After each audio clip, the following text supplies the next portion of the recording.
Li Pu traversed into the Marvel universe and awakened the Cloud child-rearing system. Just as he pondered the oddity of the system's name, a spaceship suddenly descended from the heavens, crashing right before him. He suspected he was about to encounter Superman, which would surely guarantee his success in this new world.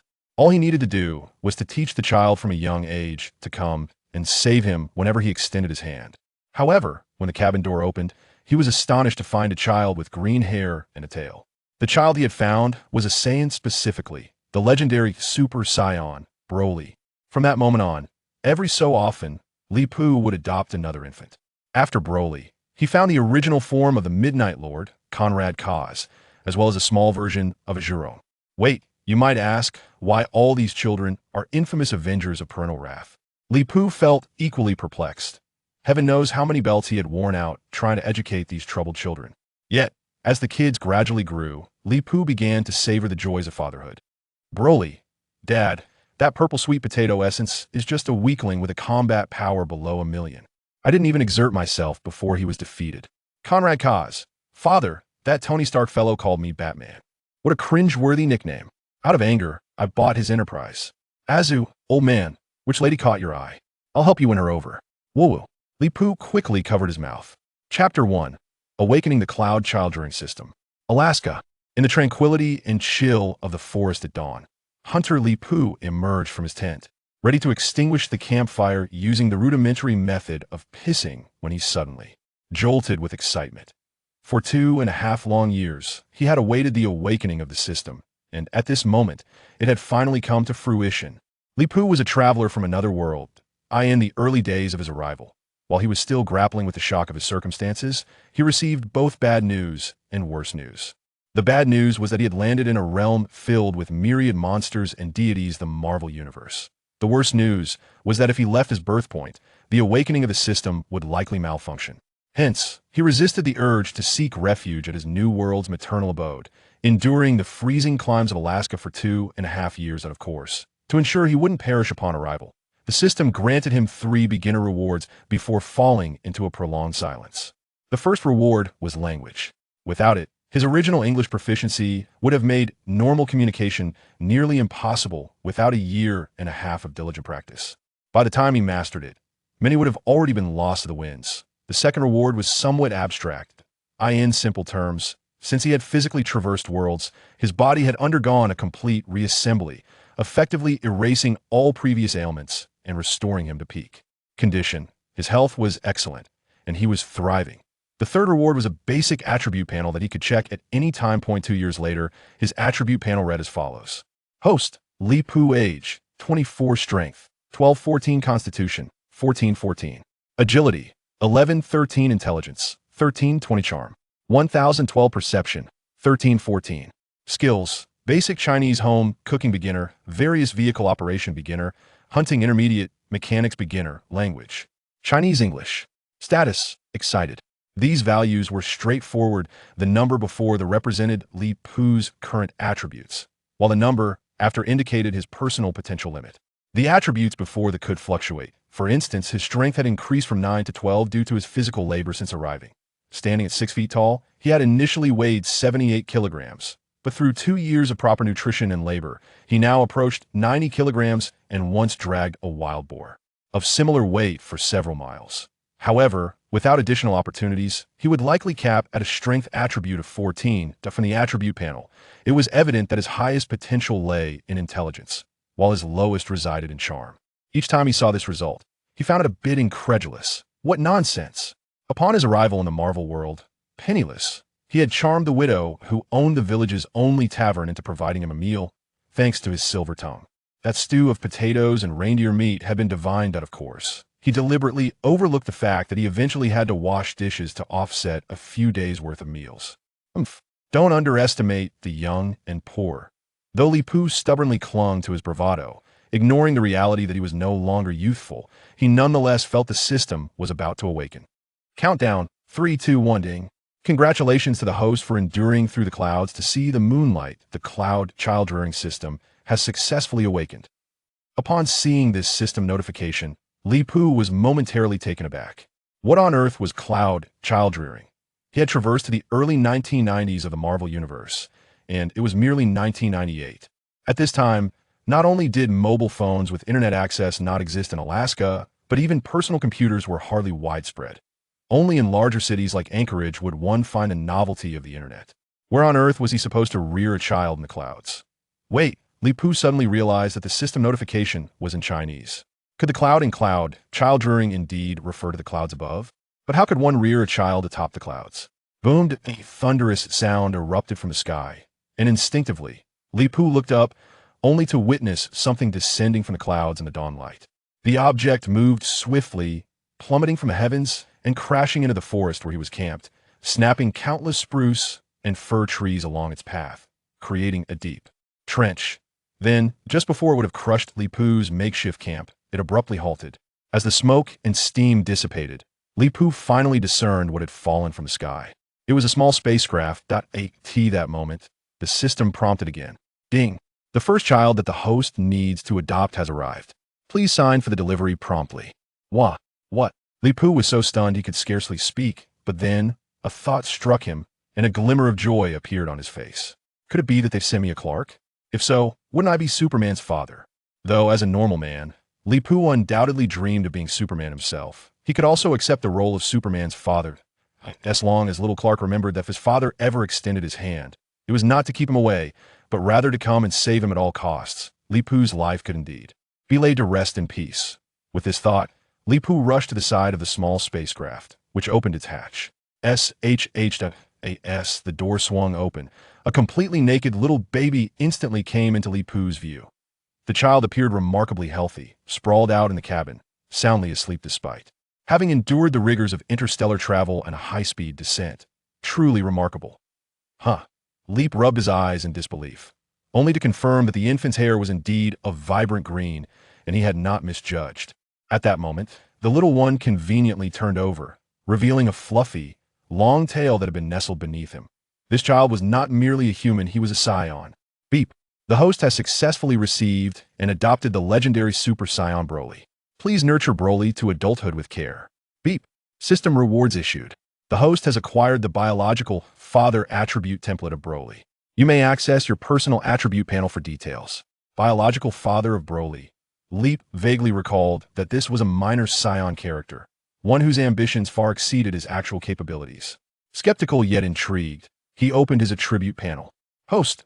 Leap age, 28 strength, 25150 constitution, 30100. Agility, 25100 intelligence, 1320 charm, 1012 perception, 2025 talent, elite scion. Warrior. Skills, intermediate Chinese cuisine preparation, beginner multi-vehicle operation, intermediate hunting, beginner mechanics. Status, emotionally exhilarated due to attribute enhancement. Leap could hardly contain his excitement. Aside from minor fluctuations in intelligence and charm, his attributes for strength, constitution, agility, and perception had seen substantial increases. More importantly, the original potential limits of these attributes had been surpassed.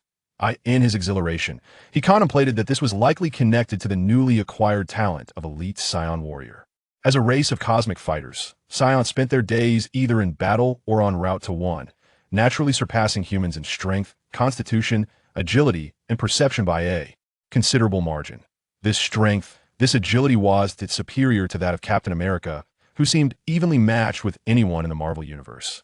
However, just as Leap was about to exclaim, "I do not eat beef," a chilling gust from the Arctic wasteland abruptly jolted him awake. More precisely, the cold wind stirred little Broly from his slumber, and the green-haired infant pouted in displeasure.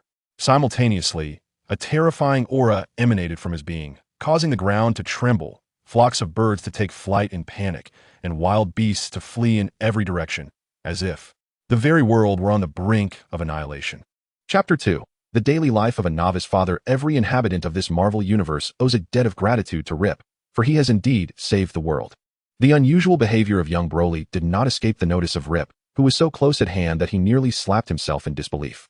How could he have forgotten such a remarkable child, without even having drunk the milk for the forgotten?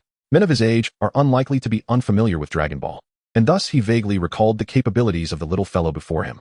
As the legendary Super Saiyan, Broly was born with a staggering battle power of 10,000, perhaps even more.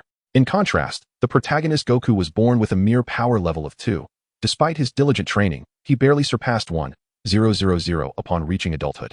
Furthermore, young Broly was exiled to a distant planet by King Vegeta, envious of his power, and even as an infant, he managed to survive in the vacuum of space, relying on his own energy to protect his biological father during the planet's impending explosion. It is noteworthy that both Goku and Vegeta, despite their strenuous efforts to transform into Super Saiyans, remained incapable of surviving in the cosmos. Thus, for Broly in his infant state, obliterating a small planet was likely not a daunting task. Faced with the imminent eruption of young Broly's power, Rip, for whatever reason, did not turn to flee but rather rushed forward. He removed his warm outer coat and draped it over the shivering infant, wrapping him snugly to provide warmth. Feeling the embrace of warmth, young Broly quickly calmed down and comfortably rolled onto his side. As he turned, the Saiyan infant opened his large eyes, filled with curiosity as they gazed upon the unfamiliar world. Observing Broly's cherubic face and his twinkling eyes, Rip felt an unfamiliar sensation swell within him, something he had never experienced before. He could not help but exclaim, "Call me Daddy, Daddy, Daddy." Time swiftly passed, and 3 years flew by, with young Broly now standing at the age of 3. "I caught a deer. Tonight, we shall feast on potato stew with venison, and then, Daddy, will you continue telling me the story of the little monkey who traveled to the west? Happy birthday, my son. Daddy, you are the best father in the world."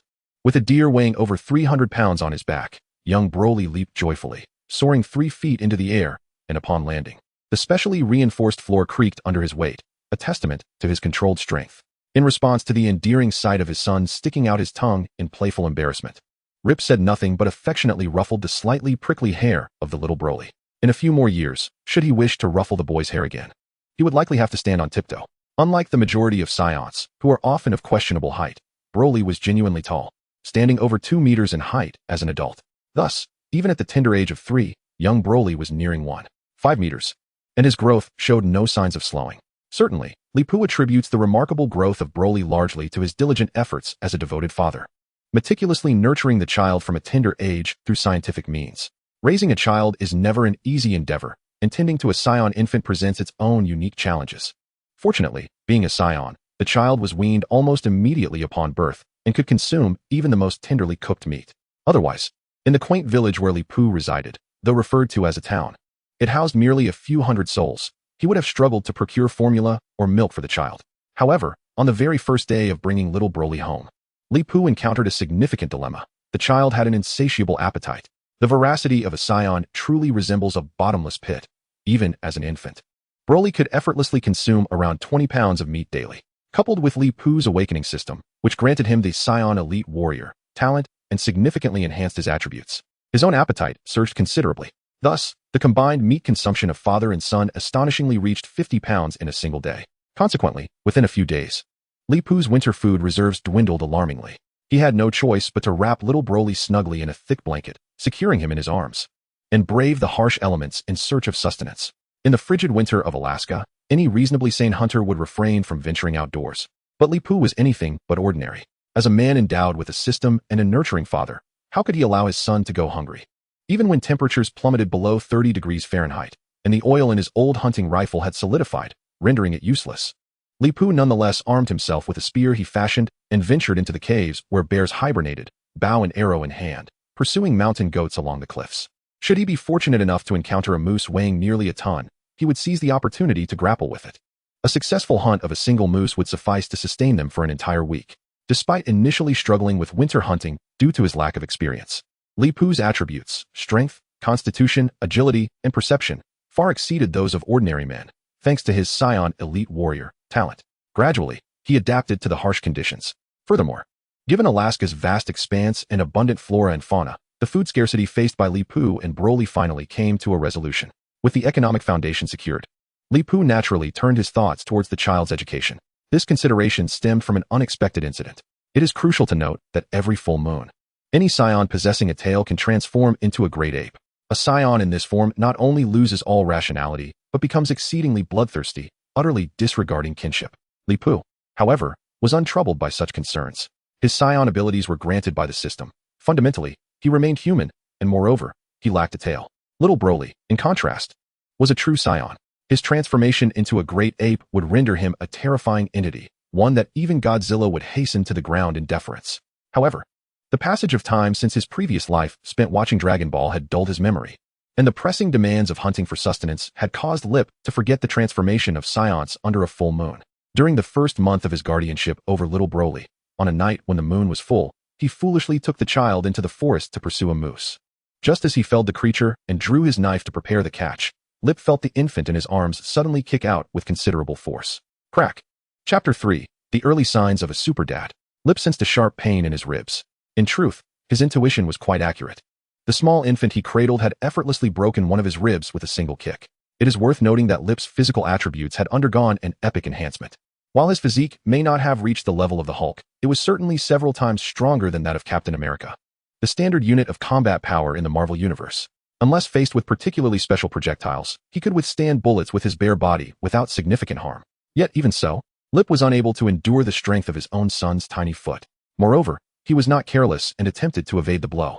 Just before the kick landed, Lip's keen senses alerted him to Broly's sudden movement. However, the proximity of the infant in his arms, coupled with the speed and power of the kick, rendered any attempt to dodge futile. With a broken rib, Lip collapsed onto the ground and looked up to see the moonlight filtering through the branches of the trees. Oh no! It was at this moment that Lip recalled the Saiyan transformation during a full moon, and he was suddenly reminded of how Goku's grandfather had met his demise. Confronted with an unexpected life-or-death crisis, Lip's mind raced, and in a flash of inspiration, he formulated a plan. Little Goku had also lost control during his transformation. Yet he could be reverted to normalcy by severing his tail. Of course, he also recognized the significant risks involved. After all, Broly was not like Goku. He likely would not lose all his strength upon having his tail pulled. In fact, if the pain provoked him into a rage, he could very well transform into a Super Saiyan, and Lip would find himself in dire straits. The dilemma weighed heavily on him. Although Lip had grasped Broly's tail, he hesitated, uncertain of what to do. At that moment, a surge of green light enveloped little Broly, who suddenly looked up at Lip. Blinking his large eyes and uttering a single word, "Daddy," the little one called out to him and then lunged into Lip's embrace, burrowing into his arms. The thick bear skin blanket that had previously swaddled him was now kicked away by the mischievous child, leaving Broly feeling somewhat chilly. With that single utterance of "Daddy," Lip's attention wavered, and he found himself ensnared by Broly's octopus-like grip. Crunch, crunch, crunch. Hiss, hiss, hiss. On this night of the full moon, the legendary Super Saiyan, still an infant, was utterly incapable of controlling the tenfold surge of power coursing through him. However, at this moment, Li Pu had relinquished the notion of severing the tail of this little creature. The instant he embraced Broly, his perceptive instincts kicked in. He sensed a turbulent energy within the child, which, upon being held tightly by his father, gradually began to calm. A few broken ribs were a small price to pay for the safety of this troublesome boy. Li Pu gritted his teeth and endured, finding a sheltered spot to soothe little Broly throughout the night. Remarkably, little Broly did not transform into a giant ape, peacefully experiencing his first full moon on Earth. Days later, thanks to his robust constitution, his fractures healed naturally. It was then that Li Pu noticed some alterations in his attribute panel. Host: Li Pu. Age: 28. Strength: 30,150. Constitution: 30,100. Agility: 30,100. Intelligence: 1320. Charm: 1,012. Perception: 2025. Talent: Scion Elite Warrior. Skills: Intermediate Chinese Cuisine. Beginner Vehicle Operation, Intermediate Hunting, Beginner Mechanics. Status: Healing Feedback. Although the host was not in a life-threatening combat state, the talent of the Scion Elite Warrior still exerted some influence, resulting in a modest increase in the host's strength, constitution, and agility. This was indeed an unexpected delight. More importantly, through this unforeseen injury, Li Pu regained his confidence in raising this extraordinary child. Within little Broly's heart resided a sense of tranquility and kindness, and it was likely that his previously violent and ruthless demeanor in the Dragon Ball series stemmed from a lack of proper guidance from a father figure in his early years. Parental figures akin to Broly's biological father are not uncommon in reality. Li Pu had encountered a few in his past life. They often perceive themselves as ordinary individuals, devoid of ambition or talent, yet they project their aspirations and ambitions onto their children. Not only do they view their offspring as mere instruments to fulfill their own desires, but they also seek to assert a form of authority over them that they fail to attain in society. Even more disturbing is the method such parents employ in educating their children, often resorting to suppression and negation, as if their dignity and self-worth must be built upon the humiliation of their offspring. To such parents, Li Pu could only offer one sentiment: your existence is profoundly repugnant. Thus, he resolved never to emulate that model. His approach to nurturing little Broly was always rooted in encouragement and appreciation. He regarded the latter first and foremost as a human being deserving of respect before assuming the role of a father. Of course, taking advantage of the fact that he could still administer a sound thrashing to this cheeky little monkey. He would occasionally deliver a couple of swats to the child's behind when he committed a rare principled error. Once, young Broly was at home, playing joyfully with his sled dog, a Fu. In a moment of unchecked exuberance, he accidentally demolished their original hunting cabin. Without uttering a word, Li Pu placed Broly across his knee and delivered several sharp slaps to his little backside. You may deceive, but a father might only administer a couple of light strikes to impart a lesson. Li Pu then clasped his hands behind his back, explaining to Broly the rationale behind his actions. The reason for concealing his hands was that, during the spanking, Broly's innate energy retaliated with a force that not only taught him a lesson, but left Li Pu's hand swollen. Yet, it was not merely the deceit that provoked the punishment. Broly's attempt to evade responsibility by blaming a Shao and a heir compelled his father to act. Remember, Broly, you are my son. No matter the mistakes you make or the troubles you encounter, always speak the truth to your father. Even if I cannot shield you from punishment, I will face it alongside you. You need not fear solitude, for you have me as your father. Chapter 4. A boy must learn to protect himself. Li Pu devoted considerable thought and effort to educating young Broly. Over the span of 3 years, the child grew stronger day by day. As one of the most gifted and promising Saiyans in the Dragon Ball universe, he became increasingly powerful through mere eating, sleeping, and playing.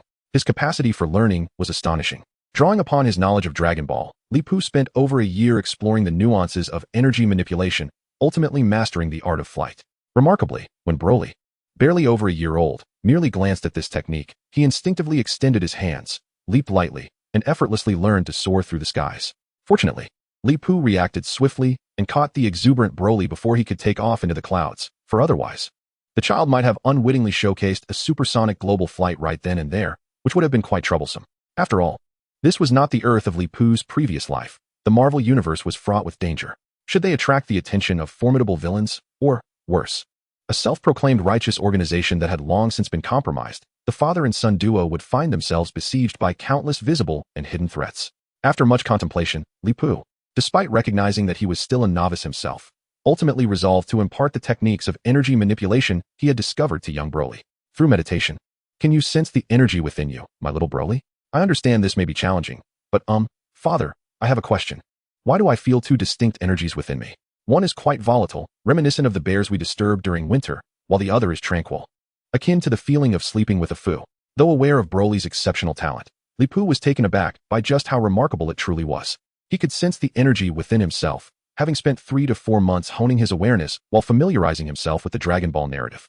However, when it came to little Broly, the impudent child managed to tap into his inner energy in less than a second. A fleeting moment of jealousy washed over Lip as he acknowledged his son's extraordinary talent, but he quickly adjusted his mindset and commended little Broly. Excellent work, Broly. Trust in your instincts. In truth, each individual's energy is unique. Often, one can recognize a person not through the 5 senses, but solely by their distinct energy. However, it is imperative that you wait until I have finished speaking before attempting to replicate this. First, you must gradually expand your awareness to perceive more energies. Begin by sensing mine, and then move on to the energies of others in this world. Remember, energy transcends space, distance, and even species. Wherever consciousness exists, there is a unique energy associated with it. Yet, do not interfere with them. Rather, be a calm observer, absorbing and analyzing the energies of those individuals. Little Broly took a bit longer this time to attune himself, even closing his eyes. After about a minute, he reopened them. Dad, I have a question. The type of energy you mentioned seems to exist beyond Earth. I sensed energy outside our planet. Lip was astounded. Until now, his perception of energy had only extended a little over 2,000 kilometers. Yet, little Broly, within mere minutes, had already sensed energy radiating beyond Earth. What does it mean when one says, some are born to greatness, while others are destined for mediocrity? This disparity in talent felt akin to the distance between the summit of Mount Everest and the depths of the Mariana Trench.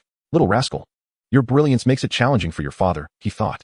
In his determination to continue educating little Broly, Lip resolved to stay up late training that night while maintaining an air of nonchalance. Well done, Broly. You can feel that different people possess different energies. Can you discern their distinctions? Distinctions? Broly pondered. I perceive your energy, Dad, as a vibrant campfire. It feels warm when I draw near. Most people's energy resembles ash, flickering and ephemeral. I feel that if I approach carelessly, it could be extinguished. A few individuals possess slightly stronger energy, akin to the size of a candle flame. Yet, it remains feeble. I believe I could snuff it out with a mere finger. Some energies are quite powerful, larger than yours or mine. But I sense it would require some effort to extinguish them. Lip was taken aback by his son's insights. The fact that his son instinctively thought of extinguishing others' energies was undeniably indicative of a true Super Saiyan. To ensure little Broly comprehended, Lip opted for simpler language. Son, can you discern the differences among these energies? Not merely in terms of size, but in the sensations they evoke within you? Little Broly nodded, feeling warmth from his father's energy, while some of it felt icy cold. Certain energies reminded him of the flavor of the tomato noodle dish his father had prepared, whereas others emanated a foul stench, akin to the excrement of a wolverine. Observing Broly's ability to discern different energies, Lip seized the opportunity to instill confidence in this burgeoning warrior regarding his perception of energy. What one sees, hears, or smells may be deceptive. However, very few can mask their energy, especially in this Marvel universe where the intricate training systems surrounding energy, as found in Dragon Ball, do not exist. Energies that evoke fear or discomfort may belong to individuals capable of inflicting harm. Moreover, not everyone in this world is virtuous. Malevolence exists as well. Even if one is unafraid, vigilance is imperative. This constituted Lip's inaugural lesson in safety for Broly. In a perilous Marvel world, relying solely on overwhelming power to crush all adversaries is feasible but exceedingly challenging. No matter how formidable one's strength, risks of failure loom large in the Marvel universe, necessitating constant caution against schemes and unforeseen events. Subsequently, Lip began imparting to Broly a technique he had gleaned from his hunting experiences regarding the manipulation of energy. He instructed Broly on how to disguise his energy and diminish his presence, thereby avoiding detection by potential prey. Similarly, this method could also reduce the likelihood of attracting the attention of those with ill intentions or other threats. I understand, Father, little Broly replied, displaying remarkable intelligence as he swiftly grasped his father's profound intentions. He even demonstrated the ability to extrapolate and immediately put this knowledge into practice. Just moments ago, it seemed as though an energy, reeking of rotten eggs, had sensed his presence and was actively searching for him. But, as you advised, he concealed his energy and then struck back with vigor. What is this? Lip mused, somewhat perplexed. However, upon examining little Broly and confirming that the child appeared unharmed, he felt a sense of relief wash over him. Little did he know, at that very moment, a suited old man was reveling in the script he had penned. Johnny, cast as the Ghost Rider, was spiraling into madness following his father's sudden demise, fleeing his former life. This old man was Mephisto, the Lord of the Hell Dimension. As he prepared to pursue the out-of-control Johnny and awaken the Ghost Rider to serve him, he suddenly felt a sensation of being watched. Indeed, the observer was none other than little Broly. However, this formidable dimensional lord quickly detected him, noticing the soul of this Super Saiyan, radiant and powerful like a supernova. What an incredibly potent and exquisite soul. Overcome with excitement, Mephisto momentarily forgot about the Ghost Rider and hastily sought to locate Broly's presence. Yet, at that instant, having mastered the techniques taught by Lip, Broly's energy immediately fell silent. Mephisto lost his target in an instant, as he pondered in frustration, searching left and right without success. A stealthy and mischievous little Broly unleashed a punch fueled by his Saiyan energy at the old man. Without a moment's hesitation, he fled, evading capture. Struck by the power of a Super Saiyan, Mephisto found his magical defenses momentarily breached, revealing a vulnerability in the enchantments he used to cloak his activities in the mortal realm. Almost immediately, as a dazzling spark of light flickered, a bald woman appeared before the illusion of the elderly figure that Mephisto had conjured. Cursing under his breath, Mephisto, the lord of this infernal dimension, was swiftly subdued by the Earth's protector, the Ancient One. While on Earth, Mephisto dared not to allow his true form to manifest, making it imperative for him to remain hidden from the Ancient One. Who dares to conspire against me? He bellowed from his throne, his fury palpable. Yet, unwilling to wreak havoc upon his own palace, he decided to vent his anger by visiting his son, the sorcerer known as the Witch King. A cacophony of noise erupted, crashes and cries filled the air. On a rainy day, the act of disciplining his child provided a diversion for his pent-up rage. Chapter 5. The affluent from New York on the day of his 4th birthday. Little Broly feasted not only on tender reindeer stew with potatoes and fruitcake, but also savored a special dish of tomato noodles prepared by Leap. Although hunting and selling furs could yield profit, the pelts sourced from Alaska were notoriously difficult to sell at a fair price. The true avenue for Leap's earnings stemmed from serving as a hunting guide. Thus, every summer, a myriad of tourists flocked to Alaska. Some affluent individuals even paying for guided hunting experiences under the guise of immersing themselves in wild culture. In truth, many of these wealthy patrons were merely indulging in a recreational pastime. However, it must be acknowledged that when the wealthy choose to partake in leisure, they are quite generous with their spending. By guiding these affluent hunters in pursuit of wild boars, black bears, and grizzly bears, Leap could earn between $50,000 to $60,000 in just a couple of months, an impressive sum in the 1990s. Though he would need to pay taxes and adhere to customary agreements by providing 10% to the hunting agency, he would still retain over $40,000. Such a sum was significant, especially for a man embracing the role of a caretaker. Thus, the following morning, Leap set out in his vehicle to the nearest town, Paquito, to visit the first person he had encountered in the Marvel Universe, his inaugural employer, the widow who owned the esteemed Martha's Tavern. "Martha, look what I've brought for you." Upon entering the tavern, Leap produced a large bag of homemade egg noodles, crafted with his own hands, alongside an assortment of fruit preserves procured from Anchorage. "Hey, Leap." Martha, who was busy mopping the tavern floor, immediately tossed the mop into the bucket and sauntered over, her curvaceous figure swaying as she greeted him warmly. "Come on, why bring so much? Others might think you have a soft spot for me." The proprietor, a woman in her 50s with indigenous ancestry, playfully cast a flirtatious glance at Leepu as she spoke. "Why does giving you a gift imply affection? Your granddaughter, little Marcia, is starting college this year too, isn't she? I'm not entitled to do the same?" Noticing Marcia smiling as she picked up an empty bourbon bottle from the bar, Leepu refrained from any further flirtation, aware that the woman was bold enough to use the bottle as a weapon. Instead, he awkwardly remarked, "I meant that little Marcia's college expenses are quite substantial. Aren't they? Look what I brought you." With that, Leepu produced a thick envelope and handed it to Marcia. "Here's $8,000. Count it." Marcia exclaimed in surprise. "8,000? How did it increase by 3,000? I just mentioned that little Marcia is heading to college this year. As her brother, I ought to show my support, right?" Though Marcia held a certain disdain for Leepu's audacious claim of being her granddaughter's brother, she was nonetheless touched by his generosity. She approached him and embraced him. "Thank you, Leepu.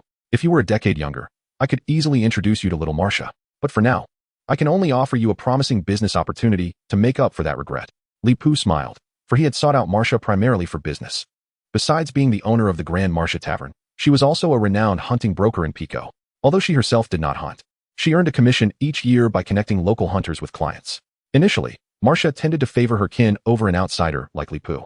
However, he proved to be more attuned to the nuances of human relations, showering her with gifts, and, even before the hunting season commenced, he would preemptively provide her with his commission, regardless of whether he had secured a guiding job. While he would not demand more than he was owed, he ensured that any shortfall in commission was rectified before the hunting season concluded. Furthermore, Marcia was aware of Leepu's financial needs, as he had taken in a child. Gradually, she began to treat him with a degree of equality and started introducing him to high-quality clients she would typically reserve for her own people. This year, in light of Marcia's granddaughter starting college, Leepu had intentionally included an extra $3,000 in the envelope as a token of gratitude for her support over the years. "Today's donation surely won't suffice," Marcia remarked, placing the envelope into a drawer beneath the bar. She then retrieved a hunting tag and a business card. For Alaskan visitors wishing to legally hunt animals other than squirrels and rabbits, a specialized hunting tag is required, in addition to a hunting application. Acquiring such a tag is no simple feat. It can take anywhere from 3 to 4 days, or even a week or two. This is where a broker like Marcia truly demonstrates her value. As a local, her ability to expedite matters through familiar channels far surpasses the efficiency of a visitor navigating bureaucratic processes on their own. Through this service, the hunting intermediary is able to first collect an introduction fee from tourists, and then, upon completion of the hunt, receive a commission from the hunting guide. This particular client is a distinguished individual from New York, of Russian descent, named Nikolai Kravinov. He is exceedingly wealthy. This individual is quite affluent. He intends to hunt both black bears and brown bears, aiming for at least one of each, and insists that this must be accomplished within a week. Willing to pay a handsome sum to hire a guide. However, I must caution you, this Nikolai has previously visited other locations in Alaska, and I've heard from some peers that, well, he can be a bit troublesome. As long as he settles the bill without causing any hassle, it should be fine. Lip shrugged indifferently. To be honest, during his years as a hunting guide, he had encountered a myriad of eccentric clients. For instance, he had met those who wished to spend a night in the wilderness with their girlfriends, boyfriends, or even both, as well as individuals seeking companionship in hunting, and even enthusiasts of peculiar tastes who had approached Lip. Such clients had undeniably broadened Lip's understanding of the term eccentric, and had thoroughly honed his skills in dealing with them. After all, it was merely a matter of hunting bears. Even my little Broly could guide them. The following morning, Lip's intercom buzzed, accompanied by a series of thuds emanating from the forest. "Hey, Lip, are you awake?" It was Martha on the line. "I just received a call. Mr. Kravinov can't wait any longer. He disembarked from his flight, and instead of coming to the town of Pico, he has gone directly into the forest to find you." "All right, Martha, I believe I see them." A convoy of all-terrain vehicles thundered down the narrow path and into the woods, finally halting outside Lip's cabin. Several bodyguards, cigars clenched between their teeth and berets atop their heads, leapt from the vehicles, each brandishing a Kalashnikov rifle, forming a protective formation despite the barking of Lip's sled dog, Alf. "I think I understand the trouble you mentioned. They don't appear to be here for hunting, but rather seem like they are preparing to invade Alaska," Lip quipped to Martha. Nevertheless, he quickly donned his gear. grabbed the hunting tags that Martha had provided him the day before, and stepped out of the door with little Broly, who had just finished his breakfast. Chapter 6. The Other Children, Broly. Although Lip had not previously recalled the name Nikolai Kravinov, upon witnessing the grand demeanor he presented, coupled with the presence of his two sons, Lip began to faintly remember who this man was. Primarily, it was the fact that he had two sons, who, in the Marvel Universe, had garnered a modicum of fame. His eldest son eventually became an anti-hero known as the Hunter, while the younger son transformed into the supervillain dubbed the Chameleon. These two brothers' nemesis is none other than Spider-Man. However, as it stands, they are merely a pair of young boys, accompanying their father to Alaska to experience bear hunting. Thank you, Alyosha. Impatient from their wanderings in the forest, the little chameleon named Dmitri softly called out to his elder brother by his nickname. Look at that hunter lad.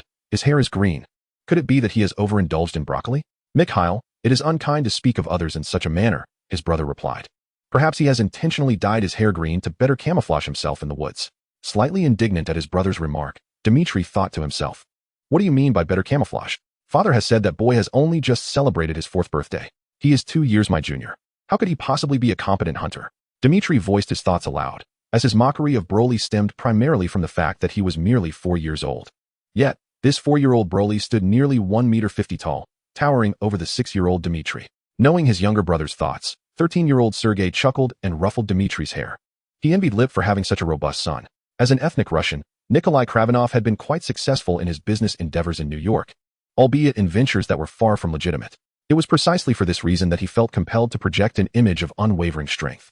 Only then would his rivals fear him, and his subordinates would trust his leadership.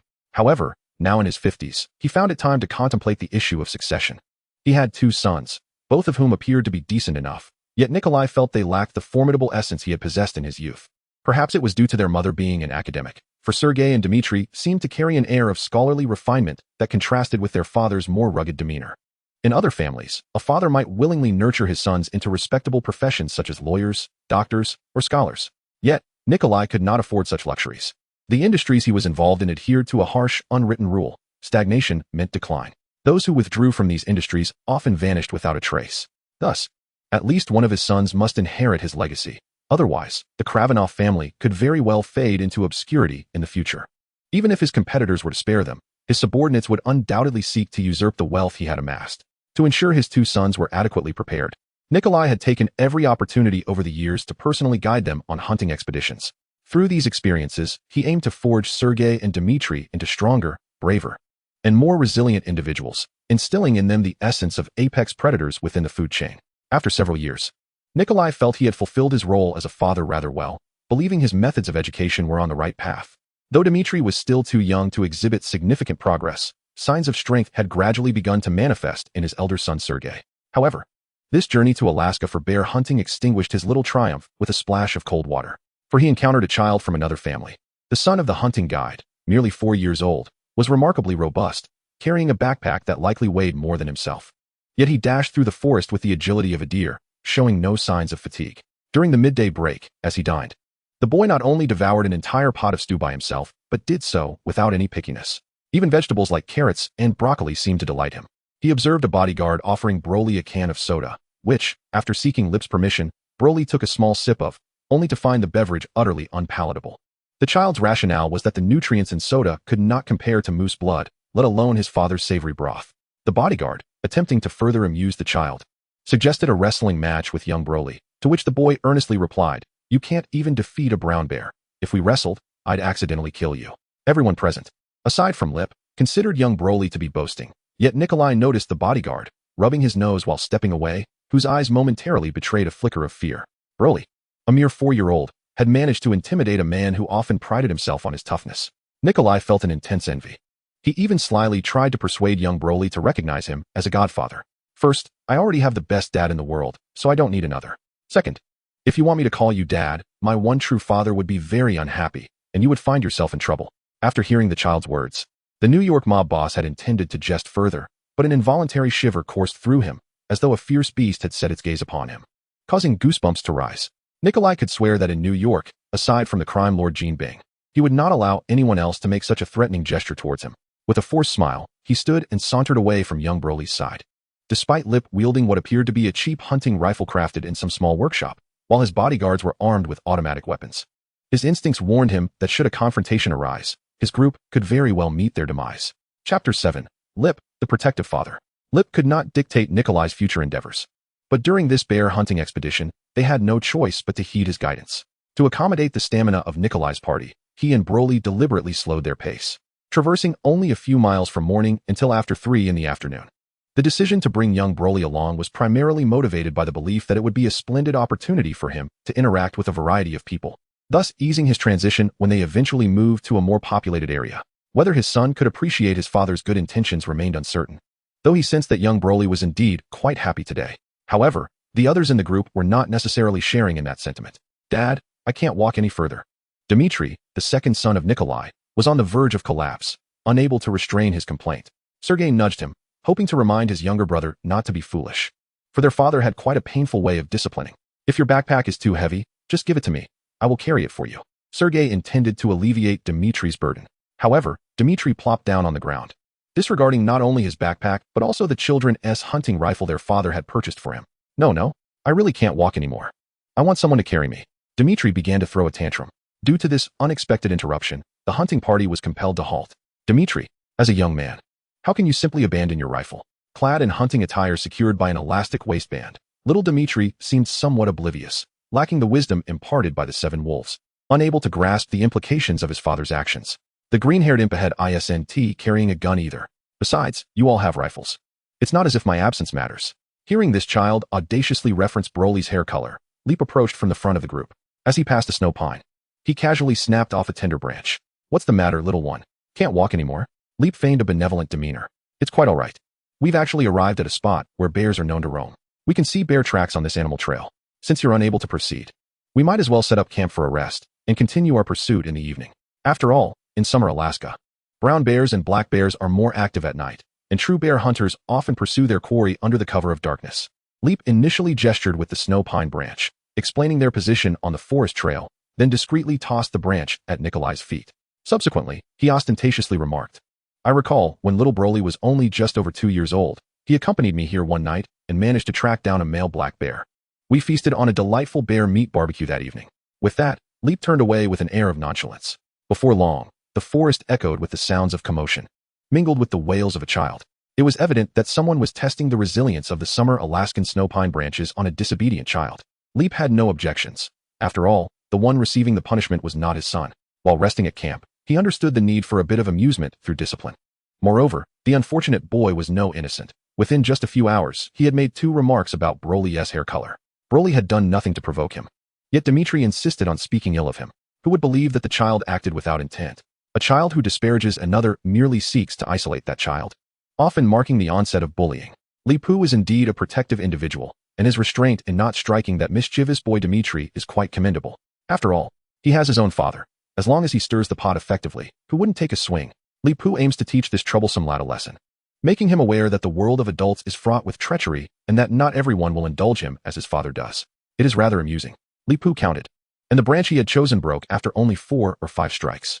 He remains too kind-hearted, opting instead for a slender, resin-poor cedar branch. With no entertainment in sight, Li Pu turned his attention to preparing a hearty meal for little Broly. From his backpack, he retrieved 2 homemade venison sausages and some dried flatbread, crafting several substantial meat sandwiches for both the child and himself. They rested from around 3 in the afternoon until dusk, and after their meal, Li Pu and little Broly took turns napping for a while. When 7:30 arrived, it was little Broly who thoughtfully woke up Li Pu, and after finishing the remaining sandwiches, they called upon Nikolai and his group to prepare for their nighttime hunt. Despite having a few precious hours of respite, this group surprisingly neglected to take turns napping, with some individuals engaging in card games and idle chatter instead. However, Li Pu chose not to comment on their lack of vigilance, as he bore no obligation to do so, nor did Nikolai's payment cover that aspect. "All right, we are set to pursue the hunt." Li Pu clapped his hands, drawing everyone's attention as he prepared to impart crucial information. "In a moment, regardless of the sounds you hear or the sights you encounter, refrain from overthinking. Do not be deceived by those documentaries on the Exploration Channel. Bears may appear endearing, yet they are exceedingly cunning, especially solitary adult black bears. Therefore, typical hunters often set traps and lure bears by day, as night hunting can be perilous. Bears, being omnivorous, will attempt to prey upon anything they encounter, including their own kind and the young of other bears. Humans certainly feature in a bear's diet, although challenging to hunt. They will actively pursue humans in times of food scarcity. They not only stalk their prey like predators, but can also mimic human movements and even produce sounds akin to human speech. Hence, should you spot any strange figures or hear unusual noises, do not succumb to fear. Furthermore, it is imperative that you keep a close watch on the two children, ensuring they remain securely positioned within the middle of the group and do not stray. Our numbers provide safety. As long as we do not isolate ourselves, the wary bear will likely refrain from approaching. Once we locate an adult male black or brown bear, we can commence our hunt. In Chapter 8, titled Assistance, Payment, and Unexpected Encounters, Li Pu elaborated on the precautions for nighttime bear hunting. If it were merely he and little Broly embarking on this expedition, such warnings would be superfluous. No matter how cunning or ferocious a bear might be, before them, it would merely resemble a large Alaskan hamster. Certainly, Lip narrated the perilous nature of bear hunting with the intention of instilling a sense of urgency in Nikolai and his companions. If the hunting expedition were to be overly simplistic and devoid of danger, how could Lip justify charging the hefty guiding fees to this affluent individual from New York? By the time he had imparted the essential precautions for bear hunting, nightfall had enveloped the surroundings completely. Once the group had hastily organized their makeshift camp, they embarked on the genuine bear hunting journey. Having accumulated extensive experience in hunting, Lip had distilled a mantra: bears traverse the dark hollows, boars traverse the passes, while goats delight in leaping over stones. The affinity of goats for jumping over stones is quite understandable. The term passes refers to the saddle between two mountains or the valleys in between, which wild boars often traverse. With a band of hunting enthusiasts, Lip would not wander aimlessly in the valleys at night. Should anyone accidentally fall into the water, he would have to rescue them.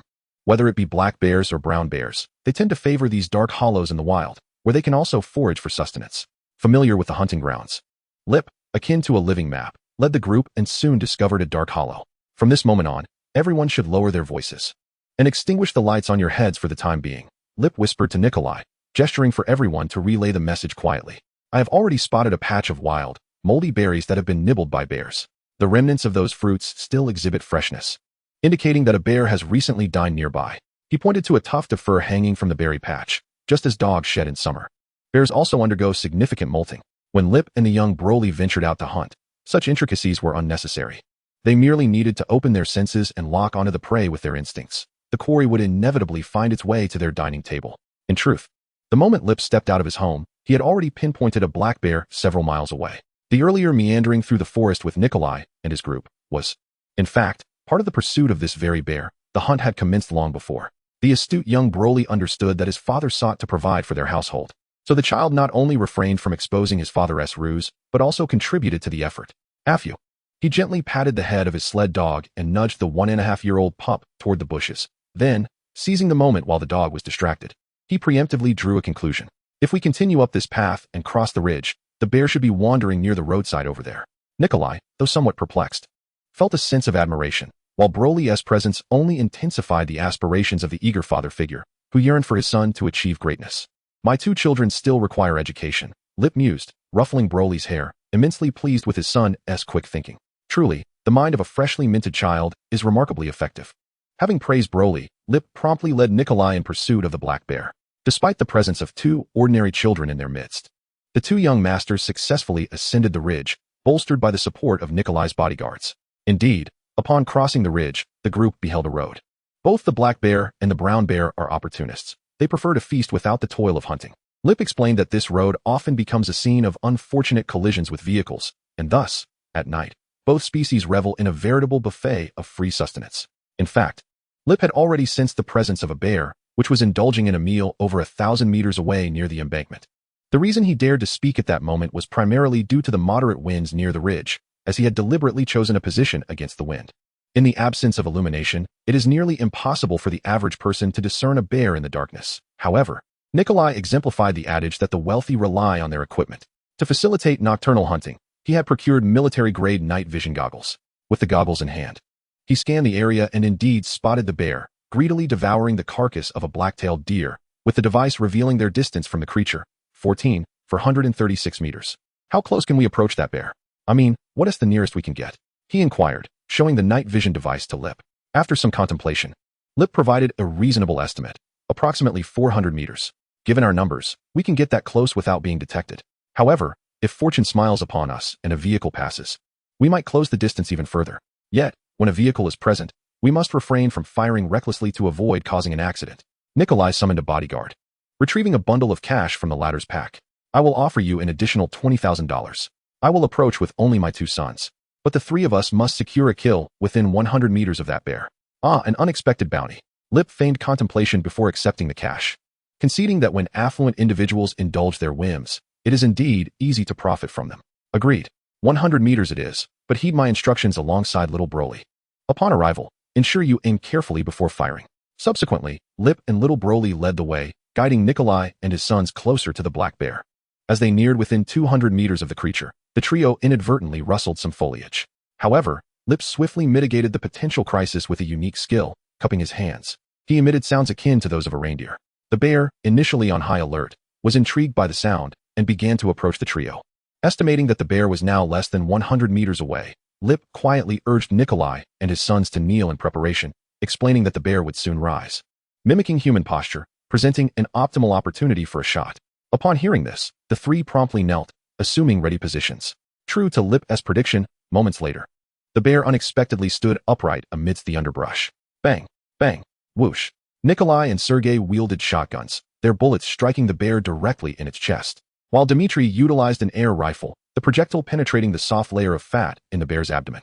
Hit by 3 bullets simultaneously, the bear, being a typical carbon-based organism, collapsed to the ground, devoid of any opportunity to escape.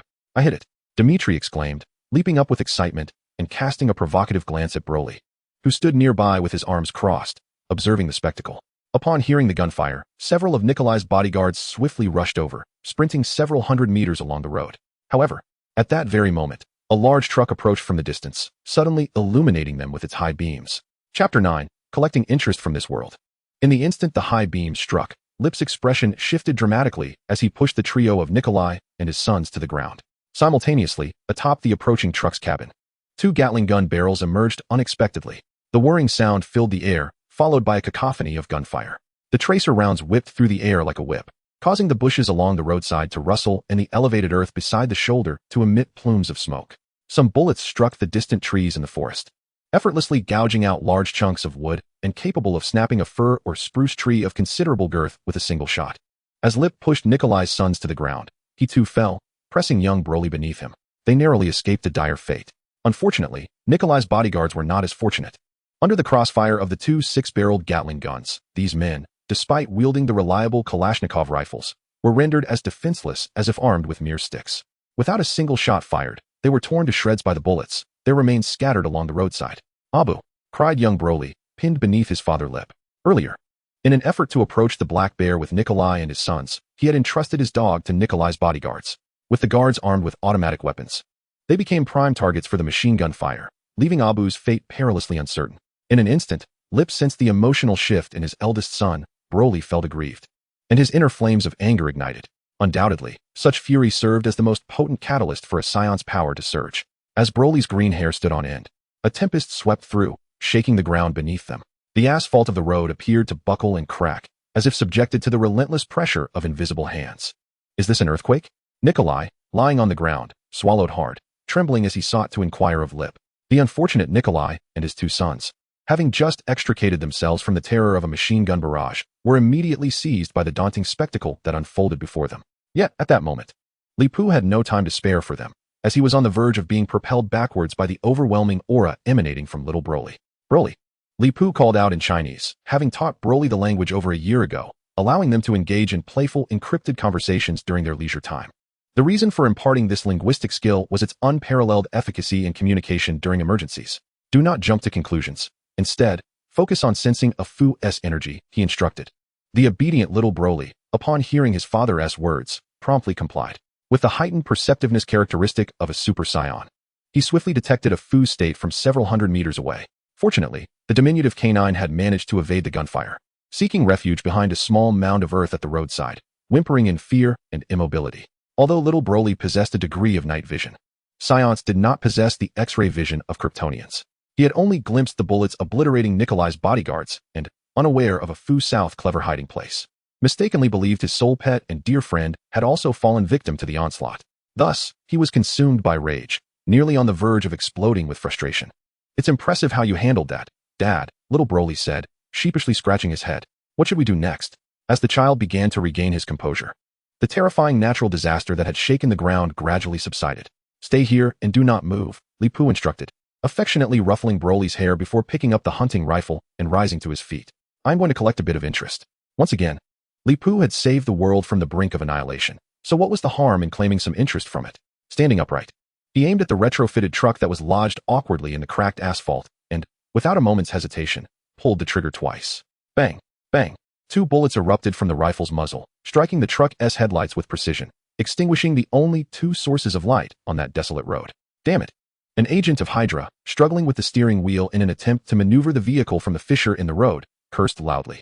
Over $2 million for an automatic weapons system, and the Gatling guns jammed after just a couple of shots. However, despite his expletive-laden outburst, he was no longer overly anxious.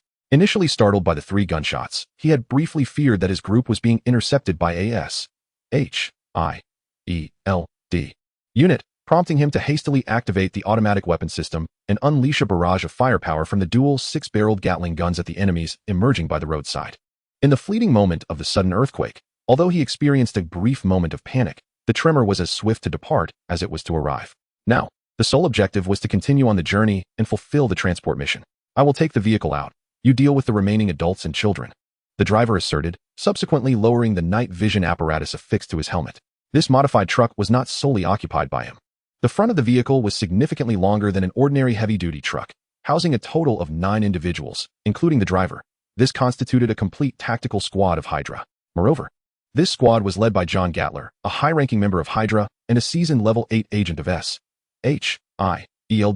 Dealing with a few rural hunters armed with shotguns would be easier than opening a bottle of beer, would it not? However, unbeknownst to the driver, as soon as he finished speaking, a fierce glint flashed in the eyes of John Gatler, seated in the rear. Gatler had discerned that the driver, having been entrenched in S.H.I.E.L.D. for too long, was succumbing to the pressures of his covert life, leading him to develop a drug problem. How could Hydra possibly thrive with someone like this? Nevertheless, considering the urgent need to transport the antiquity seized from the Arctic Circle to a secret Hydra base, Gatler ultimately resolved to address this issue internally after the mission's completion. Everyone donned their night vision goggles and exited the vehicle. Chapter 10. The captain of Hydra who almost was Captain America. With a command from Gatler, led by his adoptive son Ward, the 7 elite members of Hydra's tactical squad uniformly lowered their night vision components. Yet, in the next instant, an explosion erupted outside the vehicle, causing chaos within the cabin. It turned out that after 2 shots had shattered the truck's headlights, Leap had discarded his double-barreled flintlock shotgun. He swiftly found cover and then hurled a horn-shaped explosive bottle from behind his shelter, subsequently using a revolver he had purchased years ago for show to detonate the bottle midair. The black powder erupted, producing a sound louder than any firecracker and illuminating the dark night with a brilliant flash. The Hydra agents were caught off guard. Lock the doors. The cabin is bulletproof. Although Gatler had also been affected, his mind remained relatively clear, prompting him to issue immediate orders. However, he was oblivious to the speed of the situation. On that fateful night of the full moon, after having several ribs nearly broken by the rampaging Broly, Leap's attributes of strength, agility, and constitution had each surged to 30. Years passed, and through regular hunting, training, and periodic combat games to expend Broly's energy, Leap's attributes had now approached a formidable 50.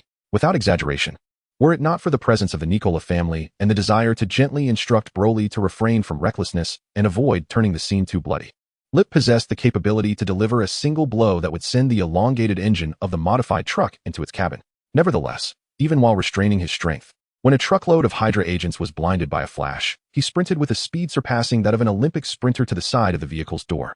With one hand, he halted the door, which had just begun to close, and promptly extended a heartfelt greeting to those within the cabin. Surprise. Mother fares. Alongside this greeting, Lip raised his revolver with his other hand. The trigger was pulled with such swiftness that the gunfire merged into a singular thunderous report. All 5 remaining bullets in the chamber were discharged, resulting in the instantaneous obliteration of 5 Hydra agents' heads.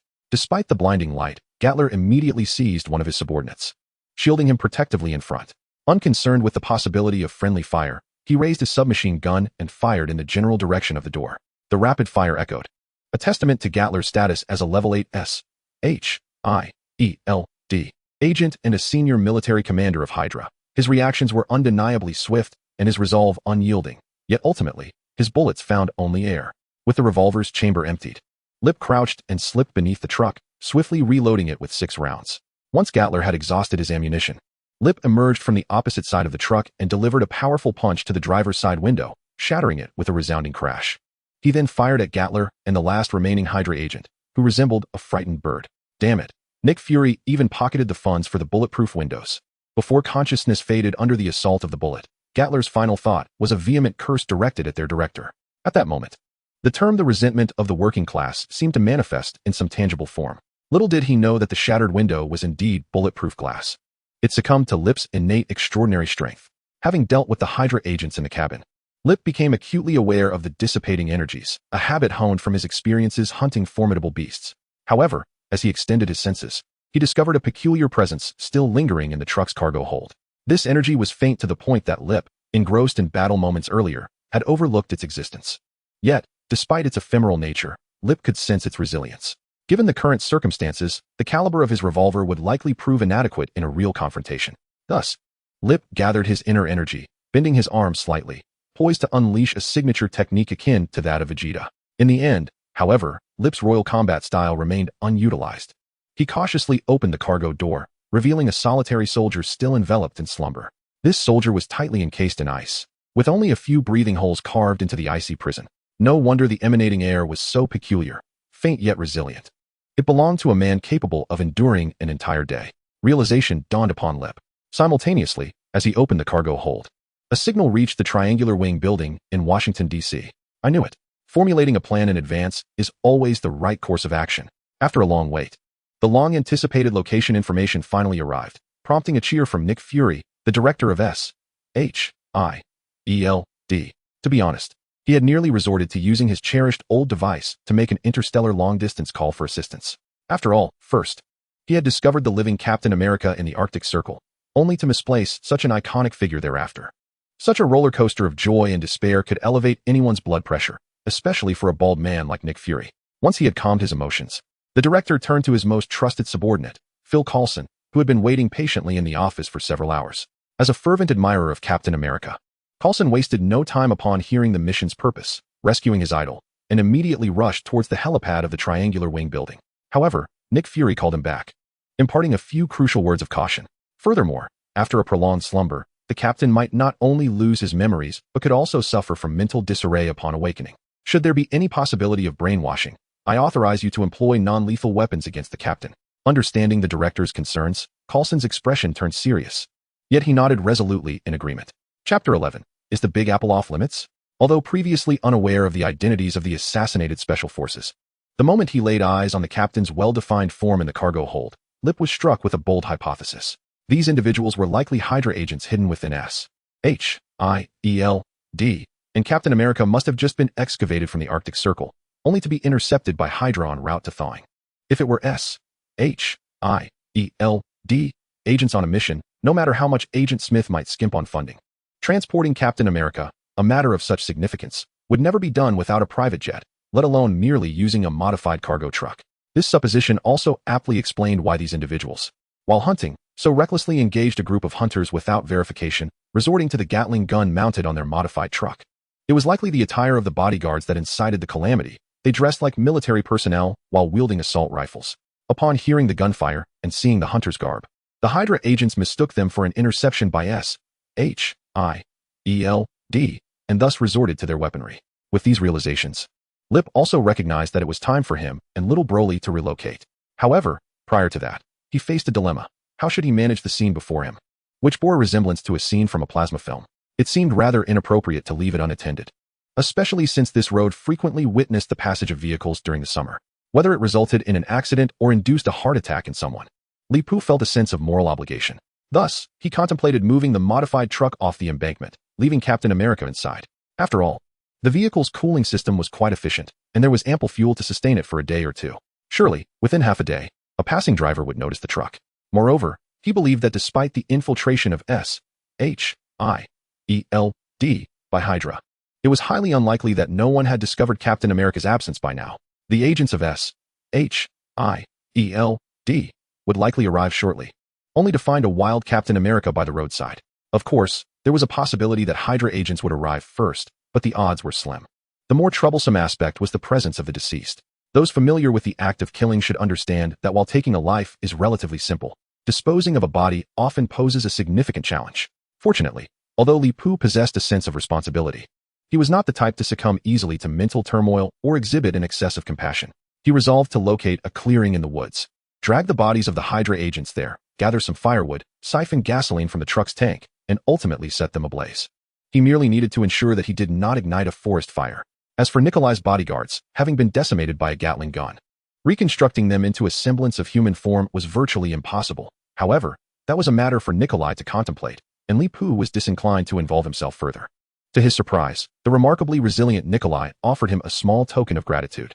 Not only did Nikolai, with tears of appreciation, retrieve a sum of American dollars from the backpack of his bodyguard as a reward for Li Pu's valiant efforts, but he also patted his chest and assured him, "Rest assured, I shall take care of everything here." After speaking, he produced a satellite phone from his bag and placed an extraordinarily expensive call.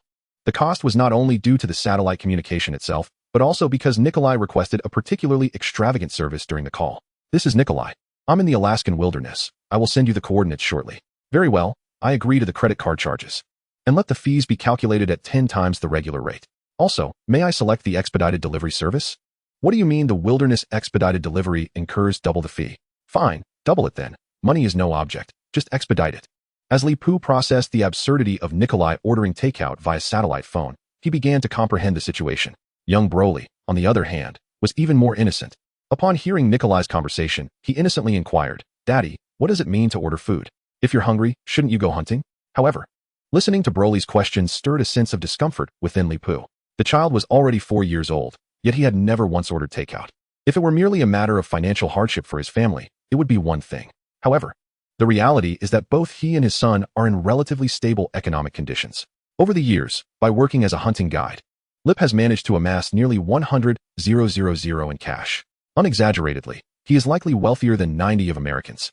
The reason the father and son have largely avoided modern civilization is twofold. On one hand, young Broly has struggled to control his own powers, and on the other, Lip's subconscious fears have played a significant role. Aware of certain realities within the Marvel Universe, Lip has been somewhat evasive about living in a big city due to his apprehension of potential troubles. Yet, he now realizes that this instinctive avoidance may not be fair to young Broly. It feels somewhat like avoiding hardship without justification. Even though the Marvel Universe is teeming with extraordinary figures, and New York City is a veritable hub of both superheroes and supervillains, what does that matter? Others can venture there. Surely, a super dad with a Super Saiyan son can do the same. Lip affectionately ruffled Broly's hair, assuring him, "In a few days, you'll see for yourself how simple it is to order food." Young Broly, in his innocence, nodded, still somewhat bewildered but choosing to trust his father's words. However, having overheard the conversation between Lip and Broly, Nikolai's 6-year-old son, Dmitri, could no longer restrain his impulsive tongue. "Really? Do you think this is just a regular meal order? My dad is a high-ranking manager at the Continental Hotel, which allows them to provide service around the clock. And the cost of a single order might be more than you could imagine." Dmitri, both Nikolai and his older son, Sergei, simultaneously admonished the youngest, curbing his tendency to stir up animosity. Nikolai was nearly beside himself with frustration. At 8, one should be wise. At 6, one should at least have the insight of a 40-year-old. Given the current situation, this child was utterly beyond saving. It seemed he had completely missed the point. Did he genuinely believe that his extravagant spending to summon personnel from the Continental Hotel was solely an act of gratitude towards Lip, the hunter guide who had saved them? Could he not perceive the danger that Lip represented? A man armed with a hunting rifle and a revolver had effortlessly dispatched 9 elite soldiers without injury. Lip was nothing short of superhuman. If he could swiftly eliminate 9 fully armed soldiers, how much effort would it take for him to dispose of the 3 of them? Nikolai's call to the Continental Hotel was fundamentally intended to secure insurance for himself and his 2 sons. He aimed to convey to Lip that he was no mere minor character, but rather a significant figure capable of resolving troublesome matters with a mere phone call. Nikolai had initially planned to demonstrate his own strength before attempting to recruit this formidable warrior. Yet, he never anticipated that Dmitri would inadvertently sabotage his carefully laid plans. All for the sake of showing off, the child had managed to derail the entire conversation. Chapter 12. Whatever, here we are. The forthcoming farce involving the Nikola family, whether comedic or moralistic, held little interest for Leap. As for the incident where Dmitri brazenly mocked him for his financial circumstances, Leap maintained a generally affable demeanor, as long as his son was not provoked, thereby awakening his fiercely protective alter ego. With Nikola stepping up to rectify the situation, Leap gladly embraced the opportunity for leisure, promptly departing the scene with little Broly in tow. Thanks to the minimalist lifestyle afforded by the Alaskan wilderness, the entirety of their belongings amounted to merely 2 travel bags. Subsequently, Leap retrieved the spherical spacecraft that Broly had once occupied from the cellar. transporting it deep into the Alaskan mountains, where he found a natural cliffside cave to conceal it, sealing the entrance with a round of compressed air. After thoroughly erasing all traces of life from the hunter's lodge, Leap made a special trip to Picado Town. In the dead of night, he knocked on the door of the widow proprietress, settling the final commission for Nicola's business with Martha in one swift transaction. Once these matters were resolved, Leap and little Broly took to the skies, accompanied by their sled dog, Afyu, soaring towards New York. Each time they passed a significant city, Leap had to land to ascertain their location using signage, which indeed consumed considerable time. Finally, as the sun rose anew, they beheld the iconic Statue of Liberty. After landing in an isolated spot, Leap guided little Broly and Afyu to hail a taxi at the roadside. The vehicle navigated through the streets of Manhattan for quite some time before coming to a halt. Exiting the taxi, the trio found themselves amidst the bustling streets of Manhattan, where Leap soon spotted a narrow triangular building across the street. This 7-story structure stood in stark contrast to the towering edifices flanking it. By a stroke of fortune, Leap recognized a familiar face emerging from the hotel entrance, one that bore a striking resemblance to Keanu Reeves. Promptly, Leap retrieved a pair of monocle-like glasses, donning them with haste. The lenses immediately displayed a series of numbers. Indeed, these glasses were akin to the battle power detectors commonly utilized by extraterrestrial beings in Dragon Ball. Leap had brought 2 pairs with him on this trip to New York, having several aboard the spacecraft. While the technology might be advanced, the accuracy of the readings was not guaranteed. In the realm of Dragon Ball, any individual capable of controlling their own energy could evade detection by such devices. Furthermore, Leap speculated that those in the Marvel Universe, who possessed peculiar abilities despite their otherwise unimpressive combat prowess, would likely remain undetected as well. Nevertheless, having ventured from remote Alaska to the gunfire-laden heart of America, Leap deemed it prudent to carry these instruments. Indeed, at this very moment, the battle power detector proved to be exceptionally useful. 55556. At the entrance of the Continental Hotel, 2 doormen and several others could be classified as the so-called Combat 5 dregs. In other words, they were ordinary individuals concealing firearms. The man, bearing a visage reminiscent of Keanu Reeves, registered a combat power reading of 6. Indeed, this was the Continental Hotel, and that individual must be John Wick. As John Wick drove away in a muscle car from the hotel's entrance, Li Pu removed the detection device, confirming his suspicions from the previous night. Dimitri had let slip the name of the Continental Hotel, prompting Li Pu to travel to New York for personal verification. The outcome of this verification affirmed that he had indeed traversed into a Marvel universe that seamlessly integrated the world of John Wick. However, it remained uncertain whether this fusion encompassed solely the John Wick cinematic realm or included other worlds as well. The information currently available was scant, leaving Li Pu in a state of ambiguity. Nonetheless, he soon found solace in the situation. After all, he was already there. Thus, with one hand grasping young Broly and the other carrying 2 handcrafted leather travel bags, he strode across the street and ascended the steps to the Continental Hotel, with the sled dog, Alpha, trailing behind them. Dimitri had claimed he lacked the funds to order from the Continental Hotel, but now that they stood before it, Li Pu decided to treat young Broly to breakfast. The meal, however, was not particularly enjoyable, as Broly was refreshingly candid. Despite the father-son duo consuming a feast equivalent to 30 servings, the boy unabashedly remarked that the hotel's so-called English breakfast was rather mediocre. The proprietor, a gentleman named Winston, personally assured them that he would promptly urge the kitchen to enhance the meal offerings, extending an invitation for Li Pu and Broly to return in the future. One might wonder why Winston, the owner, would personally attend to them with such courtesy. The answer is quite simple. Initially, when young Broly placed the order, it wasn't truly a selection, as the Continental Hotel offered only one option for breakfast, the English breakfast set. When Li Pu attempted to settle the bill in U.S. dollars, he was met with refusal. The once polite waiter swiftly changed demeanor, demanding that the father and son vacate the premises immediately. In response, Li Pu produced a small jar of gold dust. Alaska boasts numerous gold mines, and in certain places, one can even pay with gold. Over the years, Li Pu had converted a portion of his earnings into gold. Before the waiter, he pinched some gold dust between his fingers, deftly molding it into a gold coin. The lobby manager, a black gentleman named Sharon, witnessed this display and promptly summoned the hotel's owner, Winston. Subsequent events proved that actions are invariably more persuasive than words. Li Pu's actions enabled him to enjoy breakfast at the Continental Hotel, even without a single Continental coin. After satisfying their hunger, Li Pu departed the hotel with young Broly. After several days of effort, he secured a reasonably priced home and acquired a second-hand car, thus establishing their roots in the Big Apple. On the very first night that Lip moved into his new home with little Broly, the long-dormant cloud nurturing system suddenly emitted a notification. Detection of increased exploration in the host's world. The second adopted subject is about to appear in the vicinity. Please be prepared to receive it. Countdown initiated. Upon receiving the system's alert, Lip instructed little Broly to remain at home before hastily stepping outside. He then ascended to the rooftop. Considering that New York was not Alaska, Lip had purchased a second-hand empty factory as a place for Broly to exercise. He had merely transformed the space to construct 2 bedrooms for himself and Broly, leaving the vacant first floor yet to be renovated. Lip felt a twinge of concern. Would the little child the system wanted him to adopt also descend to Earth in a spaceship? If that were the case, he needed to catch the spacecraft in advance. Otherwise, his newly acquired home could be in jeopardy.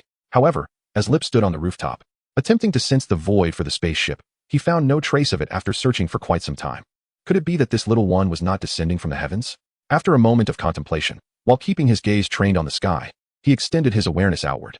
Due to limited funds, the second-hand factory he had purchased was situated in a location that, while decent, had not commanded a high price. In fact, Lip managed to acquire the over 400 square meter space for less than $80,000 from its previous owner. Even with the strong dollar of the 1990s and the real estate bubble yet to inflate. The main reason he could buy this property adjacent to Manhattan for under $200 per square meter was the owner's urgency to sell. The factory was located in Hell's Kitchen, an area notorious for its deteriorating safety conditions. Initially, Lip had planned to settle in with little Broly and engage in heartfelt conversations with the neighbors in due time. However, as fate would have it, on the very first night of their occupancy, he found himself compelled to pay visits to some neighbors. Lip expanded his sense to cover 3 nearby streets. Since the system indicated that the child he was to adopt would soon appear in the vicinity, this range should have been ample. Yet, despite his diligent sensing, he could not detect the child's presence, nor did he encounter even a shadow in the vicinity of his second-hand factory. Lip felt perplexed. Wasn't he this Hell's Kitchen? Had the local gang members suddenly developed a distaste for nightlife? Of course, he understood that it was more plausible to believe they had undergone a transformation than to think they had changed their ways. Thus, standing atop the roof, Lip directed his gaze toward a nearby establishment, a nightclub just 2 streets away from his new home. Although the streets around were deserted, the nightclub was ablaze with light. Lipu now speculated that the gang members dared not loiter near his home, likely due to the peculiar nightclub nearby. He focused his attention, projecting his senses towards the establishment, attempting to discern any trace of the child he sought to adopt. However, after merely a few seconds, he relinquished his effort. The atmosphere within the building was overwhelmingly chaotic, a cacophony of scents rendering the identification of any specific essence akin to extracting silk from a cocoon. While patience was one of Lipu's virtues, time was a luxury he could not afford. Thus, he leaped from the rooftop of the factory, landing deftly in the narrow alleyway behind the nightclub. Yet, upon taking his first breath of the air in this vicinity, Lipu frowned. The air was foul, imbued with a strange stench accompanied by a faint yet disturbingly heavy metallic scent of blood. Such odors were common in America. Yet the subtle yet weighty aroma of blood typically resided only in modern slaughterhouses. There, although the scent from the slaughtered animals dissipated swiftly, the sheer volume of livestock created an accumulation of this peculiar heaviness. This nightclub was decidedly, even alarmingly, out of place. As he pondered this, his pace remained unbroken. Approaching the back door, he was halted by 2 bouncers, one of whom was smoking marijuana and boasting loudly. "Country bumpkin, this isn't a place for you. If you want to have fun, go buy a ticket at the front," barked the punk-styled guard, adorned with a mohawk, eyeliner, and a stainless steel ring through his nostril. Lipu's red and black checkered shirt, denim jeans, and workman's Martin boots earned him the label of country bumpkin. Beside the punk, a larger man with an array of colorful tattoos covering his exposed face and arms stood. "Hey, why so hostile? If this little handsome guy doesn't want to enter through the front, what's wrong with the back? We're all just here for a good time." The tattooed giant winked at the punk before casting a lecherous glance at Lipu. The boss was reveling in the club, while they were stuck outside in the cold. He was genuinely hungry. "You disgust me." Without further ado, Lipu raised his hand and unleashed a burst of energy. With a soft puff, the tattooed man emitted no sound as his upper body was obliterated by the force. Following this, the remnants of his lower half ignited with a hissing sound, akin to a paper effigy set ablaze at a grave. The charred remains quickly transformed into a pile of black ash, a testament to cleanliness and environmental consciousness. Indeed, he confirmed his suspicion regarding the ineptitude of these so-called vampires. In an instant, his figure flickered and appeared beside the punk. Before the guard could utter a sound, Lipu seized him by the throat, gripping the very essence of his fate. "Be obedient, do you understand?" Even with his neck clasped tightly by Lip, the punk man still fervently nodded. After enduring a long and arduous transformation into a vampire, he felt he had not yet lived enough. "Is this the lair of the vampires?" The vampire nodded slightly. "Are there living humans here?" The vampire nodded again. "Are there any infants?" The vampire showed a moment of surprise, but continued to nod. "Excellent, you may now perish." With a swift motion, Lip pressed his palm against the vampire's neck and released an energy blast, obliterating the head of this individual adorned with eyeliner and a nose ring. The headless corpse of the punk man fell to the ground, and in the blink of an eye, it too transformed into a puddle of black ash, following in the footsteps of his companion. Chapter 14. The man descends like a deity. Having dealt with the guards at the back door, Lip kicked it open with a powerful strike. The raucous music emanating from the front of the nightclub drowned out the sound of the explosion, and not a single vampire noticed the rear entrance of their lair had been breached. Of course, even if they were aware, it mattered little. With Lip's personal agility nearing 50, his sprint left only a fleeting shadow in his wake. Upon entering the nightclub, he did not rush to the dance floor to commence a massacre. Instead, he donned his combat power detector and dashed towards the staircase, weaving through the various rooms of the building. Whenever he encountered a living being that was not utterly feeble, regardless of skin color or gender, Lip would unleash an energy blast upon them. In truth, the majority of the vampires obliterated by Lip never even had the chance to feel pain, instantly turning to a pile of black ash. In just a matter of seconds, Lip had cleared several floors of vampires and ascended to the opulent private room at the top level of the nightclub. Though this level had been specially soundproofed, Lip's superhuman senses still faintly detected cries and whimpers. Among them were women and children. With a resounding crash, Lip struck the solid riot door with his fist, bending it inward and tearing it from the wall along with its frame. An unfortunate vampire, caught off guard, was crushed beneath the fallen door, instantly transforming into a splattered mess. Within the lavish private room, the lighting was a dim crimson, and 7 or 8 disheveled vampires were each embracing a woman in a most indecent manner. It was evident that the women were not there by choice. Scattered among them were several lifeless bodies, drained of blood, their faces bearing grotesque expressions, alongside some young men. Apart from being drained, some of these corpses were missing chunks of flesh, suggesting that this room had been the scene of a horror film of the most disturbing caliber. What ignited Lip's fury further was the sight of a dozen naked infants neatly arranged upon the dining table, treated as mere desserts by the vampires. One vampire, seemingly finished with its meal, wrapped only in a towel, approached the table, extending its claws towards a child.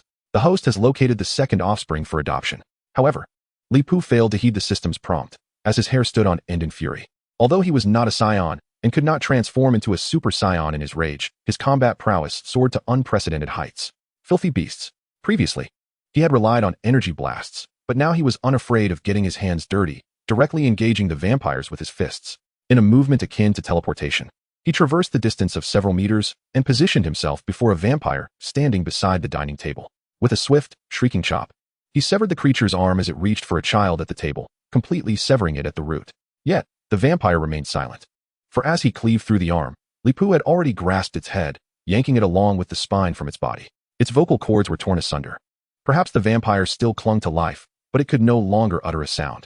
Li Pu cast the severed head to the ground, and then turned his gaze toward the other astonished vampires. "You no longer possess the right to die swiftly," he declared, sealing their grim fate. "Who are you?" One vampire questioned, baring its sharp fangs, only to have its eyes pop out in a most literal sense the very next moment. As it spoke, Li Pu delivered a punch that obliterated its torso from the neck down in an instant. Deacon, the unfortunate vampire, now a mere shell of its former self, cried out. "Oh, goodness, it's a demon. Run." Deacon Voss, the leader of this vampire clan, was left in a pitiful state, and witnessing their leader's demise robbed the remaining vampires of their courage, prompting them to flee in terror. Regret flooded their minds, first, for having only 2 legs bestowed upon them by their parents, and second, for the luxurious private room on the upper floor of the nightclub, which had been specially reinforced to prevent sunlight from penetrating, with iron plates welded over the windows. Yet, before they could reach the door, the fastest among them met his end as he took Li Pu's vengeful energy blast head-on, resulting in his complete annihilation. The remaining vampires stood frozen in shock, but fortunately, Li Pu, possessing a kind heart, alleviated their paralysis within moments, extracting their heads from their bodies with bare hands. Just as Li Pu prepared to charge into the nightclub's main hall and eliminate the lesser vampires reveling with their unsuspecting prey, a tremendous noise erupted from downstairs. A towering black man, clad in a black leather coat and wearing sunglasses even at night, crashed into the nightclub's entrance in a heavily fortified modified vehicle. Before exiting, he pressed a button on the dashboard, and simultaneously, a row of ultraviolet searchlights atop the vehicle illuminated, targeting the nightclub's entrance. Immediately thereafter, the imposing figure of a black man yanked a flexible hose from the vehicle, pried open the grating of a sewer, and inserted it into the depths below. A foul, garlic-scented white gas surged forth, effectively sealing off all escape routes for the vampires ensconced within the building. Having accomplished this, the legendary vampire hunter, Blade, also known as Eric Brooks, charged into the nightclub, armed with silver-plated weaponry specifically designed for the eradication of vampires, as the anguished cries of the night echoed around him. However, upon clearing the vampires from the main hall and expelling the living, who were meant to serve as prey, he ascended the staircase, intent on systematically purging the remaining vampires. To his dismay, he discovered that the upper floors had seemingly been attended to by someone else. In the chambers on the top floor, Blade encountered only a few infants placed upon tables and several surviving women. Upon inquiry, he learned that a man had recently burst through the door, unleashing a massacre upon the vampires. This man had descended like a deity, slaying the fiends and severing their wretched heads. One woman, clearly bordering on madness, knelt upon the ground, pointing at a gaping hole in the ceiling, fervently informing Blade of the events.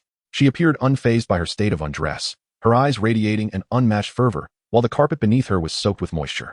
Chapter 15. The Adoption of Conrad Kurze. In the dead of night, the Hell's Kitchen precinct of the New York Police Department received an urgent call for assistance. Both Blade and the Punisher were operatives of S.H.I.E.L.D., classified as Level 10 agents, and the agency's subterfuge had become a routine affair. The officers toiled throughout the night, ultimately rescuing a dozen infants suspected of abduction from a building that had suffered a terrorist attack. Additionally, some female survivors were compelled to seek medical attention at a hospital operated by Stark Industries. The following morning, the headquarters of the New York Police Department was inundated with a series of alarming calls from Wall Street, where several pedestrians reported a chilling sight. They claimed to have witnessed a gruesome spectacle. 7 or 8 severed heads dangled from a street lamp, resembling a grotesque cluster of grapes. Yet, as curiosity beckoned them to draw nearer, the morning sunlight illuminated the street, causing this macabre collection of heads to spontaneously combust, leaving only a pile of ash in its wake. Reporters, drawn by the scent of sensationalism, hastened to the scene to cover the unfolding story. The juxtaposition of Wall Street and the hanging heads inevitably sparked a flurry of speculation. Consequently, the case surged to the headlines, becoming the talk of the town among New Yorkers. In this manner, Lee's objective was achieved. The blood-sucking, child-eating fiends undoubtedly received his warning. He would continue to hunt vampires regularly. For now, with 2 small children to care for, the necessity of earning a living had grown all the more pressing. Last night, he took away the severed heads of those vampires, not for any blood sacrifice or offering to a blood god, but merely for the sake of utilizing the refuse. Unlike other feeble vampires, the leader of that gang, Deacon Firth, despite having only 1 head remaining, was not entirely lifeless. Deacon had even developed vocal cords and incessantly pleaded for mercy from Leepu, exclaiming, "Do not kill me. I can offer you wealth. I possess vast riches." This was a rather desperate gamble on his part. Surely, he had not heard the adage, "If I kill you, your wealth becomes mine." However, what irked Leepu was that although Deacon obediently led him to a safe house in Manhattan to procure funds, upon arrival, Leepu discovered that the vampire hardly had any cash. The so-called riches turned out to be merely hundreds of kilograms of narcotics. This forced Leepu to take another trip, disposing of those harmful substances into the Atlantic Ocean. In the end, he obtained only a modest sum of over 100,000 in cash from Deacon. Consequently, Deacon was denied even the privilege of choosing a solitary lamppost. He was destined to be hung alongside his subordinates, reduced to ashes under the morning sun. Seeing young Broly quietly snuggling with the sled dog, Alfie, as they both slumbered peacefully, Leepu merely smiled, refraining from waking his eldest son. That mischievous boy, he would introduce this little brother to him come morning. At that moment, he finally calmed down, recalling the system notification he had previously overlooked in his moment of impulsiveness. Ding! Congratulations, host, you have successfully adopted a second child. Conrad Kurze. Though Leepu felt he had heard the name before, it did not resonate with him as profoundly as his first son, Broly. Similarly, as with the adoption of Broly, the system rewarded him with a paternal bonus. Ding! System reward granted. The host acquires the biological father attribute template for Conrad Kurze, which can be viewed on the personal attribute panel. Leepu suddenly felt a wave of dizziness. He hastily placed the sleeping infant on the sofa before accessing his attribute panel. Host: Leepu. Age: 28. Power: 46, 150. Constitution: 1, 301, 300, limitless. Agility: 25, 100. Intelligence: 1, 313, 000, limitless. Charm: 201, 300, limitless. Perception: 991, 300, limitless. Talent: Scion Elite Warrior, Human Emperor Template. Skills: Chinese Home Cooking, Intermediate. Operation of various vehicles: Beginner, Hunting, Intermediate. Mechanics: Beginner, Childcare, Beginner. Status: Loading the Human Emperor's psychic talent. The host's feeble brain and originally low potential intelligence are undergoing passive development. Symptoms such as dizziness and headaches are normal. Please bear with it for a moment. Curse it all. Having just reviewed his status, Leepu felt as though his brain was on the verge of exploding, akin to countless needles incessantly prodding at his mind. The pain was so intense that he nearly succumbed to his knees. Yet, inexplicably, at the moment his knees brushed the ground, a surge of unwarranted pride prevented him from capitulating. He remained frozen in place. Simultaneously, as his mind continuously reconstructed itself, a plethora of faded memories began to crystallize. Damn it, Li Pu exclaimed, as he recollected the identity of the Emperor. This man was the sole and paramount ruler of the human empire within the Warhammer universe, a realm that traversers dread, and the savior of humanity. The Emperor bore many monikers: the Golden Behemoth, the Great Sorcerer, the Alien Terminator, the Chaos Annihilator, the Lord of Humanity, the Yellow Fox, the Titan of Technological Enthusiasm, the Omniscia, the Fifth Chaos God, and the King of the Golden Throne. Though jesting about these titles, one cannot deny the Emperor's extraordinary might. He is likely the most powerful psyker in the annals of the Warhammer universe, an immortal with an unparalleled endurance. While the chaotic rabble frantically sought elevation to godhood, the Emperor had resolutely refused worship, firmly identifying as a mortal.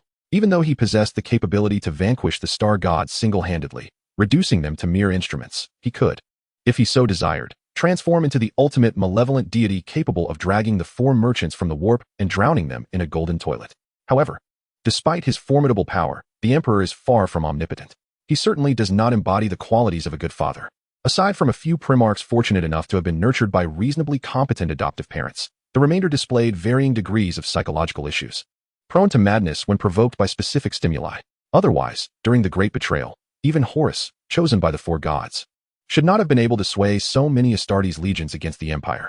This time, the system rewarded Li Pu with the Emperor Template talent, intended to enable him to properly raise one particular troubled primarch, Conrad Kurze. He was determined to show that old man how a good father raises his son. Out of nowhere, Li Pu was gripped by such lofty aspirations, followed promptly by an even more intense throbbing in his head, 10,000 times more agonizing than before. Gritting his teeth, he remained silent, allowing the system to gradually develop his talent. Chapter 16. Broly. Dad, you gave me a brother? This transformation persisted throughout the night, concluding almost simultaneously with the obliteration of those vampires. It was only then that Li Pu regained his mobility, freed from his crouch position, augmented by the Emperor Template talent. The first thing he did was to stretch his somewhat stiff limbs. He pondered whether, after sitting on the toilet for an eternity, he might stumble upon rising due to numb legs. Having indulged in a moment of disdain toward a certain old man, Li Pu instinctively prepared to engage in a ritual he had performed each morning for the past few years. He was set to make breakfast for little Broly. In his previous solitary existence, breakfast was often a mere afterthought, sometimes skipped altogether in his laziness. However, ever since he embraced the role of a father, nurturing a son, his habits had undergone a significant transformation.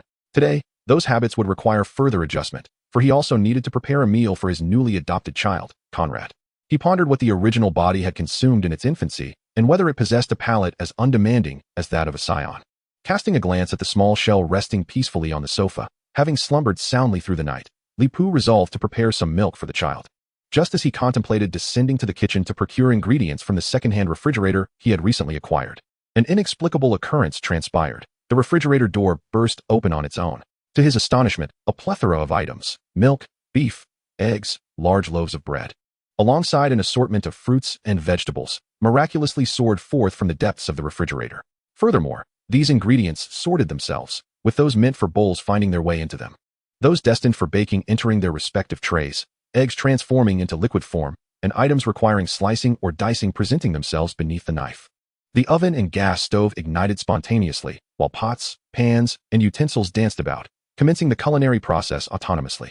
Li Pu blinked in disbelief and hastily opened the attributes panel, eager to ascertain whether the system had gifted him with a house elf akin to those in Harry Potter. However, the outcome was not as he anticipated. The status section of the system attributes panel elucidated the cause behind this automated breakfast phenomenon.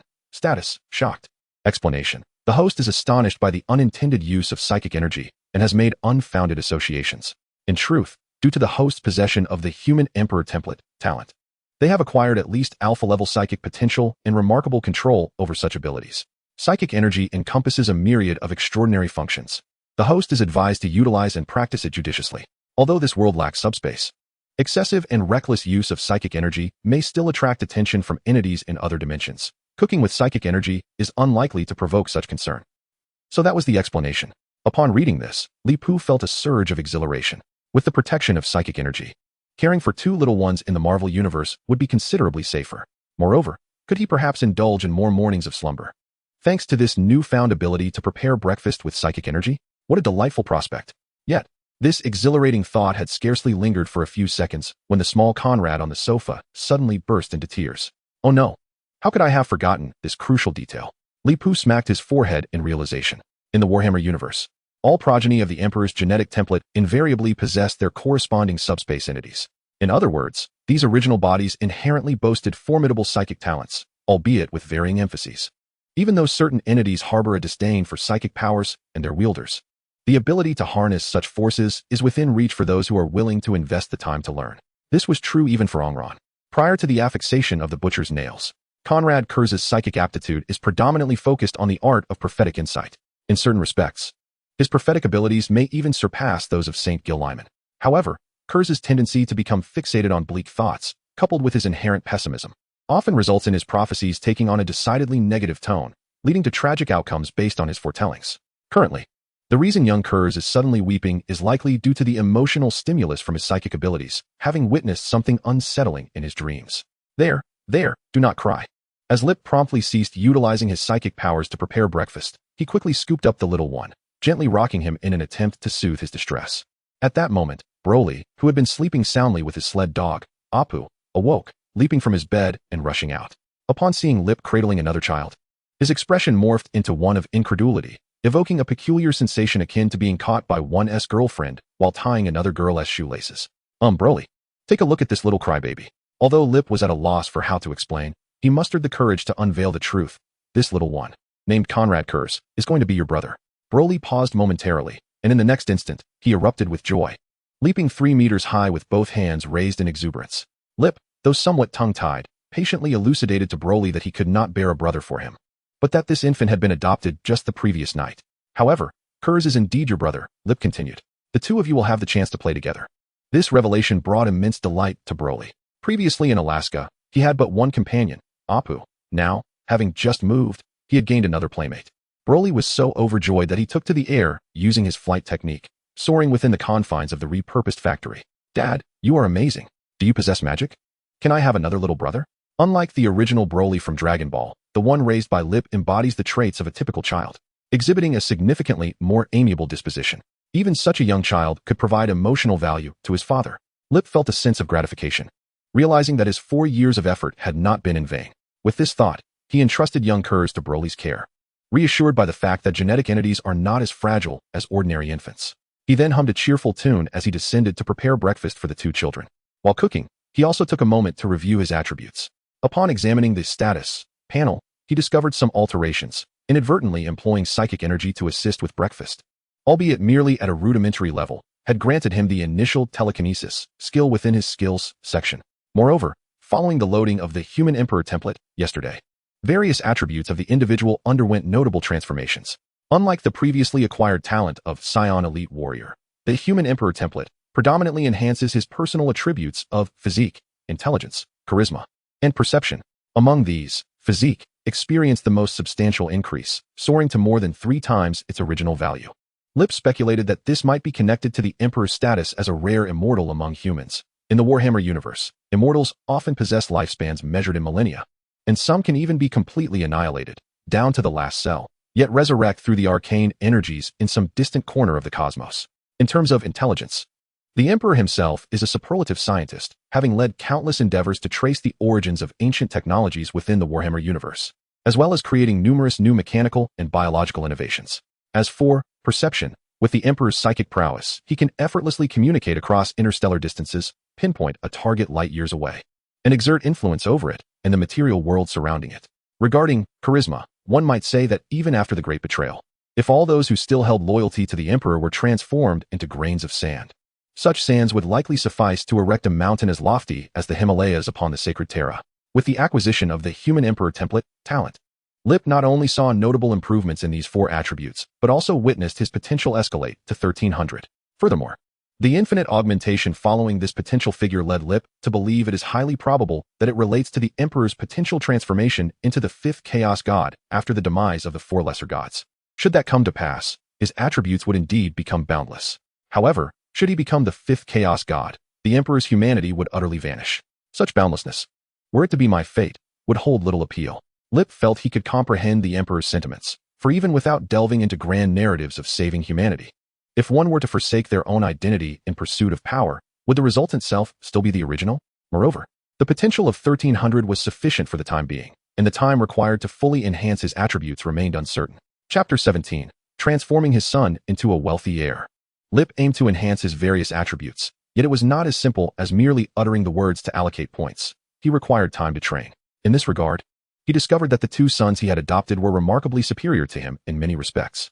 Without mentioning little Broly, whose inherent status as a Super Saiyan is well understood, this child has been growing stronger with every passing moment. He possesses an even greater appetite than Broly did in his youth, showcasing an astonishing efficiency in utilizing the energy from food. Furthermore, aside from his rapid increases in height and weight, Kurze's intelligence developed even more swiftly than his physical growth. It is noteworthy that we are still not yet in the millennium, and there are no wireless internet tools available on the market. Little Kurze, inspired by the Dragon Ball's power level detector, ingeniously transformed it into a network access device. Through a series of deft maneuvers, he managed to connect to a university's campus network, discovering a treasure trove of animated series to enjoy with his brother. Absurd, isn't it? Lip shared in this sentiment. Yet he understood that this rapid development was not the zenith of Little Kurze's potential. Were it not for the relatively stable environment devoid of the survival pressures typical of the Warhammer world, the genetic progenitor, Conrad Kurze, might have swiftly matured into adulthood. Imagine a giant, over 3 meters tall, possessing intelligence and strength far surpassing that of ordinary humans, all within mere months of birth. The thought is exhilarating. Some might perceive this as a gift, a talent bestowed upon the offspring by their biological progenitor, the Emperor. However, this gift bore a price. Most genetic progenitors lacked a normal childhood. As the saying goes, some individuals spend their entire lives healing from their childhood. Lip wished to spare Kurze from repeating this fate. Lacking the grand visions of the Emperor and the heavy burden of humanity's destiny, he simply desired for Kurze to understand what a normal child's upbringing should resemble. Though it may not last long, it was worth attempting, wasn't it? Thus, when he witnessed the two little ones hurriedly shutting off the television upon entering the house, he refrained from admonishing them. Indulging in animated series? He said, affectionately ruffling one son's hair with a grin. Although little Kurze struggled with speech, he comprehended the exchange between Broly and Lip. Excitedly, he nodded and skillfully manipulated the disassembled power level detector, pulling up the delightful finds from the university server. Child's Play, Sleepy Hollow, The Silence of the Lambs, A Nightmare on Elm Street, Scream. Lip, though aspiring to be an open-minded father, prohibited the young ones from viewing those horror films and other inappropriate content. After all, certain principles must be instilled from an early age, otherwise, the thought of them growing up into misguided troublemakers sent a shiver down his spine. Just imagine if these two children went astray, becoming powerful agents of chaos. What havoc would they wreak upon the already fragile Marvel Universe? After imparting some lessons to the little ones, Lip spent some time watching animated shows with them before sharing exciting news. Good sons, our family business is about to commence. It turned out that his recent outing was to procure necessary licenses.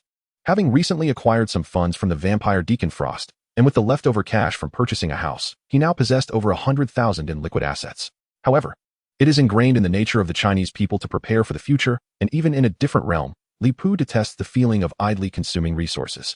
Moreover, he and his two sons are voracious eaters, and the household's Engel coefficient is exceedingly high, necessitating various methods to earn a living. Thus, Li Pu acquired a food truck, and today he ventured out to obtain the health permit and operational licenses he had applied for a few days prior. With hands on his hips, he proudly displayed the newly acquired permits to his sons, informing them to await their future as affluent heirs. Little Broly, somewhat bewildered, scratched his head and inquired, "Father, what is a rich second generation?" Coincidentally, at that moment, the television broadcasted news featuring a spokesperson from Stark Industries refuting rumors about their chairman, asserting that his relationship with a certain actress was purely platonic, devoid of any romantic or marital implications. Li Pu pointed at the bespectacled Tony Stark, who was defiantly gesturing at the camera, exuding an air of nonchalance, and remarked, "There. That fellow with the mustache is a rich second generation, the wealthiest in the world." Little Broly remained puzzled. To him, this affluent individual appeared rather weak, questioning the merit of such a status. "Oh, he s still giving the finger. Didn't you say that s an offensive gesture, Dad? Good children shouldn't curse. Real men should act rather than talk." Meanwhile, little Kurze, though grasping the concept of a rich second generation, found himself giggling at Tony Stark's appearance. Seemingly sensing something humorous about the scene, he clapped his hands and, in a childish voice, teased, "His legs are so short that he kneels down upon landing." To be fair, Li Pu had quite admired Iron Man Tony Stark in his previous life. However, the reality was that this wealthy heir indeed had short legs, and the landing posture in his armor was rather taxing on the knees. Thus, he begrudgingly concurred with his son Kurze's assessment. The atmosphere in the household instantly brightened. Chapter 18. I have seen a dragon, do you believe it? In midday Manhattan, a red food truck stood at the curb. Yo-yo, check it out. A A set of jianbingguozi. Drawn by the infectious music, office workers flocked to purchase jianbingguozi. Li Pu's stall was not situated in Hell's Kitchen, but rather near the iconic Golden Bull of Wall Street. This location was in close proximity to the New York Stock Exchange, where capital never slumbers, and the surrounding office buildings boasted a continual flow of workers around the clock. Despite the Wall Street denizens all clutching their coffee and cigarettes, seated before their computers for an entire day, the primal need for sustenance remained. In comparison to local restaurants where a meal would scarcely start below 3 digits, or the pizza joints notorious for tardy deliveries, the immediate convenience of a food truck proved undeniably alluring to them. Priced at $8 per serving, with additional charges for bacon and sausage, Li Pu managed to net $500 to $600 in mere hours. By day's end, even with conservative estimates, he could easily surpass $1,000 in sales. One can only say that even among cattle and horses, the beasts of Wall Street undoubtedly possess a superior purchasing power compared to those from other locales. Young Broly and young Kaz, too, joined in the venture, setting up a small stall beside the food cart, exclusively selling crushed lemons. The volume of their sales mattered little. Lip simply aimed to provide them with an opportunity for growth, encouraging them to practice gentle handling in daily life through the act of smashing lemons. Their method was straightforward. Each brother wielded a hefty hammer crafted from a barbell and solid stainless steel, aimed at a bucket filled with ice and lemons placed on the ground. With each swing, they focused their strength solely on extracting juice from the lemons without demolishing the pavement beneath. Thud, thud, thud. Lemon juice splattered, causing the ground to tremble slightly, leaving many passing Wall Street elites dumbfounded, their coffee cups momentarily forgotten as they stood transfixed. Excellent. Such vigor. Lip praised young Broly and young Kaz, then filled a paper cup to the brim with the refreshing lemon juice they had prepared. Ah, truly sweet. Just as he was about to conclude their little venture, a scruffy-looking homeless man, who had been observing the children smash lemons from a distance with his arms crossed, approached with steady steps. This man, sporting a rough beard and carrying a tattered travel bag, appeared quite young despite his disheveled appearance. Upon sensing someone nearing, Lip cast a curious glance at the man, noting an unusual aura about him. Young Broly shared a similar sentiment. Dad, that uncle has 2 types of energy, he remarked, demonstrating an acute perception that surpassed Lip's own. Dad, that uncle's fists are glowing, young Kaz added, biting his finger and speaking in a childlike voice. 2 energies within him and glowing fists. Lip recalled a Marvel series he had watched, where the protagonist possessed glowing fists. When the man approached, he first performed a traditional Chinese greeting before inquiring, "Might I ask if you are training your children?" Not sensing any malice from the man's aura and recalling that he seemed to embody a superhero rather than a villain, Lip nodded. "I see, no wonder. These children have remarkable talent. They are destined to become exceptional warriors in the future. However, their training methods are somewhat rudimentary. Perhaps I could offer them some suggestions." With that said, Lip found no reason to refute him. After all, he himself had come from an unorthodox background, devising many training methods through his own experimentation. Since the man was willing to teach, it would only benefit the children to learn more. Upon receiving Lip's consent, the man wasted no time, tossing his backpack to the ground. He then demonstrated a set of martial arts with a distinctly Chinese flair on the sidewalk, exuding an energetic presence and occasionally emitting peculiar whistling sounds, which drew the attention of numerous onlookers. Some individuals mistook him for a street performer, applauding and even tossing a few coins his way. However, that was not the case. Surprised by the unexpected generosity, he appeared somewhat bewildered. Just as he was about to utter a word, his stomach audibly grumbled, interrupting the moment. A certain gentleman from Huaxia, known as Lu Sun, once remarked that a person is akin to iron, while a meal is steel. Missing a meal can induce a sense of urgency. With a smile, Li Pu expressed this in Chinese. The man's face instantly reflected astonishment, for he had not anticipated hearing such a familiar language in Manhattan, one he recognized even more than his native English. "Are you from Huaxia?" he inquired. Li Pu nodded, explaining that their business was concluded and that they were about to enjoy lunch. "Would you care to join us for a bowl of authentic zhajiangmian?" Upon hearing the mention of zhajiangmian, the man's eyes sparkled with delight. "Could you possibly bring me a few cloves of garlic? Eating noodles without garlic diminishes the flavor significantly." "Why not?" Thus, the man indulged in a generous bowl of minced meat and egg zhajiangmian, garnished with shredded cucumber, soaked yellow beans, and several peeled garlic cloves. Naturally, Broly and Kaz also held their own bowls, happily savoring their meal while seated on small stools. After finishing his bowl, Li Pu poured him a cup of rich jasmine tea, prompting an involuntary expression of appreciation from the man. This sentiment opened the floodgates of conversation, as he introduced himself as Daniel, recounting how he had traveled to Huaguo at a young age and grown up there. With a sense of pride, he declared that even in the birthplace of martial arts, his skills were among the finest. As the excitement built, Daniel jokingly remarked to little Broly and little Kaz, "I have seen a dragon. Do you believe me?" Surprised, he continued, "Oh no. Do you know what a dragon truly is? It is not merely a winged lizard, But he anticipated the children would be unfamiliar with Chinese dragons. Yet to his astonishment, little Broly chimed in, I know. The East Sea Dragon King is Ao Guang. And the 4 Dragon Kings combined cannot match Sun Wukong, who even received numerous gifts from that little monkey. Chapter 19. Finding an Iron Fist as a personal trainer. This was clearly beyond expectations. The children had watched Journey to the West, which undoubtedly sparked their fascination with the dragon lineage. Yet now, with the presence of the great sage equal to heaven, what dragon could stand a chance? Observing Daniel's crestfallen expression, Li Pu gently patted his shoulder. My friend, while I recognize the allure of Journey to the West, your tale cannot quite compare, yet your martial skills are genuinely impressive. I can tell they are no mere fade. How about this? I offer you some money in exchange for you to teach my 2 sons authentic martial arts. Parents cherish their children and plan for their futures. Li Pu, having gleaned some insight into Daniel's abilities, sincerely hoped his 2 children could learn something valuable from this iron-fisted mentor. Having received a satisfying bowl of zhajiangmian, coupled with Li Pu's evident concern for his sons, Daniel felt a stirring within him. Though aware that he had more pressing matters at hand, he was touched by the gesture. However, in the end, he could not bring himself to reject Li Pu directly. After a moment of contemplation, he replied, I do not require money. But my time is indeed quite limited at present. Mr. Li, would this arrangement be acceptable? However, I cannot guarantee that the 2 children will master what I teach them. The insinuation of uncertainty amused Li Pu inwardly. Nevertheless, he felt a sense of gratitude that Iron Fist had agreed to teach. Thus, he extended his palm.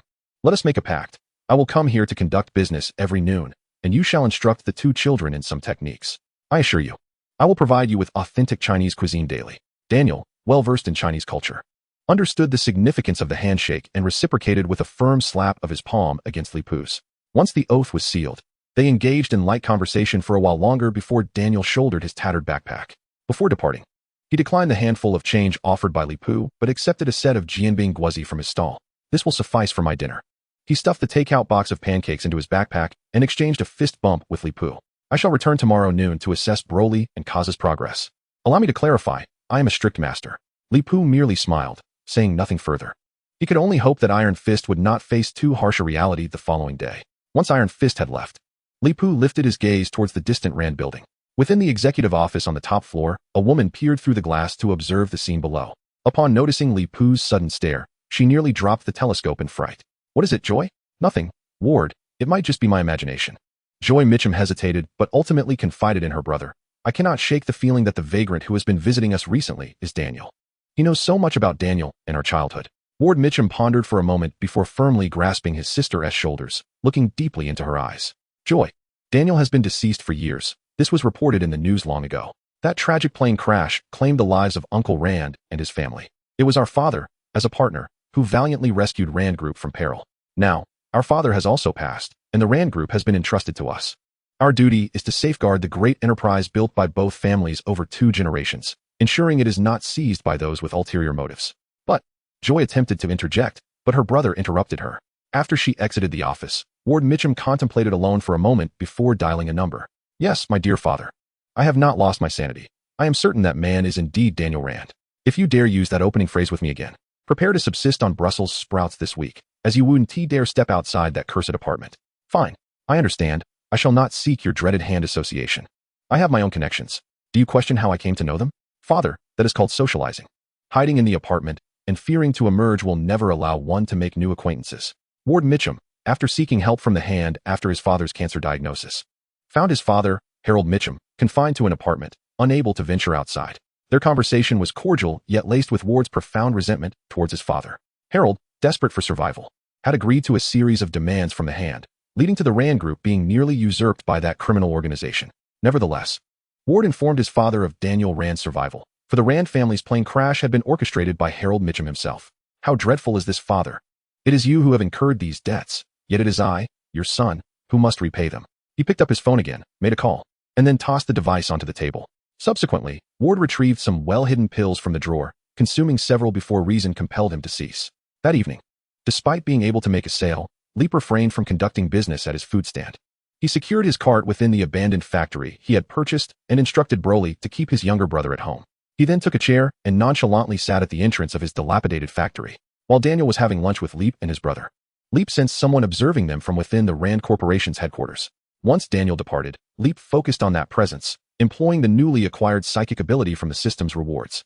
By combining Chi Lock, with psychic prophecy, he discerned a malicious intent directed toward the three of them, indicating that something sinister was planned for that night.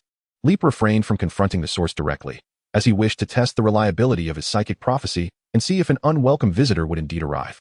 Furthermore, Leap was a reasonable individual, but he had no qualms about discussing physics if others were unwilling to listen. Chapter 20. The Midnight Lord's Understanding.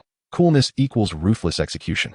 At 8:20 p.m., a convoy of flamboyant muscle cars entered Hell's Kitchen with great fanfare. Those entering Hell's Kitchen at night, including external gangs, feared being robbed by local residents. According to intel from their leader, the convoy approached a dilapidated factory near the end of 47th Street without stopping, intending to stage a surprise attack. However, before they could halt, they spotted a tall Asian man casually seated at the factory entrance, legs crossed. He rested a double-barreled shotgun on his lap, with a revolver strapped to his waist. Stop! The leader of the operation urgently instructed the driver to halt the vehicle, prepared to turn around and flee should the situation prove unfavorable. After all, they now found themselves in Hell's Kitchen, having already spotted 2 firearms. One could only wonder how many more gun barrels were aimed at them. Cool.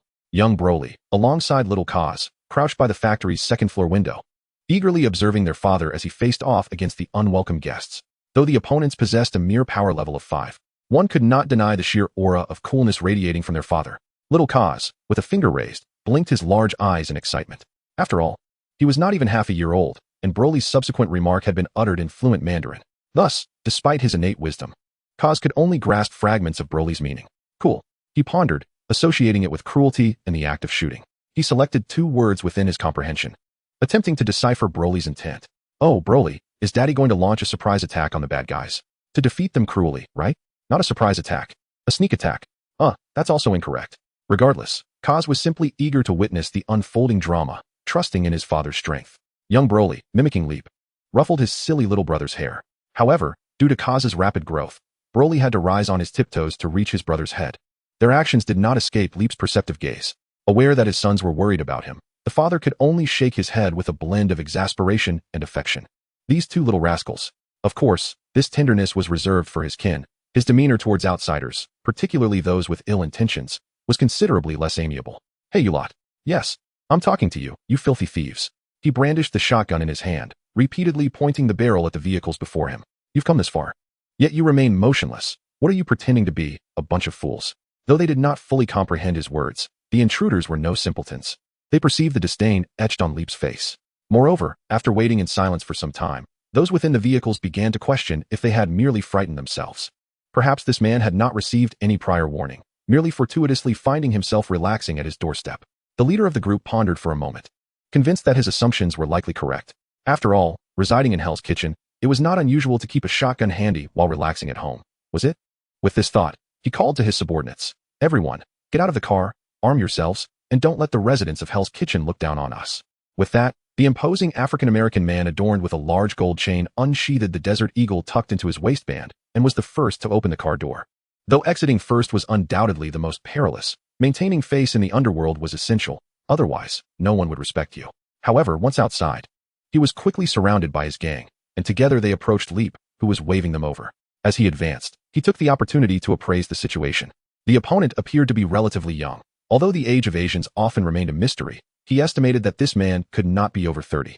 According to the information provided by the leader, this individual has 2 sons, and the 3 of them have recently arrived in New York, sustaining themselves through a food cart. Based on his attire, work boots, jeans, and a checkered shirt worn over a t-shirt, he presents himself as a typical country bumpkin, likely having spent his days toiling in a remote area, facing the dirt and sky. Unfortunately for him, his misfortune escalated shortly after his arrival in New York, as he encountered a person laden with troubles. This troublesome individual had incurred significant issues, prompting a wealthy tycoon to demand that they, the Blood Pepper Gang, eliminate the problems, along with anyone associated with that troublesome person, to prevent the situation from spiraling further. Hey, you lot. Lipu's voice broke through the man's thoughts. Can't you walk without huddling together? Moving a few steps is akin to high school girls going to the restroom. You can't even keep up with a decent lady. Even when expressed in English, this sentiment remained straightforward, instantly inciting the ire of the Blood Pepper Gang members. They were displeased, promptly brandishing their weapons. However, before firing their guns, they needed to scatter. Petty criminals are indeed petty criminals. Despite coming to execute a hit, they failed to secure a vantage point for a sniper and, instead, clustered together after exiting their vehicle. Lipu aimed at them and preemptively fired his double-barreled shotgun, causing them to scatter in panic. A dozen individuals, armed and believing themselves skilled marksmen, found themselves caught off guard. The sound of gunfire erupted. Bang, bang, bang. Following the flurry, half of these men sustained injuries from their own comrades, executed at close range. Were there any bullets aimed at Li Pu? Undoubtedly, there were some that narrowly missed. In a mere encounter, these men collapsed before even stepping through Li Pu's front door, leaving only one still gasping for breath. This individual was the leading black man among them. His desert eagle had run dry, and the backs of several of his subordinates bore gaping wounds, testaments to his valiant attempts at firing. Yet, before he could retrieve spare ammunition, Li Pu swiftly approached him and stomped down. A pained cry escaped the man's lips as his blood and flesh intertwined with the desert eagle, crushed beneath Li Pu's foot. Subsequently, Li Pu lifted his foot and lightly pressed it against the man's neck. "Oh, please, show mercy. I can hardly breathe." Faced with imminent death, he suddenly recalled the divine. Chapter 21, The Mild Pepper. Let us play a game. Li Pu, however, refrained from crushing the man's throat, instead lifting his foot. The game was titled, "I Ask, You Answer." The man seized this opportunity, treating the life-and-death game with utmost seriousness. From him, Li Pu learned that their leader was known as Blood Pepper, and their gang had adopted his moniker. The rise of the Blood Pepper gang was relatively recent, yet they had gained notoriety, largely due to their leader's emphasis on forging connections with the elite. Moreover, their leader is currently in a fierce competition with Gene for business. To ensure safety, that cunning fellow relocated the gang's headquarters to Long Island. Typically, Bloody Pepper resides in a lavish mansion in the affluent neighborhood of Long Island, orchestrating operations remotely through his subordinates. This time, upon discovering the Lip family, they believed they were merely assisting a significant figure, unaware that they were about to encounter formidable resistance. He spoke with great detail, yet in reality, this individual was subtly threatening Lip, warning against any attempts on his life, lest he provoke an unending conflict with Bloody Pepper's gang. Consequently, Lip was likely intimidated enough to agree to leave Hell's Kitchen in a vehicle. Although the driving experience was lamentable, his hand was severely injured, and the Cadillac was crushed like a tin can, he nonetheless survived. After testing the vehicle's capacity, Lip discovered that with the trunk, rear seats, and front passenger seat combined, it could accommodate up to 14 individuals. Regardless, he managed to escape, flooring the accelerator as he fled Hell's Kitchen. Contacting the authorities was out of the question. He drove the Cadillac, packed with comrades, gritting his teeth against the pain of his mangled hand, traversing from Manhattan to Long Island, and directly into his boss's estate. Numerous bodyguards were present at the mansion, and upon witnessing Lip, battered and dragging his severed hand while opening the car door, they rushed out in alarm. Even their leader, Bloody Pepper Brad Peppo, who had been engaged in a game of poker with a beautiful woman, hastily emerged from the villa. Upon seeing the dire state of his trusted subordinate and the Cadillac filled to the brim, with several bodyguards gagging at the sight, he immediately inquired, "What happened to you?" However, before Lip could finish his sentence, a sudden flash caught his eye, and he soon realized that his boss had vanished. In the next moment, a projectile descended from the heavens, obliterating a luxurious mansion in the Long Island enclave. It was utterly terrifying. The esteemed Long Island neighborhood had been leveled by an unknown type of bomb, erasing a grand estate in an instant. They hastily contacted their real estate agents in the dead of night, eager to arrange meetings and expedite the sale of their properties in Long Island. Unbeknownst to Lip, who had inadvertently catalyzed this sleepless night for many and dealt a severe blow to the Long Island real estate market, he stood atop the iconic Empire State Building, gazing down upon the sprawling steel jungle beneath him. Now that he was awake, there was no need to feign slumber. It was time to open his eyes. Lip turned his head and gently kicked the trembling, pajama-clad figure of the black mobster, nearly startling him into a heart attack. "Oh, for heaven's sake, are you a demon?" Brad Peppo exclaimed, desperately clinging to the ground. The two stood atop the eagle-headed sculpture at the pinnacle of the Empire State Building, approximately 1,400 feet above the ground. If one were to fall from such a height, the impact would surely leave them bruised and battered. Fortunately, Lip flew swiftly, reaching his destination within seconds, sparing the black mobster, Brad Peppo, from an immediate demise. However, he now feels that death is not far off. "I have a terrible fear of heights. Please get me down from here to somewhere safe." Upon hearing this, Lip couldn't help but laugh. "What does your fear of heights have to do with me?" While speaking, he mischievously kicked the man's ample backside several times, causing Brad Pep to involuntarily release some suspicious fluid. With the intimidation successfully executed, Lip felt no need for further interrogation techniques. In truth, he was not skilled in torture. Otherwise, he wouldn't have brought someone to this place. He simply hadn't anticipated encountering a fearful individual in such a predicament. "What a ridiculous name you have. Not Spicy Pepper. It could only serve as a garnish." Lip continued. "First, why did you send someone to my home, and who instructed you to do so? Second, can you explain why your household is filled with blood-sucking creatures? Besides your minions, why do your chef and maid happen to be vampires?" Upon hearing Lip's first question, Brad Pep wished he could strangle his subordinate and toss him to the pigs. Yet, After the second question, he realized that he might truly be in grave danger. This man, knowing of vampires, was clearly no ordinary individual. If he did not divulge some information to Lip, he might very well experience a rather unceremonious bungee jump from the Empire State Building. However, if he chose to reveal anything, he would inevitably face the terrifying retribution of his wealthy backers. Initially, Brad Pep was merely a gang leader in Brooklyn, specializing in smuggling. For someone of his stature, there were no fewer than 50 like him in the Big Apple.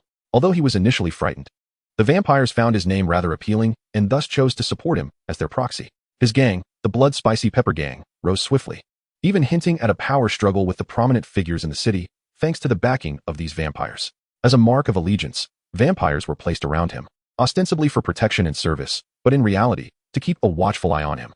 He had been frustrated by this arrangement. However, after forming a close friendship with a beautiful vampire maid, and through connections established by the vampires, he began to meet influential figures previously beyond his reach.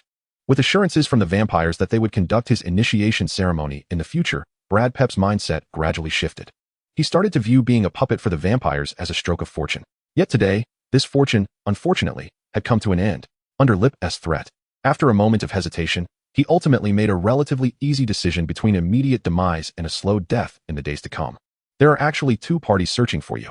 Brad Pep contemplated whether to remain silent or to reveal the entire truth. One of them is from the Rand Group. Ward Mitchum, we have a partnership in the transportation business. Today, he instructed me to send some people to drive you and your family out of New York overnight. It appears that your interactions with an individual who harbors animosity towards him have prompted him to issue a warning to your family. Meanwhile, another faction, comprised of the upper echelon of the Vampire Council, has requested that I send someone to seek you out for a serious discussion, albeit with the stipulation that they be armed. They wish to inquire if you are aware of the events that transpired in your vicinity a few weeks prior. I swear to God, I truly do not comprehend the intentions of those vampires. I am merely following orders. I assumed your family had simply encountered misfortune, inadvertently offending both Ward and the vampires, hence my actions. I believe you. Li Pu interrupted him before he could continue. He then placed a finger to his lips, signaling for the imposing figure to cease his discourse. However, you have misdirected your prayers. I am not a deity. All I can do is escort you to meet one. Chapter 22. Where has the sun gone? The mild chili pepper ultimately could not escape its fate, meeting a tragic end, torn apart piece by piece. However, the true perpetrator of this demise was gravity. Li Pu would only concede that he had, at an opportune moment, gently aided the man in his descent from the heavens. Just as he was preparing to visit the Vampire Council's office in New York, based on an address provided by a well-meaning informant, he was abruptly startled by a series of thunderous booms, followed by a cacophonous explosion. The commotion was far louder than gunfire. It was evident that someone was unleashing artillery. Simultaneously, Li Pu discerned that the source of the ruckus seemed to emanate from Hell's Kitchen. From his elevated vantage point, he meticulously observed the impact and explosion sites of the shells. At the southwest corner of 47th Street lay a once modest shipping dock, now in a state of partial disrepair. The shore was flanked by a small, aging industrial district, much of which had been dismantled shortly after World War II, transformed into antiquated 4- or 5-story apartments. The last remaining abandoned factory had recently been acquired by Li Pu, becoming a new home for him and his two sons. It turned out that the recent bombardment was the result of someone employing cannons, crudely fashioned from an unknown workshop, to unleash a relentless assault on Li Pu's new abode. What the hell? He exclaimed in frustration, and in an instant, his figure vanished from the peak of the Empire State Building. Although the likelihood of danger to his two sons amidst such intense artillery fire was minimal, Li Pu remained exceedingly irate and anxious. This was not merely a matter of the children's fortitude. Even a benevolent extraterrestrial, like Tyro's mother, endowed with resurrection abilities, would undoubtedly teleport to rescue her child when faced with such peril. She would unleash a torrent of maternal wrath upon those who dared to harm her son. Li Pu, though lacking the ability to teleport or deliver blows of monumental force, was nonetheless a fiercely protective father. What transgression had warranted the use of cannons against two children who had yet to reach the tender age of 5? Li Pu vowed to seek justice for his sons. It is well known that justice resides within the hearts of individuals. Am I to play the role of a mere excavator? A rotund fellow named Gilmore muttered from the rooftop of a house several hundred meters away from Li Pu's residence. At times, he genuinely felt that his master, the heartless Nando, was akin to a turkey pacing about, incessantly attempting to assert dominance over the entire farm. Some of the ideas conceived by Nando were utterly baffling and impossible to agree with. Yet, in light of his aspiration to transform into a vampire, he could only strive to fulfill his role as a servant, laboring tirelessly for his master. Tasks such as identifying suitable victims, disposing of blood-drained corpses, and maintaining the household cleanliness had occupied him for several years. However, the act of firing a cannon was an endeavor he had never attempted before. Who said we were to dig? true warriors obliterate the battlefield. Upon hearing Gilmore's murmurs, Nando dramatically flourished his cloak behind him, striking a pose he believed to be quite dashing. Unfortunately, his two heartless companions, one, the vampire Naja, who had previously engaged with a human lover, and the other, the self-proclaimed handsome and romantic Lopez, failed to notice his display. Those two were currently leading their respective subordinates to different locations, setting up cannons aimed at the warehouses. This trio of vampires, along with Nando's servant Gilmore, originally resided in the rural outskirts of Staten Island. However, they had recently been summoned to Manhattan by the Vampire Council. The vampire overlord, Deacon Firth, who once held sway in this area, had recently been confirmed to have been hung from a street lamp on Wall Street, perishing under the sun's rays. Due to a shortage of personnel, the council could only reluctantly summon the rather dim-witted trio of Nando. The council assigned these three purebred vampires to take over Deacon Firth's legacy, temporarily overseeing the mixed-blood subordinates who were still loyal to the deceased. Justice is the caliber. Nando chuckled with pride. When I was a valiant warrior of humble origins, I witnessed the awe-inspiring scene of cannons breaching the walls of Constantinople. Now that we have arrived in Manhattan, our purpose is to conquer this place. What man can achieve conquest without the might of cannons? The street addicts here indulge excessively. Nando's current state was evidently akin to having ingested blood with an abnormally high concentration of narcotics, leaving him in a heightened stupor. Just moments ago, Gilmore received a text message, as Nando, being an antiquated soul, was inept with modern technology.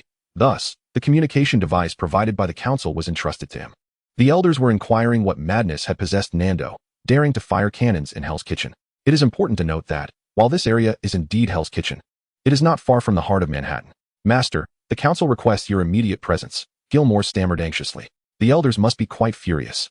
They had initially only meant for us to investigate the origins of the new inhabitants near Deacon's former stronghold. They wanted to ascertain whether they had any connection to that daywalker. They did not anticipate that you would directly unleash cannon fire upon that household.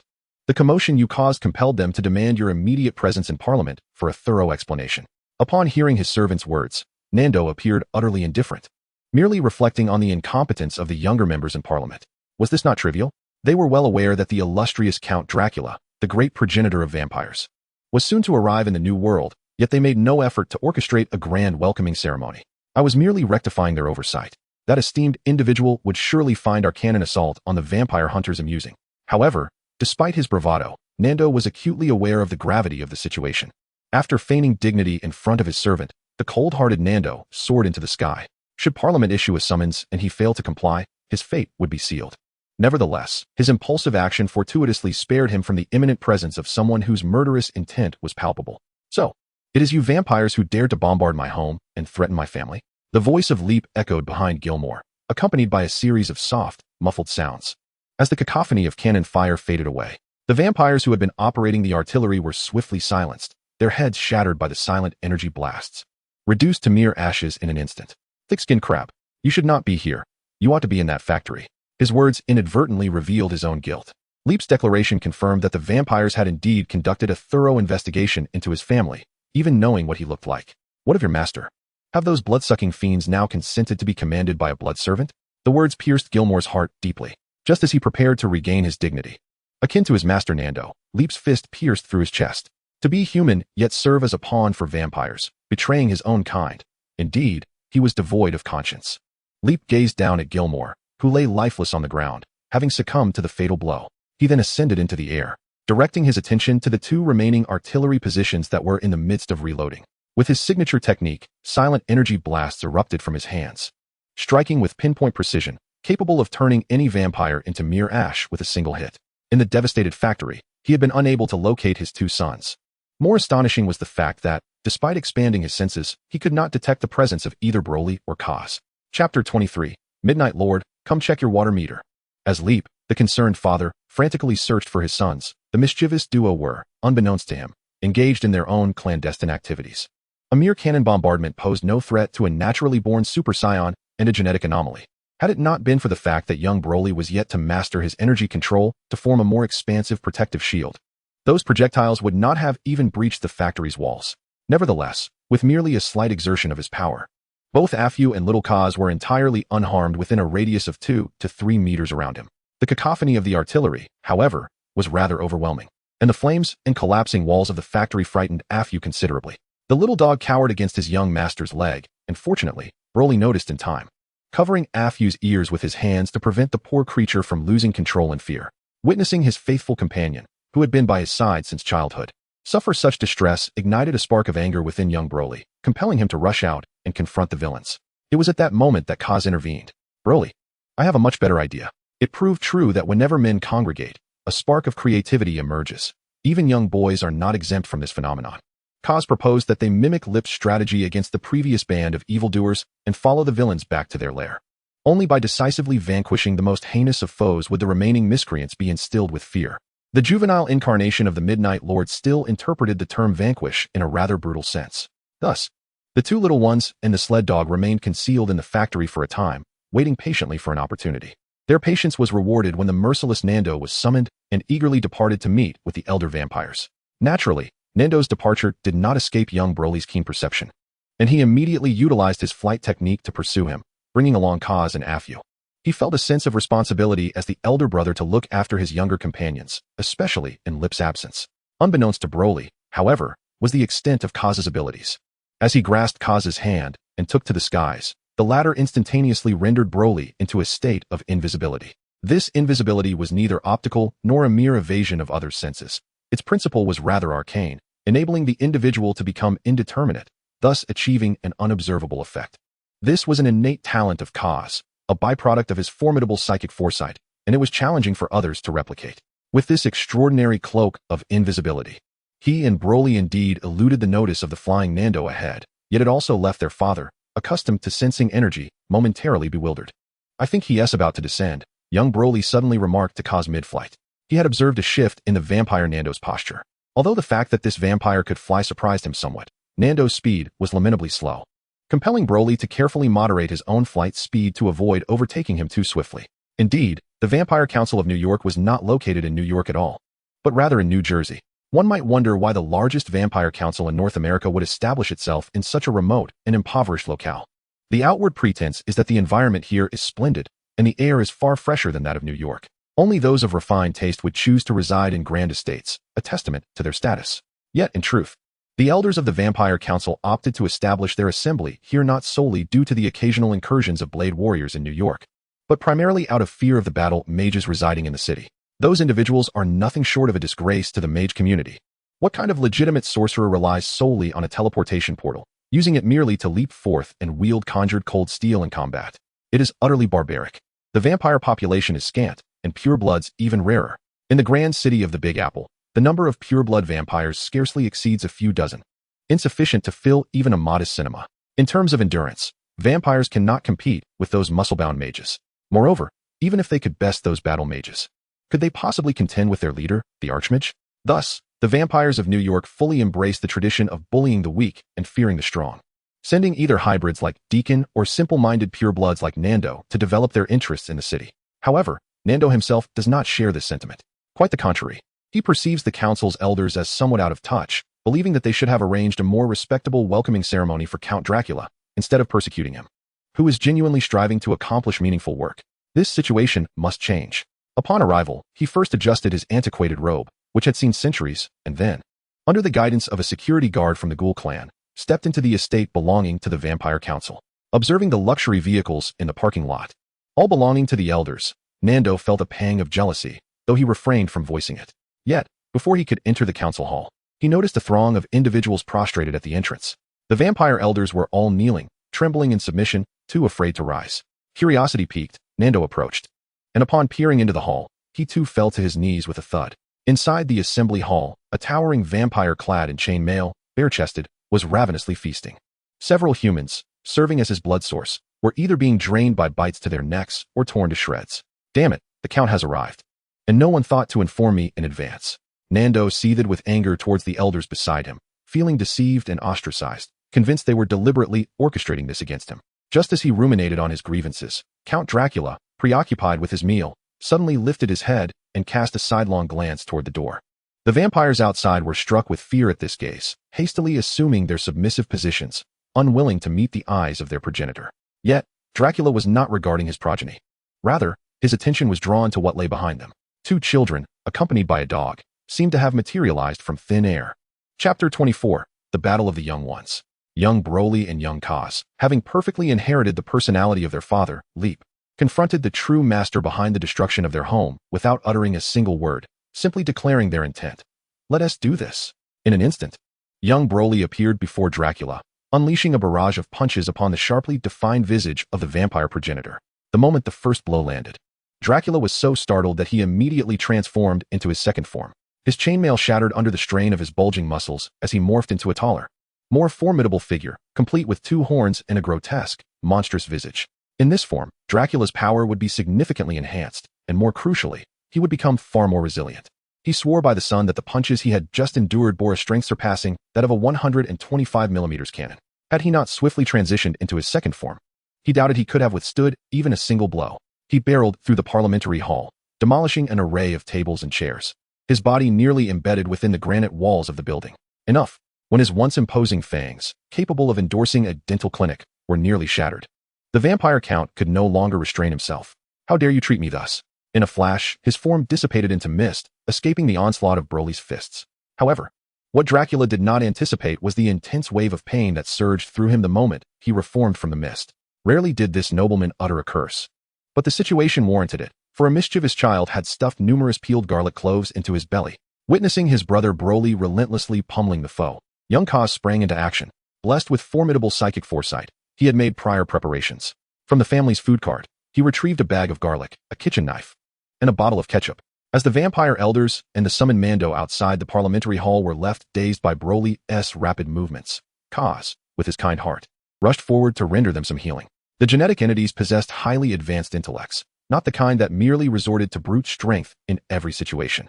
After spending a week online with a modified combat power detector, aside from indulging in films, comics, and novels, Kaz had acquired intriguing knowledge, including anatomy. Swiftly, he approached the fallen vampires and, with deft precision, made neat incisions on their chests, carefully avoiding vital organs. Then, taking advantage of their unhealed wounds, he stuffed each vampire's cavity with a clove of garlic. While garlic might not inflict fatal damage like concentrated garlic essence, the fact that it remained within the vampires' bodies was indeed terrifying. The elders and Nando were all pure-blooded vampires, and with their wounds being so minor, they healed rapidly after being cut. "You little rascal," Nando exclaimed, gritting his teeth as he rose, intent on seizing the boy and tearing him apart. However, the moment he stood, the cloves of garlic within his body began to shift uncontrollably due to the pressure of his organs and the force of gravity. What had initially been merely painful localized discomfort transformed into an excruciating experience akin to a slow dismemberment from within. He let out a wretched scream, collapsing back to the ground within mere seconds of standing. His cry triggered a further slight displacement of his internal organs, intensifying the sharp agony brought on by the garlic. Witnessing his torment, the other vampire elders gasped in horror, quickly regretting their earlier bravado. They realized, much like Nando, that remaining still allowed them to endure the pain. But even the slightest movement would exponentially amplify their suffering. In that moment, their gazes toward young Kozu were filled with dread, as if they were beholding a living embodiment of death itself. As for Kozu, he harbored no particular thoughts regarding the fear he had instilled in these vampires. He merely felt they were reaping what they had sown. Given their penchant for treating ordinary humans as mere playthings and sustenance, was it not just and entirely reasonable for them to face the consequences at the hands of someone far mightier? Lie still, do not move or make a sound. Soon, someone will come to liberate you. He left them with this parting remark, accompanied by a sense of profound despair, before directing his attention to Count Dracula, who was being forcefully pinned against the wall by his older brother. Out of respect for this formidable opponent, Kozu discarded the remaining cloves of garlic from the plastic bag he held, ensuring not a single piece went to waste. Dracula felt a numbing pain throughout his being. To make matters worse, he had just employed a misting spell and would need several more minutes before he could use magic to expel the garlic from his body. "You have forced my hand," Dracula howled, only to find his stomach aching even more. Just as young Broly reappeared before him, poised to unleash another barrage, Dracula swiftly pivoted his wrist. A beam shot forth from his palm. Broly evaded the strike in midair, only to be taken aback when the beam executed a zigzag trajectory, ultimately finding its mark. "Get away from me." At the instant the beam struck him, Broly clenched his fists tightly, unleashing a surge of overwhelming green energy from within. His pupils transformed to a vivid crimson, and his green hair stood on end. Yet, to his astonishment, he realized he seemed unscathed. The beam that had hit him appeared to have had no effect whatsoever. Chapter 25, The Ancient One. Greetings, traveler from afar. Broly was taken aback. However, he soon sensed a menacing aura approaching from behind, prompting him to swiftly evade to the side. A powerful punch, laden with intense wind pressure, narrowly missed him. Upon discerning the assailant's appearance, Broly found himself momentarily stunned, almost caught by the second blow. The assailant, while not an exact replica of Broly, bore such striking similarities that the differences were nearly indiscernible. Ha ha ha. Dracula cackled maniacally. I had no intention of employing such formidable magic. But you have compelled my hand. It became evident that he had just conjured a copy with abilities indistinguishable from those of Broly himself. This was a potent spell from the Dark Grimoire, one of Dracula's most formidable techniques. Previously, Dracula had refrained from casting magic not out of unwillingness, but fear of the repercussions. Every spell he wielded ultimately required the invocation of the dark god of magic, the lord of the underworld, and the master of dimensions, Zysorn. Such borrowing necessitated repayment. Moreover, each use of magic invariably attracted the attention of the supreme sorcerer, Ancient One. Should his magic be too closely tied to Zysorn, Ancient One would manifest a sparking portal directly before him, having once been ensnared by that bald woman in a time loop. Subjected to a relentless barrage of magical lashes for an entire year, he had become exceedingly cautious about employing magic. At that moment, he was nearly infuriated. By the heavens! Dracula had no intentions of stirring trouble upon his arrival in North America. He had merely heard whispers of a half-human, half-vampire known as Blade, who could roam freely in daylight, showed no fear of silver or garlic, and frequently hunted the vampire clan. As the progenitor of the vampire lineage, Dracula felt a curious urge to observe this unique descendant. However, upon arriving in New York, before he could savor his first meal, he was brutally assaulted. And by a mere child at that. You wretched little brat, you are doomed. Dracula snarled, his visage contorted with rage, before turning his gaze upon Kaz. That includes you. Why? Leap queried, casting a hostile glance at the bald woman before him. Why did you transport me here? Not long ago. When Broly had launched a fierce attack on Dracula, he and Kaz had exited their peculiar state of invisibility. The brothers' presence had once again manifested. Consequently, Leap had hurriedly rushed to locate the two troublemakers. Yet, just as he was nearing his destination, a sparking portal materialized mid-air. With no time to halt, he plunged headlong into the portal. In the next instant, he found himself atop a snow-covered peak, confronting a bald woman clad in a thin robe. Leap undoubtedly recognized her. When he first watched the film, the unique charm of the actress left an indelible impression on him. However, the predicament was that just as Li Pu had located his two sons, the Ancient One whisked him away from Manhattan, New York, to the Himalayan mountains in an instant. This unexpected maneuver stirred the embers of concern within him. Upon meeting Li Pu, the Ancient One, with an air of authority, declared, "Greetings, foreign traveler accompanied by two children. I am the guardian of this world, the earth, and the supreme sorceress, the Ancient One." She directly unveiled Li Pu's identity while introducing herself. "Wanderer, you need not fear any harm towards you and your sons. In truth, if you pose no threat to this universe and the earth, it is entirely possible that our paths may never cross again." Now endowed with psychic abilities, Li Pu sensed the sincerity in her words. The Ancient One appeared to harbor none of the customary animosity one might expect from a local towards an outsider like him, along with Kaz and Broly. Moreover, within the infinite multiverse, it was not uncommon for individuals from parallel worlds to inadvertently traverse into other universes.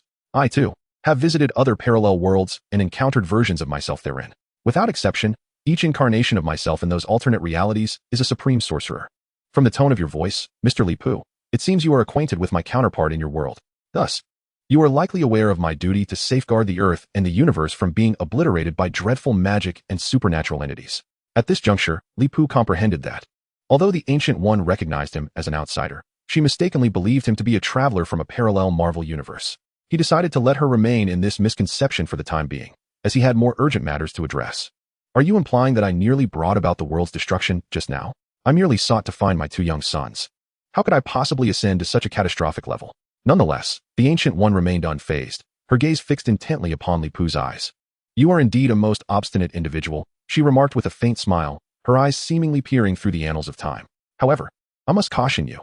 You are on the verge of attempting to kill someone you are destined to never vanquish.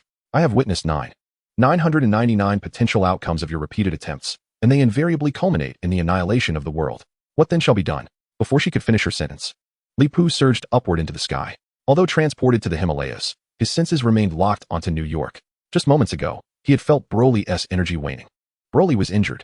A father, anxious for his son's safety, had no time to entertain the lengthy discourse of another, even if that individual was the supreme sorceress. Li Pu, propelled by urgency, raced northward at breakneck speed, taking the shortest route across the Arctic, hurtling from the Himalayan heights straight towards New York.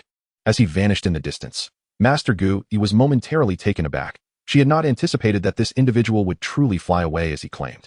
Moreover, his flight was astonishingly swift. Without the aid of a portal, It seemed that Gui possessed no immediate magic capable of allowing her to pursue Li Pu within the atmosphere. In truth, she could have easily opened a portal for him, which would have expedited his journey considerably. Chapter 26. The transformation into a Super Saiyan. Was this lad truly that reckless? Observing the fierce battle between little Broly and the replica, Dracula felt as though his eyes had been opened to new wonders today. He had never encountered such a ferocious warrior, especially one who appeared to be merely a child of 4 or 5 years. Despite having been thoroughly bested earlier, Dracula now harbored a burgeoning admiration for talent. Perhaps, instead of eliminating him, I should consider transforming him into a member of the bloodline. At that very moment, the rose bushes in the estate were reduced to mere dust by the clash of 2 green energy waves. Prior to this, the castle-like structure, constructed from granite, had crumbled into ruins shortly after little Broly engaged the replica. The mere aftershocks of their fierce combat had claimed the lives of the vampire elders who lay prostrated on the ground, too fearful to rise. The guards stationed outside, upon witnessing this scene, instinctively reached for their weapons to fire upon little Broly and the replica. However, before they could pull the trigger, Dracula himself swiftly dispatched them with a twist of their necks. The ancient vampire relished the spectacle, unwilling to allow anyone to disrupt the exhilarating confrontation. Indeed, eliminate him. Ignoring the sharp pain coursing through his body, Dracula, akin to an impassioned fan, waved his fists and shouted enthusiastically.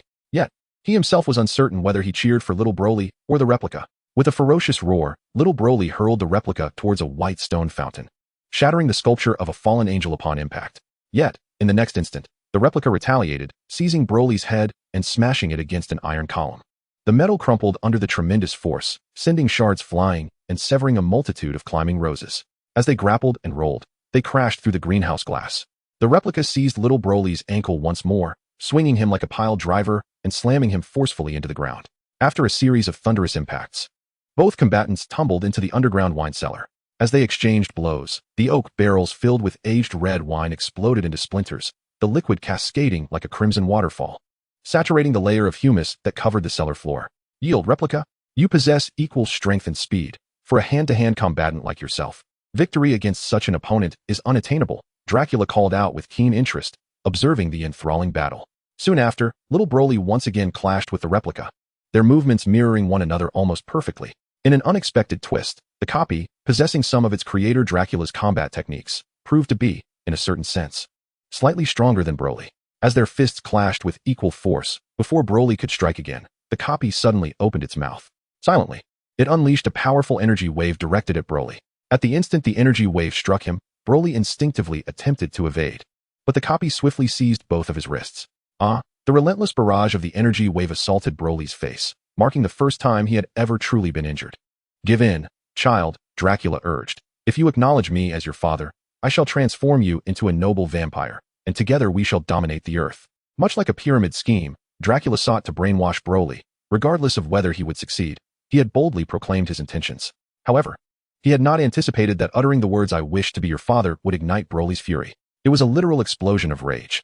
A green aura erupted like toxic vines, and Broly's roar shattered the underground wine cellar, reducing the remaining structures of the Vampire Council's estate to ruins. As if ravaged by a super typhoon, the surrounding woods suffered catastrophic destruction, with trees as thick as a bowl being snapped in two. Even across the Hudson River in Manhattan, the tremors were felt, as towering waves surged several meters high, crashing relentlessly against the shore. Broly, standing at approximately 1.5 meters, showcased sinewy muscles, and the ground around him fractured like a spider's web. His green hair stood on end, glimmering with hints of gold at the tips, while his pupils glowed a fierce white, and his expression turned exceptionally cold. For the first time in this universe, Broly transformed into Super Saiyan 1, amplifying his power by at least 50-fold, reclaiming the initiative in battle. With a single roar, he dispersed the energy wave the copy had launched. Simultaneously, he forcefully twisted his wrists outward, causing the copy's arms, which had restrained him, to snap with a resounding crack. Scum is scum. Ignoring the copy's anguished cries, Broly hoisted it into the air, casting a cold gaze upon Dracula, who stood below, drenched in sweat from fear. You think a mere imitation can defeat me? You wish to be my father? Weakling vampire, I shall obliterate you completely. With Broly's furious shout, 2 energy spheres erupted from his palms, surging into the copy's body. First, they struck its arms, then its shoulders, and finally its chest. As the energy spheres coursed through its form, the copy's body began to swell. When the 2 spheres collided within, the compressed energy detonated, annihilating the copy with overwhelming force, leaving not even a single cell behind. Upon witnessing this scene, Dracula felt a lump form in his throat, yet he quickly realized that action was imperative. At that moment, He cast aside concerns regarding Hisoka's debts and the threats posed by Ancient One. The immediate presence of little Broly instilled in him a tangible sense of dread. Although he was aware that in the Marvel Universe he possessed the ability to resurrect infinitely, the fear of death lingered. This notion of endless revival was fraught with complications. The self of today is not the self of yesterday. Even with the memories of previous lives intact, could the reincarnated self truly be the original? Having faced death numerous times, Dracula had gained considerable insight. He sensed that the answer was, in fact, negative. Thus, unless absolutely necessary, he had no desire to perish at this juncture. Consequently, he sought to act. With a swift motion, Dracula began to weave a spell, but his fingers were abruptly severed. A sudden attack from the previously hidden cause. How could I have forgotten about him? Dracula pondered, bewildered as to how he had overlooked such a child. Before he could resolve this thought, a comet illuminated the night sky, followed by a colossal fist descending from above, shattering the vampire progenitor's skull and body, reducing him to a gruesome pulp and creating a massive crater in the ground. Leap had traversed half the globe to arrive. Chapter 27. Dracula should be a duck. Father. Upon Leap's arrival, a smile graced the otherwise cold visage of little Broly, whose transformation into a Super Saiyan had rendered him particularly fierce. He appeared before Leap, bouncing with exuberance, showcasing the aura emanating from him. For this prodigious son, Leap, the ordinary father, felt an overwhelming sense of pressure. He himself had yet to master the Super Saiyan transformation, while little Broly had effortlessly mastered it. Yet, Leap could only feel a twinge of envy. What could he do when his son surpassed him? He accepted it with grace. After all, he had grown accustomed to Broly's extraordinary talent, which allowed him to grow stronger simply by eating and breathing. Father, Broly and I have eliminated all the villains threatening our home. At this moment, Kaz chimed in, seeking praise, prompting Leap to smile and affectionately ruffle the child's hair. Broly also commended his younger brother. Father, Kaz is truly remarkable. If he hadn't severed that grotesque villain's finger, that fiend might have conjured another me. Kaz, bashfully hiding his hands behind his back, lifted one foot slightly, adopting a nonchalant demeanor. Observing the little rascal, Leap was tempted to suggest that if his son could manage to lower the corners of his mouth, he might appear a tad more convincing. If one were to overlook the ruins left by Broly's rampage and the blood-dripping kitchen knife held by Kaz. At this moment, the scene of the father and his two sons gathering together was undeniably heartwarming and filled with familial affection. However, before Li Pu could utter another word, a sparkling portal suddenly materialized beside them. From within this portal emerged the Ancient One. The devastating environment, reminiscent of a tactical nuclear strike, did not evoke much surprise in this supreme sorceress. She merely offered a faint smile to Li Pu and remarked, "Traveler, we meet again." With a swift gesture, the three severed fingers, which young Kaz had managed to sever from Dracula, landed in her palm. "You have already attempted this," she continued, gesturing towards the vast crater nearby. Li Pu's powerful punch from the heavens had not only reduced Dracula to a pulp, but had also transformed that pulp into a dark ash. However, it was undeniable that Dracula was not truly mortal. Even death, one of the five great deities, acknowledged that he was an anomaly. Each time he perished, he would resurrect. And with each resurrection, he could alter the fabric of the universe. As she spoke, a magical circle of power swiftly materialized before the Ancient One. The remaining 3 fingers of Dracula were enveloped by this magic circle. Delicate veins sprouted from the severed digits like tendrils, intertwining to form the outline of a human figure. This sight caused Li Pu to furrow his brow in concern. It was at that moment he felt a tug at his sleeve. Looking down, he saw young Kaz gazing up at him. "Dad, I feel like this will work, even though I can't explain why," he said. As he spoke, Kaz produced a bottle of ketchup from his shirt pocket. In addition to garlic, he had brought this item, although his previous psychic prediction had not provided him with any clear guidance. "Good idea. It's worth a try," Li Pu exclaimed as he took the bottle from Kaz's hands and charged towards the Ancient One, who was in the midst of directing Dracula's resurrection. The Ancient One was momentarily taken aback. She had not anticipated Li Pu's boldness. However, she swiftly summoned the Crimson Chains of Ceterak, channeling the power of the Lord of the Deep Crimson Cosmic Dimension to conjure a scarlet magical chain that ensnared Li Pu in midair. "Let my father go." Young Broly, witnessing his father bound, was instantly filled with rage. Inheriting Li Pu's protective instinct, he, still in his Super Saiyan form, appeared above the Ancient One and delivered a fierce punch to her prominent head. Sensing the might behind the blow, the Ancient One quickly conjured the Shield of Seraphim, a protective barrier formed by hundreds of interlocking magical circles to block Broly's strike. With a resounding crash, the ground around the Ancient One sank several centimeters, creating a shockwave that reverberated through the air. The nested magical circles creaked under pressure, erupting into showers of sparks.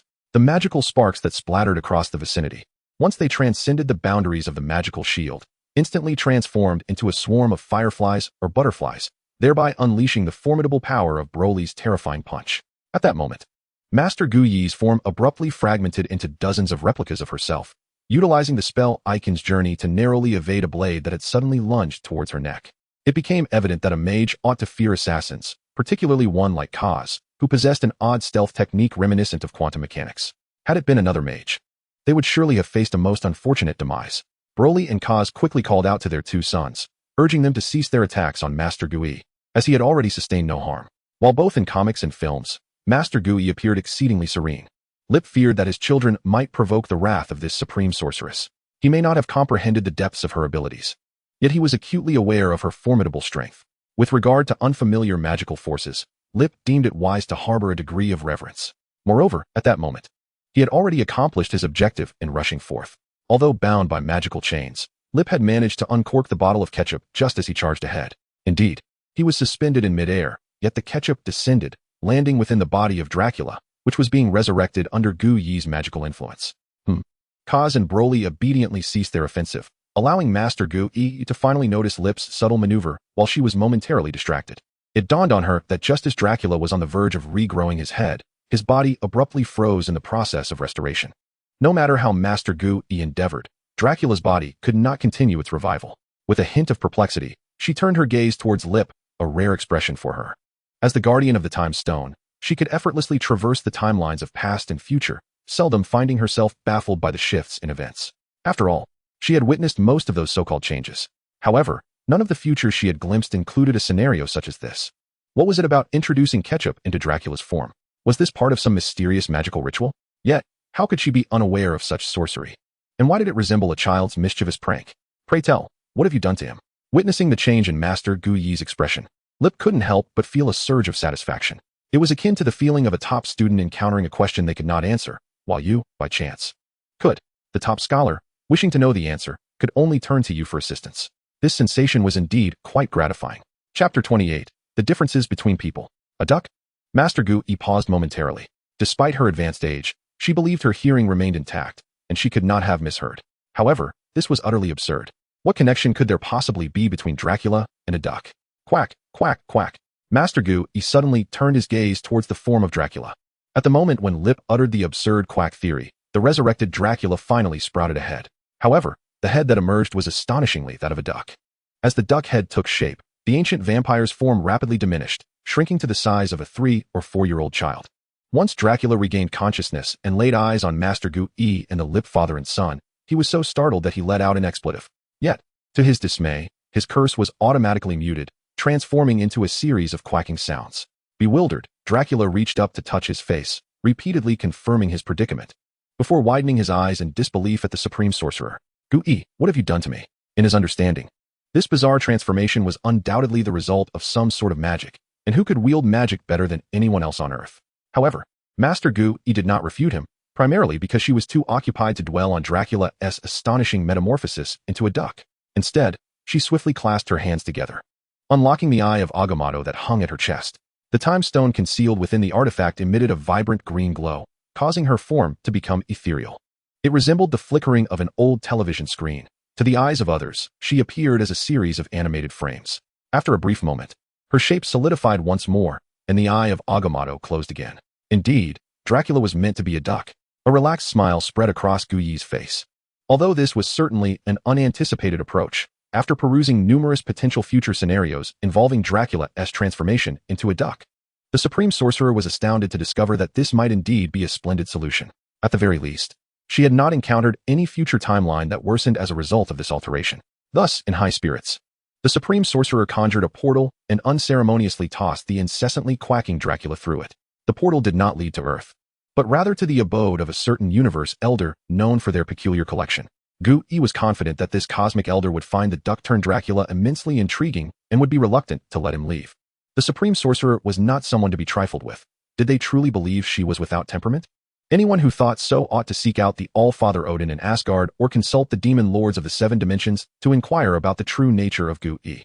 Having dealt with the creature formerly known as Dracula, now more appropriately referred to as Dracula, Master Gu Yi felt considerably uplifted. She turned to Lip and his son, saying, "Though I still do not comprehend how a mere splash of ketchup could resolve the predicament with Dracula, it is undeniable that for many years to come, this world will indeed be devoid of one unstable element. To you, strangers, I extend my gratitude. Therefore, I wish to present you with a gift." Upon concluding her words, she gently waved her hand, summoning a circular array composed of countless flowing magical runes that encircled the Ancient One and the Lip Father and Son trio. This was my modified spell, originally named Kafka's Knot, now referred to as the Circle of the Ancient One's True Memories. The commotion that erupted near your home this evening has indeed attracted considerable attention. However, once this spell takes effect, aside from the four of us, the rest of the world will forget what transpired here. As Li Pu beheld the Ancient One casting her spell, he was suddenly reminded of a film he had watched before his journey through dimensions, Spider-Man, No Way Home. In that movie, the Ancient One's disciple, Dr. Strange, had nearly triggered an apocalyptic crisis using Kafka's Knot. This thought prompted Li Pu to exclaim, "Please wait a moment, Ancient One. Is there any risk in employing this spell? For instance, could it draw individuals from parallel worlds who are aware of the truth of tonight's events into this universe? Considering the infinite nature of parallel universes, would not the number of those who know become boundlessly vast? If an infinite number of beings were to converge here, would it not risk the very fabric of this universe?" Upon hearing Li Pu's words, the Ancient One momentarily paused, taken aback. She had not anticipated that the seemingly reckless Li Pu possessed such a nuanced perspective.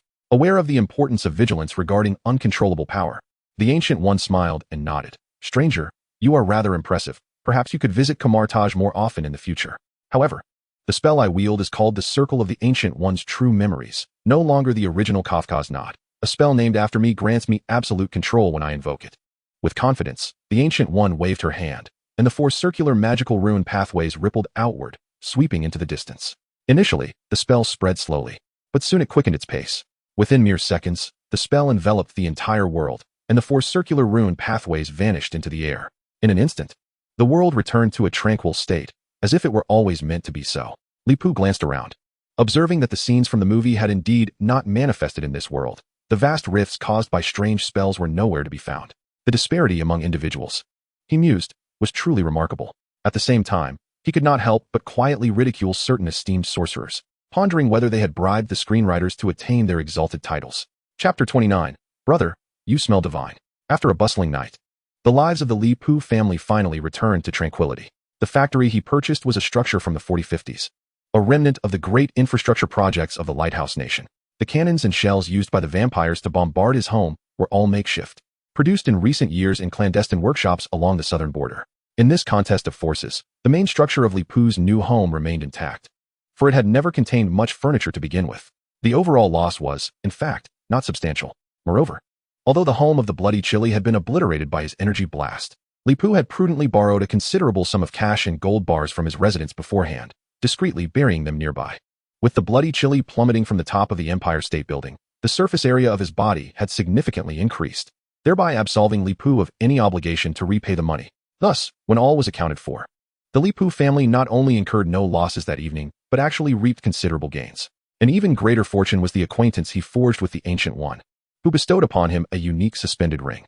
The esteemed sorceress expressed her willingness to teach some magic to Li Pu and his son if he could utilize the ring to unlock a portal to Kamartaj. To be candid, after witnessing the Ancient One employ the ring of Ancient One's true memory, Li Pu was not particularly keen on the idea of learning magic. He felt that dabbling in such spells, which could potentially annihilate the world, posed a considerable test of one's heart's fortitude. Such arcane arts seemed better left unexplored. However, upon noticing Li Pu's lack of enthusiasm for the study of magic, the Ancient One subtly increased the stakes. Without uttering incantations or employing gestures, she simply stated, "Observe closely." In an instant, Li Pu's new home, which had been ravaged by cannon fire, restored itself as if played in reverse. Not only the two children, but even Li Pu himself widened his eyes in astonishment. A Fu had little interest in magic. It was clear that one ought to learn a bit of sorcery, for it appeared exceedingly convenient.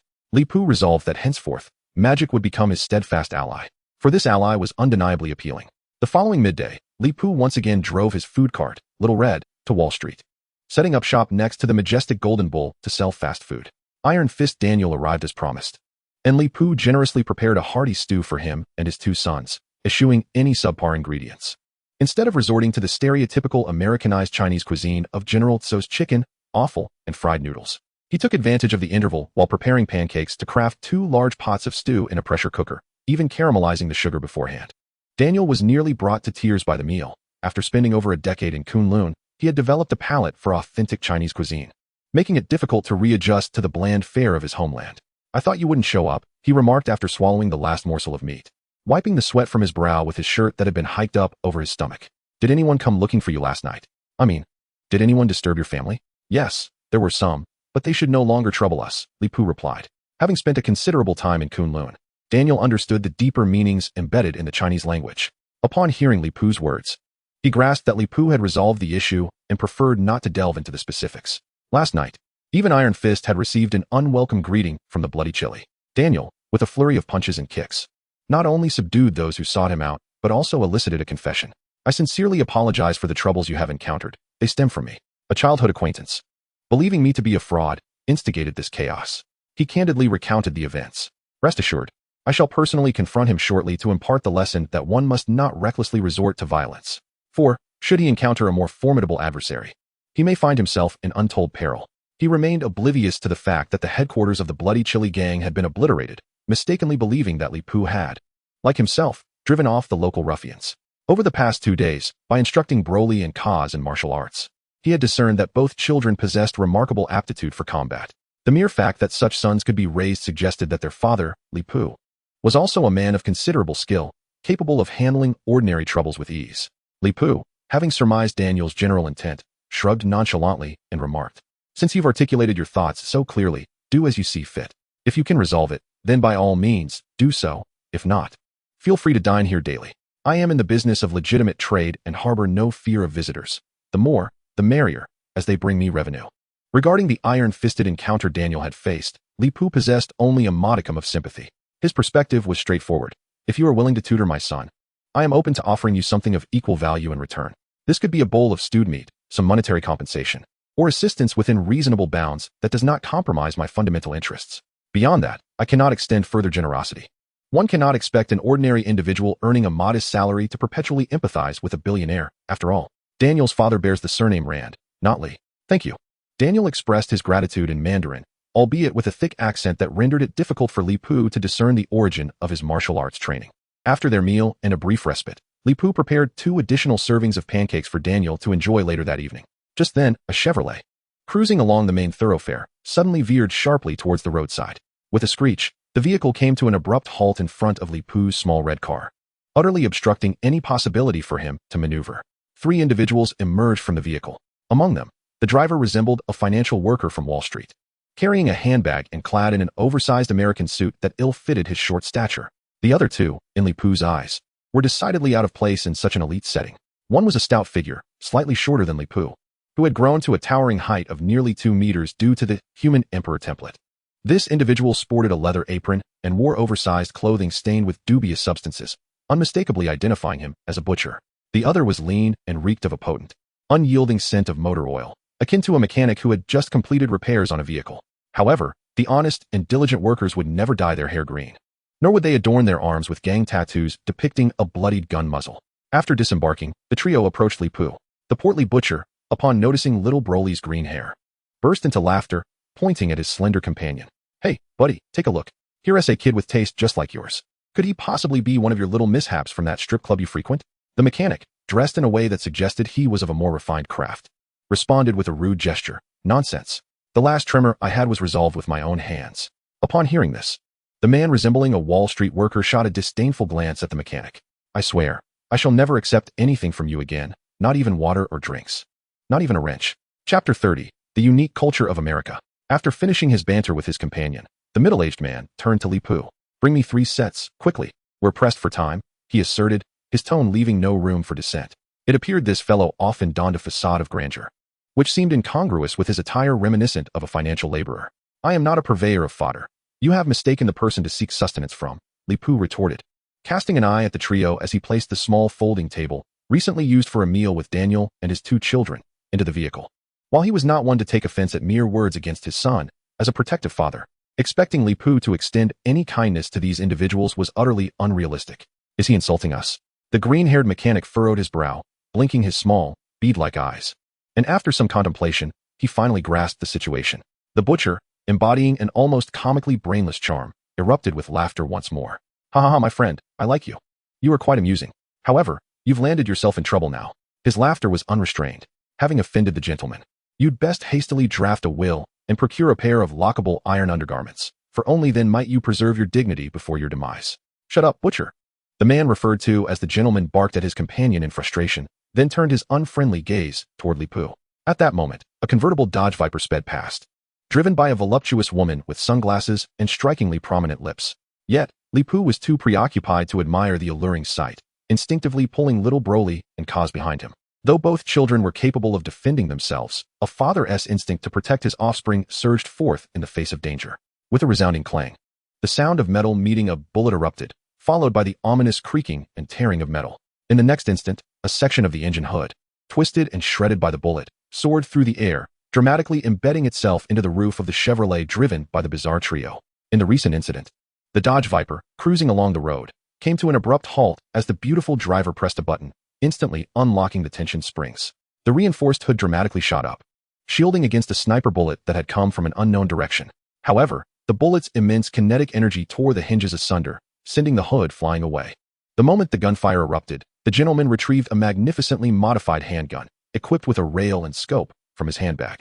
Despite his somewhat comical stature, he swiftly leaped 3 to 4 meters, taking cover behind a roadside flower bed. "Oh, my precious," he lamented, realizing the damage to his beloved vehicle. The mechanic and butcher, quicker to react, hastily dropped to the ground, seeking refuge near the front and rear wheels of a Chevrolet. The striking beauty driving the Aston Martin also exited her vehicle, astonishingly managing to crawl out from beneath the chassis, despite the car's considerably elevated ground clearance due to modifications. The sight was undeniably impressive, leaving onlookers in awe. "Daddy, why do these city folks always shoot at each other?" Young Broly, nestled beside Lip, inquired curiously, watching the thrilling scene unfold.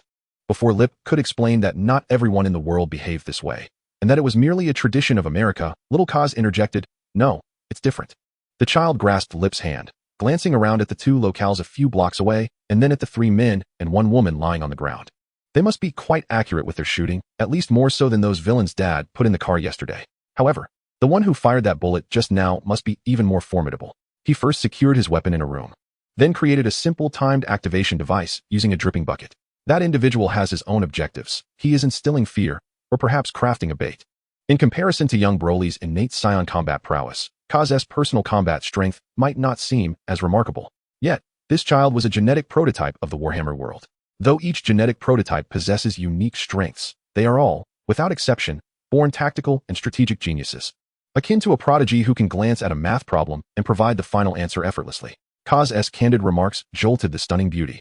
Just emerging from beneath the car, she quickly raised her walkie-talkie to her mouth. "Gunsmith, don't pursue Cross-S location. Secure your weapon."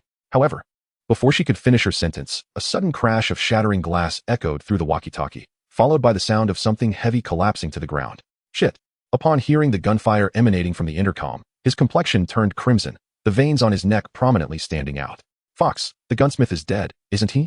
Cross has taken yet another one of our own. I shall crush that beach brat with my fists."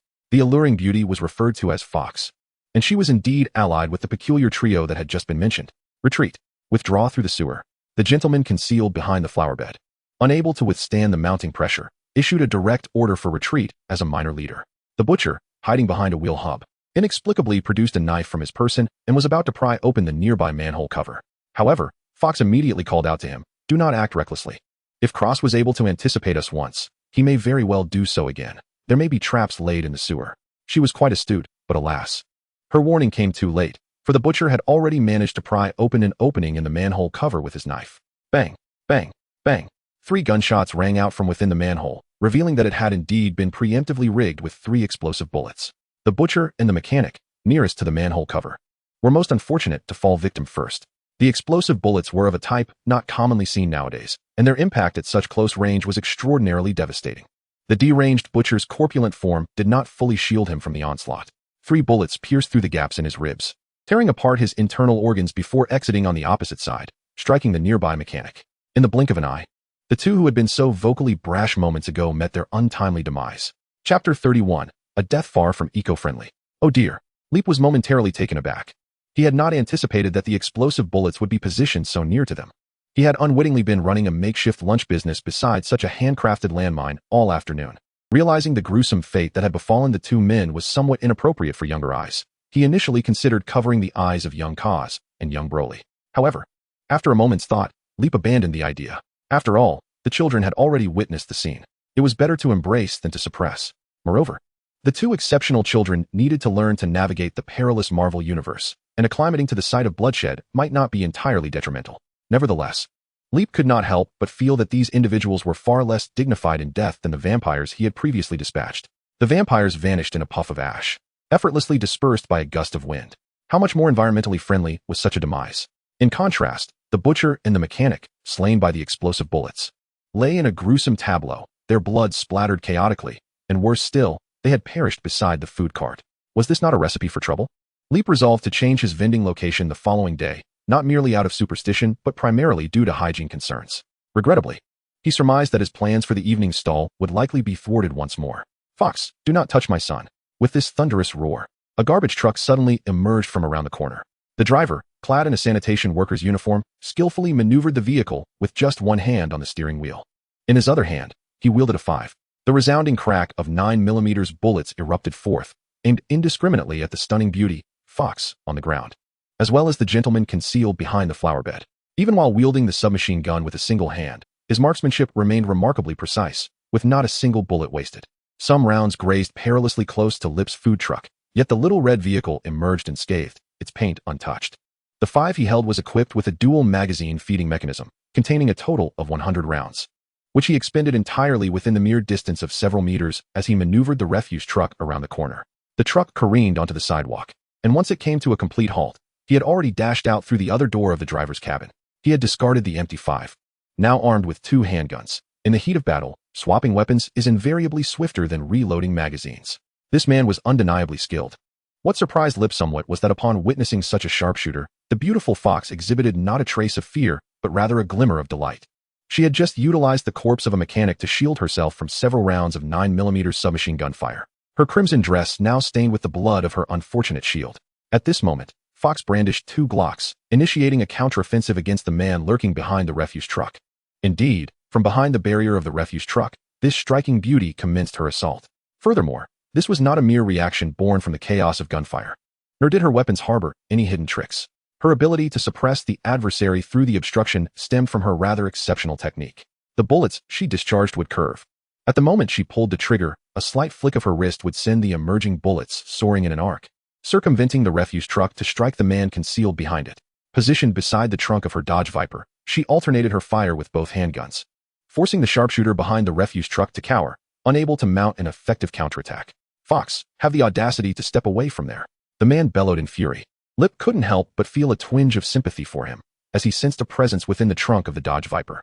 Combined with the man's earlier exclamation to not touch his son, the conclusion was strikingly clear. Just as Fox, fortified by biological armor, managed to temporarily suppress the threat posed by Cross, the gentleman who had been hiding behind the flower bed sprang into action. With a swift motion, he leaped forth from beneath the flower bed, his speed far exceeding that of an average person. Not only that, but in addition to the large handgun equipped with a scope he had previously wielded, this short-statured man in a suit produced another equally formidable flintlock pistol from his briefcase. Bang! Upon his emergence, the large flintlock pistol roared to life, the sound echoing like thunder. A large lead bullet was expelled from the gun's muzzle, piercing through the refuse truck's compartment and creating gaping holes on either side. The kinetic energy of the projectile was so formidable that it caused the several-ton vehicle to shift several centimeters. As the gunfire erupted, the man swiftly leaped onto the top of the garbage truck, intent on using another firearm to eliminate Cross, who was concealed behind the vehicle. However, the man was even quicker than the word that escaped his lips. Li Pu's mind erupted with an exclamation, prompting him to immediately pull along Broly and Kaz, retreating several dozen meters in an instant. Li Pu's speed surpassed that of the bullet, the turbulent airflow generated by his rapid movement lifting the skirt of the stunning beauty. "Fox." Yet, Fox had no time to utter a word, her voice drowned out by a far greater explosion. It turned out that Cross had rigged the truck's roof with a vast array of pressure-sensitive resistors, triggering hidden directional explosives the moment the man stepped onto the roof. The truck's top was violently torn off, and the man, standing atop it, was struck by the ejected metallic shrapnel, reduced to a sieve. Even worse, although the detonation of the directional bomb primarily propelled upward, the rapidly expanding air currents shredded the refuse compartment, sending its contents flying into the air. Li Pu's food truck, Little Red, was not spared. As the windows shattered, the entire vehicle was subjected to a deluge of refuse. Damn it. Now my food truck not only requires repairs, but also a thorough cleaning inside and out. Perhaps even the pots and pans within need replacing. This is nothing short of a misfortune. Broly, Kaz, remain here and do not move. I must go and have a word with them. Li Pu removed his apron and entrusted it to the two children. If those individuals were to perish, no one would be left to tend to their food truck. Chapter 32. Isn't that right, guys? Before entering the biohazard zone, Li Pu summoned his internal energy to create a protective air shield that would stave off the foul odors. The stench resulting from the garbage truck's explosion reminded him of a foolish incident from his childhood. In a sudden blast, the wall of the public restroom back home had collapsed, and the odor that emanated from it lingered vividly in Li Pu's memory. Yet, none of the children who had been playing with him at the time admitted to having thrown the firecrackers. In those days, unlike now, the methods employed by adults to discipline children were rather crude. However, the rationale behind them seemed more straightforward. If you were the one who threw it, then the punishment was undoubtedly justified. When one commits a wrongdoing, how could they escape unscathed? If it wasn't you, while it might be a bit unjust, the punishment was merely to instill a lesson. One ought not to play with explosives in a restroom. Foreigners often lack such formative experiences. Today, they must receive a proper lesson. Upon reflecting on this, Li Pu cast a glance at the evidently prepared Cross, who was already donning an industrial mask, and then at the stunningly beautiful Fox, who, after being momentarily dazed by the shockwave of the explosion, was now retching from the noxious fumes. Very well, fairness must prevail. Like a flash of lightning, Li Pu swiftly appeared before Cross, yanking the mask from the face of the man clad in a refuse collector's uniform. It was clear that Cross was no ordinary individual. Despite his unassuming stature, his speed and strength far surpassed that of an average person. As Li Pu removed his mask, Cross managed to react, raising his firearm to retaliate. However, his response was merely a flicker. Before Cross could pull the trigger, Li Pu had seized both of his guns. With a deft motion, Li Pu lightly pressed 2 fingers against Cross's diaphragm, providing a gentle yet alarming massage to his heart, which was racing several beats faster than normal. Cross nearly suffered cardiac arrest, his strength evaporating instantly, his vision blurring as he almost collapsed to the ground. Just then, gunfire erupted behind Li Pu as the alluring Fox unleashed a series of 3 shots at Cross. In a critical moment, Li Pu extended his fingers, swift as the wind. He accurately intercepted the 3 bullets mid-flight, pinching them effortlessly between his fingers. You may take pleasure in evading bullets, but I have little fondness for a young lady wielding a firearm, Li Pu remarked, casually tossing the 3 bullets into his palm.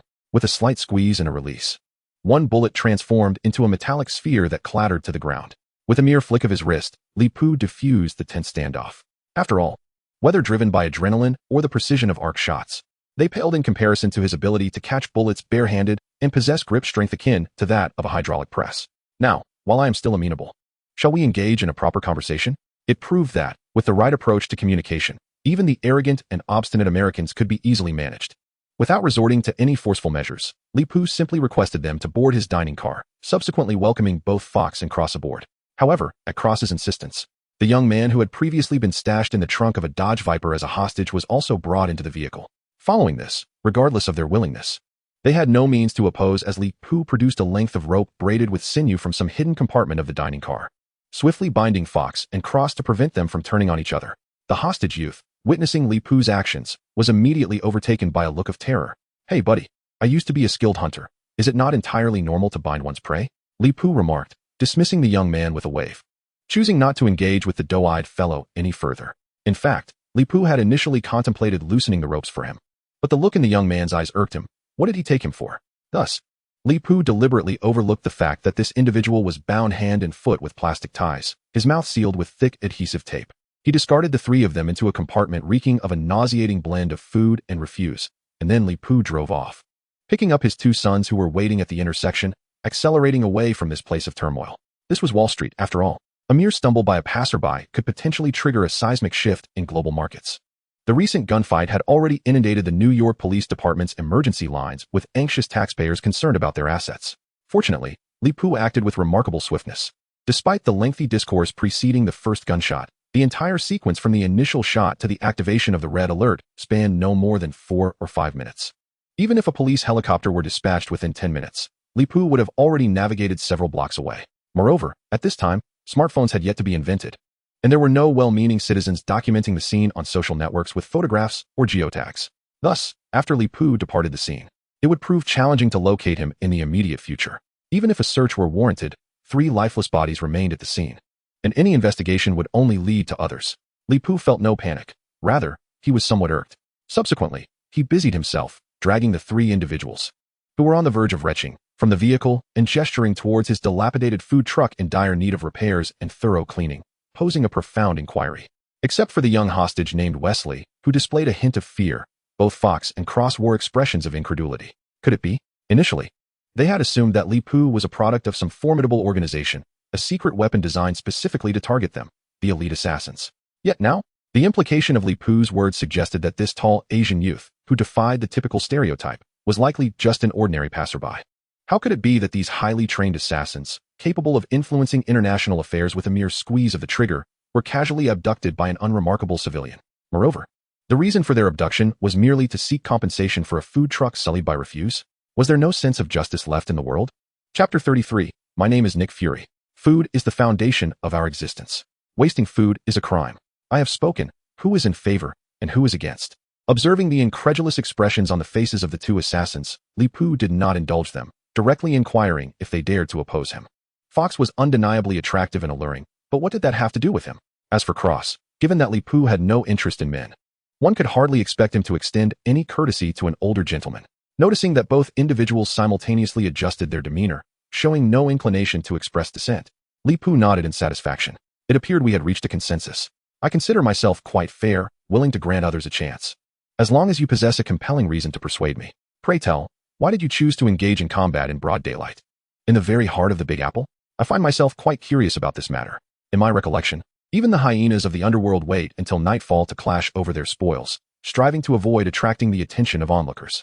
Although it was wise for Fox to remain silent moments ago, being likened to the hyenas of the mob was too much for her to bear. We are not the hyenas of the mafia. We have never pulled the trigger for trifles or for filthy lucre. The resolute gaze of the beautiful woman, coupled with her disinterest in monetary gain, inevitably reminded Leap of a long-lost acquaintance. With such an audacity to fabricate, you would be better suited to run for the nation's highest office rather than demeaning yourself as an assassin, Leap remarked with utmost seriousness and sincerity, devoid of any mockery.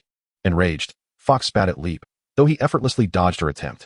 Though you possess strength, you are utterly ignorant of the magnitude of our cause. However, before Leap could retort, Cross, who shared a similar predicament, interjected.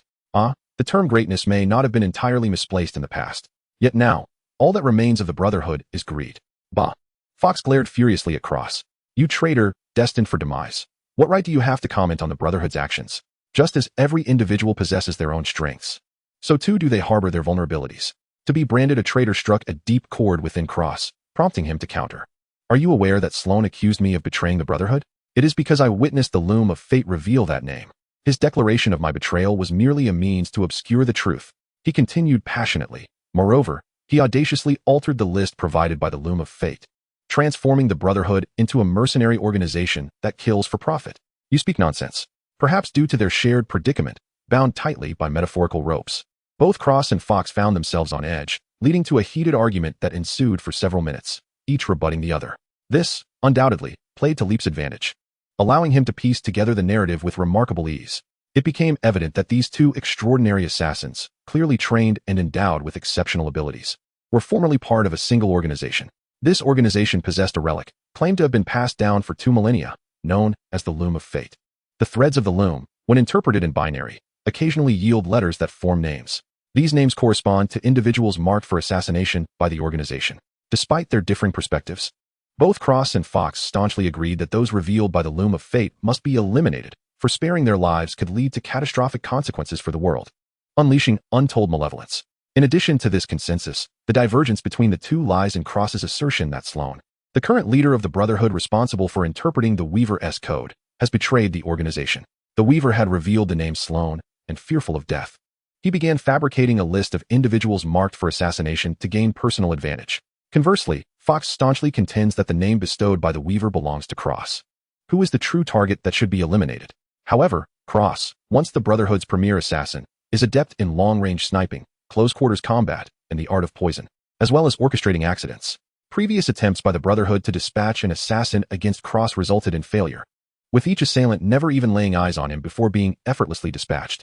Thus, the Brotherhood unearthed a secret Cross had concealed, his son, Wesley, whom he had merely watched grow up without ever acknowledging. They resorted to kidnapping the young man to compel Cross to reveal himself. Lip pondered this carefully.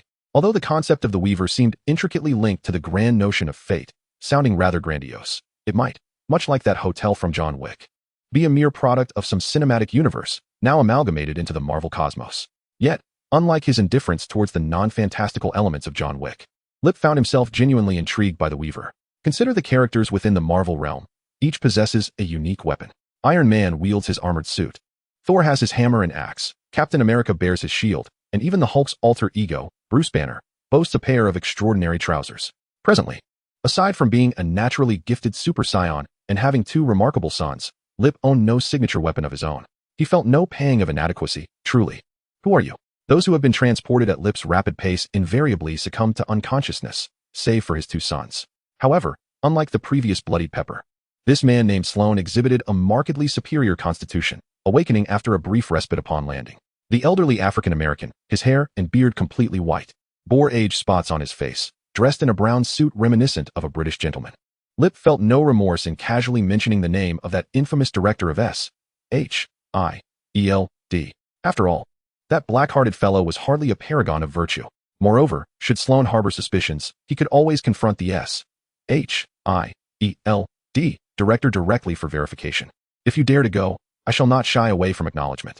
Chapter 34. One must ensure children receive an education. I posed a foolish question.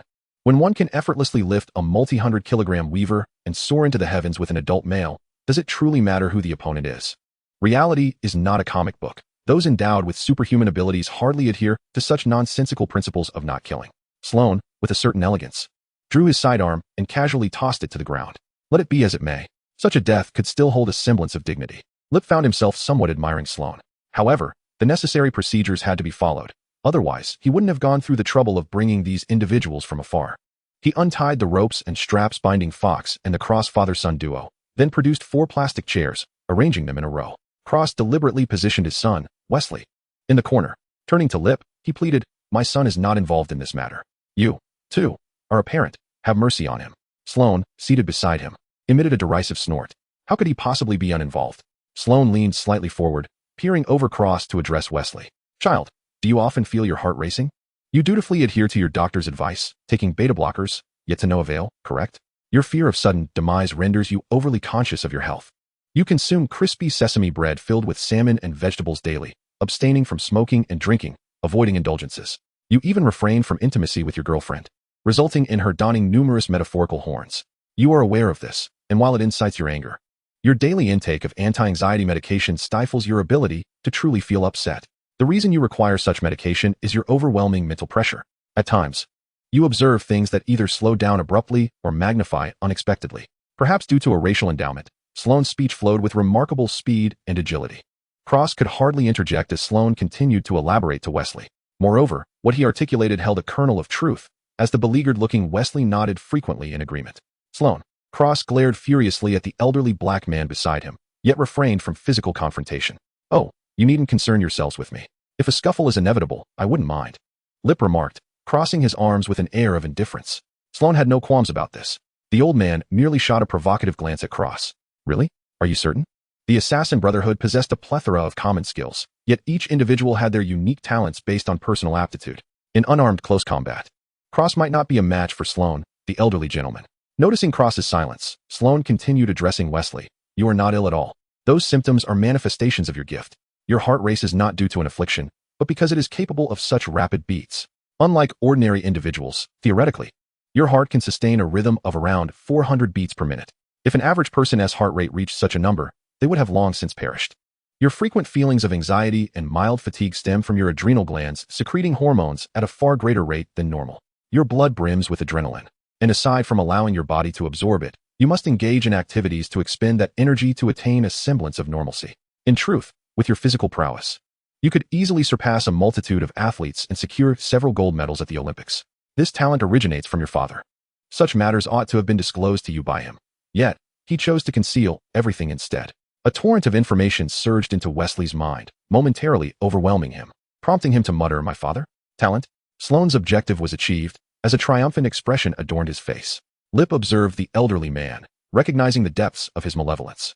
Even knowing he might soon meet his demise, he felt compelled to ensure that others suffered more acutely than himself. That Cross had been ensnared in his self-incriminating trap. "Wesley, do not heed his nonsensical ramblings. I have watched over you since your birth, always by your side. Yet you failed to inform this child that he possesses the Brotherhood's gifts. He is, in truth, a born assassin." Sloan seized the moment to retort sharply. "Silence, you wretched blackguard." Cross spat defiantly at Sloan. I will not allow my child to become an assassin of the Brotherhood. For you have twisted it beyond recognition since the moment you distorted the Weaver's decree. Upon uttering these words, Fox, who had maintained silence until now, suddenly fixed his gaze upon Sloane. At this juncture, Sloane ceased his attempts at evasion, displaying an unsettling calmness. Indeed, I have misinterpreted the Weaver's directive regarding that sour pickle, for it revealed my name. Prior to that revelation, I dedicated myself wholeheartedly to fulfilling the mission destiny bestowed upon us. At no moment did I exhibit pride or negligence. Yet, what was the outcome? The Weaver sought to extinguish my life. And not just mine, but yours, and yours as well. Sloane's voice grew increasingly agitated, his eyes reddening as if on the verge of a cerebral hemorrhage. He produced a bundle of plastic bags from his suit pocket, each containing a swatch of fabric and a label. Lip caught a glimpse of the labels, which bore the names Sloane, Cross, Gunman, Mr., Mechanic, Fox, and Butcher inscribed in fine print. I carry them at all times, for I fear that one day, should you take my life, you would remain unaware of the protection I afforded to every member of the Brotherhood. For over a millennium, the Brotherhood has served the Weaver faithfully, yet in return, it seeks to uproot us entirely. At that moment, Fox interjected, the Weaver's will is never erroneous, Sloane. This is a lesson you imparted to me. The assassin's demeanor shifted to one of chilling composure. Lip, having reached his limit, felt compelled to voice his thoughts. He had grasped the essence of this twisted familial drama, and a need for levity surged within him. Clearing his throat, he feigned a cough to divert the attention of the assembled assassins. Loyalty is never absolute. Thus, absolute loyalty is merely a guise for treachery. He initiated with a well-known adage, leaving the most loquacious among them, Sloane, momentarily speechless, his face flushed with indignation. Continuing, Lip pointed to the loom he had brought with him and earnestly inquired, ladies and gentlemen, I have a minor query. Do you truly believe this loom dates back over a millennium? In fact, upon discovering this legendary fate loom, my doubts began to surface. Have none of you ever attended school? The history of America spans merely 2 centuries. Even if you assert that this contraption hails from old Europe, it is undeniably more advanced than the spinning jenny, which only emerged in the 18th century. If you had possessed this machine a millennium ago and replicated it, how is it that your Brotherhood has not become the wealthiest organization in the world? Furthermore, I must mention that the concept of binary was first proposed by Leibniz. If your organization had comprehended binary 1,000 years ago, how is it that no one has, over these many years, utilized it to propose cybernetics or invent devices such as calculators or computers? I mean no offense, but has the intelligence of your Brotherhood significantly declined over generations? Originally, I invited Mr. Sloane to discuss the decoding of the loom. However, now I find myself compelled to express my grievances. Was English truly the universal language a millennium ago? You claim you used binary to translate English letters and fulfill the loom's murderous intent. Are you mad? Even if you contend it could also encode Greek, Latin, or French letters. What happens when faced with hieroglyphics? If you assert that the Brotherhood early on invented a similar code to interpret Chinese characters, I still have a lingering question. I am uncertain about Mr. Sloane, but Mr. Cross, Miss Fox, and the Mechanic, the Butcher, these names sound like nicknames rather than real names, do they not? So, you worship the loom as a deity, yet it knows not your true names, only your monikers? If you were to carry out an assassination based solely on a nickname, what if you ended up targeting the wrong individual? After airing all his frustrations, Lip felt considerably relieved. Following his impassioned discourse, his system emitted a chime, granting him a notification, detected a multitude of reasonable doubts presented by the host, exposing a century-old deception. System rewards intelligence attribute 1, 1213. Well, although 13 is somewhat unappealing, receiving a valuable attribute reward for a bit of complaint is quite satisfactory. What more could one desire? Lip felt an even greater sense of joy. As the saying goes, the total amount of happiness in the world is conserved. Joy does not materialize from nothing, nor does it vanish into thin air. It merely shifts from one group of individuals to another. Lip was elated, yet those present from the Assassin Brotherhood could not share in his joy. The one who had previously appeared the most composed, vocally denouncing the fate loom as nothing more than a sour pickle not worth consuming, was the first to crack. This elderly gentleman immediately leapt from his chair, casting aside any fear of Lip's pressure, and made a swift dash toward the loom that lay not far away. Although he had indeed been altering the loom's directives for years, transforming the Brotherhood that fought for ideals and beliefs into a nefarious assassination organization, Sloane had, in truth, devoted an extraordinary amount of care, indeed, an almost obsessive dedication, to the maintenance of the loom over the years. To speak frankly, despite his disparaging remarks about the machine, it was, in fact, the shimmering beacon of his heart. Sloane's affection for this contraption, though somewhat twisted, was undeniably more profound than for any lover he had ever known. It was inconceivable, utterly inconceivable. Like a donkey tethered to a millstone, he circled endlessly around the loom of fate, ultimately casting a furious glare at Leap. You must be speaking nonsense. I have dedicated nearly my entire life to maintaining this loom. My understanding of its structure surpasses that of any lover's body. Every screw, every thread. Despite being a quintessential villain, Sloane now appeared pitiable, resembling a defeated hound. Have you considered the raw materials? Leap, unable to bear witnessing his torment, swiftly offered the old man a reprieve. I have visited your textile factory. It remains operational. But there is no cotton in New York. From where do the threads originate? This loom is akin to a computer. If someone manipulates the threads being inputted, could they not achieve the desired output? Upon hearing this, Sloane paused, momentarily stunned, before hastily removing 2 spindles from the loom. The old man seemed driven by madness, meticulously combing through the cotton threads he had plucked from the spindles, his eyes widening as he examined the strands. Oh no, how foolish I am, truly, he lamented, collapsing to the ground, cradling his head. He realized that the cotton threads, procured from the same mill and batch, indeed varied in thickness. Ah, he exclaimed, suddenly struck with revelation. He had not anticipated that the spindle, when forcibly snapped, would split down the middle. The cylindrical spindle had been glued together. Moreover, on the adhesive surface, he noticed a symbol reminiscent of a dollar bill. It was those wretched bastards. They deceived the Brotherhood for generations, deceived me. I shall annihilate them. Sloane had completely lost his sanity. When a person's ideals are first shattered, and they painstakingly construct a logical loop to shield their heart, only to discover that their very convictions were a carefully crafted illusion imposed by others. Such a narrative is more surreal than the Truman Show and utterly intolerable. Unforgivable. I shall never forgive them. I will bury those people in a cesspool and drown them. In his thirst for vengeance, he was willing to sacrifice everything. Sloane, with reddened eyes, turned to Leap. I beg you, let me live. Grant me the chance for revenge. What do you desire? The Brotherhood? No, I possess considerable wealth, clean funds that you may take. To be honest, Leap had not anticipated such a turn of events. Behold these extraordinary assassins, who, despite possessing powers far exceeding those of ordinary mortals, have been manipulated like fools for generations. Had they devoted themselves to the pursuit of knowledge, delved into history, or grasped the fundamentals of computer science and logic, they might have unraveled the deception spun by that fateful loom. As parents, it is imperative to ensure that our children are educated. We must not allow them to become lost souls adrift in a complex society. After all, while the offspring of the affluent may find safety in their privilege, the children of ordinary families possess little room for error. Chapter 35, The Elephant Behind the Column. Knowledge has always been invaluable. Particularly in a staunchly capitalist society, this notion carries profound and tangible significance. In America, can one expect to receive a quality education without the means to afford it? Such aspirations are nothing short of folly. Thus, when the elderly African-American, Sloane, proposed purchasing his own life along with the lives of Fox and Cross, Leap considered it and ultimately acquiesced. Initially, Leap had not intended to claim the lives of 3 individuals. His primary desire was to seek compensation for his little red vehicle and to satiate his curiosity regarding the loom of fate. Sloane's willingness to pay brought him unexpected delight. Furthermore, the emblem composed of triangles and an eye led Leap to surmise certain truths. It was merely an international version of the celestial dragons. He was curious whether these individuals could withstand the firepower of the super assassins. Consequently, Leap accepted Sloane's $3 million in cash and released the group. As they departed, Sloane expressed his heartfelt gratitude, prompting Leap to reflect.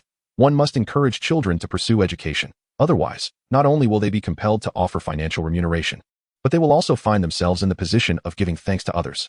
At 8 o'clock that evening, at the docks west of Hell's Kitchen, a small boat gently approached its mooring. Yet, before the captain could secure the lines, a silenced pistol was pressed against his forehead. The other 2 crew members, attempting to draw their weapons in resistance, soon realized that several glaring red dots had appeared on their foreheads and chests. Who are you? What do you want? I am affiliated with Kingpin, the captain protested.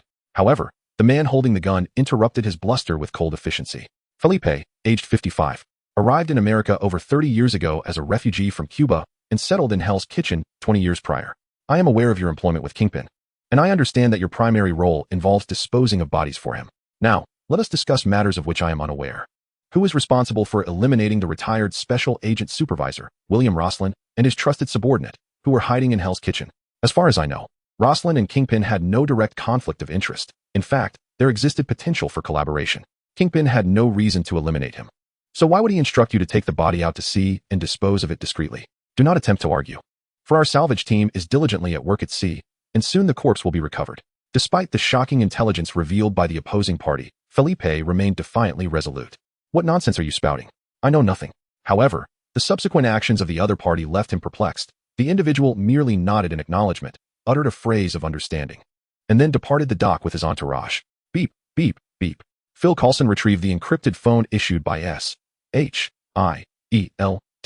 and directly dialed Nick Fury's number. Director, that Golden King is indeed making overtures towards the target. That man has eliminated Rosalind and several others. And the body was handled by Jean Bing's associates. Furthermore, it appears that Jean Bing's subordinates harbor considerable fear of this individual, reluctant to acknowledge what has become a semi-public secret in Hell's Kitchen. Indeed, it is the agent codenamed Orange, who was once dispatched by the Punisher, feigned death to evade capture, and is now hiding in Hell's Kitchen, seeking to make a discreet comeback. He possesses a high-quality narcotics supply, given that he is a retired head of operations. However, his sales are minimal, and his prices are steep, without yet entering into competition with other traffickers. To our knowledge, Rosalind was merely attempting to distribute narcotics to a community school, without encroaching upon the wholesale and retail foundations of those traffickers. Understood, Director. I shall meet with this man at once. Upon arriving at 47th Street in Hell's Kitchen, Coulson noted the eerie silence that enveloped the entire street. Instinctively, he reached for his sidearm. It is essential to remember that this is Hell's Kitchen. After 10 o'clock at night, even the police dare not patrol these streets without firepower. In Hell's Kitchen, even streetwalkers do not venture out alone. They must rely on pimps clad in prohibited bulletproof vests to solicit clients. As for theft, in a locale where the average resident possesses more than 150 firearms, a thief typically does not survive beyond 3 days. The prevalent crime in Hell's Kitchen is organized crime, and it can only be organized crime. Moreover, the local gang skirmishes employ firearms that are of a caliber typically associated with small artillery. Intelligence reports indicate that spent shell casings have been discovered at nearby scrap yards. In the world's largest metropolis, the notion of street gangs engaging in artillery warfare sounds fantastical, does it not? Yet, the stark reality of Hell's Kitchen is indeed as surreal as it ought to be. Nonetheless, Coulson, despite being firmly situated in Hell's Kitchen, found himself devoid of the expected sights. As he gazed around, he observed illuminated apartment buildings and pedestrians seemingly taking leisurely strolls. If one were to overlook the fact that these passers-by were armed with rifles, this place bore an uncanny resemblance to middle-class neighborhoods elsewhere in America. There must be a reason for this anomaly. The instincts of a seasoned agent prompted Coulson to attribute the peculiarities of this location to the man who had resided in Hell's Kitchen for nearly 3 years. Had the New York intelligence gathering team outsourced their operations to India? How could such a bizarre transformation go unnoticed for so long? Despite the grumbling, as Coulson approached the entrance of the Lips Auto Repair, he tidied his suit to convey a sense of seriousness. Sir, how may I assist you? A middle-aged man of African descent, clad in a striking pink tracksuit, promptly approached as Coulson entered the workshop. He held a notepad in his hand, diligently confirming the orders due for delivery over the past few days. Although the shop was equipped with computers running the latest office software, he preferred the old-fashioned method of handwriting. Coulson noticed a name tag pinned to the man's chest that read, Manager Kevin. As Kevin observed Coulson surveying both him and the workshop, a hint of suspicion flickered across his face. He hadn't seen any cars at the entrance. Sir, are you here for car repairs or to purchase a used vehicle? If it's the latter, I must inform you that we currently have no inventory. Oh, the situation is this. I am neither here to repair a vehicle nor to purchase one. My purpose for visiting is to find someone. Before Coulson could finish his sentence, Manager Kevin called out into the workshop, Luca, come over here. With a thud that echoed through the space, a large man, who had been replacing a cast iron drive shaft on a food truck, sprang up from the pit and hurried over. The noise had been caused by his head inadvertently colliding with the vehicle's undercarriage. What is up, Uncle Kevin? Upon seeing Luca at his side, Kevin's confidence surged, and he crossed his arms, facing Coulson. Sir, I am unsure whom you are seeking, but this is the most peaceful place in Hell's Kitchen. If you are neither here to fix a car nor to buy one, I kindly ask you to leave. Mr. Lips Auto Shop does not welcome troublemakers. Kevin, being a kind-hearted person, decided to grant Coulson a chance. However, if the man failed to appreciate this opportunity, he would have to let Luca handle the situation. Luca was an adept mechanic and even more skilled at dealing with people. Oh, you misunderstand. Observing the imposing figure of the large man before him, Coulson quickly raised his hands in a gesture of peace. I am indeed here to find someone, specifically your boss.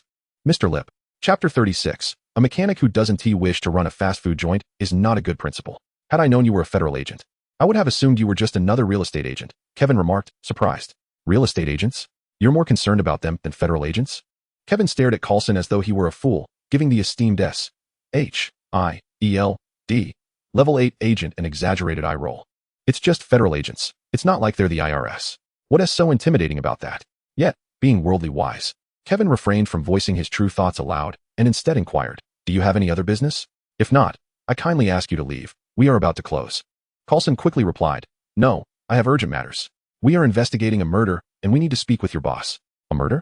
Upon hearing that word, Kevin immediately furrowed his brow. He He nodded slightly and beckoned Coulson to follow him to the store entrance. Do you see that street lamp at the end of 47th Street? Kevin pointed. Let me tell you something. Between our shop and that lamppost, if you randomly choose a person, just based on your suspicion that my boss is involved in a murder case, you will undoubtedly end up on the receiving end of a fist. This response was unforeseen by Coulson, who, both curious and irritated, asked, So, you're admitting that this street is under your boss's protection? Kevin cast a disdainful glance at the federal agent. Hey, what do you mean by protection? The moment you utter those words, I know you haven't attended a reputable university. Haven't you heard that private property is sacred and inviolable? Every business on 47th Street belongs to my boss. And just so you know, I was actually warning you that on 47th Street, you might only receive a punch, but venture to the next street over, and you might find yourself facing a bullet. Before Coulson could react, Kevin shoved him out the door of the repair shop. Coulson stumbled, immediately drawing laughter from the passers-by around him. Fortunately, someone kindly helped him regain his balance. Otherwise, this esteemed level 8 agent of S.H.I.E.L.D. would have publicly fallen in a most embarrassing manner. Oh, thank you, Coulson expressed his gratitude. At the same time, he subtly signaled to the tactical team in the nearby vehicle not to rush over, as he had found the principal target. Indeed, the person who had assisted him was Lip. Standing over 6 feet tall, Lip towered over Coulson, who, at less than 5'9", could only see the slightly thinning crown of Coulson's head if he didn't look up. Hello, my name is Phil Coulson, he said, flashing a perfect smile and extending his hand to Lip. Ah, so it's you. Lip recognized the renowned newcomer from the Marvel Universe instantly. However, having been in this world for several years, he had long since graduated from the novice stage. Thus, as he regarded the level 8 agent of S.H.I.E.L.D., Lip merely displayed a bemused smile. Take care, I want to see you off. With that, he resumed his conversation with the 2 young lawyers beside him, discussing an accusation he bore. It was Friday, and after school, Broly and Kaz had rushed to the opposite end of Earth to attend an extracurricular class at Kamartaj. Therefore, he had spent the entire day managing various affairs in anticipation of a weekend outing with the children. He had now become quite a busy person. Lip's enterprises included an auto repair shop that also dealt in used cars, a fast food restaurant, a tavern, and a supermarket, all located on 47th Street. Additionally, he served as the sole principal of a community school in Hell's Kitchen. Interestingly, the plethora of his enterprises was initially established solely to enable him to perform his duties as a principal effectively. He was profoundly shaken by the ignorance displayed by the Assassin Brotherhood, which instilled in him a sense of urgency regarding the education of children. Upon receiving the hefty ransom of 3 million, he initially contemplated emulating the famous tale of Mencius's mother, relocating with his 2 children to a vicinity with superior schools. However, after conducting thorough research, Li Pu was astonished to discover that the primary and secondary education systems in the land of the free were thriving with vigor, a veritable bloom of competition. In summary, it was hopeless. The educational framework in America prior to university was utterly in ruins. Li Pu recalled that before his journey across dimensions, some educational advocates were still proclaiming, in the United States, only the impoverished classes would embrace an education centered on joy, while the offspring of the elite were investing in an education rivaling that of the prestigious University of Tokyo. Were it not for the assurances from the heads of elite private schools, who claimed their greatest asset was the ability to provide various letters of recommendation, and that for an additional fee, they could fabricate internship reports from numerous organizations, Li Pu might have been swayed by the fanciful rhetoric of the advocates. After all, the challenges posed by American education were evident. While teaching more complex subjects was not entirely futile, it was indeed largely ineffectual. Offering Greek and Latin instruction merely added an air of nobility. Surely, no one could be so naive as to believe that the descendants of the elite in the land of the free needed to strive diligently in their studies. Upon graduation, would these privileged youths truly be required to manage their own finances and engage in scientific research? Not every elite was a Tony Stark. In fact, most heirs of privilege seemed to grow less astute with each generation. Whether anyone might appreciate the elite education in America was uncertain. Regardless, Li Pu was resolute in preventing Broly and Kaz from squandering their time in such an environment. Thus, with determination, he decided that if suitable schools were lacking, he would establish one himself. Utilizing the ransom provided by the Assassin Brotherhood's Sloan, Li Pu took over the only community school in Hell's Kitchen. Assuming the role of principal, his management of the fast food establishment initially aimed to provide free lunches for the students. The small supermarket was a secondary endeavor, initially set up to import a selection of educational supplies and books from across the ocean. The auto repair shop was established because purchasing a bulletproof school bus proved exorbitantly expensive. Thus, he initially resorted to acquiring a second-hand vehicle, modifying it for the practical needs of transporting students in Hell's Kitchen. As for the bar, it was a strategic move to attract talent, offering a particular benefit to the faculty and staff. Foreigners had a notable penchant for taverns, so Li Pu created a faculty card, granting teachers and school staff a 20% discount on all beverages at his establishment. Naturally, these developments did not go unnoticed by the various gangs, large and small. In Hell's Kitchen, anyone with their eyes open could perceive them. Initially, many believed Li Pu was merely an outsider attempting to stake a claim in Hell's Kitchen, and the thugs sought to challenge him. However, one fateful night, when Li Pu ventured alone into the grand edifice of Kingpin and subsequently emerged unscathed, the narrative began to shift. Moreover, the emperor of the New York underworld publicly declared that he would donate $2 million annually to community schools, thereby assuming the role of a board member at the institution. Since that announcement, no one has dared to provoke Lip any longer.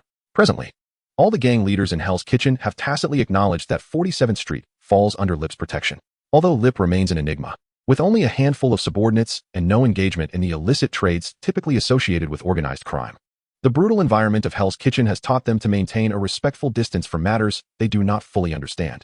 After all, the Atlantic Ocean is vast, and the addition of a few concrete barrels to its depths goes unnoticed. Chapter 37. Competitors of Stark Industries. Regarding the notion held by certain gang members that they were the lords of 47th Street, Lip has consistently denied such claims. After all, associating with individuals of such low fighting capability is beneath him. He cannot afford to tarnish his reputation, even setting aside his abundant martial ethics.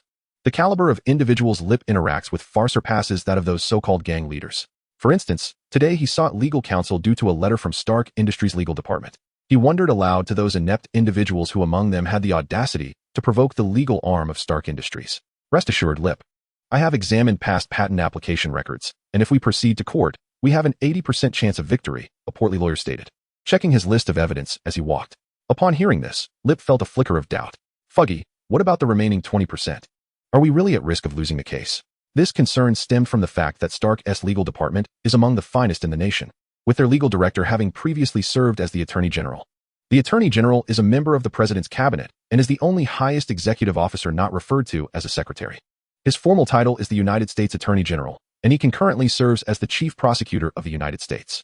Thus, an 80% chance of winning this case is already quite favorable. After a moment's pause, the lawyer could not help but advise, Lip, I truly do not recommend pursuing this lawsuit against Stark Industries. Even if we win, the process will undoubtedly be lengthy and costly, making it an unwise endeavor. Matt's suggestion was made with good intentions. The significant expenses he mentioned would ultimately translate to their legal fees. Hearing his partner's words, Fuggy could only sigh in resignation, acknowledging that Matt was indeed correct. Well then, they certainly possess the ability to mire this case in complications. Thus, the next steps rest solely on your choices, Lip. Although Matt and Fuggy spoke in hushed tones, their conversation did not escape the ears of those who were eavesdropping. Though momentarily perplexed by Lip's casual farewell, Coulson, determined to fulfill his mission, could not simply depart. He stealthily trailed Lip and his companions, seeking an opportunity for further discourse. However, he soon overheard the audacious remarks of Foggy, Matt, and Lip. The audacity of this individual to sue Stark Industries, the flagship of the American military-industrial complex, was astonishing. In the United States, even S.H.I.E.L.D. would face severe repercussions for such an endeavor. Was Lip truly so audacious? Moreover, how could he possibly be at odds with Stark Industries?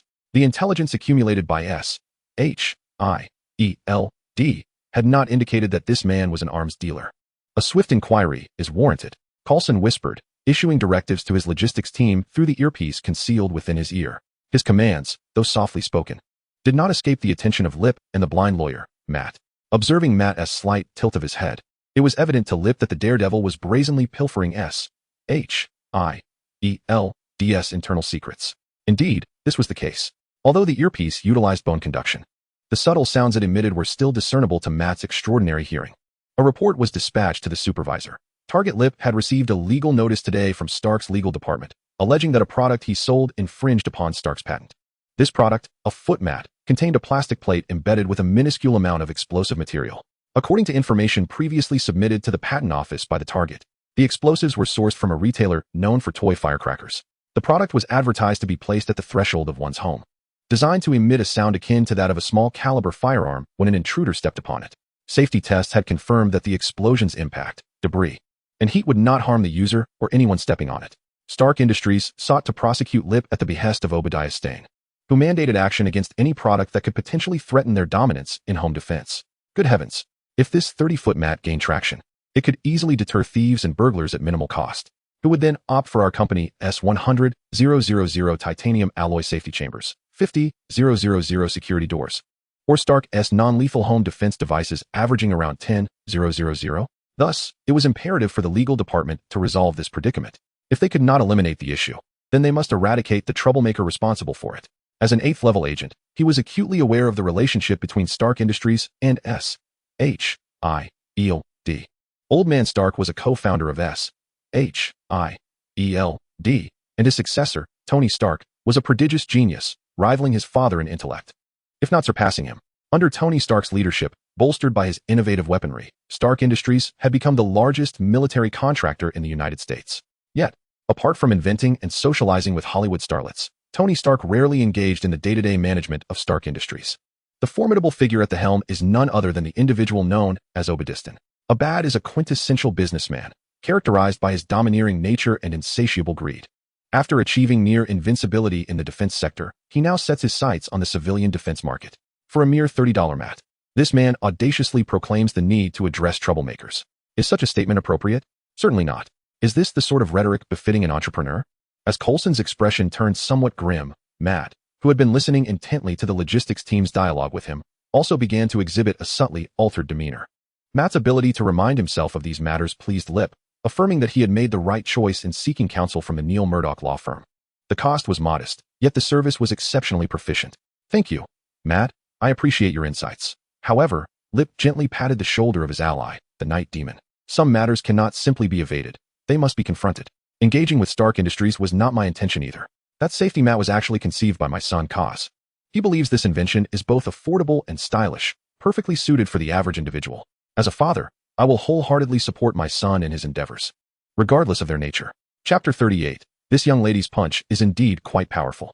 For many, the phrase as a father carries an impactful weight akin to that of a supermodel's presence. Such was the case for Matt. Lip's words immediately evoked memories of his own father, a boxer. Despite his father's numerous flaws and the fact that he left this world too soon, the image of his father loomed large in Matt's memory. Tears welled in his eyes, the salty liquid betraying his emotions. In that case, let us strive together, he declared, draping an arm around the shoulder of his partner and best friend, Fuji. Buddy, it seems we have to work overtime tonight once again. When I was at Columbia, I recall our professor presenting several similar cases. We need to investigate whether this case can circumvent the patent claims of Stark Industries' legal department. Hey pal, you can't do this. We've already been putting in extra hours all week, and today is Friday, Fuji's bar night. But I need you, brother. Without you, a blind man relying solely on auditory cues, would likely take ages to sift through those cases. Constrained by the earnest plea of I need you, Fuji reluctantly acquiesced to his good friend's proposal, shaking his head in mock exasperation, thinking of those who had shared life and death bonds in the canyons, those who had signed in for him during class skippings, and those who had concocted various schemes to help him confess to a girl. Only to later gather to witness his embarrassment, Lip found himself momentarily lost in thought. He then smiled and said, "Tonight, your late-night snack is on me, along with 2 generous helpings of chicken drumsticks. Expect delivery shortly. Could you send extra Sichuan pepper sauce, please?" Fuggy exclaimed with some excitement. "Leap, you have no idea. The Sichuan pepper sauce from your fast food restaurant has become a trendy delicacy. Some individuals even go so far as to pay others to procure it from Hell's Kitchen." "No problem." Leap gestured to the chubby lawyer. "I can let you indulge in the sauce for free." After watching Fuggy and Matt celebrate with a high five before departing, Leap smiled as well. He then noticed that the auto repair shop had just closed and invited Kevin and his cousin Luke to join him for a drink at the bar. "Boss, I think I'll pass. You know my significant other has a schedule for when I'm off work." Kevin shrugged helplessly. For this sadly trapped middle-aged man ensnared in marital obligations, Leap could only muster a modicum of sympathy. More importantly, there was a sense of respect. After all, not knowing one's father is no mere jest in America. Kevin's ability to marry, raise children, and ensure his son remains in school until the 12th grade, while striving to save for his college tuition, is indeed commendable. Considering Kevin's family resides in Hell's Kitchen, this achievement becomes even more remarkable. Thus, Leap bid Kevin farewell, inviting Luke to accompany him into the bar he owned. Coulson followed suit. "Old Dachi, a whiskey please." Since Leap was treating, young Luke was not frugal and ordered the most expensive whiskey. Of course, the bartender, who bore a vague resemblance to the governor, could have done without skimping on the ice cubes in the drink.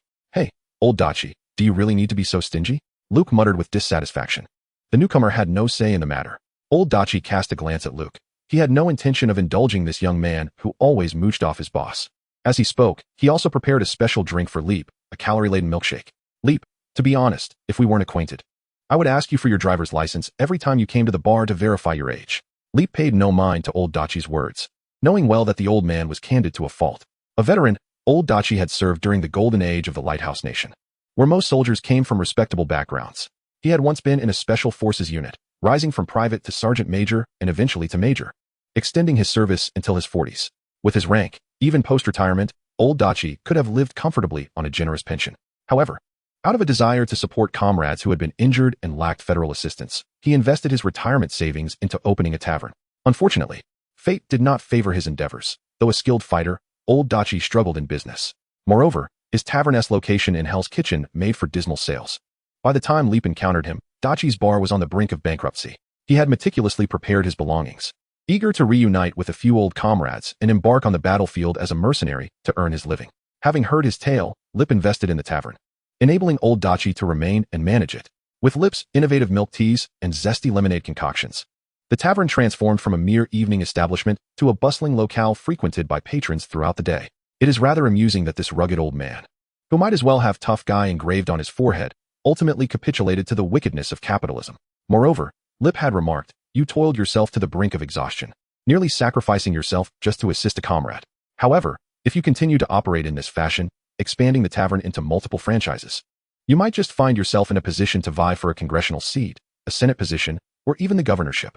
Lip held a genuine belief in this elderly man, whose appearance bore a striking resemblance to the Terminator. Surely, such a visage could garner some favor in a gubernatorial campaign, could it not? As they conversed, old Dachi subtly gestured with his sturdy chin toward a certain direction. Following his indication, Lip turned to see a young girl, clad in a purple studded jacket with flowing black hair, sitting alone and blowing into a bottle of beer. Old Dachi, she clearly does not know me. If she did, why hasn't she approached me after all this time? Lip pondered, yet before he could finish his thought, the girl seemed to sense someone was watching her and lifted her gaze to meet Lip's. Rising, she strode directly to the bar, and as she neared Lip, she unexpectedly unleashed a powerful punch, striking him squarely in the chest. There was a crack. The sound did not emanate from the impact of flesh against flesh, but rather from the leg of the high stool Lip occupied, which had splintered under the force. Remarkably, Lip did not fall but stood his ground. Hey! Seeing his boss assaulted, young Luke sprang to his feet, determined to put an end to the girl's impudent behavior. Old Dachi furrowed his brow, reaching for the 1887 shotgun concealed beneath the bar. However, the girl was quicker than both men.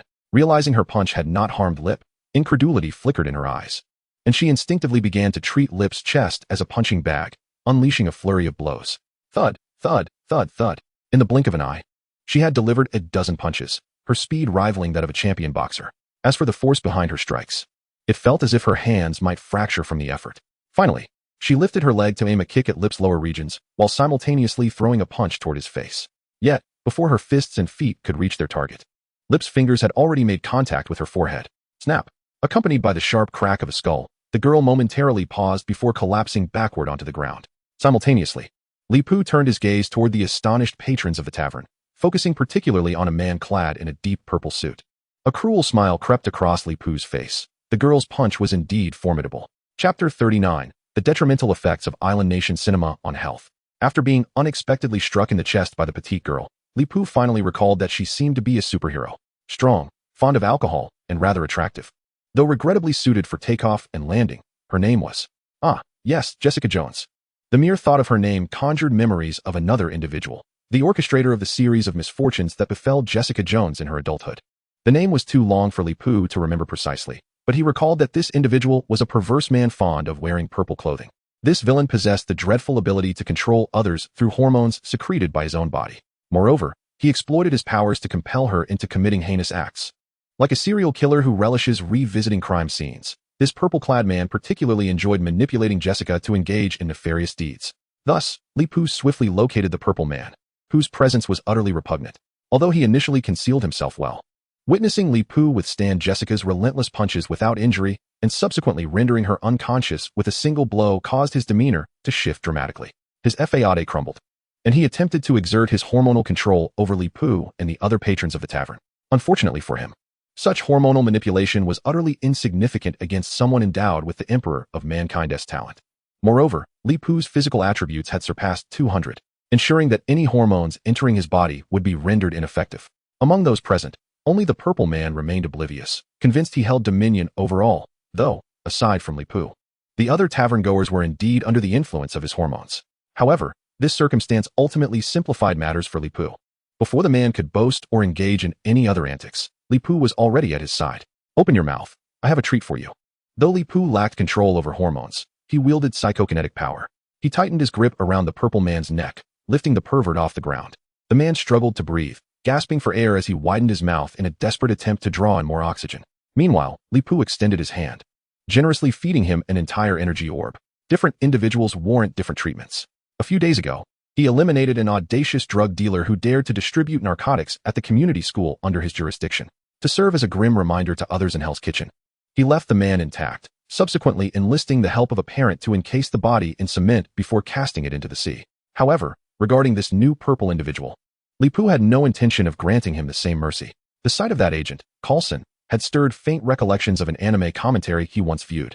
He recalled that the SHIELD not only recruited individuals like the Purple One but also, after his demise, seemed to have engineered a clone to exploit his hormonal control abilities. Although the specifics eluded him, Li Pu firmly believed that such a grotesque being should be completely eradicated.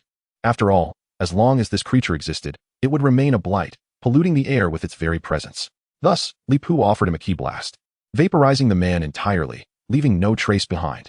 Should SHIELD manage to procure even a few cells to clone this purple menace, Li Pu would genuinely admire their audacity. At this juncture, Li Pu had become highly proficient in this technique.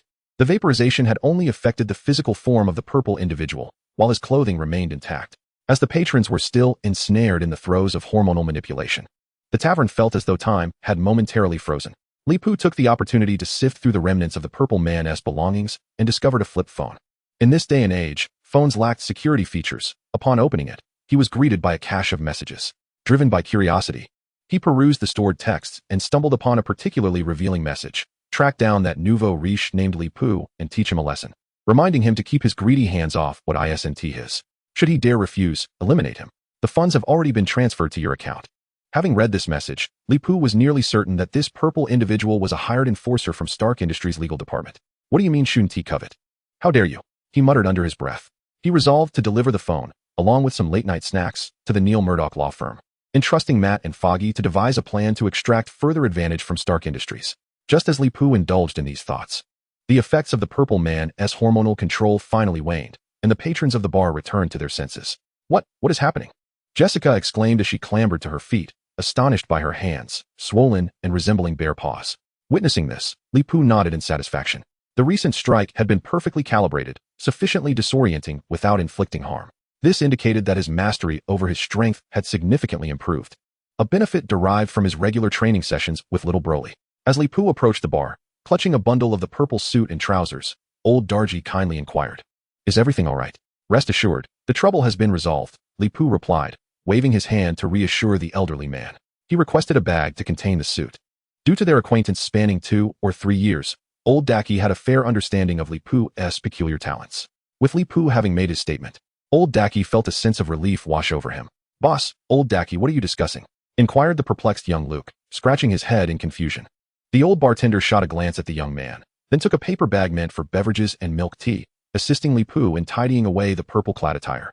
"I purchased a watch last year," old Daki said, showcasing the mechanical timepiece on his wrist to Luke.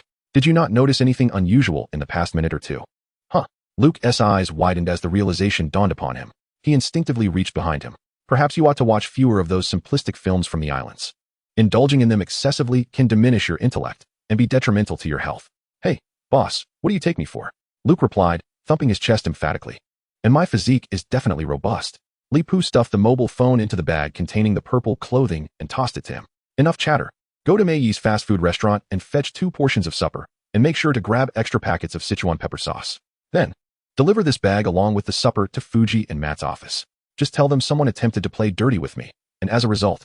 Li Pu flashed a cruel smile, making a throat-cutting gesture towards Luke. "That person has vanished, leaving only these items behind for them to assess their value." Then, Li Pu glanced at the purple attire, his expression darkening as he observed Agent Coulson, who sat silently with a furrowed brow. "Luke, should anyone dare to snatch the items I have you deliver, be it the evidence bag or the supper, even a single packet of Sichuan pepper sauce, just as you often did in the restroom, make sure to slam them against the wall." Chapter 40. Not yet 3 years old. Let us set aside the matter of how Coulson departed old Daki's bar in a rather disheartened manner.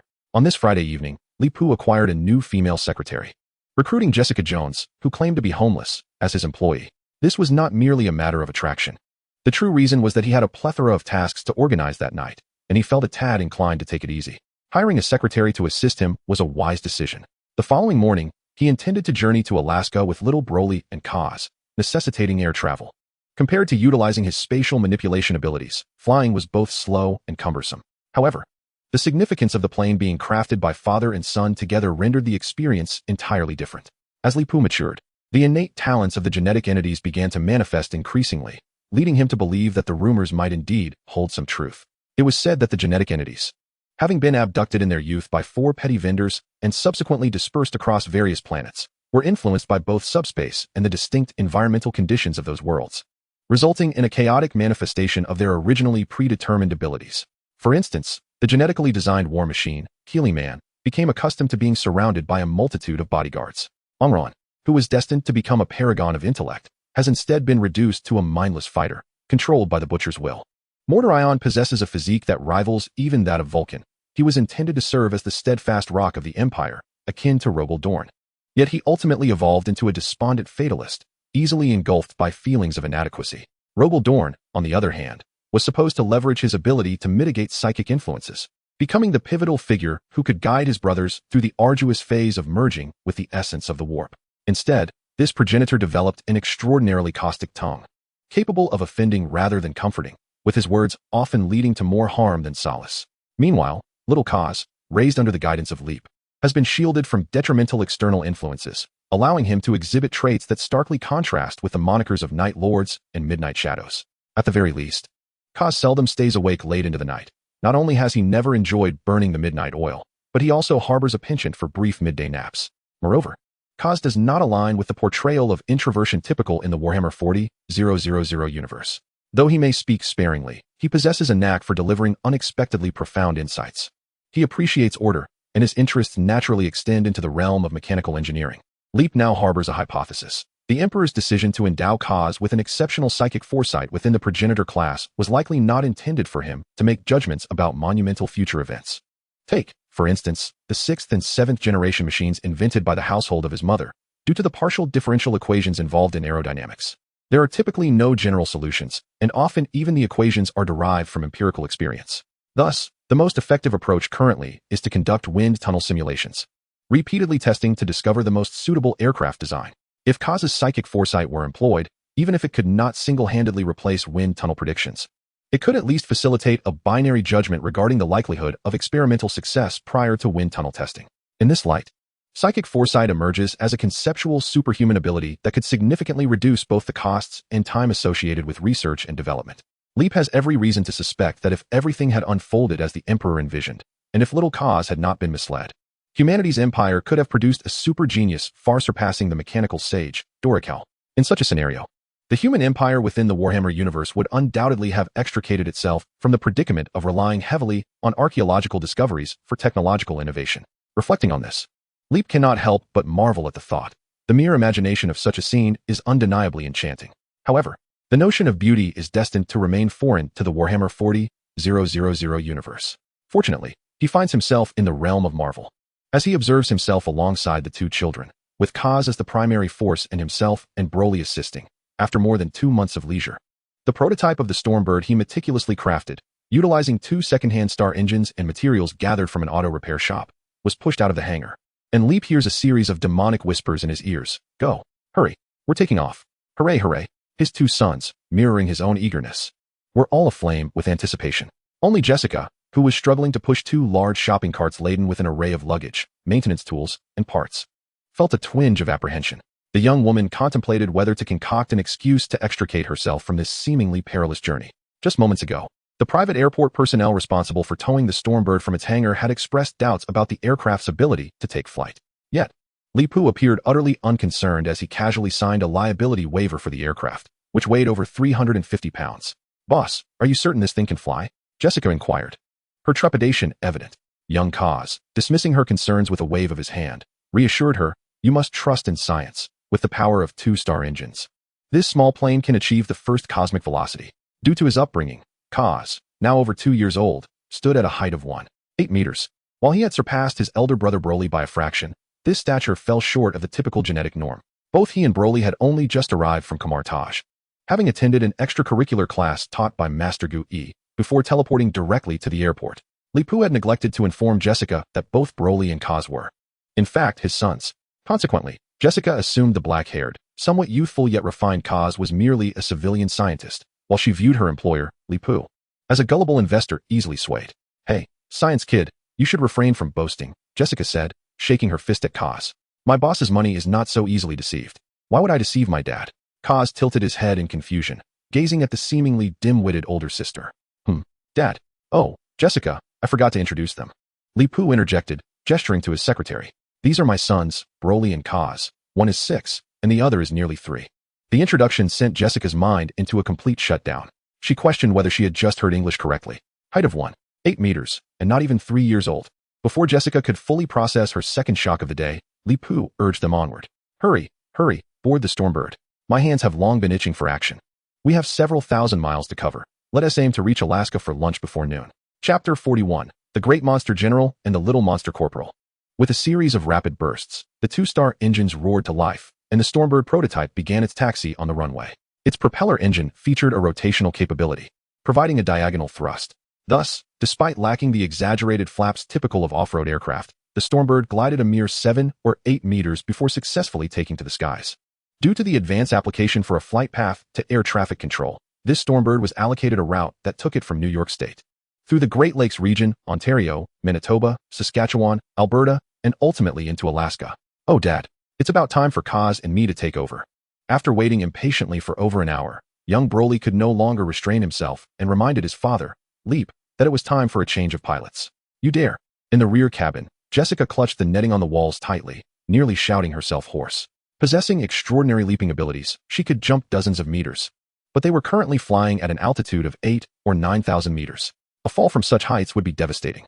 Although this little secretary had just used an ambiguous term, which suggested she was somewhat confused about the gravity of the situation, Leap chose to forgive her. After all, he was kind-hearted. "Look, Jessica is against it. There are 4 people on this plane. You and Kaz each have a vote, while Jessica and I are opposed.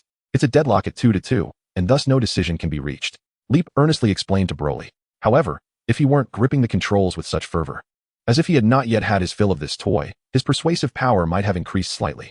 Noticing his brother's slight dismay, young Kaz quickly devised a clever idea. "Father, if Sister Jessica weren't on the plane, could we take over the controls?" Upon hearing his brother's brilliant suggestion, young Broly's eyes lit up, and he dashed toward the aircraft's door. "I'll go open the door." Ultimately, Leap relented, faced with 2 mischievous and highly motivated sons. Even this father had to concede occasionally. Relinquishing the pilot's seat and moving to the rear cabin to sit beside Jessica, Leap cast a resigned glance at the young woman. This little secretary still needed some training. She could have held out a bit longer, couldn't she? Just as Leap was about to voice his thoughts, his 2 sons had already settled into the pilot and co-pilot seats. "Ready, little monster private?" Broly inquired. "Big monster general, all systems are go," Kaz replied. The 2 brothers exchanged knowing glances, and then simultaneously grinned widely, exclaiming, "All units, engage." Before Leap could even recall the lines from the animated series they were referencing, they surprised him with their audacity. Kaz swiftly pressed several buttons on the primitive electronic control panel. Due to limited funding for the aircraft's construction, this prototype Stormbird could not possess an advanced numerical control system. Yet, this was no obstacle for young Kaz. The prodigious child employed embedded assembly language to program numerous hidden functions utilizing the simple electronic control board. When building this aircraft, he didn't merely assemble purchased components like building blocks. He had even personally modified the thermal efficiency of the 2 radial engines, achieving intergenerational upgrades along the way. The functions had been largely locked away, rendering them useless in daily use. However, just moments ago, he had executed a series of commands to unlock these restrictions. As Kaz began to liberate the features, the cockpit unexpectedly started to morph, accompanied by a cacophony of creaking sounds, as newly revealed control levers emerged from the console. "Wait, how come I was unaware of all this?" exclaimed Lip. "You 2 little rascals have been hiding tricks from your dear old father." But the absurdity did not end there.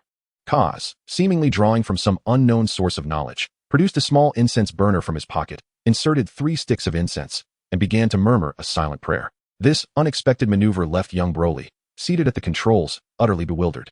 Fortunately, once the prayer was concluded, Kaz clarified.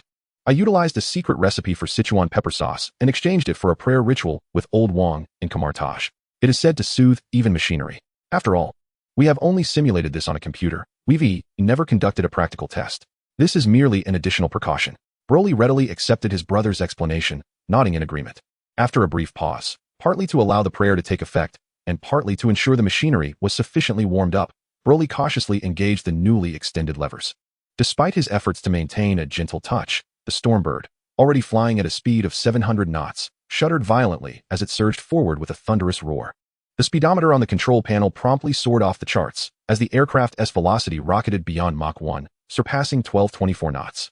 At that moment of acceleration, the Stormbird unleashed a deafening sonic boom. For a conventional propeller plane to suddenly reach such speeds, it would likely transform into a Bard Air Force aircraft. However, the modifications made by young Kaz and Broly to the Stormbird were not confined to the engine alone. Behind their father Lip's back and within a limited budget, the two siblings had secretly equipped the aircraft with numerous high-tech innovations conceived by Kaz. For instance, despite its seemingly rudimentary design and non-aerodynamic layout, it was fitted with a small shockwave resonator crafted by Kaz's own electric lathe, specifically engineered to handle supersonic flight. As they alternated piloting duties, Broly and Kaz experienced no mishaps during the remainder of the flight. The only oversight in their design and modifications was their lack of consideration for passenger comfort. Yet, this was hardly a significant issue. After all, setting aside the superhuman physical capabilities of the trio, they could always utilize a portal or teleportation to exit the aircraft if necessary. Jessica, however, was quite a different case. Although she managed to withstand the sudden surge in G-forces, the jarring vibrations of the makeshift aircraft during its supersonic cruise nearly caused her to lose her dinner from the previous night. Fortunately, the Stormbird was flying at a sufficiently high speed, heading west from New York to Alaska. Thus, the young lady endured such a journey for just a little over an hour before the airplane descended at an airport in the Anchorage area. Hold on, don't let it out. Ultimately, with the support of her employer, Leap, the girl, whose legs had grown weak, successfully disembarked from the aircraft. Chapter 42. We shall retrieve little Martha. Observing Jessica, who was retching incessantly, the widow proprietor of the Big Martha Bar cast a peculiar glance at Leap. After disembarking from the Stormbird, Broly took Kaz to revisit the nearby forest, where they frolicked with the bears, Big Bear and Little Bear. He even opened a portal to summon his sled dog, Alf, all the way from New York. Meanwhile, poor Jessica, after enduring over half an hour of the bumpy Alaskan roads, finally could no longer contain her distress. Upon arriving at the bar's entrance, she promptly vomited. It was Leap himself who took it upon his shoulders to carry the multitude of bags from the pickup truck. Ah, dear Mrs. Martha, please refrain from regarding me with such suspicion. The situation is not as you perceive it. Leap explained helplessly, then requested Martha to quickly prepare some saline solution for Jessica, along with boiling some noodles. On this trip from New York to Alaska, he had brought numerous gifts for his old acquaintance and friend. Due to the general inadequacy of logistics in the civilian sector, even American specialties like ammunition and firearms were considerably pricier in Alaska than in other states. He had brought Martha many canned vegetables and fruits uncommon in the region, long-lasting instant noodles, and a satellite dish suitable for television use. Leap had not forgotten about Martha's granddaughter, little Martha. Although he had previously teased her, jokingly calling her his younger sister, he indeed brought her a wealth of presents, including the latest gaming console, a laptop, and a new model smartphone, among other things. Boss, if you wish to squander your money, you might as well consult me. I would be delighted to purchase gifts on your behalf. Even after regaining her composure post-vomiting, Jessica could not help but comment on the pile of presents.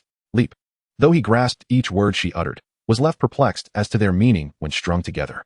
Ultimately, he could only interpret it as a sign that the girl was dazed from the shaking and had no clear understanding of her own words. Or perhaps, she simply did not comprehend what young people genuinely cherished. Indeed, it was certain she did not. After distributing the gifts, Leap resumed a casual conversation with Martha. Madam Proprietor, little Martha has been in college for 2 years now. What plans does my little sister have for the future? Upon hearing this, Martha shot him a disapproving glance. Leap, you should not concern yourself with little Martha. She already has a fiancé. It's not little Claire. That lad ran off to Fairbanks last year to seek gold. As she spoke, Martha served Leap a pot of boiled reindeer meat along with a side of sauce. During her university days in Anchorage, little Martha met a man who worked at the Prudhoe Bay oil field, a security manager with the Whalen Company. The couple plans to marry this year. Working at Prudhoe Bay, Leap expressed his surprise. Those familiar with the geography of the Great Lighthouse Nation should know that this location lies within the Arctic Circle. Furthermore, Prudhoe Bay is home to the largest oil reserves in America, aside from shale oil. There, oil can be extracted by merely drilling 400 to 500 meters underground, and it is predominantly high-value light crude oil. During the oil crisis of the 1970s, upon the discovery of the Prudhoe Bay oil field, capitalists invested vast sums and mobilized hundreds of thousands of workers, at the cost of several lives, to construct a pipeline leading to Prudhoe Bay. However, Prudhoe Bay is indeed far too north.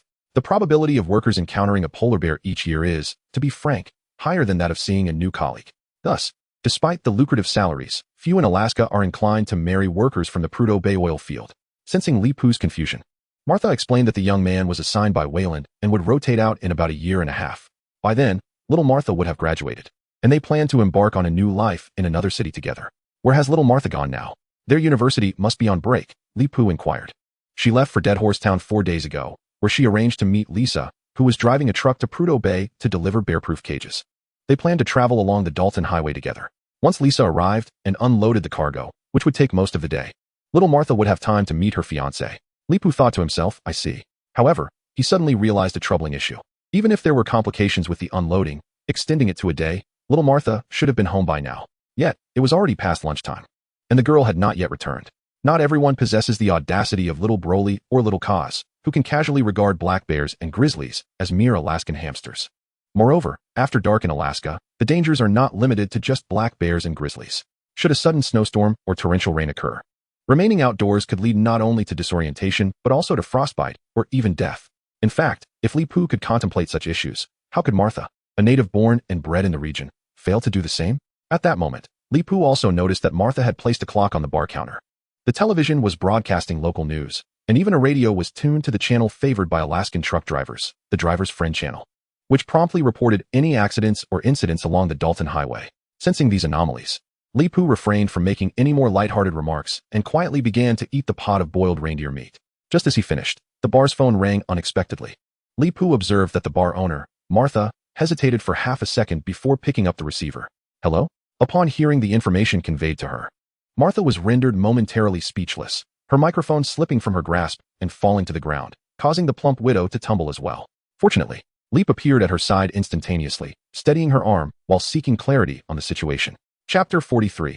Hidden beneath the ice and snow, Leap instructed Jessica to remain in Picado, as she was in no condition to board the Stormbird after her bout of nausea. He then drove directly to the airport with Martha's grandmother, the first noble he had encountered since his arrival, along with several of Martha's relatives and friends. After refueling the Stormbird, Leap ascended the runway, taking to the skies for the second time that day. If he had chosen to drive the nearly 800 or 900 miles from Picado to Prudhoe Bay, it would have taken several days. However, aboard the Stormbird, he reached another airport in under an hour. Once they rented a few snowmobiles at the airport, they arrived at the Wayland Oil and Gas Company's outpost just as twilight began to settle. Although the call Martha received originated from the state police, the information they had was relayed from Wayland's security department, and thus, the state police had not dispatched any officers. In Alaska, particularly in regions like Prudhoe Bay, law enforcement is primarily managed by private security teams, namely those of large corporations. Nonetheless, legal stipulations require that cases involving loss of life must be followed up by the state police, prompting Wayland's security to notify them. Martha presented her driver's license and made a call to the state police, after which they were granted access to the Wayland compound. Armed security personnel escorted them to a temporary workers' shelter constructed of plastic steel, where 2 body bags were laid out on the floor. One of the bags bore Martha's name inscribed in marker, a man sporting a handlebar mustache and possessing a face reminiscent of a sea lion. Seemingly the leader of the security team, urged them to leave swiftly, stating, "You need to take this girl away. She has caused us considerable trouble." She and her boyfriend were engaged in reckless behavior, frolicking outside the camp in the dead of night, and ended up freezing to death. That is impossible. Martha would never do such a thing. We, the Athabascans, have been taught from a young age never to venture outside at night, shouted an agitated cousin of old Martha, instinctively reaching for the shotgun slung across his back. "Hey, Redskin, I warn you. If you reach for that gun, I will resort to self-defense and enforce the law," barked the sea lion-faced security chief, first pointing at Martha's cousin and then at all present, including Leap. As he spoke, the other security personnel raised their automatic rifles, encircling Martha's relatives and Leap. "You devil with the red hair. You black bastard." Martha's kin began to hurl insults at the sea lion-faced man and the surrounding security personnel. Moreover, they unleashed a torrent of discriminatory language, such as the nature of the country of the lighthouse. Leap did not engage in their quarrel. Instead, he gently supported the trembling Martha as she crouched down, unzipping the body bag of little Martha. As he caressed his granddaughter's flushed face, tears streamed uncontrollably from Martha's lips. Leap remained silent. He noticed the wide-eyed gaze of little Martha, the traces of blood concealed within her nostrils, the bluish fingerprints on the back of her neck, her blue down jacket and denim jeans, as well as her severely frostbitten feet. It was impossible for someone to simply freeze to death while their eyes remained wide open, nor would their lungs rupture from inhaling large amounts of snow dust. Furthermore, Leap did not believe that anyone in Alaska would venture barefoot into the snow in the dead of night. To confirm his suspicions, He approached another body bag to examine the condition of little Martha's boyfriend. "What are you doing, kid?" The head of security with a seal-like face, who had previously refrained from drawing his weapon, now reacted instinctively. He drew his sidearm, aiming it at Leap, who was unzipping the body bag. "I wager you lack the courage to pull that trigger." Leap produced a brand new digital camera, a gift he had originally given to little Martha, now serving an entirely different purpose. Click, click, click. Leap captured several photographs, documenting the tragic state of little Martha's boyfriend after enduring brutal violence. "Stop." The seal-faced man suddenly panicked, striding forward to snatch the camera from Leap's hands. In an instant, Leap seized the man's wrist, pulling him close and positioning the gun's muzzle against his own chin. The man struggled desperately, finding it impossible even to withdraw his fingers from the trigger guard. He truly dared not pull the trigger, for doing so would result in the obliteration of his own skull. "Look, you are clearly a coward who cannot even muster the courage to shoot yourself, yet you dare to." The fools, having grown complacent from their prolonged stay in Prudhoe Bay, did not even realize when a bullet struck one of their foreheads. Rape, murder, and then an attempt to conceal the truth, seeking to evade punishment. As he spoke, Lee pressed the searing barrel against the seal-faced man's face, transforming the bravado that was about to escape his lips into a series of anguished cries. "Now, take me to see who has emboldened you. Has your boss come to Prudhoe Bay for an inspection? I wish to have a conversation with him, whether it be candid or heartfelt. In any case, I will ensure you understand just how sincere I can be. You bastard, raised by a whore." Not long ago, when the Stormbird landed, he had discovered an aircraft refueling at the small airport, a bombardier. Though Alaska boasts hundreds of airports, surpassing all of North America in number, encountering a bombardier here was a rare sight. It cannot be deemed absolutely impossible. Rather, it could be described as an occurrence seldom seen in a century. The airport in question is the one nearest to Prudhoe Bay, where typically, the aircraft landing there either transport workers or deliver precision components. Upon arriving at the Wayland Corporation's camp, Li Pu soon discerned another anomaly. Aside from a few security personnel, known for their seal-like features, the rest of the camp's inhabitants were absent. These individuals had congregated approximately 2 miles to the north of the camp, seemingly engaged in some clandestine operations. It is noteworthy that even during summer, the temperatures of Prudhoe Bay can plummet to -20 or 30 degrees after sunset. Although capitalists may show no compassion for their workers, they are astute in their calculations. Such frigid temperatures would render drilling operations highly detrimental, potentially ruining expensive drill bits. Consequently, oil fields within the Arctic Circle typically remain inactive at night, or at the very least, refrain from penetrating the earth. Yet, those individuals were gathered, fervently engaged in their tasks. Coupled with the sighting of a bombardier at the airport, Li Pu was nearly certain that the corporate magnate of Wayland had arrived. Moreover, it was likely that this magnate was not there for oil extraction, but perhaps for some other undisclosed purpose. Thus, Li Pu cautioned Martha and her relatives to remain in the shed and not venture outside. As the most formidable hunter of the Picoto, capable of slaying grizzly bears and reindeer without firearms, Li Pu's reputation persisted even after a year or two apart. Notably, he efficiently dispatched several security guards, subsequently revealing the frostbitten feet of young Martha and the gruesome fate of her boyfriend, who had been beaten to death. This revelation made the truth evident to all present. While they may not possess the same capacity for swift retribution as Li Pu, they were equally unwilling to let matters rest and would not hinder his pursuit. May all spirits bless Li Pu in his hunt. Martha and her relatives began to pray and bestow blessings upon him in the indigenous language of the Athabascan people. Simultaneously, they took turns prying open the mouths of the deceased guards, depositing their saliva into the mouths of the fallen. It is said that this ritual pertains to the souls of the prey, encompassing both conquest and redemption. The reason for their demise is unrelated to the hunter. It is simply due to their inherent weakness. Remove your shoes and socks. As he pushed the seal-faced guard out of the shed, Li Pu compelled him at gunpoint to step barefoot onto the perpetually frozen snow of the Arctic Circle. With the onset of nightfall, the winds of Alaska, laden with snow, began to howl. The distance from here to your boss is merely 2 or 3 miles, and I have provided you with clothing considerably thicker than that of young Martha.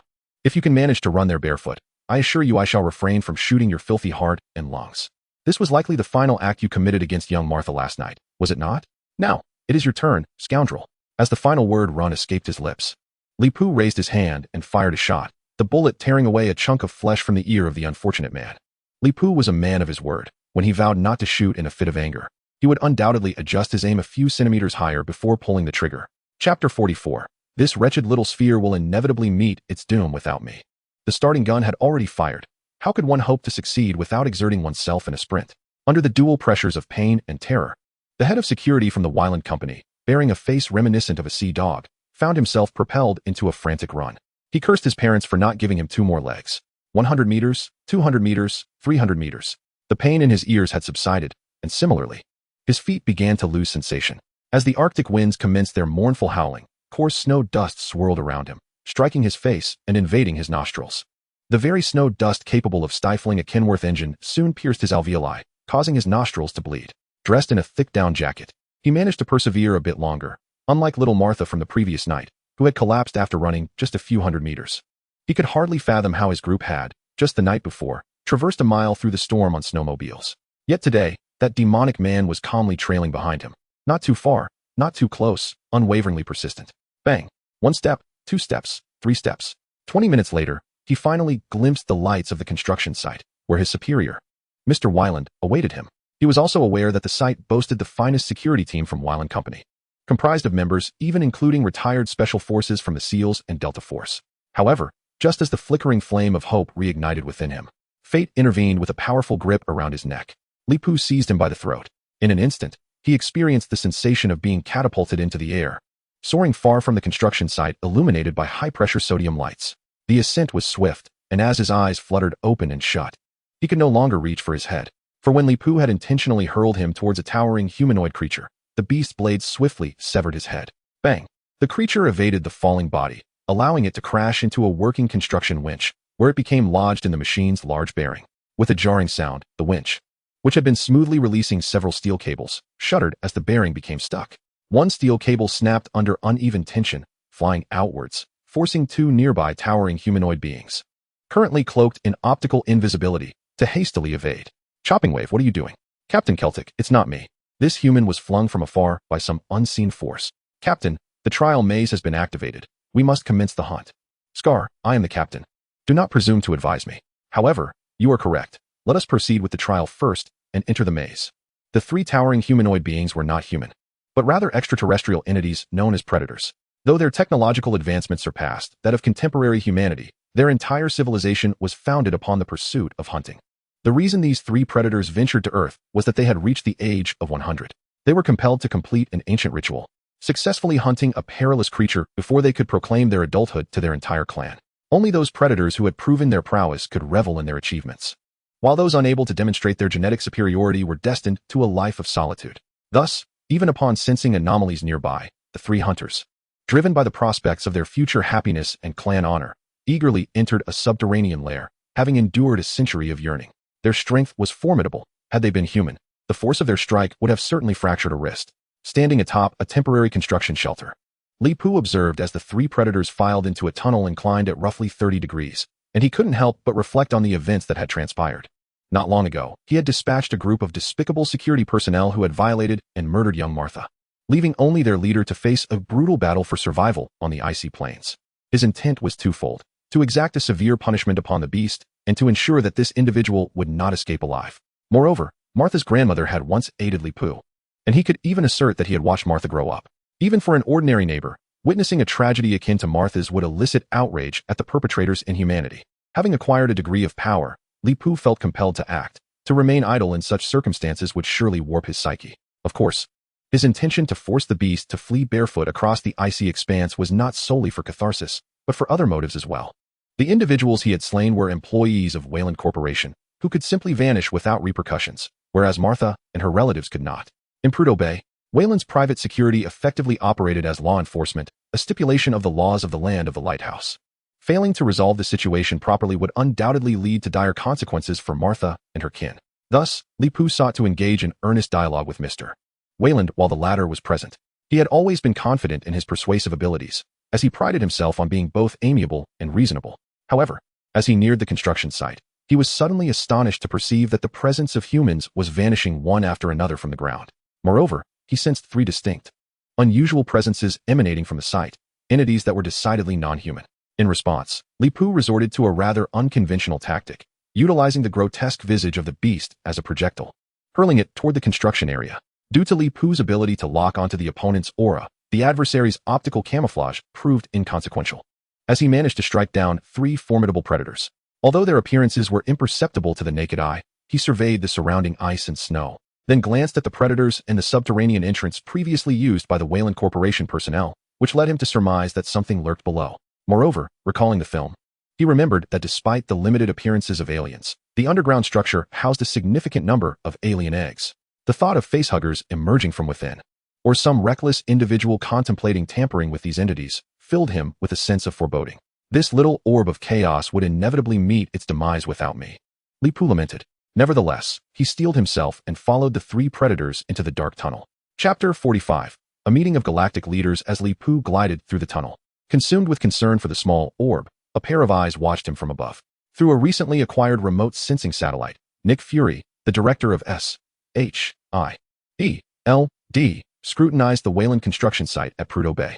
How did he come to be here? Fury pondered, his fingers fidgeting in his pocket as he sent a message to his most trusted agent.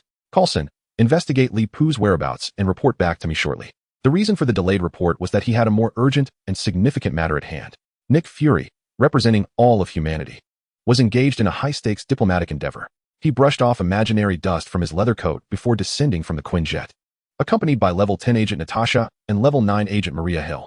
Their location was not too distant from Li Pu, as the Quinjet had landed in an expansive gold mining site in Canada's Yukon region. The advanced aircraft starkly contrasted with the various large washing equipment and rusted second-hand construction vehicles surrounding it.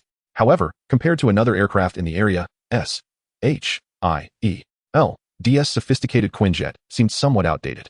That other craft, more aptly described as a space shuttle equipped with warp engines capable of traversing the cosmos, was home to extraterrestrial visitors who now awaited Nick Fury near their vessel's hatch. Had they left their firearms on the ship? These alien savages, known for their love of hunting, could easily become agitated with weapons in hand. As he approached the extraterrestrials, Nick Fury quietly conferred with Natasha and Hill one last time. In truth, his decision to bring two female agents was primarily to mitigate the likelihood of conflict. Director, I've only brought venomous stingers. Is that truly sufficient? Natasha inquired, a hint of apprehension evident in her voice. The towering, muscular figures of the aliens suggested they were formidable warriors indeed. In the event of a conflict, Natasha pondered that with merely the electric shock bracelet, she would struggle even for self-preservation. Fear not, for I have brought the ultimate tool for conflict resolution. In contrast to Natasha's apprehension, Nick Fury appeared remarkably composed. He carried a pet cage containing a plump orange cat, blissfully dozing after a hearty meal. Additionally, Nick Fury concealed within himself a device known only to him. With these two preparations, he felt adequately equipped. As expected, when Nick Fury approached the towering alien, the creature emitted a series of hissing and chortling sounds upon noticing the pet cage. In the language of the Yautja, such sounds conveyed shock and respect. It was astonishing to witness someone using rudimentary materials fashioned from plastic and wire to confine a creature of considerable menace in the cosmos. Consequently, the elder of the Yautja clan removed his helmet, revealing a visage reminiscent of a large insect. Hiss, haha, he expressed his reverence to Nick Fury. The elder then donned his helmet once more, as communication necessitated it. After all, how could aliens possibly converse in English? Even if they were to learn a human language, they would likely favor Mandarin, as its logographic nature bears resemblance to their own. Moreover, beings of heightened intelligence are inclined toward languages that offer richer, more precise means of conveying information. Greetings, esteemed Director Nick Fury of SHIELD. You may refer to me as Elder Averson, or simply Averson. The voice emanating from the Elder's helmet translator was comprehensible to Nick Fury. Hello, Averson. As he spoke, Nick extended his hand, shaking with Elder Averson. I hold your cultural traditions in high regard, yet I must reiterate that Earth belongs to its inhabitants. According to our intelligence, your kind has appeared on our planet both 17 years and 11 years ago, once in the rainforests of Borneo, and again in a densely populated city. Though we successfully mitigated the consequences of both encounters, you must understand that your reckless actions have imposed significant pressure on our operations, resulting in economic losses and casualties. Throughout Nick Fury's discourse, Averson remained silent, relying on the built-in Yautja computer in his helmet to analyze the Earth official before him. This individual was undoubtedly capable, otherwise he would not have been able to contain a powerful and perilous creature. Yet, the manner in which he conveyed information suggested a lack of comprehensive knowledge, bordering on ignorance. Wait, is this person attempting to employ a deceptive tactic to lower my guard during negotiations? No, I must assess his intellect. Iron Mind. Execute a scan and evaluate his cognitive abilities. After a brief pause, the artificial intelligence known as Iron Brain discreetly scanned Nick Fury's mind, deciphering the neural electrical signals emitted from approximately 80 of his neurons, ultimately arriving at a conclusion. By the standards of humanity on Earth, Nick Fury's intelligence quotient was estimated to be around 150, marking the baseline for the normal intellectual capacity of an adult from the Iron Blood clan. Iverson found himself engulfed in perplexity. Fury's intelligence was neither exceptionally high nor particularly low, rendering it challenging to draw definitive conclusions. Had his IQ been slightly higher, The hypothesis that he was engaging in tactical deception would hold water. Conversely, if his IQ were somewhat lower, one could understand Fury forgetting certain details due to not consulting his notes while speaking. However, Fury's intelligence was precariously situated in the middle, making it difficult to ascertain. To Iverson's perspective, Fury, as a prominent leader of Earth, seemed oblivious to the depths of his own planet's complexities. Such a situation was strikingly paradoxical. Nonetheless, the prolonged silence grew increasingly uncomfortable. Ultimately, Iverson, based on his assessment of the information that Fury undoubtedly possessed, offered a response through the translator. Regarding the matters you just mentioned, I express my regrets. However, those two incidents were perpetrated by other Ironblood clans and bear no relation to our Solitary clan. We, the Solitary clan, remain steadfastly loyal to Her Majesty the Queen. Our Queen holds a profound admiration for the formidable strength possessed by that remarkable woman among Earthlings and wishes to cultivate amicable relations with them. Therefore, the hunting rituals of our Solitary clan on Earth have been meticulously evaluated and refined to ensure minimal impact on your civilization's independence. Fury furrowed his brow. Through remote sensing satellites, he had not only observed Rip, but had previously witnessed 3 underage Ironblood warriors mercilessly slaughtering 7 or 8 mercenaries employed by Wayland Corporation. However, your clan's 3 children killed 7 or 8 humans just minutes ago. Those individuals were all contracted by Wayland Corporation, and their deaths were unrelated to your hunting rituals. Wayland Corporation is a publicly traded entity among the Fortune 500, valued at nearly $20 billion. The loss of life will undoubtedly influence the stock prices of Wayland Corporation, which in turn will affect the livelihoods of many. A look of confusion crossed Iverson's face. Although he was aware of concepts such as companies and stocks on Earth, the Ironblood clan lacked a corresponding cultural framework. Thus, he struggled to comprehend why Fury was so concerned about a company that had no direct correlation with the martial capabilities of Earthlings. Mr. Fury, I do not understand. This is clearly an activity we conducted in accordance with local laws. This documentary, produced by Americans, showcases the profound respect they have for the traditions of indigenous peoples. It also illustrates that the resistance of indigenous individuals against rapists and other violent criminals is a legitimate act of self-defense. The mercenaries from the Wayland Corporation, those wretches, participated last night in a heinous crime against humanity, collectively violating a female human, followed by the brutal murder of her and her partner in a bid to evade justice. According to the laws of the Ironblood clan, such transgressions are utterly disgraceful. The perpetrators would face gruesome punishments, including skinning and dismemberment, bringing shame upon their clan. In the gravest circumstances, should the Queen enact her ultimate judgment, their clan could even be relegated to the status of bad blood. However, out of respect for Earth's laws, we executed them in accordance with local customs, which embody the essence of justice. I concede that there is a modicum of personal interest in this. My kin wish to ensure that the sacred hunting grounds are not sullied by scoundrels. Nonetheless, I instructed the 3 youths to refrain from torturing those vile mercenaries, merely to end their lives. Does this not align with your legal standards? Yet, the footage you produced for the entire human populace to witness propagates precisely this narrative, does it not? Nick Fury found himself momentarily at a loss for words. Hill, investigate this film. True to his nature of skepticism, Fury directed Agent Hill to promptly verify the authenticity of the footage. After all, they had previously encountered instances where edited or fabricated material was presented to mislead the public. To their surprise, Hill's inquiry revealed the documentary's genuine existence. Furthermore, it was indeed produced in collaboration with the Union, funded by the cultural promotion sector of the United States. Chapter 46. Bring birthday gifts for the sons. Frauds, thieves, bandits. Glancing at the empty equipment platform, Jean-Bois could not refrain from hurling invectives in Ironblood tongue. The shoulder-mounted plasma cannon, which ought to have been displayed on the platform, had inexplicably vanished. Utilizing his visor to search for residual heat signatures in the vicinity, they quickly deduced that the cannon had been taken by the humans who entered earlier. This was quite disheartening. Although the trio of Ironblood had harbored some cautious intentions when allowing the Wayland group to pass through the tunnel created by laser weaponry, they could not have anticipated that the humans would not even investigate the unknown item, instead opting to simply pocket it. Is this how Earthlings conduct themselves? Such rudeness is astonishing. Yet, Jean-Bois' tirade did little to alleviate his frustration, prompting Captain Kelt to feel a twinge of irritation as well. With a decisive wave of his hand, he silenced his younger brother's incessant complaints. Enough. So what if we lack the plasma cannon? The absence of one weapon does not render a hunter incapable of the hunt. Kelt, being the tallest and most robust among the trio at an impressive height of 24 meters, was also the strongest. Thus, he often spoke with an authoritative tone, exhibiting a degree of autocracy within the squad. However, Jean-Bois rubbed his head, which had nearly been knocked senseless, still eager to utter more words. Observing that this brother, whose intellect was already somewhat lacking, was about to suffer another blow due to his mental shortcomings, Scar quickly interjected. Captain Celtic is absolutely right. Scar began by praising the squad leader. He continued, allowing that group of humans to enter the underground labyrinth was initially intended to save us time in preparing for the hunt. We have accepted a bit more risk. But frankly, that seems quite fair. Moreover, with Celtic at the helm, the three of us are sure to succeed in hunting the xenomorphs. After fortifying the tunnel, the reason they permitted Wayland's people to enter the underground maze was simply for convenience. Today's Earth is no longer what it once was, although humanity may still be unaware.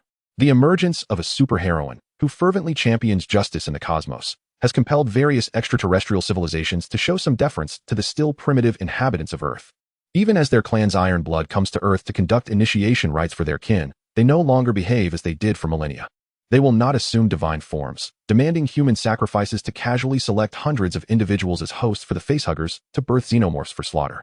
For nearly 2 decades, prior to holding initiation ceremonies on Earth, the Iron Blood had resorted to using human criminals as hosts for the xenomorphs. However, Celtic, Jambois, and Scar, having witnessed the nefarious deeds of Wayland Corporation's security team aboard the reconnaissance vessel last night, ingeniously decided to use this group as xenomorph hosts instead. Consequently, despite being fully aware of Wayland's keen interest in the Iron Blood technology hidden within the labyrinth, they still allowed Wayland's expedition team to enter, only to later eliminate the remaining mercenaries on the surface to ensure that the Iron Blood hunting ritual would not be divulged. In this regard, they had indeed secured the tacit approval of the clan elders. Otherwise, the Iron Blood elder currently meeting with Nick Fury would have intervened long ago. After resolving their internal conflicts, Scar promptly led Celtic and Jambois deeper into the labyrinth. Within their trio, Scar served as the scout, while the strongest among them, Celtic, took on the roles of assault specialist and leader.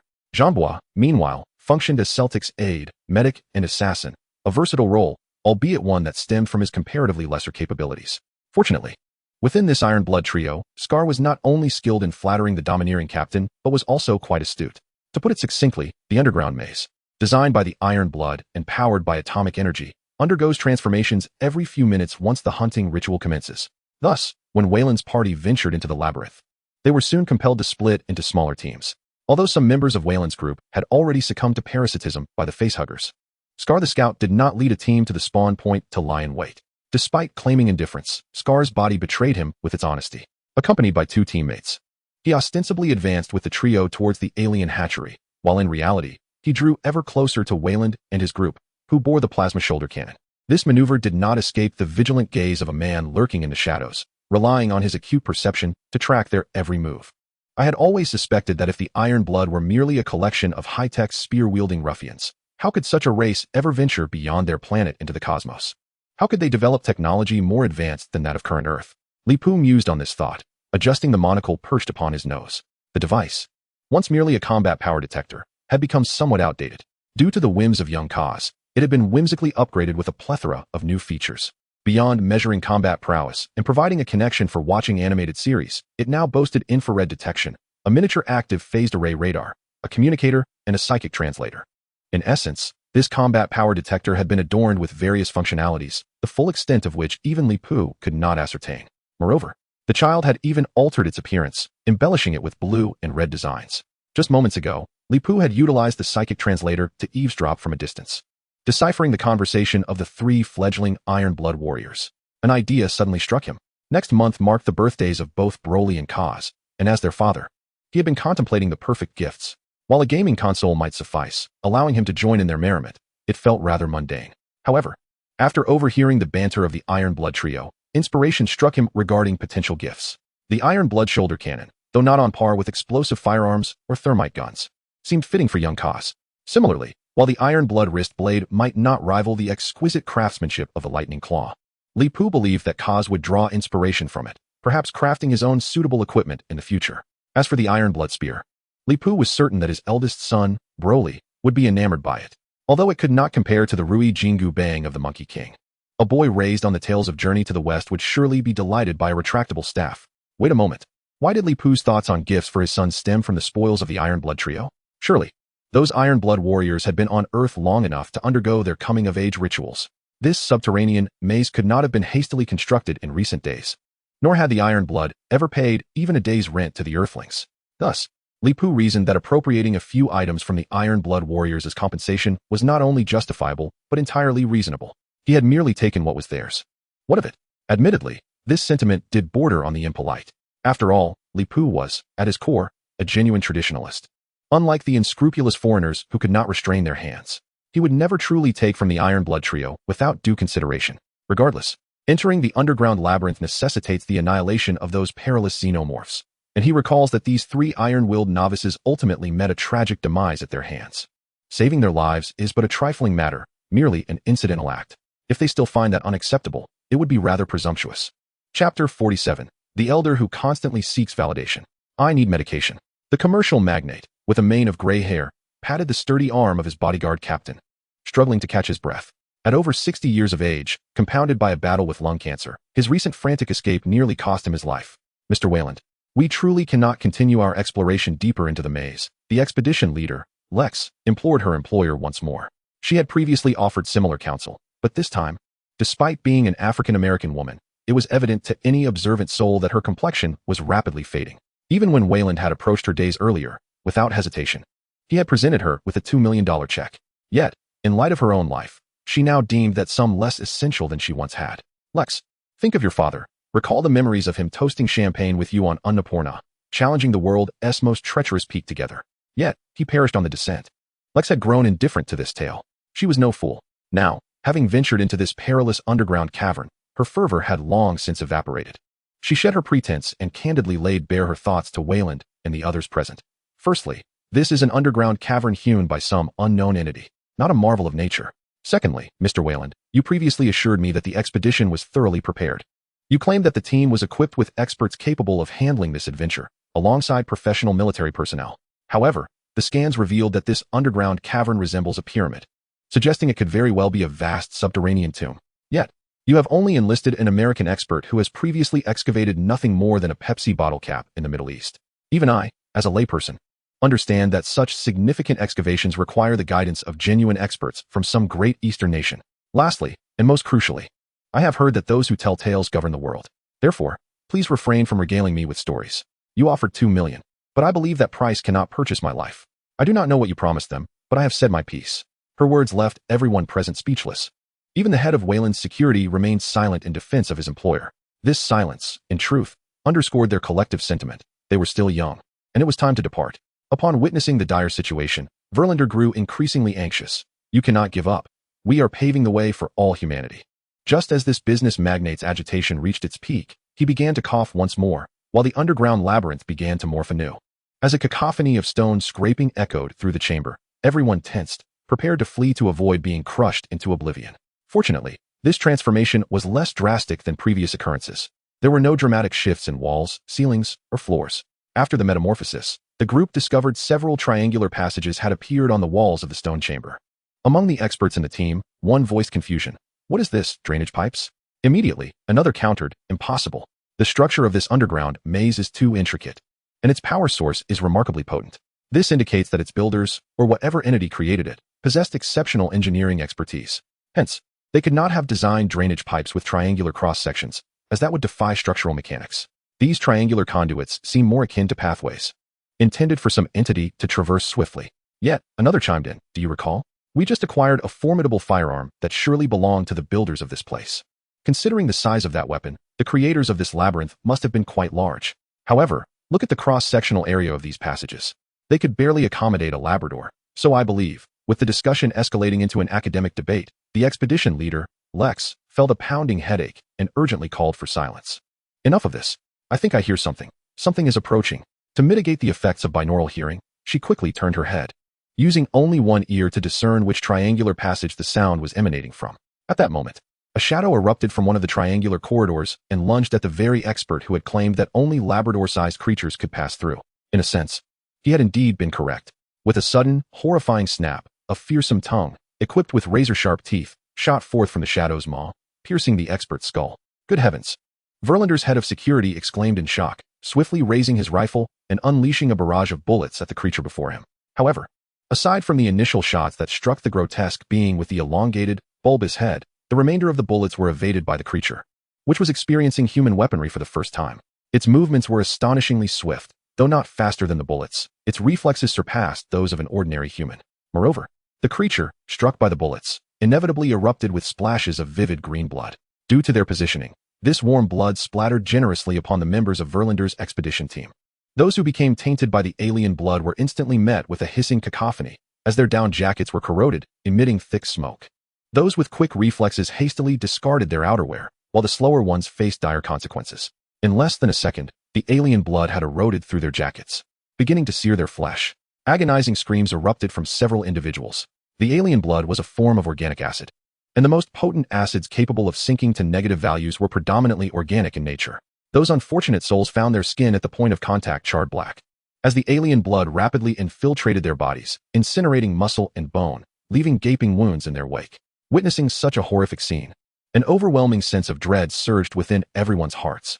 The captain of Wyland's bodyguards was equally terrified, his finger momentarily slackening on the trigger, inadvertently granting the agile alien an opportunity. It lunged once more, tackling an expert, its inner jaws plunging deep and piercing through the ribs, reducing the victim's heart to mere fragments. As this alien executed its deadly double strike, several more emerged from the triangular passages.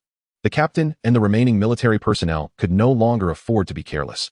They resorted to firing their weapons in a desperate attempt to repel the monstrous invaders. Amidst the barrage of bullets, despair quickly enveloped them, for their ammunition was not infinite, and once depleted, they would inevitably fall victim to these creatures. At that moment, a cacophony echoed once more within the stone chamber, as the underground labyrinth shifted once again.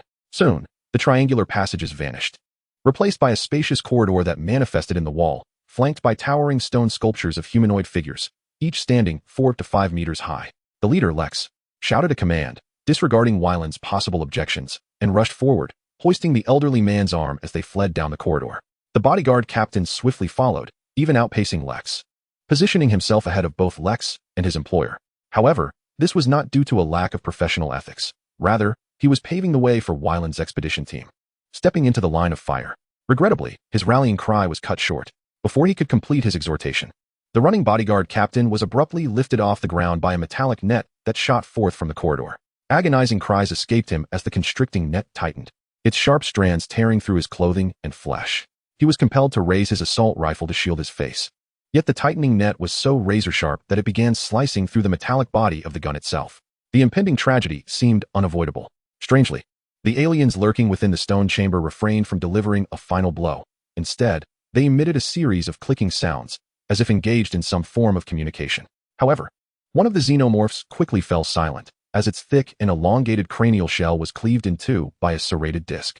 Scarface had succeeded. Suddenly, a sound akin to a roar echoed through the corridor, a triumphant cheer from Jean-Bois celebrating the successful hunt of his battle brother. Yet, the leader of the Iron Blood trio, Celtic, felt a pang of frustration for having missed the first blood. In a fit of rage, he clenched his fist and struck the stone wall, creating a shallow dent. Subsequently, the towering Iron Blood warrior, standing at 2 meters and 4 centimeters, began to sprint madly, disregarding the fading optical camouflage, and barreled through every member of the Veland expedition that dared to obstruct his path. He burst into the stone chamber, seizing the tail of a xenomorph and unleashed the legendary move known as the Great Windmill. Chapter 48. The sunny, cheerful boy. Jealousy distorts one's countenance. Observing Celtic's display of strength, Jean-Bois couldn't help but nod in agreement upon hearing such an assessment. However, he quickly realized a crucial question. Who had spoken? This time, only the 3 eligible Iron Blood warriors were participating in the adult trial. There was no 4th Iron Blood in the underground labyrinth. So whose voice was that? Yet, before he could react further, a hand, stronger than Celtic's, gently pushed against his back. The newly minted 100-year-old Iron Blood rookie took off from his spot, soaring down the corridor toward the stone chamber ahead. He howled in indignation, cursing the ambusher for their lack of honor in attacking from behind. By a stroke of misfortune, the Iron Blood spear that Jean-Bois was carelessly waving happened to pierce the head of the xenomorph that Celtic was brandishing while performing the Great Windmill. With a squelch, the creature's skull was penetrated, and its inner teeth erupted forth. A headshot? Celtic instantly erupted in fury. He had initially thought that although he missed the first kill, he would at least secure a lead in the kill count with his impressive display. To his astonishment, the usually meek Jean-Bois dared to encroach upon his kill. Couldn't you have waited a moment? If you truly cannot complete the ritual, as the captain, I could have easily provided you with a xenomorph to hunt. You ought to know that the clan elders are observing my performance through the mask. Must you steal the spotlight while I am performing? Jean-Bois. Celtic ground his teeth in anger. However, just as Celtic was about to take action, Scarface, the most astute and composed among the trio, swiftly intervened, blocking the towering captain. Jean-Bois was merely a pawn cast into the fray. Scarface uttered a single phrase before turning his full attention to the corridor ahead. Through the thermal imaging of his mask, he detected a human approaching them. Strangely, as a scout, He had previously failed to notice such a presence within the underground labyrinth. At this moment, Li Pu found himself equally speechless. Initially, he intended to engage in a discourse of reason, yet he was taken aback when Mr. Wyland departed from this world first. Moments earlier, the Celtic had transformed into a bulldozer, hurling several members of the Wyland expedition, including this venerable gentleman, aside. This magnate, already in frail health, succumbed instantly to the impact and departed this life. You all witnessed this. It is indeed the consequence of extraterrestrial machinations, so do refrain from speaking recklessly about it. With that remark aimed at the anxious crowd, Li Pu proceeded. Having spoken, Li Pu retrieved a wild iron blood shoulder cannon from Wyland's backpack and gradually approached the trio of iron blood novices. Relax, I am not here to apprehend you. That is a task for the police, and I am no world constable. Utilizing the built-in translator of his combat power detector, he rendered his words into iron blood dialect. Upon hearing him speak, among the trio, only Jean Beau, who had recently claimed an alien head with Li Pu's assistance, seemed poised to react. While not as astute as Scar, the Celtic was certainly no mere musclehead. The ability to silently approach them and hurl Jean Beau from such a distance indicated that Li Pu's prowess was not to be underestimated. Moreover, in comparison to the primitive weaponry they possessed, the iron blood shoulder cannon in Li Pu's hands was undeniably more formidable. Furthermore, despite employing a translation device, his voice, without a doubt, resonated in iron blood dialect. Combining these three factors, to engage in idle banter would be sheer folly. The Celtic made a decision and then inquired in iron blood. May I ask, are you a human from Earth? Li Pu's stance on such questions of identity was always resolute. Indeed, without a doubt. Without allowing the iron blood novices to pursue further inquiries, he quickly articulated his demands. You have successfully hunted an alien, thus completing your ritual. Now, kindly relinquish your wrist blades, disc-shaped shurikens, and spears to me, as a token of gratitude for the assistance I provided. He assured them. Do not fret about the inadequacy of this recompense. Aiding you is, after all, a matter of concern for us Earthlings. With that, Li Pu extended his palm towards the trio. Celtic, Jean Beau, Scar. Wait, you just claimed not to be a policeman, so you're actually a brigand? The three iron blood novices were incensed by Li Pu's words. However, the very next action of this living brigand swiftly restored their composure. Li Pu lifted his leg and forcefully stomped down. With a resounding crash, the granite floor of the stone chamber, nearly a meter thick, was instantly breached, creating a vast gaping hole. Furthermore, due to the technique he employed while stomping, this action did not merely collapse a layer of flooring, but rather penetrated downward through to the depths of the underground labyrinth, forcefully carving a passageway that led directly to the spawning chamber. The three battle-hardened novices were momentarily stunned. Their minds clouded until the dissipating smoke allowed a glimmer of clarity to return. Behind their visors, their eyes widened in shock, and their mouths, resembling the structure of pincers, opened to the fullest extent, yet they were eerily unable to utter a single sound. Is this truly within the realm of human capability? Before they could fully contemplate this perplexing question, a resounding roar echoed from the oviposition chamber at the end of the corridor. This was dire news. The alien queen was on the verge of breaking free. Scarface, the scout, whose visor possessed the most advanced detection capabilities, was the first to register the anomaly. The alien queen, long shackled in chains and relegated to the role of a mere egg-laying instrument for the Iron Blood Warriors trials, found several of the special metallic chains binding her body severed by a single kick from Lip. With the queen's roar, the newly hatched aliens, the alien larvae, and the reactivated facehuggers in the subterranean labyrinth all received the command to swiftly converge upon the queen's oviposition chamber. Quickly, inform the elder. Instruct him to remotely deactivate the geothermal conduits and re-encase this area in ice. Celtic displayed the decisive nature of an Iron Blood captain. After issuing orders to Scarface, he readied himself to launch an attack against Lip. To him, this perilous earthling appeared to harbor some inscrutable intentions, inexplicably seeking to unleash the dangerous alien queen. However, Lip was quicker on the draw. He pointed sharply at the gaping hole in the floor.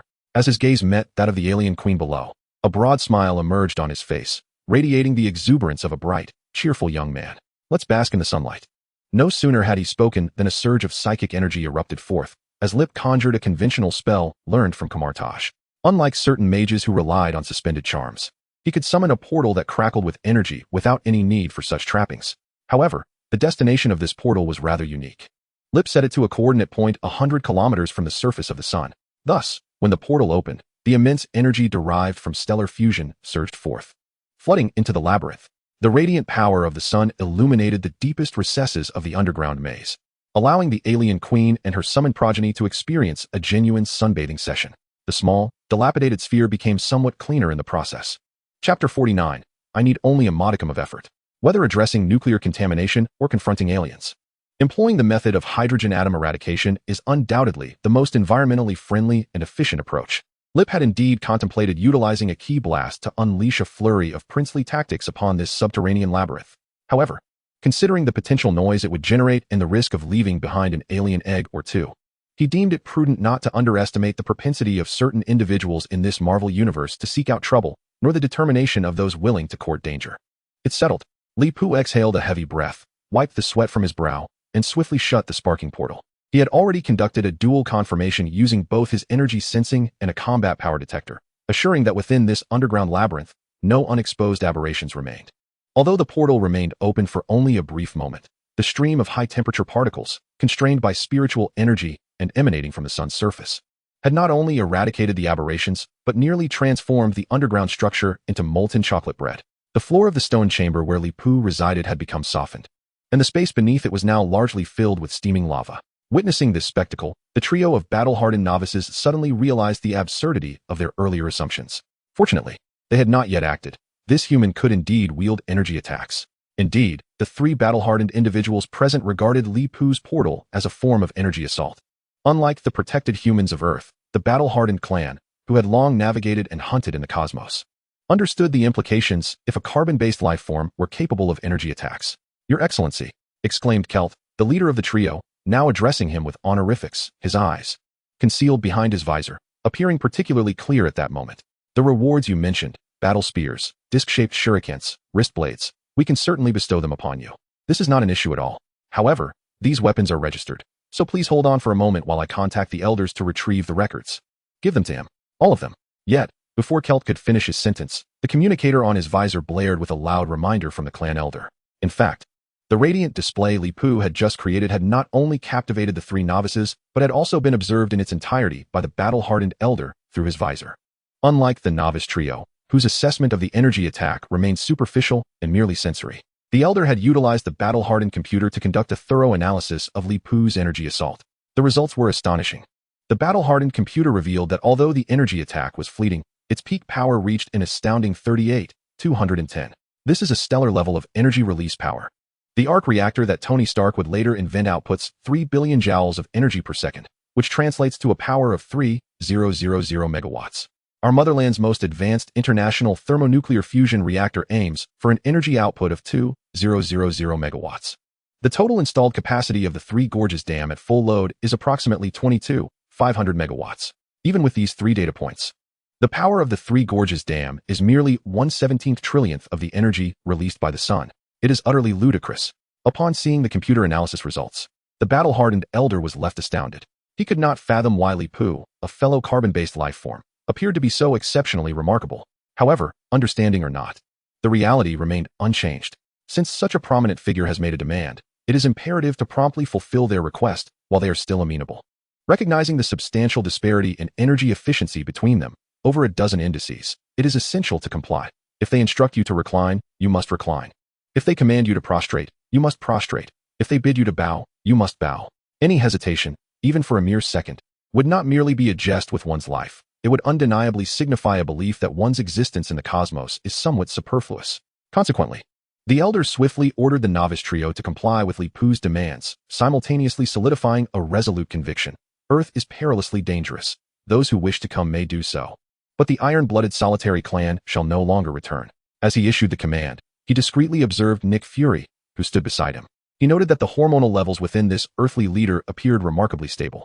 This indicated that the man, a person of African descent, seemed to exhibit no signs of psychological upheaval. He appeared entirely unaware of the recent events. The iron-blooded elder was not foolish.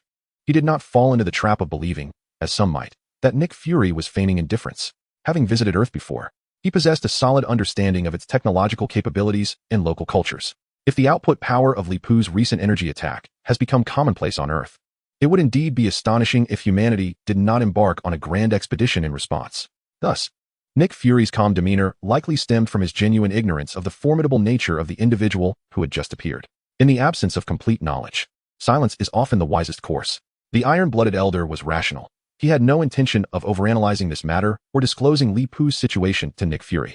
Often, ignorance can illuminate certain issues. If others remain oblivious, it is best to let them remain so.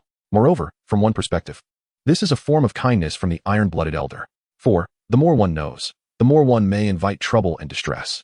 For instance, upon witnessing a sudden beam of radiant light descending from the sky, someone like him, with some understanding of the situation, would immediately think, "Oh no, why have they targeted me?" The beam of light precisely avoided Nick Fury, illuminating only the iron-blooded elder, his guards, and the vessel they occupied.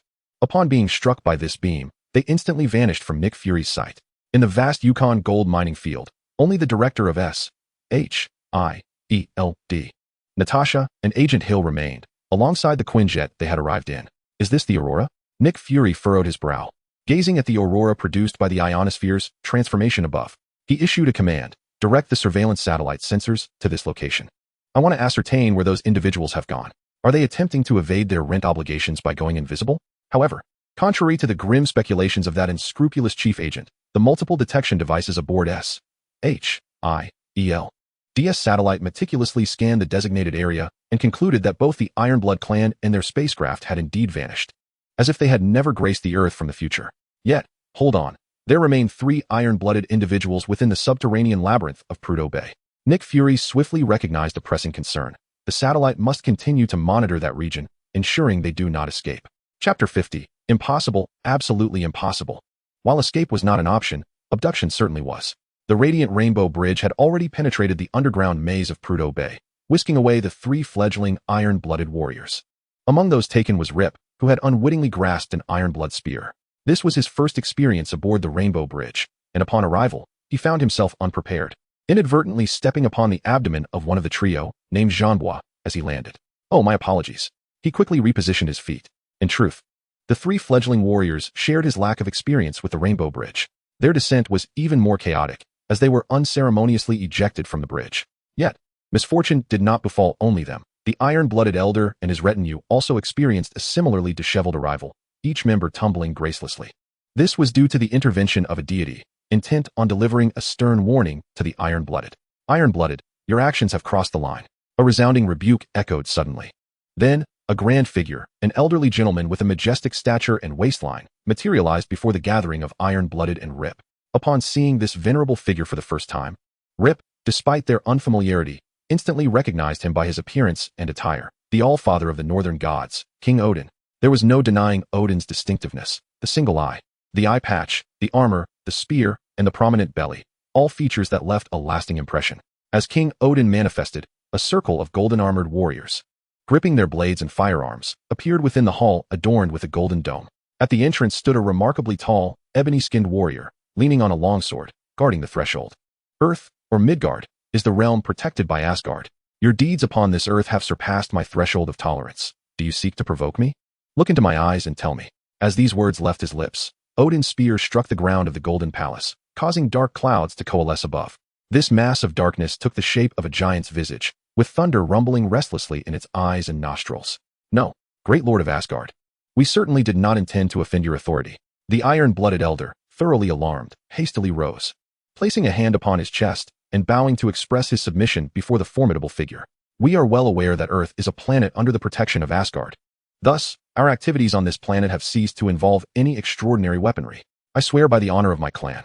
In fact, even in the absence of the recently renowned Captain Marvel, our endeavors on Earth have consistently been conducted with remarkable restraint, with minimal engagement with the governments of humanity. Great Lord of Asgard, feel free to investigate this matter. Should any deception be uncovered, I am prepared to face your judgment in person. As a moderately advanced cosmic civilization, the Ironblood clan may not claim to understand the intricacies of the universe's regulations entirely, but we are well acquainted with the vast majority.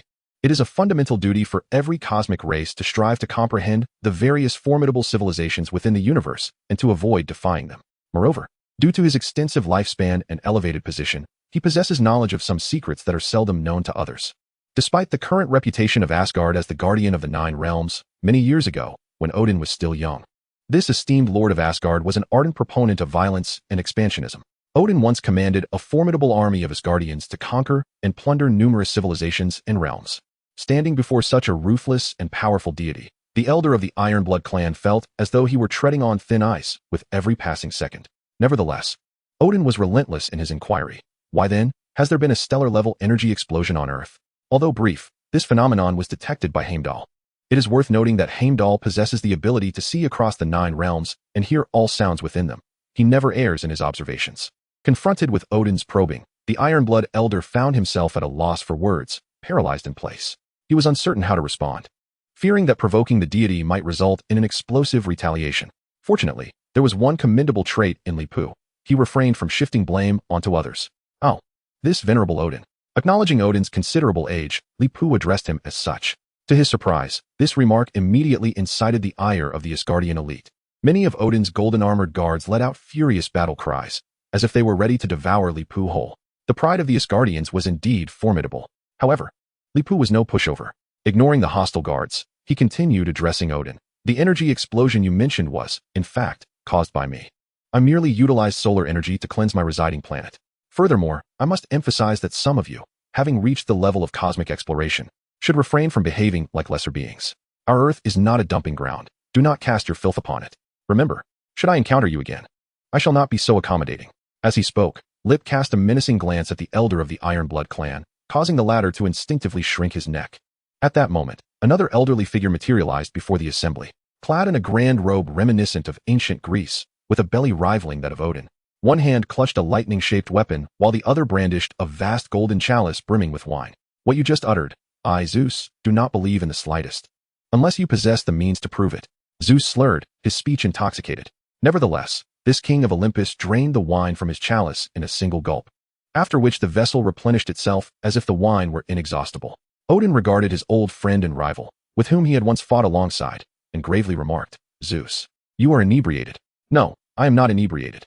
How could I, the illustrious king of Olympus, be intoxicated? Just look, I can still wield magic." With that proclamation, Zeus raised the lightning-shaped weapon high above his head. It instantaneously transformed into a genuine bolt of thunder, shooting upwards to disperse the ominous cloud that had been rumbling beneath the dome of the Golden Palace of Asgard. The bolt ricocheted several times against the dome before suddenly splitting into 3 smaller arcs of thunder, aimed at Odin, Lip, and Zeus himself, who stood below. Odin bellowed in outrage, "You old scoundrel." "Hee." Zeus chuckled in response. Lip remained silent, yet a revelation dawned upon him. This old man was deliberately feigning inebriation. A cunning old fox indeed. He initially intended to use his psychic powers to shield himself from the bolt, for he was no masochist, unaccustomed to being struck by lightning without cause. However, to his astonishment, the bolt exhibited a peculiar trait. It briefly disregarded Lip's psychic defenses and struck his form. In that instant, as the thunderbolt hit him, Lip vanished from his original position. It can be said that beings of such immense power within the Marvel Universe are indeed not to be trifled with. The bifurcated bolt of Zeus did not merely affect Lip, a mere mortal. Even Odin and Zeus himself instantaneously disappeared from the Golden Palace. Amidst the astonished expressions of Odin's elite guard, the reassuring words left by their venerable king prevented them from losing their composure. He gripped the hilt of his sword tightly, his gaze fixed on a point in the void, listening intently to the sounds emanating from that direction. Mount Olympus, the city of omnipotence, had provided him with ample information. Yet, even Heimdall, with his all-seeing eyes, was too preoccupied with the safety of his king to notice 2 exceedingly thin bolts of thunder slipping unnoticed from the Golden Palace of Asgard.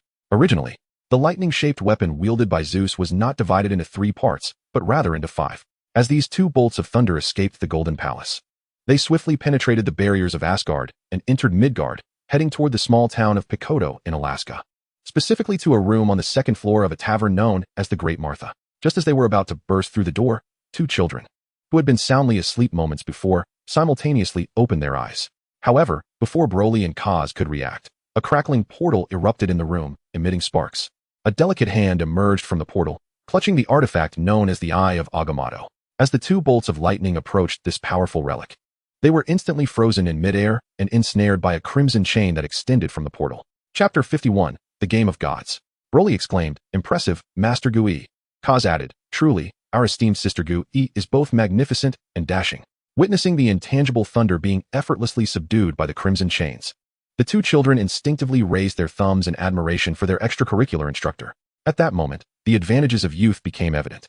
Children, with their sweet tongues, often endear themselves to adults, and even the ancient sorceress Gui was not immune to this charm. Isn't that so? Stepping through the portal and hearing Kaz's heartfelt praise, the usually composed supreme sorceress couldn't quite suppress a smile. "Perhaps gifting them to you would be even more impressive?" Kaz's eyes lit up. "That would be so cool. Apart from my father, Sister Gui, you are undoubtedly the most striking person on earth." Gui replied, "Take them." Suddenly, Kaz's words jolted Broly into realization. He had previously overlooked a pressing concern. Where has Dad gone? He seems to be off the planet. He paused, then added, I found him. Dad appears to be in a strange place, and he didn't take us with him. Upon hearing Broly's words, Master Gui responded, this is not Li Pu's fault. He was forcibly taken from Earth by two old men who love to create scenes for themselves. Would you both like to accompany me to find him? Why wait any longer? On the floating platform of the Golden Hall, Zeus raised his arm and excitedly shouted to his old friend, whom he had invited with a clever ruse. Son of Baal, grandson of Bewley, king of the northern gods. Odin, now that you're here, let us indulge in a game. With his call, a variety of divine thrones appeared around the tiered seating of the divine hall. Behind his golden platform, two young celestial beings peeked through the massive circular window. These newly emerged deities were not the entirety of the divine beings in the universe, nor were they all the gods of Earth, and even the Olympian gods were not fully represented. They were merely projections of certain deities who could be summoned by Zeus at any moment, ready to heed the call of this king of gods. However, it was precisely their emergence that transformed the nature of Zeus's invitation to Odin and Li Pu to Olympus. Zeus, I don't recall you holding dominion over trickery. That appears to be the realm of my son Loki, the old Odin remarked with an edge of sarcasm. He finally grasped that Zeus's visit to Asgard for a drink was devoid of any noble intention from the outset. Conversely, Zeus remained unfazed by Odin's jibe. His smile persisted, radiating joy. Inwardly, he mocked Odin for his age, pondering that the wisdom gained from sacrificing an eye had perhaps begun to rust. What was Odin contemplating? Employing ethical ridicule against the Olympian gods? The hierarchy of father and son, the distinctions of lineage, such matters were trivial to the deities of Olympus, who generally dealt with their affairs in isolation, separating their upper and lower halves. Zeus was far more concerned with how to demonstrate to the pantheon that the Olympian deities could supplant the transcendent status of the Aesir of Asgard. Just as Odin had sacrificed an eye for wisdom, Zeus had also paid a steep price to learn from the fates that Odin's life was nearing its end. Although Zeus was indeed an old friend of Odin, having fought alongside him against the celestial forces, the news of Odin's impending demise, his passage into the hallowed halls of Valhalla, was disheartening. Nonetheless, as the king of the Olympian gods, the weight of his responsibility compelled him to confront the opportunity presented by Odin's fall. Thus, on this day foretold by the fates, he took his cherished golden cup to share a toast with Odin. As fate would have it, peculiar disturbances emerged on Earth, with someone unleashing energy levels comparable to stellar radiation. In the past, such feats would have required Odin to resort to the great weapon of the Rainbow Bridge. Both Odin and Zeus would find it exceedingly arduous to accomplish this feat relying solely on their divine powers. Unsurprisingly, as the guardian of the Nine Realms, Odin promptly sought out the source of this disturbance, initially suspecting it to be some dark technology devised by the Ironblood clan, eager to hold them accountable. Had he not consulted the fates beforehand regarding Li Pu's displayed strength, Zeus, ever the schemer, would have been exceedingly cautious. Yet, having learned from the fates that Li Pu's use of the radiant sunlight technique was facilitated by a clever magical portal, Zeus felt a wave of relief wash over him. In his view, Li Pu's emergence was not a misfortune but rather advantageous to his grand design. Odin, let us engage in a divine game, where this mortal must prove his strength. He embodies humanity, while I shall summon a demigod. With a sweeping gesture, Zeus summoned a bolt of lightning from the void. As the smoke dissipated, a formidable warrior knelt before the assembly of gods in the Golden Hall. Zeus had seized the initiative, claiming the title of demigod. Should Odin choose to enter this divine game, he would be compelled to dispatch a deity from the Aesir pantheon, for such is the rule of the divine game. In an ancient epoch, a time long past, a youthful Odin, Zeus, and their compatriots exerted themselves in fervent training to challenge the celestial deities. Amidst their rigorous preparation, they sought to amuse themselves, for the adage all work and no play makes Jack a dull boy applies equally to divine beings. Thus, they devised the game known as the divine game, establishing its rules themselves, to declare that this game was not a privilege reserved for the gods, and to emphasize that it was one of camaraderie rather than a life-and-death duel. They stipulated that a minimum of 3 participants was required, a mortal, a demigod, and a god. Together, they would engage in merriment, fighting as a trio rather than in one-on-one duels, to prevent any ill will arising from hasty passions. I present to you my most cherished son, Hercules, Zeus proclaimed from his floating dais, waving to Hercules with pride as he announced the demigod's identity to the assembly of gods. He then turned his gaze toward Odin, eagerly anticipating that his old friend and rival would utter the name he longed to hear, so that their sons might cross paths in this divine game. Your son Thor is indeed the god of thunder, a true Aesir. Surely, you would not shy away from allowing him to engage in a divine game with a demigod? Zeus was pressing Odin to acquiesce. As for Li Pu, ever since the king of Olympus arrived in the omnipotent city, he had not acknowledged him, for he was confident that this mortal would partake in the divine game. The fates had assured him that this earthling named Li Pu had compelling reasons to participate. In truth, Zeus had discreetly made preparations to ensure that Li Pu's motivations for joining the game would be even more substantial. Chapter 52. Let us battle with fervor, Broly. Despite his intellect being somewhat of a shortcoming compared to other attributes, Li Pu saw through Zeus's little ruse. He discerned that the king of Olympus was merely playing a variation of the strategy employed by the Duke Zheng of the state of Zheng when he shot arrows at the son of heaven. However, what Li Pu could not fathom was why Zeus was so certain that he would be brought to this so-called omnipotent city and compelled to follow his script to participate in this nonsensical divine game. After all, in the Great Power Tournament, tangible strength was paramount. Threatening a universe with failure meant erasing that universe from existence. You are a godlike figure within the Marvel Universe, possessing immense power, are you not? This old fellow clearly has nothing substantial up his sleeve. As Lee pondered what this god, better described as the deity of silver rather than thunder and lightning, might be concealing, a portal sparking with embers materialized abruptly at the heart of the Golden Hall. Father! Father! As the supreme sorceress, Ancient One, stepped through the portal, Broly and Kaz followed suit, waving at Lee from a distance. The sudden appearance of the Ancient One, accompanied by two individuals, momentarily startled Zeus. His expression soured further upon noticing that the Ancient One had ensnared two slender arcs of electricity with crimson chains of magic. Torn between reclaiming his divine artifact and his reluctance to voice the demand, Zeus found himself at a loss. In stark contrast to Zeus's reaction, the arrival of the Ancient One sparked an idea in Odin, who had been weighing the pros and cons. How could I have forgotten that child? With this thought, Odin turned his single eye towards Zeus, a playful smile gracing his features. Very well, I accept your invitation to this game. I shall summon a deity, one who commands thunder and lightning, the bearer of the Stormbreaker. As Odin proclaimed this loudly, he thrust his spear, Gungnir, skyward. A beam of light, identical to the Bifrost, shot forth from the spear's tip, shattering the dome of the Golden Hall, causing the assembled gods to scatter from the falling debris. Fortunately, the radiant bridge appeared as swiftly as it vanished. When the light receded, a magnificent figure emerged before Odin, the guardian of the Corbin Star. A god imbued with Odin's blood, Beta Ray Bill, clad in armor identical to that of Thor, adorned with a winged helmet and a flowing crimson cape. He wielded a colossal warhammer, towering over Thor. He even surpassed Odin in stature. Furthermore, Beta Ray Bill's appearance diverged from that of ordinary guardians, possessing a head reminiscent of a noble steed. Father! Upon seeing Odin, Beta Ray Bill knelt on one knee, placing a hand upon his chest in reverence, his eyes brimming with admiration and respect. Lee was left astounded. While he could not recall the precise name of this horse-faced god of thunder, he had an inkling of his existence within the Marvel realm. However, he was oblivious to the fact that this horse-headed deity also bore Odin's blood. Goodness gracious! This is astonishing. Lee, whose cultural understanding was limited, found himself at a loss for words to articulate his shock, nearly forgetting something of greater importance. Once the Ancient One, accompanied by Broly and Kaz, ascended to Zeus's floating dais, Lee finally adopted a serious demeanor and addressed the two children, saying, Broly, Kaz, why are you not resting at home? Little ones should not neglect their sleep at night. It may hinder your growth. Kozu is nearing 3 years of age, standing at a modest height of approximately 185 meters. Within the context of his genetic lineage, this can certainly be perceived as somewhat delayed development. In contrast, Broly, who is a few years older than Kozu, measures even less than 1.8 meters, leaving a substantial gap between his current stature and what it will be in adulthood. However, as he listens to his father reprimanding both himself and Kozu, young Broly feels a twinge of injustice and scratches his green hair. It's not that we don't obediently sleep. Something just woke us up, he protests. Shortly thereafter, Master Ancient One approached us, explaining that we had been sent to a place beyond Earth and inquiring whether we would like to come here to find you. Lip, somewhat perplexed, gazes at Ancient One, who promptly recounts the entire sequence of events. She reveals that she sensed someone on Earth casting spells upon her two youngest disciples, prompting her to investigate who possessed such audacity. Upon finishing her explanation, Ancient One displays the two bolts of lightning she intercepted to Lip, the guardian of young Broly and Kozu.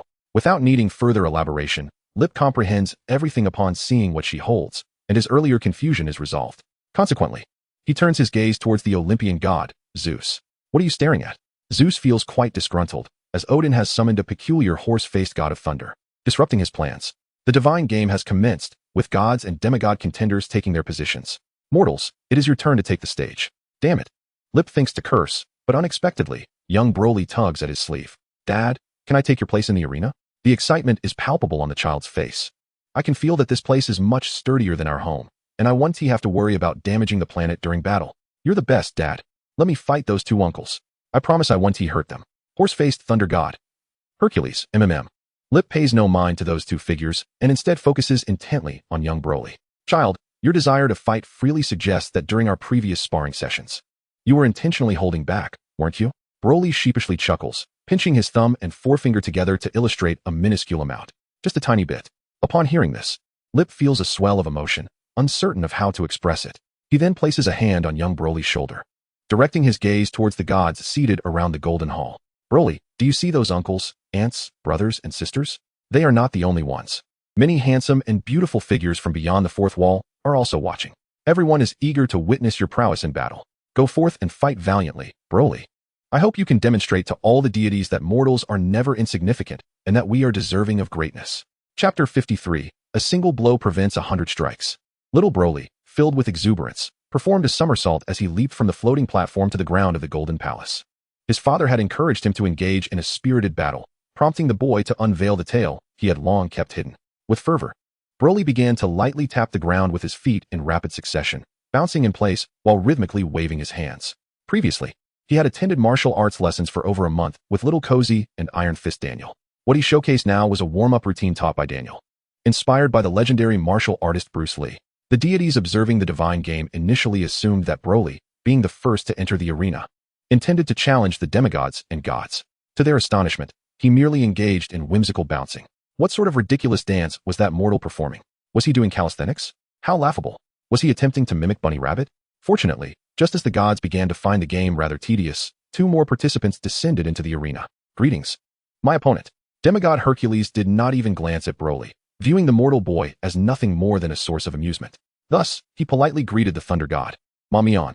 Though he had no intention of launching a surprise attack, this act, instilled in him by a scheming father as a lesson in social etiquette, nonetheless provoked Mamion's ire.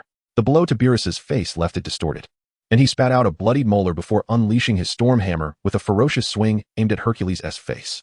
Bring it on. Hercules, unfazed by the oncoming storm hammer, let out a hearty laugh. He raised the golden staff, forged by the fire god Hephaestus, bracing himself against the storm hammer bestowed upon Mamion by Odin, and forcefully flicked it upward. The two weapons, crafted from Edmund and URU metals respectively, clashed with a resounding impact, sending shockwaves that rippled throughout the Golden Palace. The magically reinforced marble floor shattered into fragments around them. Ha! Hercules laughed joyfully, for he rarely encountered an opponent who could match his strength. Even the gods of Olympus paled in comparison. Mamion, not to be outdone, continued to press the storm hammer against the golden staff, vying for dominance and sheer might. The bulging biceps of both titans swelled like mountainous humps, capturing the attention of many watching deities, both divine and mortal. While wielding their weapons with one hand, both combatants simultaneously balled their other fists, unleashing a barrage of punches upon each other. Each blow carried a force exceeding 50 tons. For a mortal, being struck would be akin to colliding with a freight truck. Yet, this demigod and god stood resolute, absorbing each other's blows with their flesh, as if evading would signify their surrender. As the deities watched this brutal contest, their blood boiling with excitement, the young Broly, having completed his warm-up, let out a fervent roar, proclaiming, "It's my turn now." With that exuberant exclamation, his green hair stood on end, the fierce ambition in his eyes igniting into flames that flickered at the corners. In a blink, Broly's figure materialized beside the Thunder God and Hercules. With a swift motion, he launched a punch aimed directly at the point where their weapons met. Shatter! Just as if his words held power, a terrifying energy erupted from Broly's body, causing his height to surge from an imposing 1.8 meters to over 2 meters. His shirt was instantly torn apart by the force, revealing a physique so impressive that even Hercules felt a pang of inadequacy. As the energy surged, Broly's terrifying strength struck the divine weapons with tremendous force. The weapons did not shatter like typical metallic ones, for their unique materials were crafted to absorb various forms of energy. However, even the extraordinary Edmund and URU metals had their limits.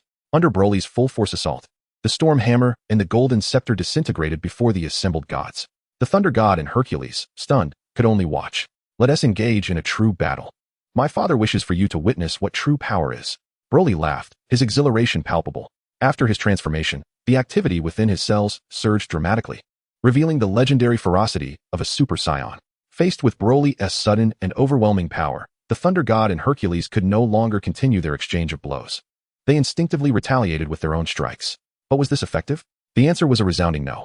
The gods spectating in the Golden Hall were left in shock, many with their mouths agape, one deity, resembling a bun, nearly revealing his filling in astonishment.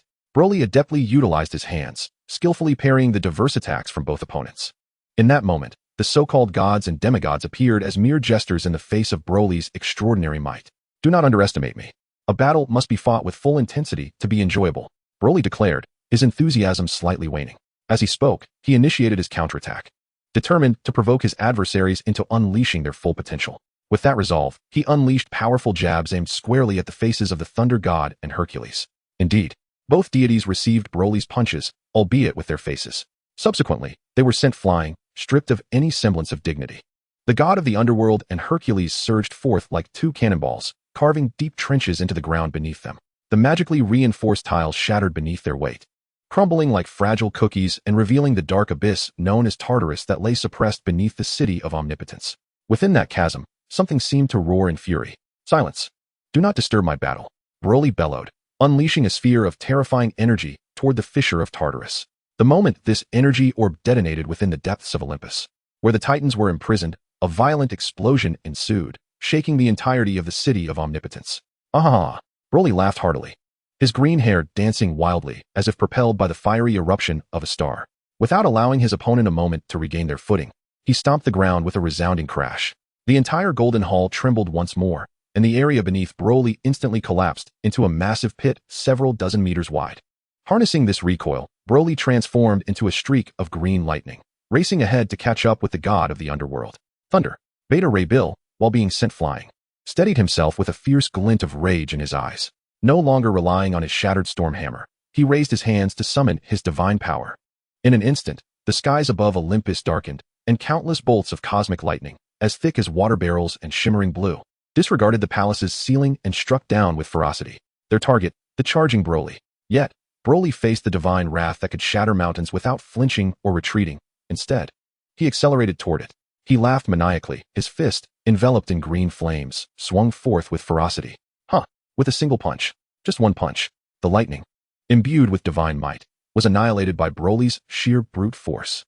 The dissipating currents crackled like a rampaging serpent, striking the surrounding golden pillars and statues, causing some divine projections to flicker and falter under the onslaught. Golden shards mixed with electric sparks fell like deadly raindrops. Not enough. Not nearly enough. Broly roared in fury, his form twisting in midair, reappearing before Hercules, who had just demolished a golden relief depicting tales of the Greek deities. The demigod hero bore blood at the corner of his mouth, yet the fire of battle blazed in his eyes. Mortal, taste the wrath of Hercules, he roared. His muscles tensed, as if molten lava coursed beneath his skin, radiating an astonishing wave of heat. Clenching his fists, he unleashed the godly fist technique, born from his 12 labors, capable of shaking the very earth.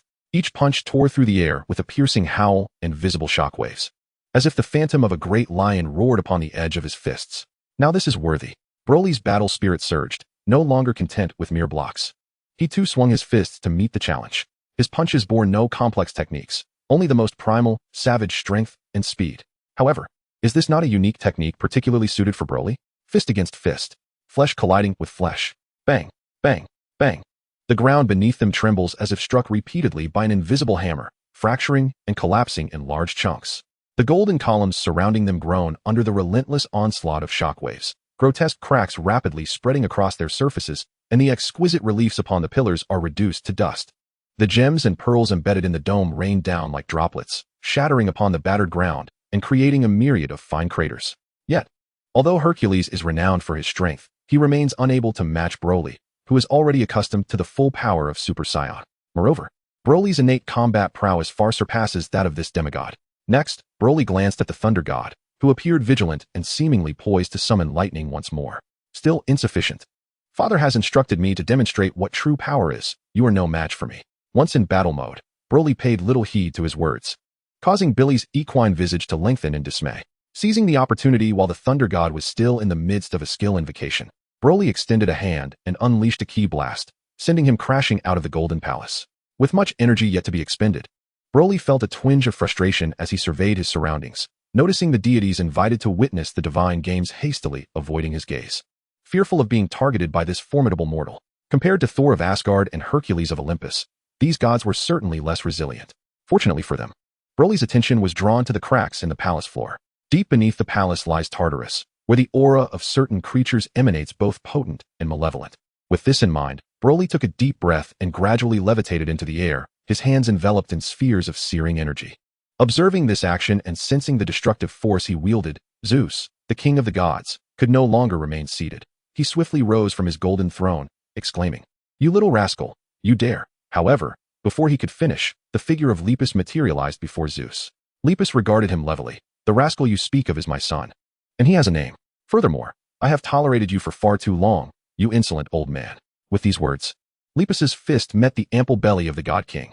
"What stature do you possess to even sit upon the golden throne?" Lepus paid no heed to the dignity of the father of the gods, even deliberately choosing the most bizarre of reasons to confront Zeus. One punch led to another, and taking advantage of Zeus's momentary surprise, he relentlessly pummeled the old deity, pressing his head down with force. Having decided to engage, Lepus resolved that today, he must make these gods acutely aware that even though they are divine, even deities can feel pain, they can bleed, and they can even be slain. Lepu is not a blindly gullible foreigner who reveres the gods without question. He understands that a single decisive blow can prevent a torrent of retaliatory strikes. His sudden aggression, unsurprisingly, left the assembled gods in astonishment. Even Odin, who harbors animosity towards Zeus due to conflicting interests, could not stand idly by. After all, to brazenly assault a king of gods is not merely to strike Zeus, but to slap the face of all deities collectively. Enough. Young mortals should temper their fervor. Odin, wielding Gungnir, stood to intervene with words, attempting to dissuade Lepu from his course of action. Chapter 54. The Fall of the Titans. What is youth without fervor? At that moment, the Ancient One stepped forward, halting Odin's intent to forcibly intervene. The title of Supreme Sorcerer carries significant weight. Odin, knowing the formidable prowess of the current Supreme Sorcerer, the Ancient One, who was once a close friend of the former Supreme Sorcerer Agamotto, recognized that this sorceress might be even more powerful than her predecessor. Yet, regarding the dignity of the divine collective, Odin, despite his reservations, felt compelled to express his stance. "Supreme Sorcerer, what is your intent?" "It is as it appears." The Ancient One unfurled a folding fan, her demeanor calm and composed, though a subtle smile flickered across her face if one looked closely. "You have not forgotten the lessons imparted by impetuous mortals when the Phoenix Queen reigned. Which of you gods would dare provoke her? Furthermore, this young man, named Lepu, shares blood ties with the Phoenix Queen. They belong to the same lineage." Upon hearing that name, Odin's expression shifted uncomfortably. The Ancient One spoke the truth. Wu Fengji, a mortal, was the most formidable Iron Fist in the history of Kunlun. Without question, she not only earned the recognition of the Divine Dragon but also wielded the immortal weapon, the Iron Fist, using it to vanquish the Phoenix that almost brought about the world's destruction, perfectly subduing the unique and unparalleled power within this multiverse. Unlike other hosts of Phoenix power, who merely possessed fragments, she fully embodied the entire essence of the Phoenix's might, never transforming into a dark or white phoenix. Just as her name, Wu Fengji, signifies, she is the embodiment of the Phoenix's power. Consequently, during Wu Fengji's era, all deities lived with great caution, even the mighty celestial gods. Those years saw the celestial gods deliberately avoiding Earth while sowing life and dispensing judgment throughout the cosmos, for the Phoenix's power could indeed obliterate their emotions and consciousness. Yet, Odin, stubborn as he is, still sought to argue. However, the Ancient One would not indulge him. As the bearer of the Time Stone, she had never feared confrontation and was already aware of his forthcoming words. "There are no buts." The Ancient One interrupted him sharply. Then, she cast a spell, ensuring that her forthcoming words would reach only Odin's ears, shielding them from the prying attentions of other deities. "If you do not wish for your most cherished son to encounter the inescapable Godslayer wielding the Black Death Sword, who perfectly commands the power of the Phoenix, then now, great father of the gods, Odin, set aside your arrogance." Indeed, when the Ancient One linked the golden-haired boy to the Godslayer, even the formidable Odin could not help but reveal a fleeting expression of genuine fear. Odin understood that the Ancient One had no reason to deceive him. Very well. As he uttered these words, Odin's tone was laden with gravity, and he internally grappled with a painful decision.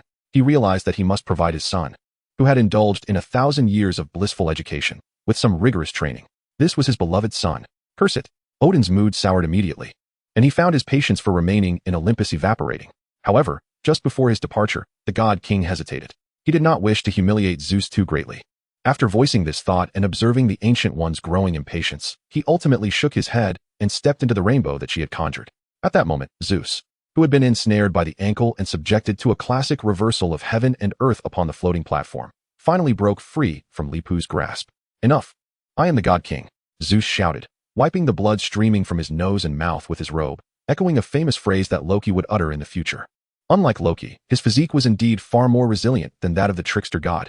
Even after being pummeled by Lepu, he was not completely dazed. "Mortal, who do you think you are?" Zeus bellowed, exerting all his strength to hurl the golden thunderbolt, a lightning-shaped weapon, directly at Li Pu. Just before he released the projectile, the Ancient One had forewarned Li Pu, "Do not use the Gate of Secrets. This artifact contains a portion of the eternal power granted to him, capable of opening dimensional passages."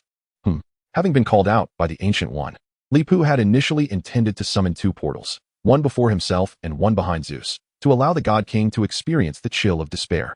However, since the golden thunderbolt could pierce the Gate of Secrets, Li Pu had no choice but to grasp the weapon in his hand before it struck him. Foolish. A divine weapon is not something you can wield. Zeus laughed boastfully. Meanwhile, the energy emitted by the golden thunderbolt surged to an unimaginable magnitude, and the errant serpents of electricity reduced Li Pu's fingers to charred remnants.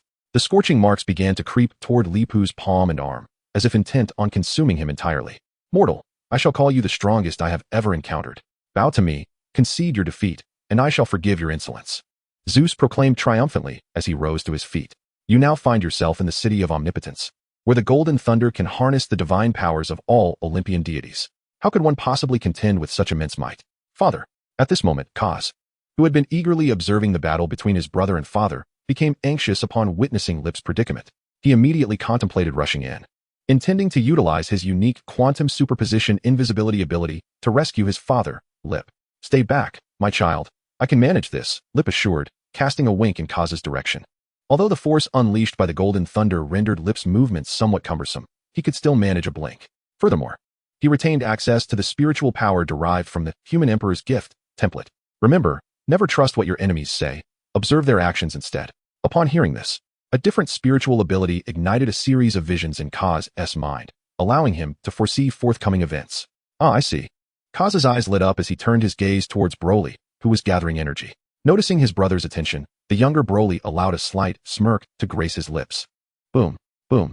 2 concentrated energy blasts, nearing the density of solid matter, were unleashed from Broly's hands, plummeting towards Tartarus, the prison beneath the Golden Palace. Anticipating the horrific explosion that would echo from the depths of that abyssal prison, Broly dove headfirst into the fissures of the ground, plunging into the very depths of Olympus. 1 second, 2 seconds, 3 seconds. Within Tartarus, terrifying roars erupted, akin to the wails of the damned. For seconds, 5 seconds, 6 seconds. By the 7th second, Broly emerged from the depths of the abyss, having penetrated Tartarus. However, if the power he had previously displayed had already astonished the observing deities, their fear was palpable now. In other words, within a mere 7 seconds, this young harbinger of death had ventured into the prison designed to confine the previous generations of Olympian deities, and had likely slain at least one remarkably formidable titan. A peculiar expression adorned the faces of the gathered deities. They were ostensibly participating in a divine game. Yet one of their titans had just fallen. What madness was this? Chapter 55, Olympus. I am torn asunder. The Olympus of the Marvel Universe, much like Asgard, does not reside on Earth. This realm exists as an independent domain, or rather, it could be considered a uniquely constituted extraterrestrial sphere. This place was originally established by an ancient pantheon known as the Eternal Titans. Of course, the Titans were also early experimental beings of the cosmic deities, having originated from Earth. However, the first generation of Titan deities revolted, and the second and third generations subsequently overthrew their forebears. Zeus, the leader of the third generation of deities, cast aside the name Titan, and his progeny collectively adopted the title of Olympian gods. Most of the Titans have been subdued by Zeus, imprisoned beneath Mount Olympus in the abyss known as Tartarus. Only a select few Titans managed to evade this divine conflict, relocating to other celestial bodies and thus escaping Zeus's fate of confinement. Among these Titans, a certain purple sweet potato spirit has risen to prominence in recent centuries. In fact, Thanos' grandfather and Zeus's progenitor are the same Titan, making Thanos, in a sense, Zeus's nephew. Quite a complex relationship, isn't it? Yet, even more tangled than this intricate web of connections is the current state of Zeus's emotions. While the gods were reeling from the demise of a Titan, they failed to notice the subtle shift in the expression on Zeus's face. They were even less likely to perceive that the energy output of Zeus's artifact, the Golden Thunderbolt, had diminished slightly compared to before. Well done, Broly. The pressure on Li Pu eased somewhat, allowing him to speak, and he immediately lavished praise upon his son. The weakening of the Golden Thunderbolt was indeed a consequence of Broly's slaying of the Titan. Zeus was not entirely truthful. The terrifying power unleashed by this artifact did not originate from the Greek deities as its descendants. Instead, it drew upon the strength of the subdued Titans, who acted like oversized batteries, continuously supplying energy to the Golden Thunderbolt. Now, at least one of those batteries had been forcibly extracted by Broly. Enough, mortal. I shall heal your wounds. I propose a sacred truce. Zeus's expression was a complex tapestry of emotions as he contemplated extending an olive branch to Li Pu. However, before he could articulate his intentions, he was taken aback to see the boy who had slain a titan casually discarding its severed head. The raven-haired youth, who had moments ago been hovering in the air, had descended to the arena and was now conversing in hushed tones with the formidable green-haired boy. A foreboding feeling surged within Zeus, and in the next moment, his apprehensions were confirmed. Following Kurze's suggestion, Broly erupted into a boisterous laugh and patted his little brother on the shoulder. "No problem, little Kurze, just wait and see the spectacle." As he spoke, Broly clenched his hands tightly, the muscles in his arms bulging impressively. Then, the green aura surrounding him surged forth once more, pouring out in copious amounts as if there were no cost to its release. "What is he planning?" Zeus inquired of Li Pu, suspecting that Li Pu had instigated his son's actions. "I have no idea." In truth, Li Pu was also unaware of what Kurze had whispered to Broly. For the boy was exceedingly clever, his sharp mind always conjuring bizarre ideas. Oh, as Broly continued to roar, elevating his momentum, the fiery energy radiating from him intensified, transforming him into what resembled a green sun, so brilliant that even the gods could scarcely bear to gaze upon its splendor. What a calamity! Zeus, incensed, stamped his feet, acutely aware of the terrifying energy emanating from Broly, rendering him momentarily disoriented. Preoccupied with the unfolding crisis, the king of the gods made a decision reminiscent of certain officials from the Lighthouse Nation. In an urgent bid to manage the narrative, he swiftly employed his divine authority to expel the pantheon of gods, originally invited to witness the spectacle of Odin's progeny, from the city of omnipotence. Remarkably, this action proved astute, for at the very instant the projections of the gods vanished, Broly brought his fists down like hammers upon the golden palace. The resounding crash echoed loudly, and in an instant, the magnificent palace was reduced to ruins. The fissure leading to Tartarus, previously opened by Broly, swiftly spread throughout the entire city, sending tremors that jolted all the Greek deities, compelling them to flee their abodes in search of answers to the cataclysmic rift in Olympus. However, before the gods could grasp the situation, Zeus's colossal visage materialized in the heavens above Olympus, unleashing a furious roar at the assembled deities. His display of might indeed instilled fear among them, yet it came at a cost. His exertion diminished his control over the golden thunder. It is crucial to note that the advanced Saiyan warrior trait allowed Rip to experience a significant increase in power following his recovery from grievous injuries. Additionally, the human emperor template endowed him with spiritual energy and an immortal constitution, enabling him to heal continuously even when gravely wounded. Thus, enduring the titanic divine power unleashed by the golden thunder, which seared half his arm to charred remnants, was painful, yet for Rip, it was not entirely detrimental. This harrowing experience finally facilitated the synergy of the two divine talents bestowed upon him by the system, creating a positive feedback loop. After all, with the enhancement of various attributes on his physical panel, sustaining injury had become exceedingly difficult. This was no mere display of vanity. The true essence of vanity lay in the fact that Rip had nurtured his son so well that young Broly's control over his power had become increasingly adept. Consequently, even during their sparring sessions, the opportunity for Rip to sustain minor injuries had vanished years prior. If one were to inquire why he did not allow Broly to deliberately injure him for training purposes, it is worth noting that a father should not intentionally invite harm from his son. Such behavior would be unbecoming, to say the least. Fortunately, Zeus's assault with Golden Thunder provided Rip with an invaluable opportunity. Utilizing his spiritual energy to continuously heal his body from the divine corruption, he experienced a transformation akin to Goku's near-death training aboard the spaceship en route to Namek, enhanced by the mystical beings. In a matter of seconds, Rip's attribute panel underwent several rounds of dramatic augmentation. Presently, both his physical and mental states had reached a critical threshold, merely awaiting another opportunity. As Zeus's grip over the Golden Thunder diminished, Rip's moment of opportunity finally arrived.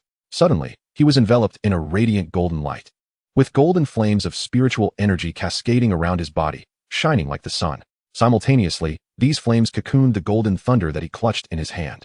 The flames melted the lightning into a liquid form, which, as if imbued with life, swiftly transformed within the spiritual fire into a resplendent golden longsword, firmly grasped by Lip. Chapter 56. The Torch of Ambition, Vanquishing the Spectres. Zeus stood in stunned silence, observing Lip approach with the sword forged from his own divine artifact. The Greek god king could not help but swallow hard. He hastily extended his hand and, in a surprising turn, addressed Lip in Mandarin. "Brother, can we first?" A god of his stature speaking a foreign tongue was indeed remarkable. He simply refrained from conversing with mortals on such matters. However, before he could finish his sentence, the flaming golden sword pierced his chest with a sharp hiss. Almost immediately, Lip thrust the sword into Zeus 4 more times, the sound echoing in the air. "Very well. I have fulfilled your request. At that moment, the intensity of spiritual energy coursing through Lip reached a significant threshold, causing his voice to resonate with an ethereal quality, as if not entirely originating from his lips. Now let us see. With both hands gripping the hilt, the spiritual flames blazed fiercely, sending ripples through the surrounding space. Having confirmed that deities could bleed, Lip now sought to discover whether they could also perish. As the fiery long sword advanced towards him, fear was unmistakably reflected in Zeus's eyes. Yet, just as Lip prepared to deliver the final blow, the supreme sorcerer, Ancient One, interjected unexpectedly. Lip, consider carefully whether you truly wish to strike. This sword is not the Black Death Blade. It cannot utterly slay a deity recognized by eternity. With this warning, Lip's sword halted abruptly, suspended above the God King's head. Zeus felt as though his heart might fail him, grappling with the weight of an unspoken thought. While Ancient One's intervention spared him from being cleaved in two, he could not help but wonder why a mortal would be informed of such a taboo as the Black Death Blade. This woman is no ally. Despite the scornful thoughts swirling in his mind towards Ancient One, Zeus kept his lips sealed. After all, as an ancient proverb from a great Eastern nation rightly states, a wise man knows when to yield. A good god does not suffer immediate losses. Ancient One, perhaps you speak the truth. However, given the actions of this God King, I genuinely wish to strike him down.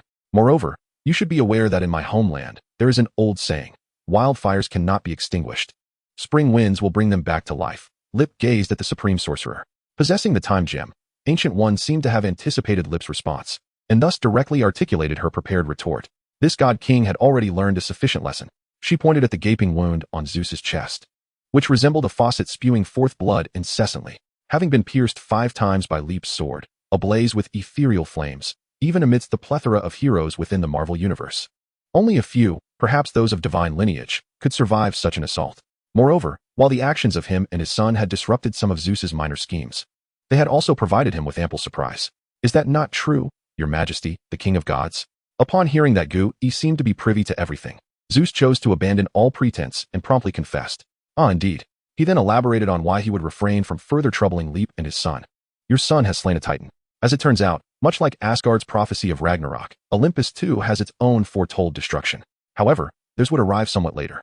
According to the prophecy, the ruin of Olympus and the demise of Zeus would stem from the vengeance of the titans they had imprisoned in Tartarus.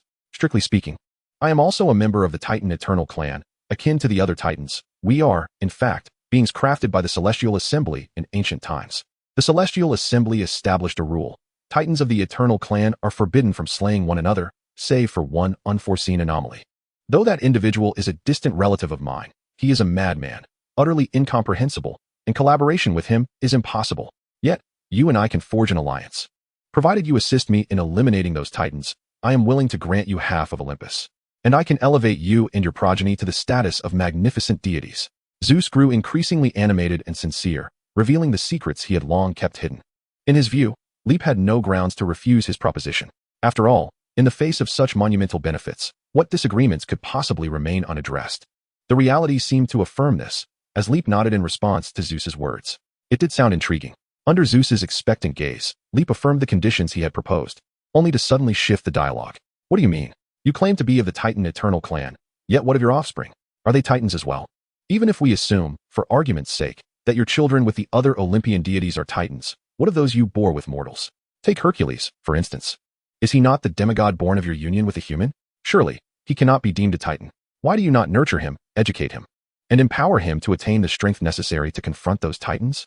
As he spoke, the golden sword ignited with an explosion of ethereal flames, singeing a considerable portion of Zeus's hair, while simultaneously, the magic of lie detection was activated upon the King of Gods. How can those beings be titans? All my descendants are merely deities of Olympus. Those demigods like Hercules are purely anomalous creations. They are but despicable wretches. Should I endow them with excessive power, I would meet an untimely demise akin to Odin's, for only a fool would entertain such notions. Moreover, my father usurped my grandfather's reign, and I, in turn, overthrew my father. How could I allow those insolent pups a chance to rise above me? Zeus finally became aware of some peculiar influence upon him. He forcefully closed his mouth and redirected the conversation to discuss collaboration with Lip. Yet, that is unrelated to our transaction. One matter must remain distinct from another.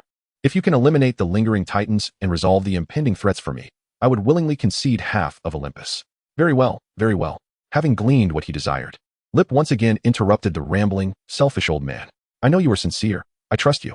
Zeus's eyes gleamed momentarily, but the next instant, They widened in shock as Lip, while professing his trust, swung his long sword and severed his head in a single stroke. However, hearing the old man's words made it impossible for me to restrain my hands any longer. Father. At that moment, a voice calling father unexpectedly echoed beside the ruins of the Golden Palace. Yet, it was not Lip who uttered it, but the decapitated Zeus. He had just heard how Zeus referred to himself. Nevertheless, upon witnessing Zeus's head being hoisted upon the tip of that man's sword, Hercules could not help but call out father, his voice thick with emotion and his eyes slightly reddened. The Ancient One, observing Lip's act of beheading Zeus up close, was momentarily taken aback and after a few seconds, finally spoke. Are you aware that this will not entirely vanquish Zeus? In a few years, he may very well resurrect. Furthermore, your actions could provoke retribution from the other Olympian gods. I am aware, Ancient One, did you not just remind me? Upon hearing the words of this despicable deity, I felt compelled to strike him down, lest my thoughts remain unfulfilled. As for the possibility of him or the Olympian gods summoning the courage to seek vengeance upon me, Lip suddenly burst into hearty laughter, and with his mirth, the ethereal flames engulfing the golden sword blazed more fiercely, enveloping the defiant head of the God King until it was swiftly reduced to ash. Then I shall continue to illuminate the Emperor's will and extinguish the specters. What of it? Chapter 57, Lip's Gains. With a flick of his hand, Lip smiled joyously. Congratulations, host. You have successfully disseminated the absolute truth once more to those lofty deities. System rewards are being distributed. 1.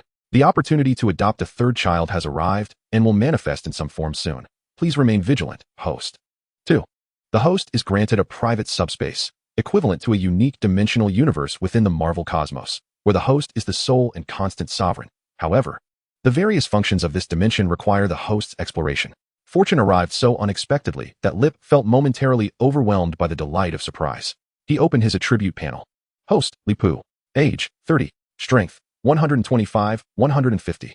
Constitution, 999, 1300, infinite. Agility, 99, 100. Intelligence, 201, 300, infinite. Charm, 301, 300, infinite. Perception, 625, 1300, infinite. Talent, Scion Elite Warrior, Human Emperor Template. Skills, Chinese Home Cooking, Intermediate. Operation of various vehicles, Beginner. Hunting, Intermediate. Mechanical Manufacturing, Approaching Level 8 Technician. Parenting, Expert. Complete set of Psychic Magic of the Human Emperor, Intermediate. Magic of Kamar-Taj, Intermediate. Kunlun Martial Arts, Intermediate. Imperial Swordsmanship. Your longsword will grant you innate mastery. Negotiation and Persuasion, Legendary.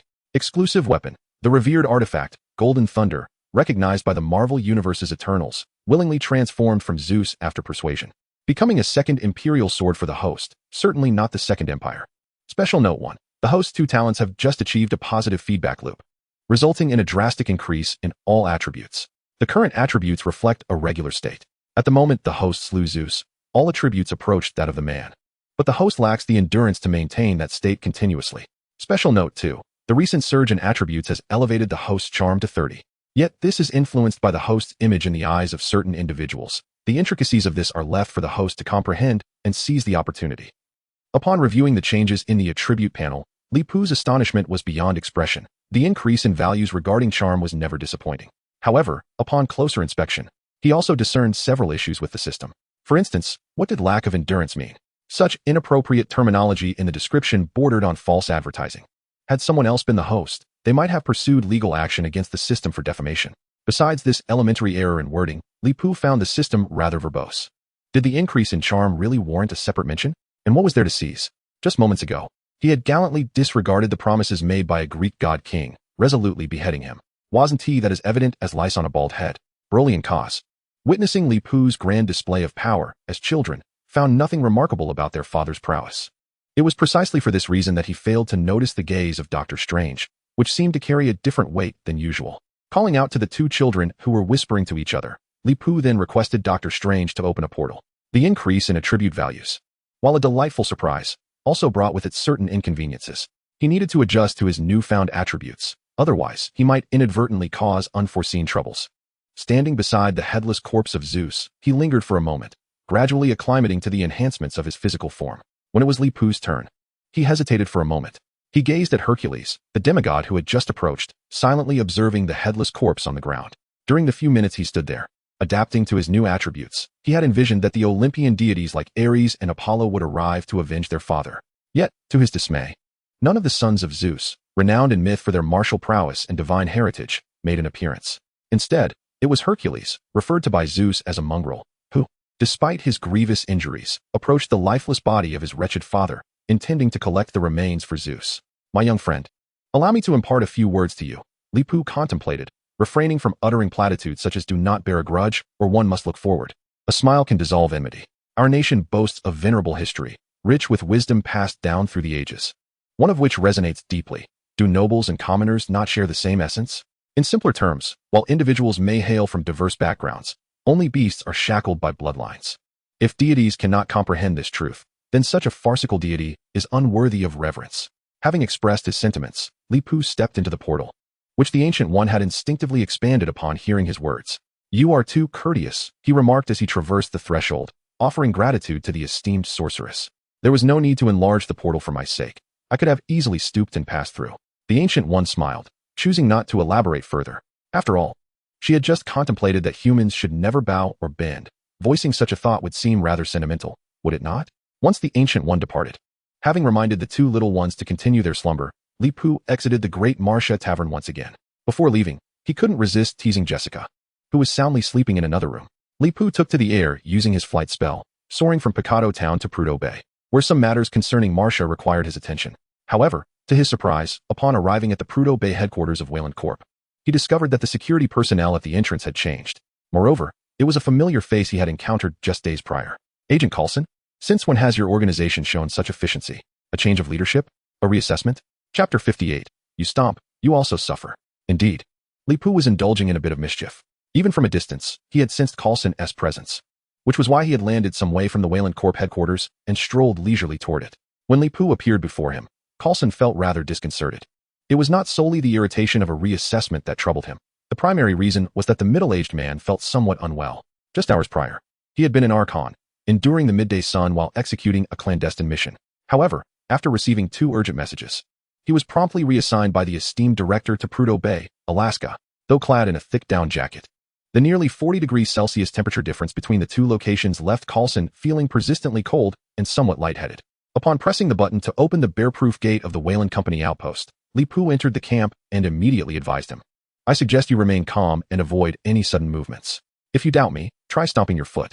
Feeling unwell and sluggish, and perhaps also because he had not watched the Spring Festival Gala, Coulson actually did stomp his foot in response. Your leg has gone numb, hasn't it? Li Pu remarked with a knowing expression, then added earnestly, numbness is expected. His intellectual prowess had significantly increased, and while its effects had yet to manifest in other areas, his ability to persuade was impressively immediate. He proceeded to enlighten Agent Coulson, explaining that for an average person, it typically takes about 3 days to acclimate to the time and temperature changes after a long flight to Alaska. Although Coulson was a well-trained agent with exceptional physical conditioning, he still required nearly a day to adjust. Are you feeling extremely fatigued? Is your skin dry, your throat scratchy, and your chest tight? These are all normal symptoms. However, if you become overly agitated or engage in vigorous activity, sudden death could be a minor concern. If you survive, that would be unfortunate. Noticing Coulson's pallor and shocked expression, Li Pu recognized it was time to deliver his final warning. If your emotions surge, the mildest consequence could be a cerebral hemorrhage, and in severe cases, there could be tissue necrosis in your lower extremities, possibly necessitating amputation of any swollen areas. Work is work, but your life is your own, with such meager monthly wages. Why gamble with your existence? Having delivered his cautionary words, he waved his hand dismissively, leaving the bewildered Coulson behind as he strode into the Wayland Company outpost to escort Martha and her relatives out. However, Li Pu did not linger to participate in the funeral. Instead, he left a generous monetary contribution. His decision was not born from urgency, nor did he seek to cloak his reasoning in noble pretenses, such as fearing that S.H.I.E.L.D. might trouble Martha's family. That would be utterly disingenuous. One could imagine, having the audacity to sever Zeus's head, he would not be troubled by such trifles. Fear may be an inherent trait of humanity, yet courage is the anthem of the human spirit. This statement holds truth, yet the complexity of human nature often surpasses our own perceptions. While some possess the bravery to face death, they may still struggle to muster the courage to confront the sorrows of others. Thus, Li Pu chose to depart Alaska early, and the reason was as simple as that. Furthermore, he had avenged Martha's granddaughter himself, which, as a friend, left him with a clear conscience. He was a remarkably genuine individual. Aside from occasional jesting, Li Pu generally refrained from deceiving others and was even less inclined to deceive himself. As they were about to land in Xinxing, they fortuitously beheld the evening glow and setting sun on the horizon. Though it could not rival the splendor of the rising dawn, the afterglow of the sunset possessed a unique beauty of its own. Li Pu, feeling contemplative, softly remarked in his native dialect, with no regrets in heart and mind. The erudite Kaz immediately chimed in. One should not feel remorseful when gazing at the heavens, nor should one feel ashamed when looking down upon the earth. Broly, while not as academically inclined as his brother, knew this saying as well and added to Kaz's words. Such is the joy of these two. The brothers exchanged a glance and burst into hearty laughter, filling the cabin with an air of merriment. The father and sons communicated effortlessly, leaving Jessica momentarily bewildered, feeling that even capturing a selfie with the sunset through the window had lost its charm. Hey boss, what are you talking about? Can you speak in English? Li Pu glanced at his secretary and solemnly replied, Jessica, do you know why you can only be my secretary and not assist these two children with their homework? Why? Because you may lack the breadth of knowledge that they possess. Boss, that is not fair. Just yesterday, I heard Martha say that when you arrived in Alaska seeking your fortune, you didn't even have a high school diploma. While her words rang true, could Li Pu be blamed for lacking credentials? After all, he hadn't benefited from the system that guaranteed job placements based on educational qualifications. Moreover, it was unacceptable for the secretary to not only refrain from kisses, but also to retort. Such insubordination must not be encouraged. However, just as Li Pu pondered how to regain his authoritative presence to properly reprimand his newly hired secretary, a sleek supercar unexpectedly appeared on the streets of Hell's Kitchen, specifically in the 47th Street block where his team operated. Astonishingly, trailing this extravagant vehicle, which was utterly unfamiliar to the average person but undeniably exorbitant, was a Rolls-Royce Phantom. Indeed, this surreal convoy quickly captured the attention of many upon entering Hell's Kitchen. The various figures of note in Hell's Kitchen, aside from the insignificant small-timers, had all set their sights on this lucrative target. However, just as they were preparing to make their move, these illustrious individuals received a call from above. This call was not a demand for illicit funds, but rather a friendly reminder. If they wish to avoid being targeted by 22 Raptor fighter jets within half an hour, they should engage in activities befitting proper members of the underworld. After all, the Stark Group, owned by a certain young master, was indeed the legitimate progenitor of all Smith agents at the Pentagon. Chapter 59. With a flourish, Tony Stark piloted his supercar to the designated spot, executing a drift to park stylishly, then pivoted the vehicle 180 degrees to align with the curb. As this young master stepped into the nearby fast food establishment, his bodyguard Happy hurriedly parked the Rolls-Royce and rushed to catch up. Restaurant, what does this mean? Tony Stark mused, momentarily lost in thought at the abbreviation of the restaurant's name. In his stereotypical view, the names of Chinese fast food restaurants should invariably be Golden Dragon or Sichuan Palace. So why did this establishment deviate so remarkably from the norm? However, upon noticing the female manager diligently calculating at the counter, the dandy swiftly dismissed his earlier musings. Indeed, there was something distinctly different. Stark reflected sincerely. He adjusted his Armani casual suit before approaching the counter, deliberately lowering his voice. Good day, madam. Hello. How may I assist you? Would you like to peruse the menu? Aunt May, engrossed in her calculations, lifted her gaze to regard the customer and then reached for a menu. Without even glancing at its contents, Stark donned an exceedingly confident expression, nonchalantly declaring, Since you recommend this one, I'll choose it. After all, a woman of your charm must possess impeccable taste. He felt compelled to put on a show. Despite his desire for modesty, his prowess simply would not permit it, would it? What? I'm afraid I don't quite understand your meaning, Aunt May replied, puzzled. I meant to say, I will order everything on this menu. Stark then removed his sunglasses. Aunt May instantly recognized him. Given the media exposure of Stark, it was unlikely there were many in America who were unfamiliar with him. However, upon identifying Stark and realizing he was serious about ordering the entire menu, Aunt May did not display any particular surprise. Instead, she hesitated, contemplating whether she should dissuade Stark from such a decision. While this would undoubtedly boost sales, wasting food was hardly a commendable act. She was well aware of her own beauty. Men like Stark, eager to flaunt their wealth upon meeting, were not unfamiliar to her from her younger days. Nevertheless, she ultimately chose to marry Ben Parker, a humble yet extraordinary electrician.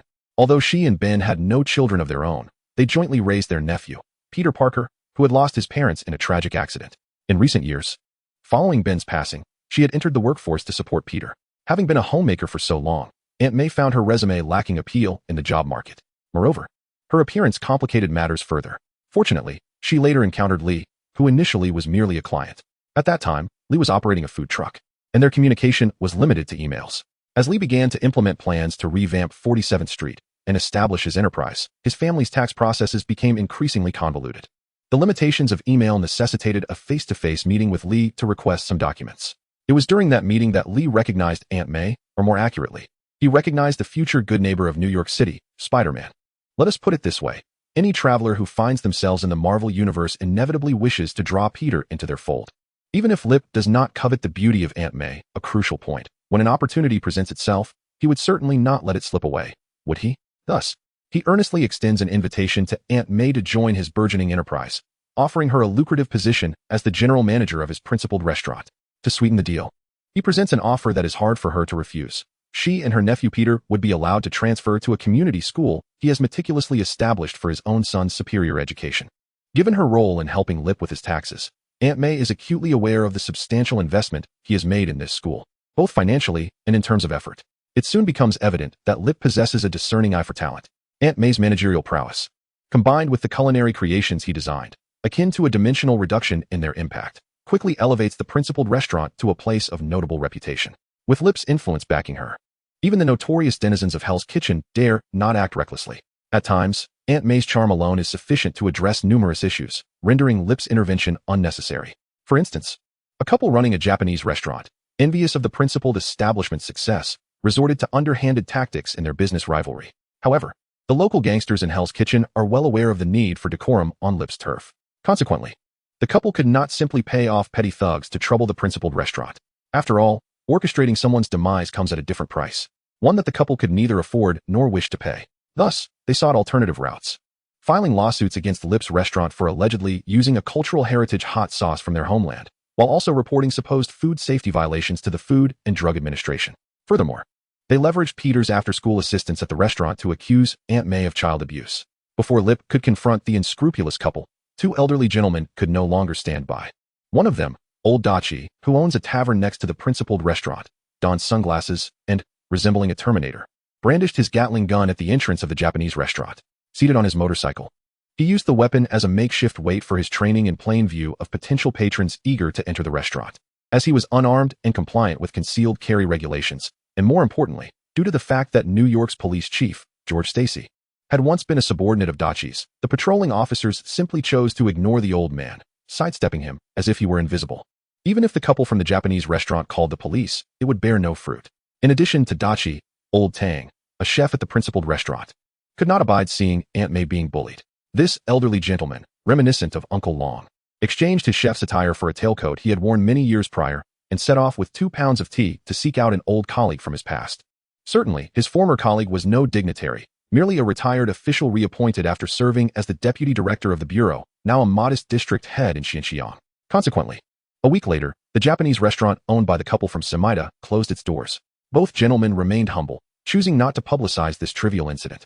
Nor did they mention it in front of Aunt May. It was only during their occasional encounters that they would use the matter as a pretext to boast to each other. Just moments ago, when Stark displayed a rather extravagant ordering style, Old Tang, who was busy cooking in the open kitchen, immediately perked up his ears. At the same time, Luke, the burly young man who had just been enjoying his complimentary employee meal in the restaurant, discreetly pushed aside his pig's trotter rice and hurried to the nearby tavern to spread the news. A good life must be earned through one's own efforts. While complimentary employee meals were available daily, the chance for Old Dachi to treat to free drinks was a rarity, and Luke understood the weight of priorities all too well. Chapter 60. He at least has the right to choose his favorite lamppost. At 8:30, with spirit, Li Pu hurriedly completed the paperwork and retrieved the Stormbird from Linden Airport in New Jersey, loading the aircraft onto a rented short-haul truck. Aunt May, upon entering the restaurant, Li Pu was met with a surprising sight. 2 elderly gentlemen, their combined age exceeding 100, flanked 2 suited men, one stout and one short, urging them to eat heartily, insisting that not even a single shrimp dumpling should go to waste. Stark had indeed chosen from the menu. However, he and Happy had to finish the food they ordered. Fortunately, in order to adapt to the market, Li Pu had originally defined Spirit as a Chinese fast food establishment, offering only about 30 dishes, with rice bowls and fried noodles comprising nearly half. Otherwise, Stark and his bodyguard Happy would have found themselves in a dire predicament that evening.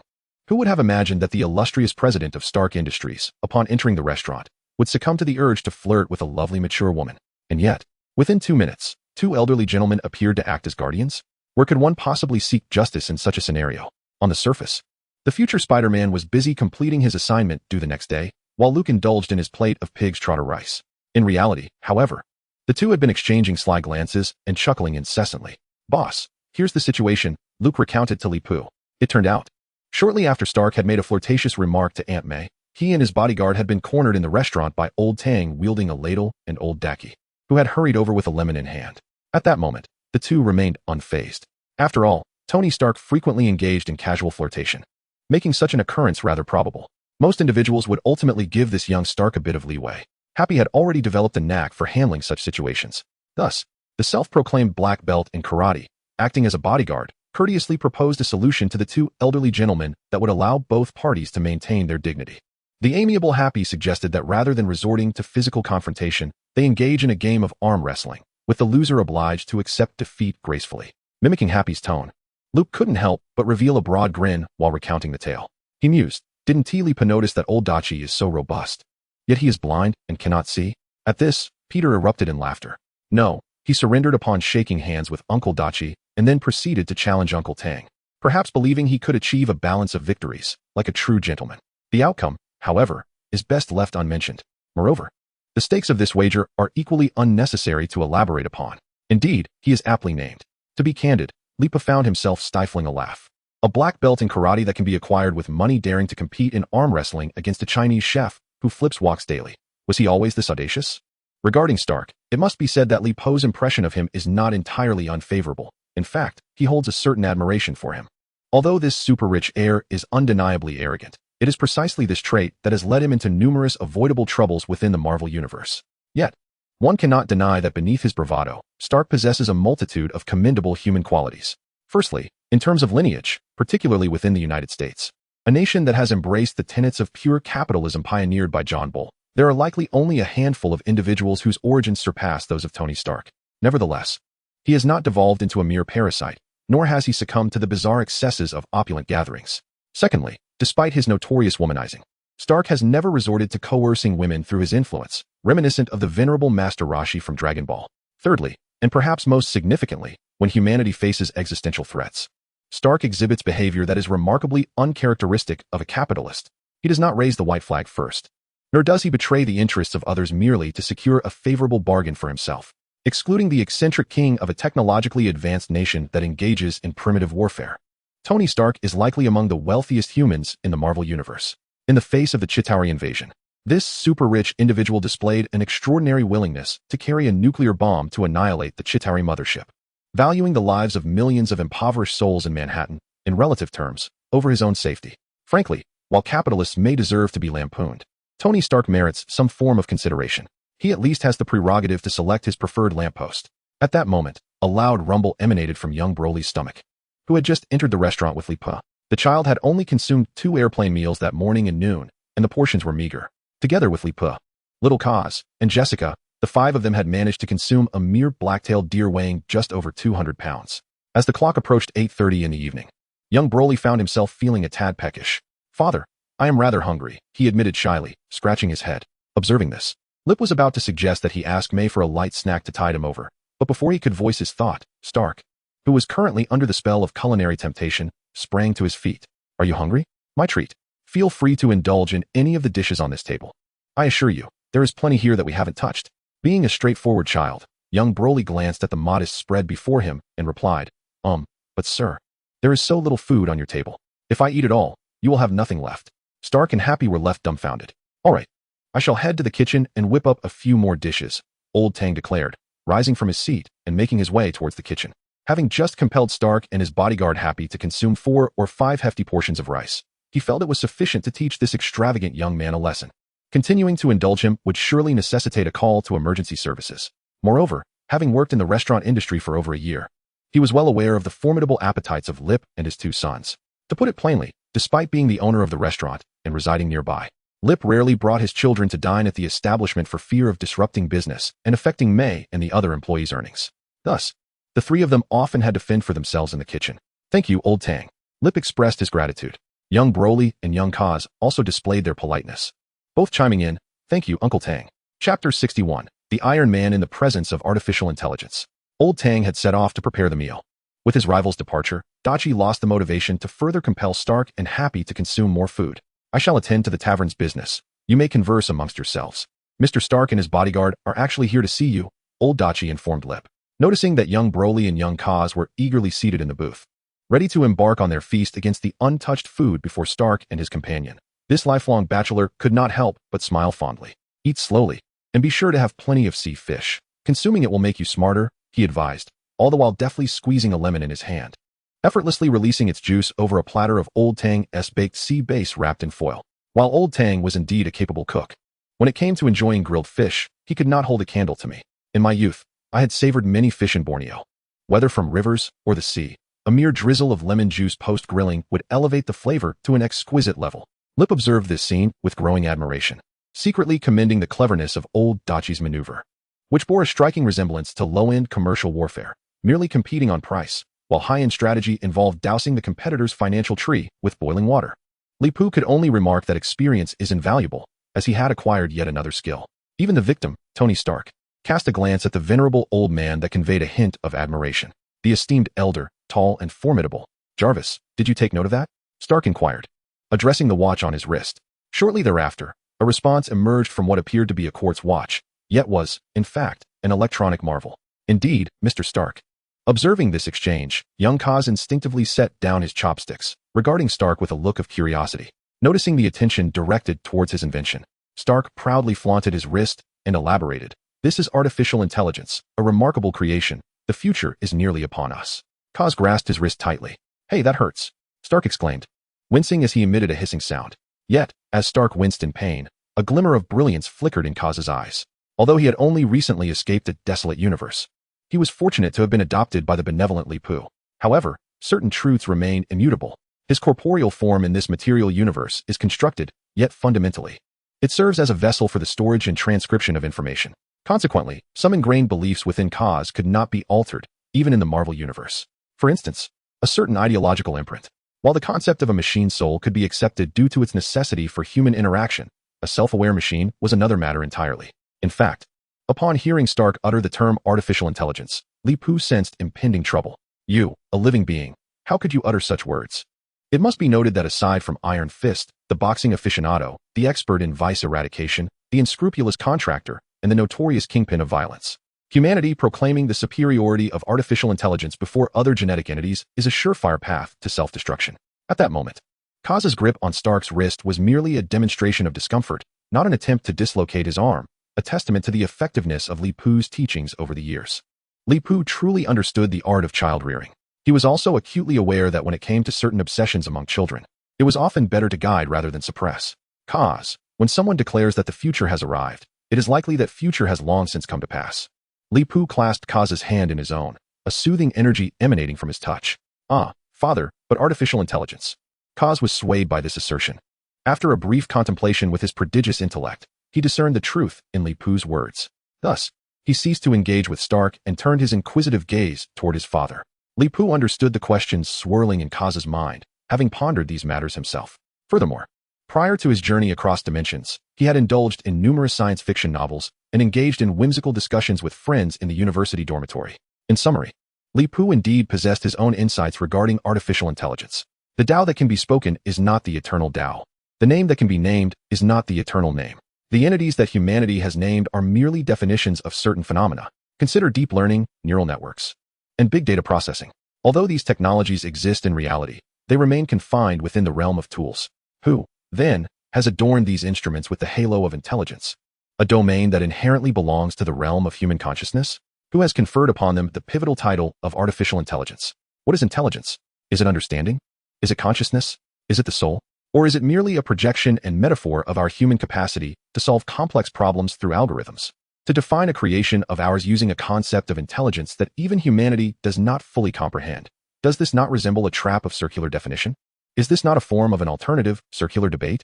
The construction of the concept of artificial intelligence has been laden with an overwhelming amount of human hopes, fears, and even utilitarian motives from its inception.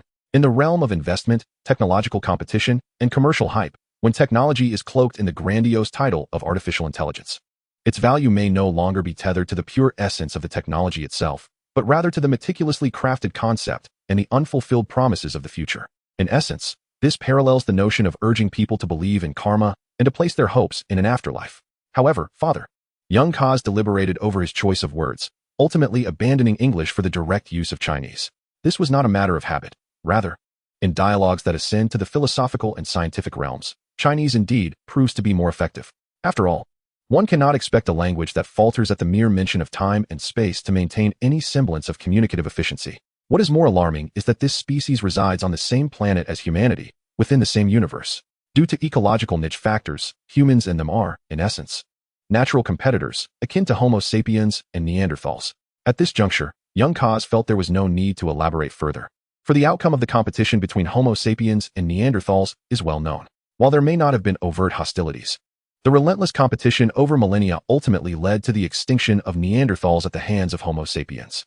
Before Lip could utter a word, the previously preoccupied Broly suddenly lifted his gaze curiously towards Kaz.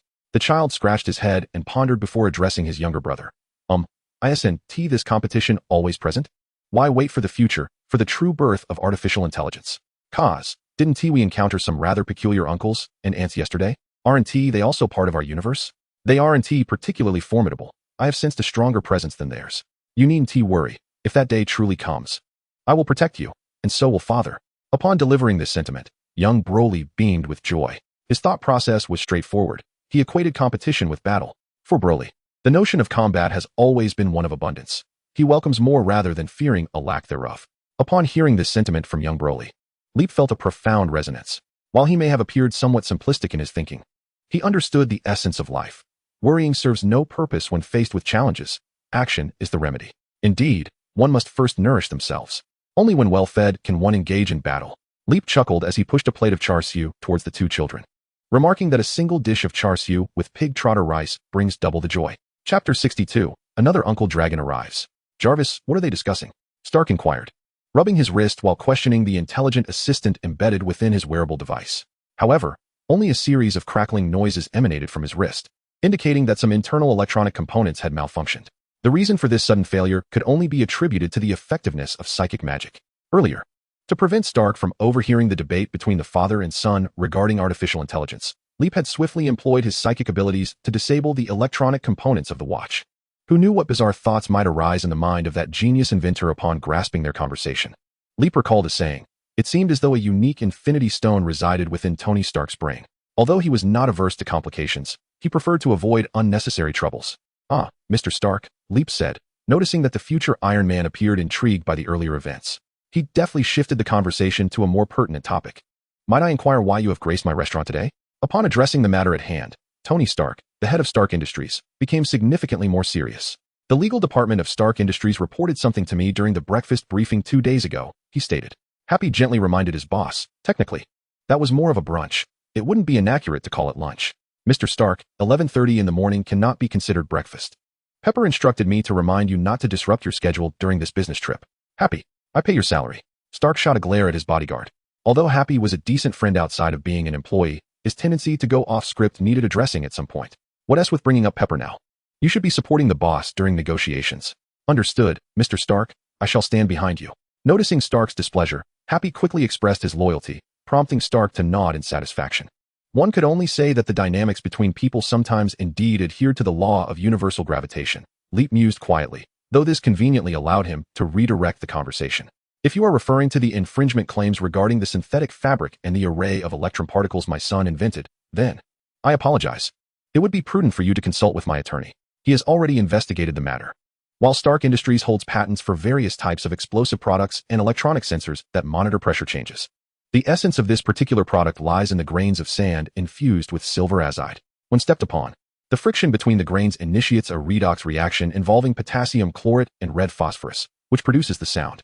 This entire process operates without any circuitry or programming, relying solely on a chemical reaction discovered in the 19th century. Are you suggesting that Stark Industries has monopolized the act of stepping or the very term sound? Upon hearing Mr. Leap's words, Happy appeared bewildered. Boss, he is speaking in English, right? He.S. referring to a mat equipped with firecrackers. Potassium chlorate is basic chemistry. Did you not study it? Although Stark was not initially interested in such a trivial product, Leap's demeanor left him somewhat dissatisfied. As a genius inventor and scientist, his pride seldom allowed others to overshadow him in matters of science. Consequently, Stark felt compelled to retaliate. Mr. Leap, perhaps your assertions hold merit, but the issue at hand is that such household safety devices contain explosive components. For it to be marketed, it would undoubtedly require scrutiny from various regulatory bodies that adhere to legal statutes. To put it plainly, nearly every law pertaining to weapons and home defense products bears the contribution of Stark Industries. No need for gratitude. This is a societal responsibility that the largest defense contractor in America must uphold. Internally, Leap marveled at Stark's audacity. Truly, he exemplified the capitalist spirit, foregoing any pretense. Had this conversation occurred days prior, Leap might have struggled to counter him. Alas, Stark arrived too late. Following the Battle of Olympus, Leap had experienced enhancements across various attributes, including his intelligence. Thus, upon encountering Stark, he immediately devised a plan. Apologies, but you may only produce 15. I shall take on the role of the beginner. With his heightened intellect, Leap's memory had reached a level of photographic recall. He vividly recalled how Iron Man adeptly dodged inquiries from Congress during questioning. If he could refer to the armored suit as a mechanical prosthetic, who could assert that the mat was merely a home defense tool? Feigning surprise, Leap remarked, I hail from Alaska, where bears roam the forests. Placing that mat at the entrance would likely scare a bear away, much like a bear deterrent horn. Thus, it was originally designed as an outdoor product. Otherwise, placing it indoors, where stepping on it creates noise, could serve as a form of musical accompaniment. Stark found himself at a loss for words. Indeed, if Leap's argument held true, it seemed there were no substantial flaws to the firecracker mat he intended to produce. Even though Stark Industries boasts immense financial power and currently stands as the preeminent leader of the American military-industrial complex, it is not the ultimate producer and cannot monopolize every industry. Just as Stark found himself cornered and increasingly agitated, struggling to formulate a rebuttal, the door of the courageous restaurant was suddenly pushed open once more. Who might this be but old Brother Tang? Although the individual entering bore some bandages on his face, everyone in the establishment paused momentarily upon seeing him, for his resemblance to old Tang was uncanny, if not identical. It was as if they were carved from the same mold. Could it be that there are so many Uncle Longs? Might a few more appear from outside shortly? Chapter 63. Have they always been so brave? Suddenly, an elderly gentleman named Bob burst in, who turned out to be Bob Tang, the younger brother of the chef. Old Tang. No wonder the resemblance was so striking. Do you perhaps have other brothers, perhaps one named Jejun? Li Pu inquired curiously while pouring a cup of tea for the old man. Do you know our elder brother? He has been working back home, Bob replied, taking a sip of tea, inadvertently pulling at a wound on his face, causing him to grimace in pain. I just had a hunch. Your appearance reminded me of an acquaintance back home, who also goes by Jejun, nicknamed Ironhead, Li Pu explained. After all, he could not openly inquire if they had a brother named Jackie Chan or if there was a niece named Xiaoyu. As he conversed with Bob, he set Tony Stark aside for the moment. The reason was simple. As soon as Bob entered, he spotted his brother, Old Tang, emerging from the open kitchen. Old Tang then introduced Bob to Li Pu and Aunt May, revealing that Bob was not only his younger brother, but also a former colleague. Our third brother is quite the cultured individual, having obtained an accounting certificate. Thus, even in retirement, he was rehired and became the office director in New York. Listening closely, Old Tang divulged all about his brother, and as the employer, Li Pu knew precisely how to respond. The office director in New York? Clearly, Bob was a dignitary in charge of the local governance, a position of significant authority. In the realm of business in New York, it would be foolish not to seize the opportunity to forge connections. However, despite Li Pu momentarily setting Stark aside, the young master did not perceive it as an affront. This was primarily because Stark had not come to seek out Li Pu for that trivial crash mat product. In his view, while the crash mat might hold some intrigue, it was merely that, of limited interest. It lacked any technological barrier, with its target market predominantly confined to America, and pricing above 20 would inevitably lead to a price war. A rough calculation suggested that with first-mover advantage, one might earn a maximum of 10 million, but certainly no more. Stark was no Obadiah, with his exceptional talents. He had little regard for such petty ventures. The true purpose of his visit this evening was to inspect the prototype of the Stormbird. At the breakfast meeting, it became evident that they had already discerned the recent movements of Li Pu, the individual whom the group planned to accuse. According to legal stipulations, any aircraft exceeding a weight of 350 pounds at takeoff must duly declare and publicize its flight path in advance. Yet, none among them grasped the astonishing technical implications of this. The feat of piloting a self-constructed propeller plane from New York to Alaska in mere hours, without any record of mid-air refueling, was nothing short of remarkable. Stark suddenly realized that the grand model crafted by the Li Pu trio must possess an extraordinary thermal efficiency in its engine, superior aerodynamic design and materials, and had likely undergone cost-effective payload experiments, along with a plethora of innovative features he had yet to conceive. Each of these innovations, if evaluated individually, could conservatively be valued in the 9-digit range. Even setting aside market value, Stark harbored a fervent passion for technological innovation. Moreover, given that these advancements pertained to aviation, he could not afford to overlook them. Consequently, he abandoned his prior plans to engage in a candlelit discussion with several magazine cover models before departing for Arjangan, making a special trip to seek out Li Pu. Upon learning of Stark's intentions, Li Pu wasted no time and directed him to converse with young Kaz. After all, it seemed that only young Kaz in the restaurant could fully comprehend and respond to Stark's propositions. As for whether young Kaz would be willing to transfer the technology, That was a matter for the boy to decide. The Stormbird prototype had originally been independently designed by Kurze. Li Pu and young Broly had merely lent a hand during assembly out of curiosity. However, he surmised that even if young Kurze granted Stark access to all the technology, the esteemed gentleman would likely be unable to replicate a second Stormbird. For Li Pu was almost certain that the benefits derived from Kurze's mere musings in the cockpit would elude Stark, no matter how hard he tried. Even if Stark donned a jumpsuit and meticulously emulated Kurze, reciting the most orthodox binary hymns, the machine spirit's response would likely be, "What caliber are you?" One must recognize one's strengths. Observing Stark enthusiastically exchanging technical questions with Kurze, Li Pu subtly shook his head, then turned his gaze to the figure of old Bob, who appeared as if he had just emerged from a brutal confrontation. A question began to form in his mind. Which valiant warrior had orchestrated this? It was important to note that this individual was the bona fide director of the New York office. To draw an analogy, this institution could be likened to an American version of the notorious secret police. In the words of a famous saying, for cases that cannot be solved, I shall solve them. For matters that dare not be addressed, I shall tackle them. In short, I will manage all that I can. And for that which I cannot manage, I shall endeavor even more, acting first and reporting later with federal authorization.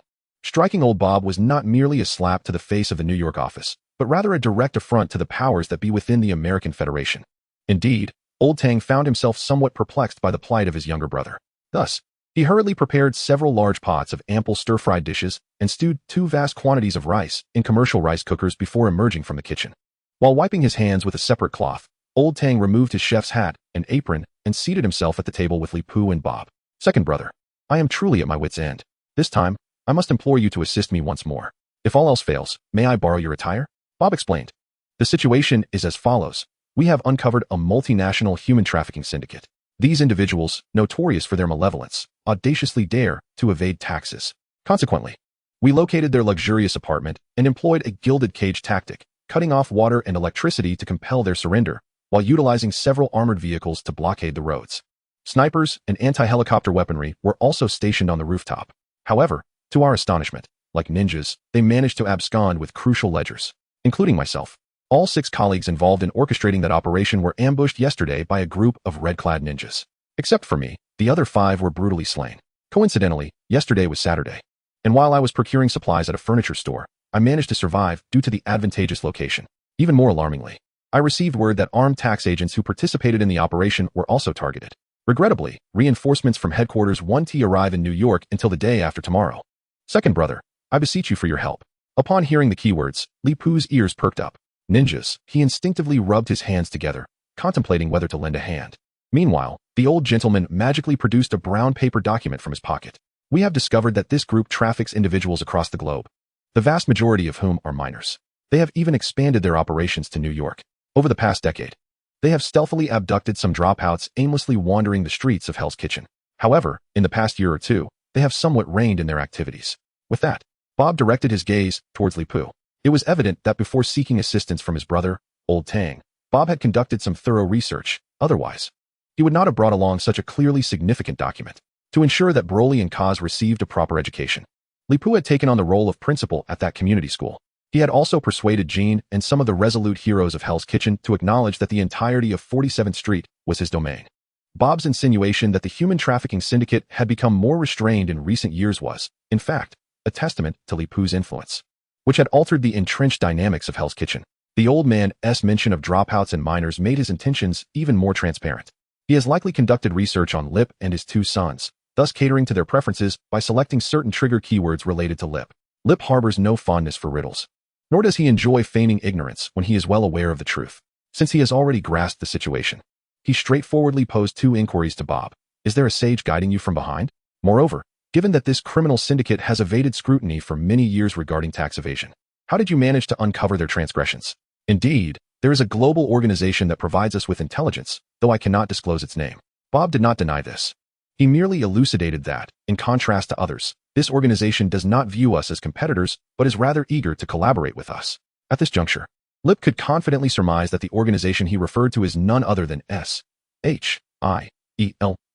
After all, a substantial portion of the funding SHIELD receives annually comes from appropriations by the U.S. Department of the Treasury. Being the favored entity of the Treasury, which processes approximately 2 billion tax returns each year, this tax revenue constitutes the largest source of federal income. Therefore, it is entirely reasonable for SHIELD to offer intelligence support, as their relationship can be seen as mutually beneficial. Similarly, one can comprehend the strained dynamics between SHIELD and other entities, as these three organizations must vie for fiscal allocations from the same pot, making amicable relations rather improbable.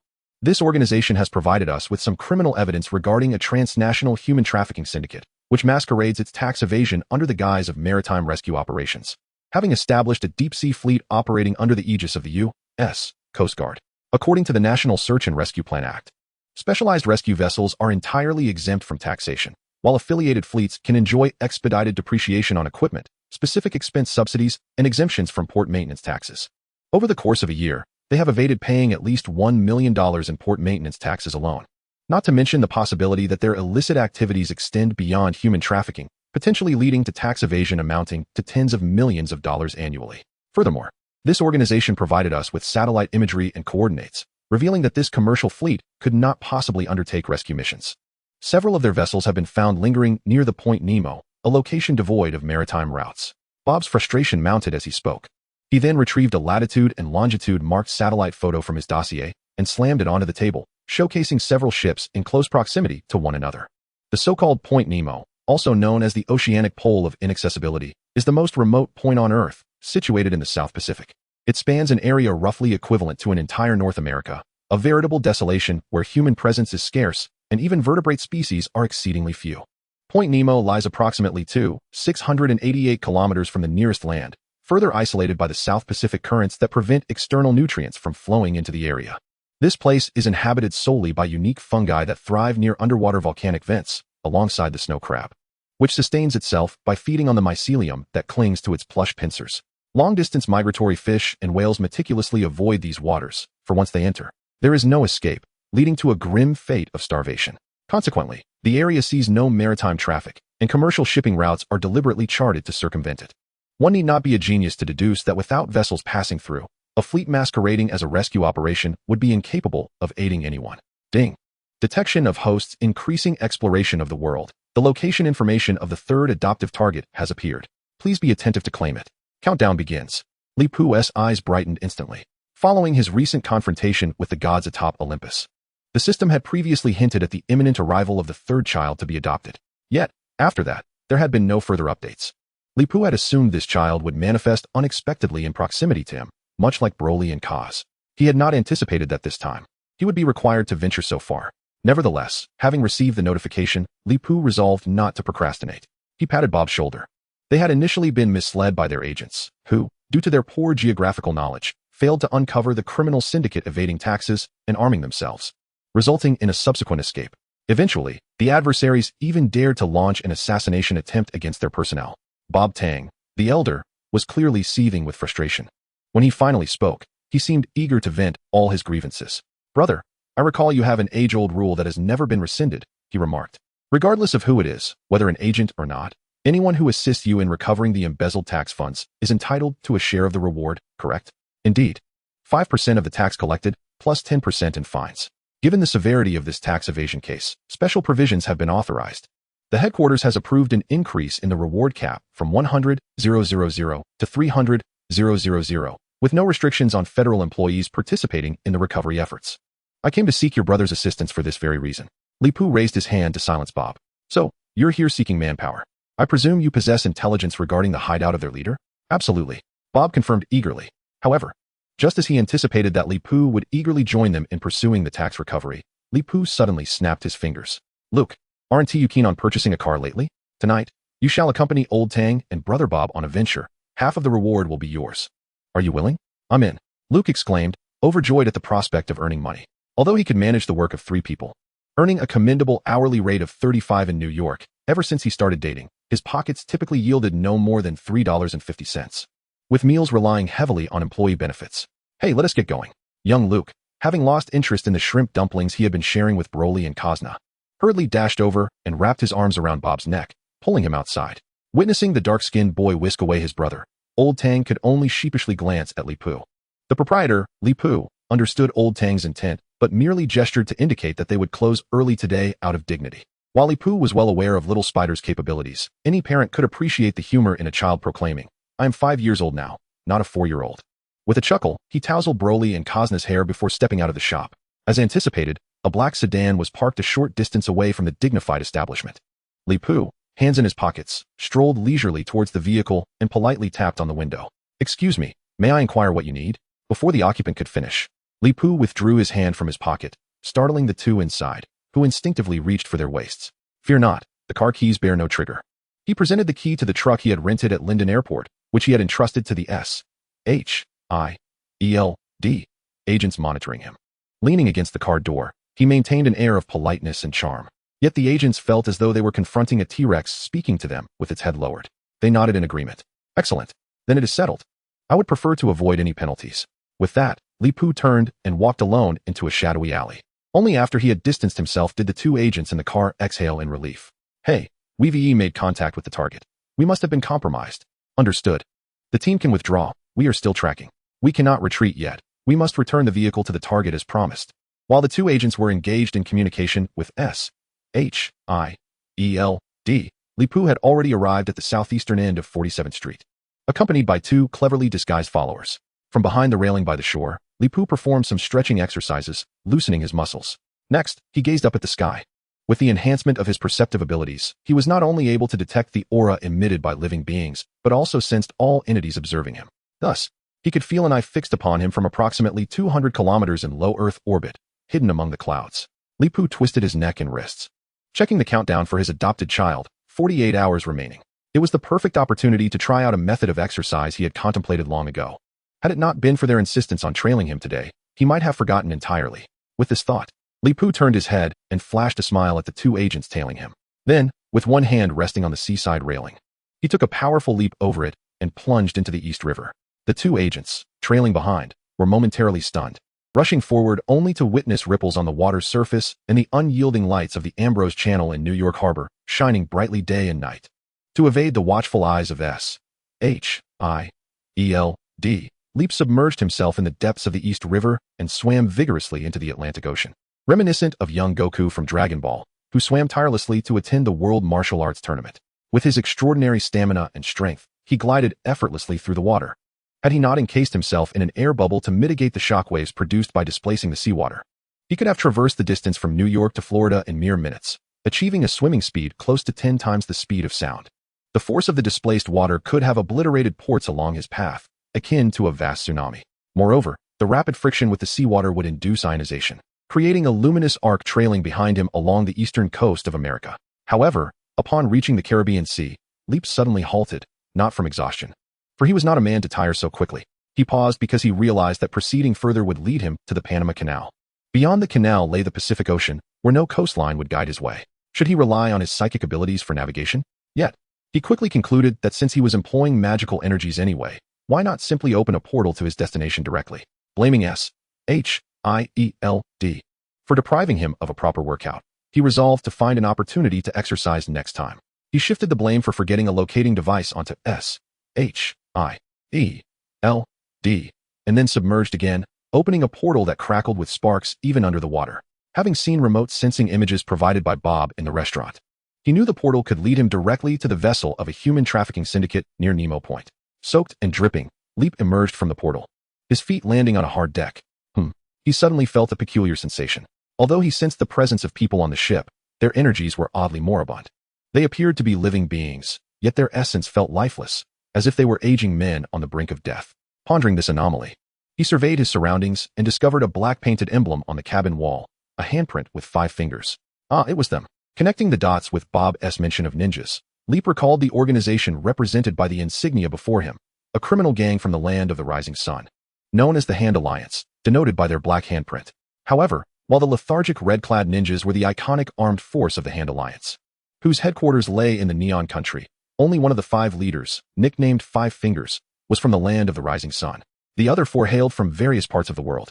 Their confluence was due to their shared past training in Kunlun, where they had simultaneously betrayed their mentors and absconded with some of Kunlun's treasures, including the coveted dragon bone. Chapter 66, The Test of the Cornered Beast, Part 1. Regarding Kunlun's willingness to accept foreigners, they not only meticulously trained them, but also opened the inheritance of the Iron Fist to outsiders. The outcome was unsurprising. A group of ingrates had been cultivated. If compelled to express his opinion, Li Pu could only candidly declare, "They truly are a delightful bunch." He held no prejudice. For this sentiment was directed not only at the foreigners, but also at the Kunlun people. Dignity and the value of unity are forged through relentless effort. Merely hosting banquets and bestowing gifts will render one nothing more than a machine for generating wealth. Just the thought incited frustration within him. Fortunately, Li Pu understood that to maintain his emotional equilibrium, he could not harbor resentment. He recalled that, with human activity, the previously desolate ecosystem near the Nemo Point seemed to be gradually revitalizing in recent years.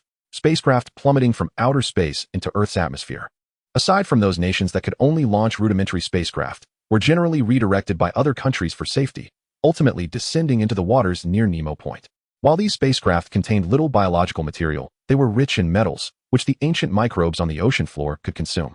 Feasting on the purest metals from these spacecraft was far more gratifying than laboriously extracting metals from the seabed. Thanks to humanity's offerings, these ancient microbes experienced an unprecedented population explosion, and the limited species of animals that fed on them had also enjoyed improved fortunes in recent years. Upon discovering that the nearby vessels belonged to the traitorous assets of the Hand Association, Li Pu made a magnanimous decision. Today, he would treat them to an all-you-can-eat feast.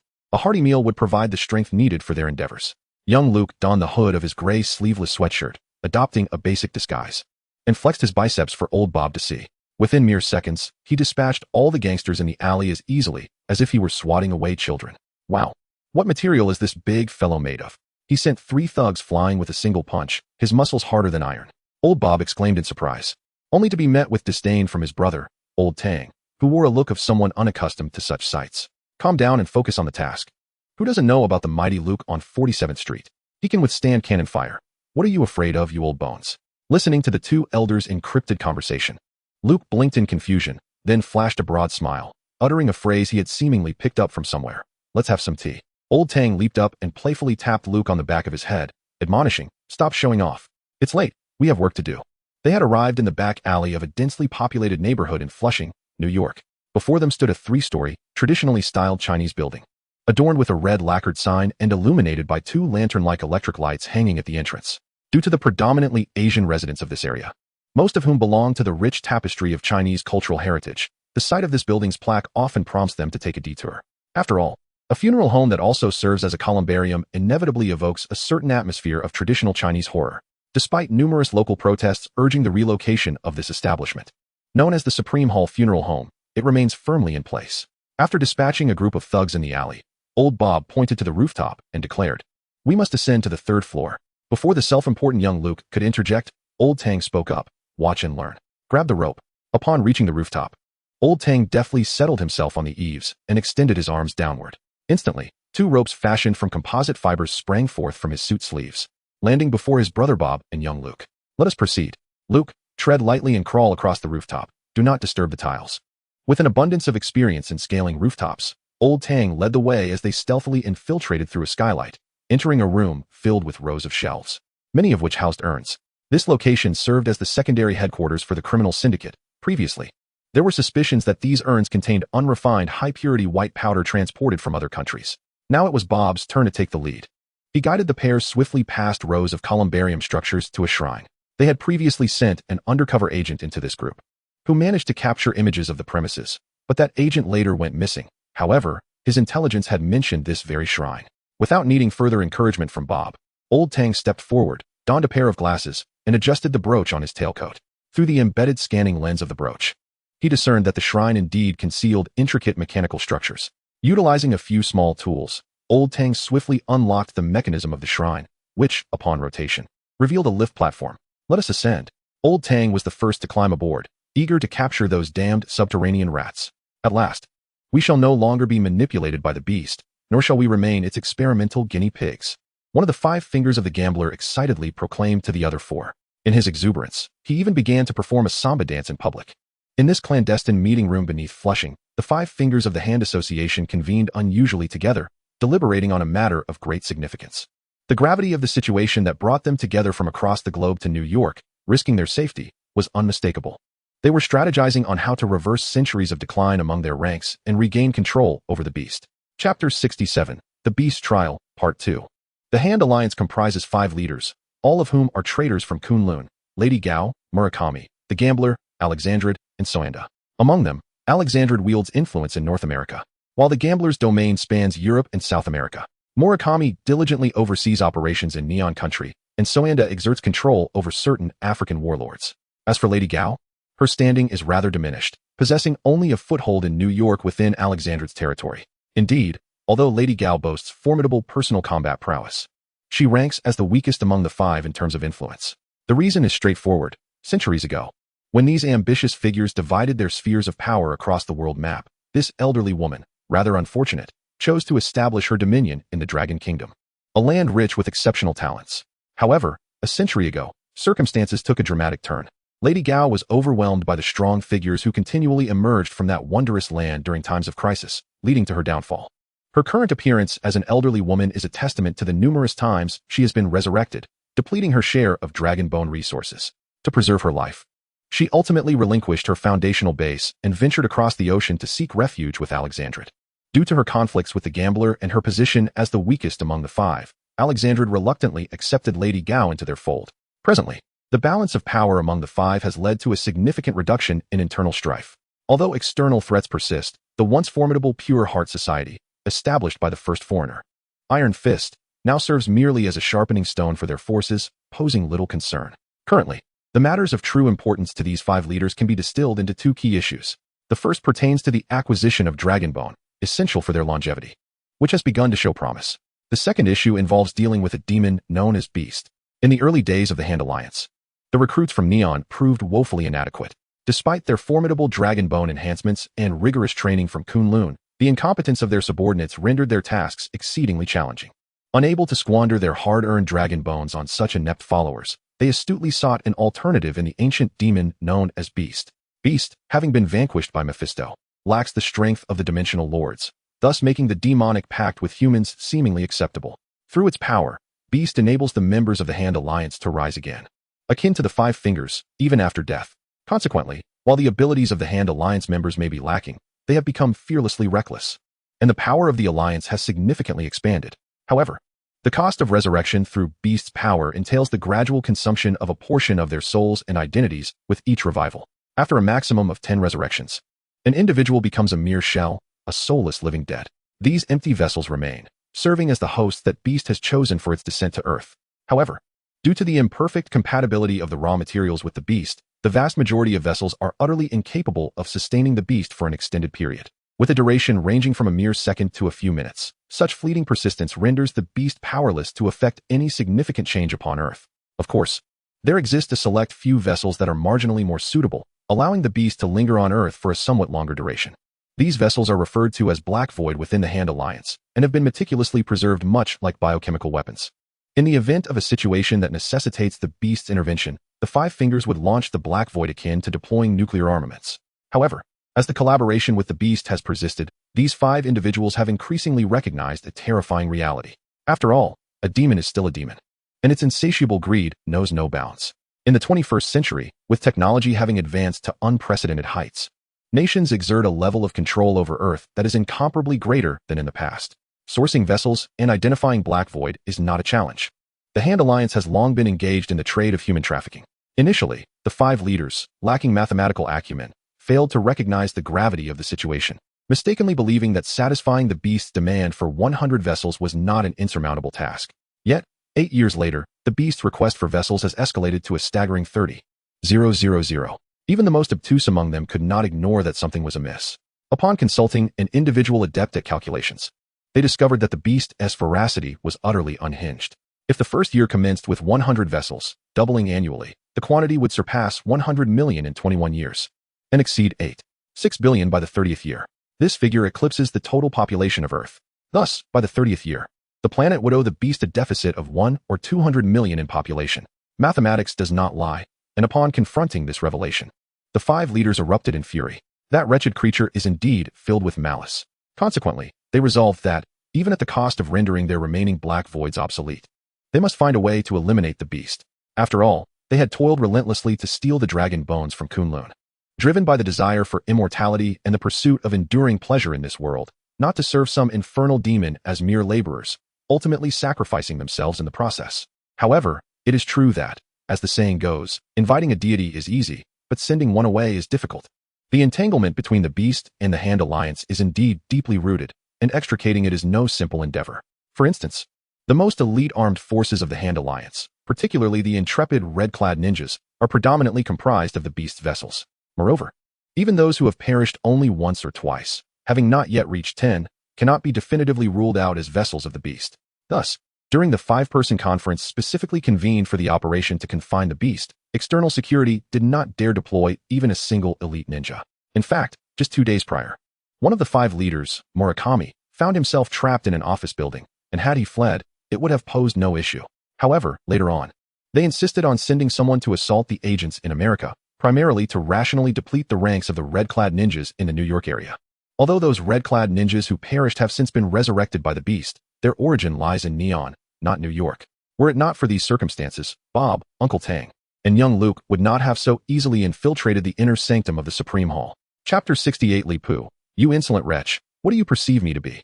With everything in place, they were merely awaiting the final touch. Just as the gambler, who fancied himself a European noble, sought to craft an eloquent conclusion with the lofty language he had acquired from Kunlun, he was simultaneously interrupted by Madame Gao and Murakami, whose knowledge of sinology far surpassed his own. Exercise caution, exclaimed Madame Gao. Ameliorate your wit. Were those 2 words to be carelessly uttered? And if an east wind were to descend from the heavens, would those few dilapidated vessels amassed by the Hand Association be sufficient to meet such a calamity? Madame Gao muttered, what a fool. This foreigner truly possesses the intellect of a swine. Murakami added, indeed, the white-skinned devils are all mere fools. The 2 East Asian leaders of the Hand Association regarded the gambler with disdain, causing the typically proud gambler to feel a tinge of embarrassment. Fortunately, Alexandra quickly stepped in to mediate, gesturing to the gambler, Madame Gao, and Murakami. All right, let us all temper our words. To avoid any unforeseen complications as the night lingers, let us summon the beast forth. This time, the black void we have procured is one that he shall be unable to refuse. It is aptly termed, although Alexandra spoke Chinese quite fluently. She occasionally stumbled over idiomatic expressions. It was instead the silent Soanda, who, at a critical moment, accurately interjected, this is referred to as inviting the gentleman into the trap. The infant displayed a high compatibility with the beast. However, being merely a baby, its basic motor abilities remained undeveloped. The beast entering this corporeal form would be akin to being ensnared in a cage. Once the beast inhabited the infant's body, we would promptly submerge that vessel into the depths of the sea, where the waters reach a depth of 4,000 meters. In such a high-pressure, low-oxygen environment, most of the bacteria thriving at Nemo Point survive solely on geothermal energy, compounded by the fact that an infant's internal bacterial count is significantly lower than that of an adult. Together, these factors would ensure that the cage imprisoning the beast could remain intact for centuries. Even if we fail to devise a means to entirely eradicate the beast by that time, I believe that the demon would come to understand the consequences of crossing us. Negotiations thereafter would likely prove far more amenable. Just as Soanda completed his statement, a thunderous bang erupted from outside the underground conference room. The door was torn from its hinges by the shockwave, and thick smoke billowed through the corridor, from which a large figure emerged, coughing. Uncle Tang, Mr. Bob, are you unharmed? Fortunately, he took the lead just in time. Although he inadvertently triggered a landmine with a laser fuse, he managed to shield himself with his invulnerable physique from the majority of the shockwave generated by the explosion. Cough, cough, if you don't move aside, I might choke to death, came the muffled voice of old Bob from behind him.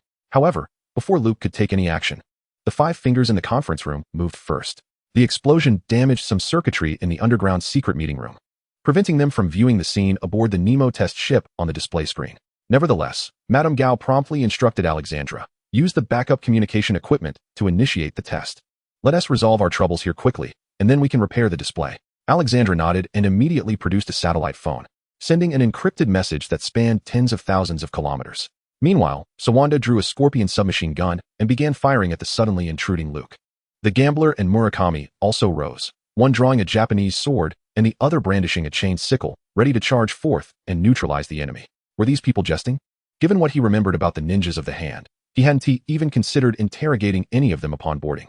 It was clear that extracting valuable information from these soulless husks, stripped of their essence by beasts, would be futile. Yet, this straightforward plan encountered an unforeseen complication right at the outset. Lip harbored no desire to conceal himself. He intended to boldly stride into the cabin. However, the red-clad ninjas, who should have easily spotted him and been dealt with, unexpectedly formed a barrier. Although the system attribute panel indicated a sufficiently ample adoption countdown, His instincts warned him that something was amiss. It would be wise to locate the child first. Thus, Lip dropped the pretense and revealed his intentions. With a thunderous roar, akin to a rocket accelerating from a standstill, he charged forward in a determined direction. Anything that stood in his path, be it walls, machinery, or the bodies of the red-clad ninjas, was obliterated by the shockwave generated in his wake. In the blink of an eye, he arrived at a specially modified space situated in the center of the merchant vessel. The cabin's ceiling, walls, and floor were all painted a sinister blood red, adorned with the black hand emblem of the hand. Dozens of red-clad ninjas, reduced to hollow shells, were crammed into this cabin, while at its center stood a cylindrical container crafted from tempered glass. Within this vessel was a child, entirely naked, devoid of even a swaddling cloth. The red-clad ninjas had likely been kneeling in prayer like their counterparts outside, but now they were scattered, thrown against the walls, some even plastered directly onto the surfaces. As a result of the shockwave that accompanied Lip's entrance, Lip had no time to concern himself with them. He appeared before the tempered glass container in a flash, reaching out to pierce the glass and carefully cradling the small child within. Subsequently, he hastily summoned the energy within him to dry his clothes, wrapping the child in his pure cotton checkered shirt. At that moment, tendrils of inky black mist materialized within the shattered glass container. Fortunately, Li Pu had acted decisively, otherwise, the child in his arms might have inhaled some of that bizarre black mist. However, the dark mist seemed unwilling to relinquish its hold on the child, swirling toward the makeshift swaddling in Li Pu's embrace like a relentless parasite. Li Pu's expression darkened, his face resembling a stormy sky. Yet, as his anger surged, his eyes once again radiated the molten gold hue reminiscent of his confrontation with those ludicrous deities on Olympus. With one arm protectively clutching the child, his other hand, enveloped in electric energy and golden flames, swiftly reached out to seize the mass of black mist. He then yanked forcefully, extracting a dark, plump entity from another dimension. Li Pu had dragged the beast, this demon, into the earthly realm. This was an occurrence entirely unforeseen by the beast. It is known that even an entity as formidable as Mephistopheles would struggle to breach the earthly plane, requiring considerable effort to find a weakness in the colossal defensive magic woven by 2 generations of supreme mages. The beast was even less capable than Mephistopheles. Thus, every attempt it made to enter Earth relied on the assistance of the Hand Union, utilizing specialized vessels to gradually infiltrate. Yet, this time, it had effortlessly crossed over, the earthly defenses failing to repel it, which filled the beast with unexpected delight. However, its satisfaction was quickly overshadowed by the realization that it was now grasped by the throat by a human. Before the beast could react, Li Pu, engulfed in blazing energy flames, inquired calmly, "What do I resemble to you?" Chapter 69. The villain perishes from excessive chatter. You resemble that yet. Before the demon could finish its retort, Li Pu swiftly rendered a judgment. In that moment, Li Pu could have easily stated, "You know too much." Before the dark, rotund demon could comprehend, the hand that gripped its throat suddenly summoned a long sword, also ablaze with golden energy flames. This sword, transformed from Zeus's divine artifact, the Golden Thunderbolt, had long been nurtured within the exclusive subspace gifted to Li Pu by the system. Responding to Li Pu's call, it materialized into reality and effortlessly pierced the demon's throat. With a resounding clash, the sword struck with immense force, not only penetrating the beast's throat but also pinning it to the ship's deck, rendering it immobile. Though its throat had been pierced, severing its vocal cords and silencing any utterance, the demon could no longer articulate a sound. Due to the suppression of the Emperor-class psychic magic, the demon could only muster a mere fraction of its power, barely surpassing 1%. Yet, in its pitiful state, instead of contemplating escape, it sought to utter a menacing proclamation. It squandered that precious 1% of power in altering its own structure, creating a new mouth on its bloated belly. However, it truly should have refrained from such reckless bravado. The adage villains perish from excessive verbosity holds increasingly true. Initially, Li Pu was unaware of the reason the beast could not be slain. It was because the demons of the Marvel Universe also hailed from alternate dimensions. Now, with this secret unveiled to him, it seemed fortuitous, for he, too, possessed an alternate dimension. In the dead of night, just yesterday, the system had bestowed upon Li Pu a unique subspace, encouraging him to explore its potential. Little did he expect that within a mere 24 hours, an opportunity for experimentation would arise. You were just lounging in your own stronghold, weren't you? Casting a glance at the demon, which was pinned to the ground, yet still chattering incessantly, Li Pu nodded, a reminiscent smile gracing his face. Do wait a moment. I shall proceed to obliterate your spring. After uttering these words, heedless of whether the beast comprehended, he released his grip on the hilt of the golden sword. A flicker of surprise sparkled in the demon's eyes as it sensed the pressure from the divine artifact lodged in its throat diminish significantly the moment Li Pu let go. Perhaps, it seemed, the demon tentatively reached out with its claws to touch the blade's edge. Although it still risked injury from the sharpness and the golden flames, the longsword no longer felt as untouchable as before. Its prospects brightened instantly. However, just as the demon was about to extract the sword, Li Pu struck with sudden force. Clenching his fist, he locked onto the path the beast had arrived through, then unleashed a powerful punch. The might of this strike was so immense that it shattered the surrounding space, creating visible, silent fissures akin to shattered glass. Li Pu's punch breached the barrier between Earth and the dimension occupied by the demon, with his arm plunging deep into the creature's lair. Simultaneously, two swirling auras, one white and one black, materialized around Li Pu's fist, intertwining like a yin-yang symbol, perpetually in flux, intermingling and sustaining one another. Within the demon's lair, in this unique dimension where it was born and reigned supreme, Li Pu unleashed his own subspace. In truth, while this dimension could be termed a space, it lacked the conventional three-dimensional concepts. Attributes such as size, height, length, and even the notion of time bore little significance in the realm of dimensions. The disparities between dimensions primarily arise from their respective hierarchies. In the Marvel Universe, the status of the Crimson Dimension is slightly superior to that of the Hell Dimension. And similarly, the realm of Hell, also a haven for demons, vastly surpasses the lesser dimension occupied by the beast. In this obscure dimension of beasts, it is regrettable that its status is inferior to that of the subspace of Leap. Why is this unfortunate, you may ask? The reason is quite straightforward. Subspace. This peculiar dimension possesses an appalling capacity for corruption and predation. Though it is merely another dimension, one's status, when lower than that of subspace, leads to swift assimilation upon contact. To rephrase, dimensions of lesser status, when encountering subspace, are easily rendered as sustenance for it. Of course, this is merely a personified depiction. The act of subspace consuming other dimensions to bolster itself is devoid of notions of good or evil. It is simply an inherent characteristic of subspace. However, those who harness this trait become the sovereigns of such realms, like Leap, who seeks to ascertain whether he can permanently silence a particularly obstinate demon. Thus, under Leap's indulgence, subspace shamelessly began to devour the dimension of beasts. Within this realm, most physical concepts are subject to alteration, including time itself. Therefore, regarding the assimilation of the beast dimension by subspace, if Leap perceives this event as taking a century, then it indeed transpires over a century. If he sees it as instantaneous, then it occurs in the blink of an eye. And so Sapras, my dimension. Awareness of his dimension's complete obliteration left the beast astonished, its eyes widening in disbelief.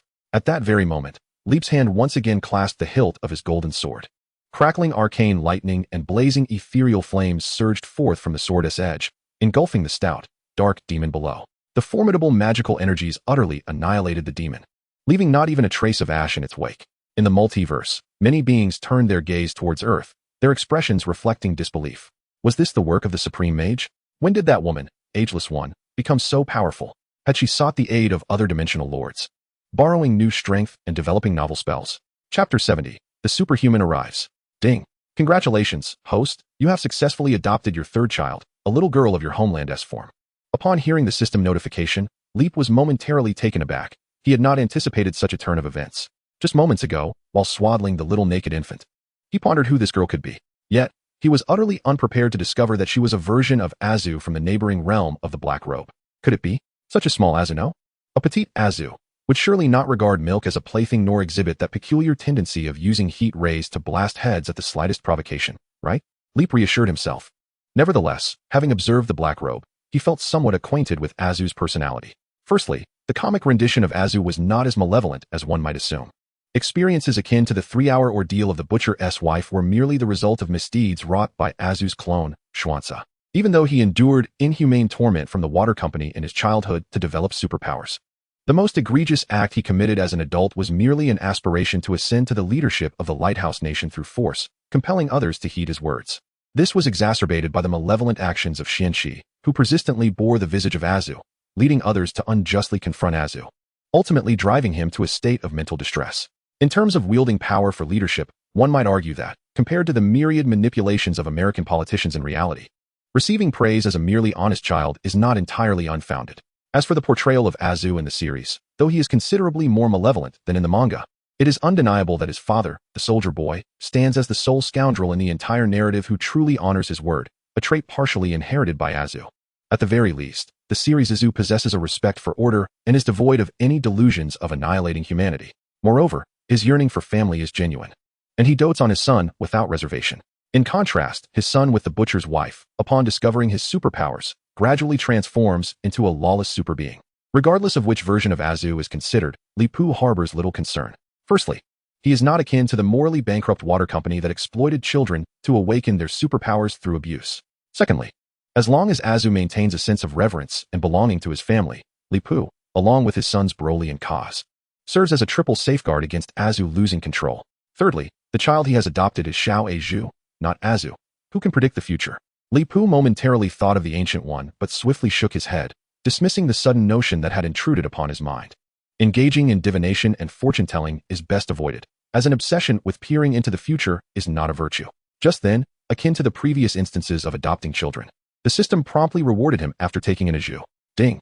System reward issued. Host acquires the father attribute template of Azu concept, accessible via the personal attribute panel. Host, Li Pu. Age, 30. Strength, 130,150. Constitution, 999,1300 infinite. Agility, 100,100. Intelligence, 221,300 infinite. Charm, 301,300 infinite. Perception, 625,1300 infinite. Talent, Scion Upper Warrior template, Human Emperor template. Comprehensive Superman template. The sections on skills and exclusive weapons remained unchanged, so Li Pu chose to overlook them, focusing intently on the newly added descriptions. As he read, his mouth involuntarily fell slightly agape, nearly exclaiming in astonishment. Special Note 1.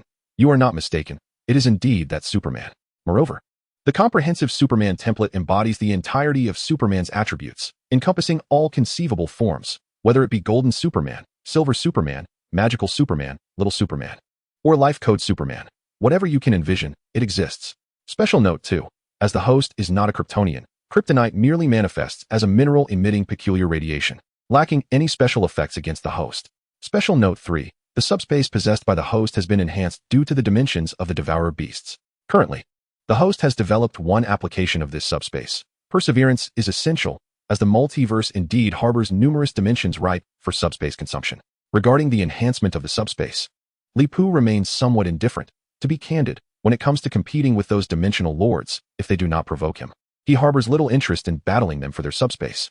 After all, he embodies Superman. Moreover, he embodies every conceivable form of Superman, impervious to any targeted attacks. To put it plainly, aside from the reverence he holds for the distinguished figures behind the fourth wall, he could indulge in any form of meat he desires within the multiverse. Such is his audacity. Contemplating this, Li Pu beamed a broad smile at the swaddled little Eizhu, unable to resist pinching the cherubic cheeks of the child. What a dear daughter you are. My little lucky star.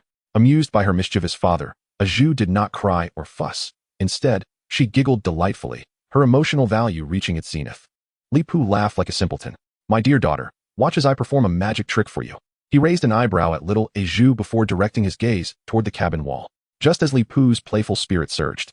Intent on showcasing a live demonstration of heat vision cutting for the child, a secretive door crackling with sparks suddenly materialized within the cabin. Coincidentally, this door aligned perfectly with Li Pu's gaze. But how? He hastily raised his hand, shielding his eyes from the crimson beam emanating from them, while promptly closing his eyelids. Ouch! His palm bore 2 charred marks, yet such minor injuries would heal in the blink of an eye. It was quite painful. As he rubbed his eyes with the back of his hand, he beheld the Ancient One stepping forth from the mystical doorway. However, due to the minor injury to his eyes, Li Pu failed to notice that the supreme sorcerer before him was not only clad in a robe of a hue lighter than usual, nearing a lemon yellow, but also appeared significantly younger than before. Chapter 71. The Ancient One's Gift. Li Pu, are you alright? Upon witnessing Li Pu tilt his head at a 45-degree angle to prevent tears from cascading down his cheeks, the Ancient One hurried forward, eager to ascertain his condition. Nevertheless, as a gifted individual who had remained single for 30 years, Li Pu waved his hand, graciously declining the supreme sorcerer's suggestion to use the breath of Vishanti, in simpler terms, to blow on his eyes, for his healing. Ancient One, what brings you here? Due to the combination of the Human Emperor's talent template and the immortal talent, along with an exceptionally high constitution, his eyes, though slightly scorched and still stinging, no longer impair his vision. Upon hearing this, even the stoic Ancient One could not help but feel a twinge of incredulity. Such a man, with eyes that seem somewhat superfluous, might as well share them with those in need. Indeed, today heralds a fortuitous event. The Ancient One gritted her teeth and remarked, in the past 3 minutes, I have dispatched over 30 beings from various dimensions across the globe, the majority of whom were demons attempting to illegally cross into Earth. Li Pu was momentarily taken aback. However, it quickly dawned on him that this might be the consequence of his own actions. Though the beast may not possess the formidable strength of Mephisto, It was certainly no insignificant pawn. Its bizarre demise on Earth would undoubtedly stir considerable commotion. Li Pu surmised that he ought to be concerned about the Ancient One discovering a method not only to banish demons, but to obliterate them entirely. I see. Li Pu said with a somewhat sheepish smile, acknowledging that he was indeed the source of this trouble. I happen to have some free time. Perhaps you could provide me with some coordinates so that I may assist in escorting those unwelcome guests off Earth? Recognizing the sincerity in his offer, rather than mere platitudes. The Ancient One's demeanor softened slightly. However, she waved him off. There is no need. You are not the Supreme Sorcerer. Protecting Earth from interdimensional incursions is not your responsibility. Moreover, if I do not personally handle their expulsion, other dimensional lords may think something untoward has occurred. Besides, you have recently adopted a child. Are you truly devoid of other matters to attend to? Oh right. Li Pu suddenly realized a pertinent issue. His newly adopted daughter seemed markedly different from young Broly and young Kaz. He recalled that Azu, cloaked in black robes, did not exhibit the rapid growth typical of others. Nor did her digestive capabilities reveal any extraordinary traits. This child still required milk in her infancy, whereas her two brothers could consume nearly anything. Scions and genetic constructs are not picky eaters. Their stomachs function like nuclear reactors, extracting energy and nutrition from food to the fullest extent. While young Broly and Kaz might be able to shoulder the responsibilities of older siblings and assist Li Pu, even his secretary Jessica, who possessed superhuman abilities, would likely struggle to care for little Azu. After all, considering the potential lasers that could shoot from her eyes at any moment, her tiny fists and feet could pose considerable danger even to Jessica. In light of this, just as Li Pu felt a wave of awkwardness, unsure of what to say next, the Ancient One chuckled.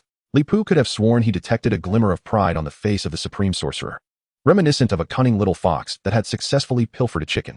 Is my vision impaired? He wondered. Although the situation has become somewhat troublesome, I must express my gratitude to you, spoke the Ancient One. The urgency of those individuals stems from their fear. After all, the longer one lives, the more one values life. Fear is not an emotion exclusive to humanity, but it is what instills dread in them. Li Pu, you have performed admirably indeed. You have aided me significantly. In appreciation of your assistance, and to celebrate the arrival of a new life in your family, I wish to present you with a gift. As she spoke, a mystical door appeared behind her, and she gestured invitingly. As Li Pu, cradling Azu, followed the great sorceress through the enchanted doorway, they emerged onto the deck of a grand ship. Li Pu soon realized that this vessel was also a test ship belonging to the Hand. Although the mindless red-clad ninjas had vanished, 4 individuals awaited them, but only 3 stood on the deck to greet them. Among them was Old Wong, with whom Li Pu had become quite familiar during his time in Kamartaj.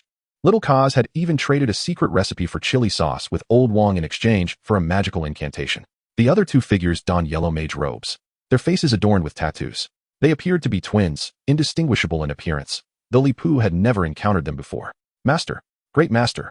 Old Wong and the 2 mages bowed simultaneously to the Supreme Sorcerer, their demeanor exceedingly respectful. Wanggu, it has been a while. Who are these 2?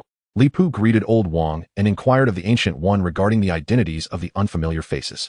These gentlemen are Daniel Drum and Danielle Drum, voodoo sorcerers from Haiti. They have successfully passed their assessments and are en route to assume their roles as guardians of the New York Sanctum. Close kin are not as valuable as nearby neighbors. Since these 2 would soon be the voices of the New York mages, Li Pu naturally extended a warm greeting to them. After introductions, the Ancient One pointed to several containers on the deck, explaining, this cargo ship was originally a merchant vessel from the Dragon Kingdom. Not long ago, members of the Hand disguised themselves as pirates and commandeered it for their supply needs. I have purchased some of the goods aboard. They are your welcoming gift. As for the paperwork and taxation matters, the Drum brothers will assist you. You need only to retrieve the cargo at the port. Though perplexed as to why the Ancient One would gift him some goods, Li Pu recognized the generosity of the Supreme Sorceress and promptly expressed his gratitude. He did, however, pose a question. How will this ship navigate to the ports on the west coast of America? In truth, given Li Pu's current abilities, he could easily transport the ship by mimicking Superman and carrying the anchor. However, he was curious if these mages possessed some intriguing magic that could transform the ship into a vessel of enchantment, akin to the Flying Dutchman. Ultimately, he was taken aback when the Ancient One informed him that someone was already piloting the ship. Li Pu pondered, struggling to comprehend how one person could navigate a commercial cargo ship. It seemed rather implausible. A normal person cannot possibly split into multiple selves.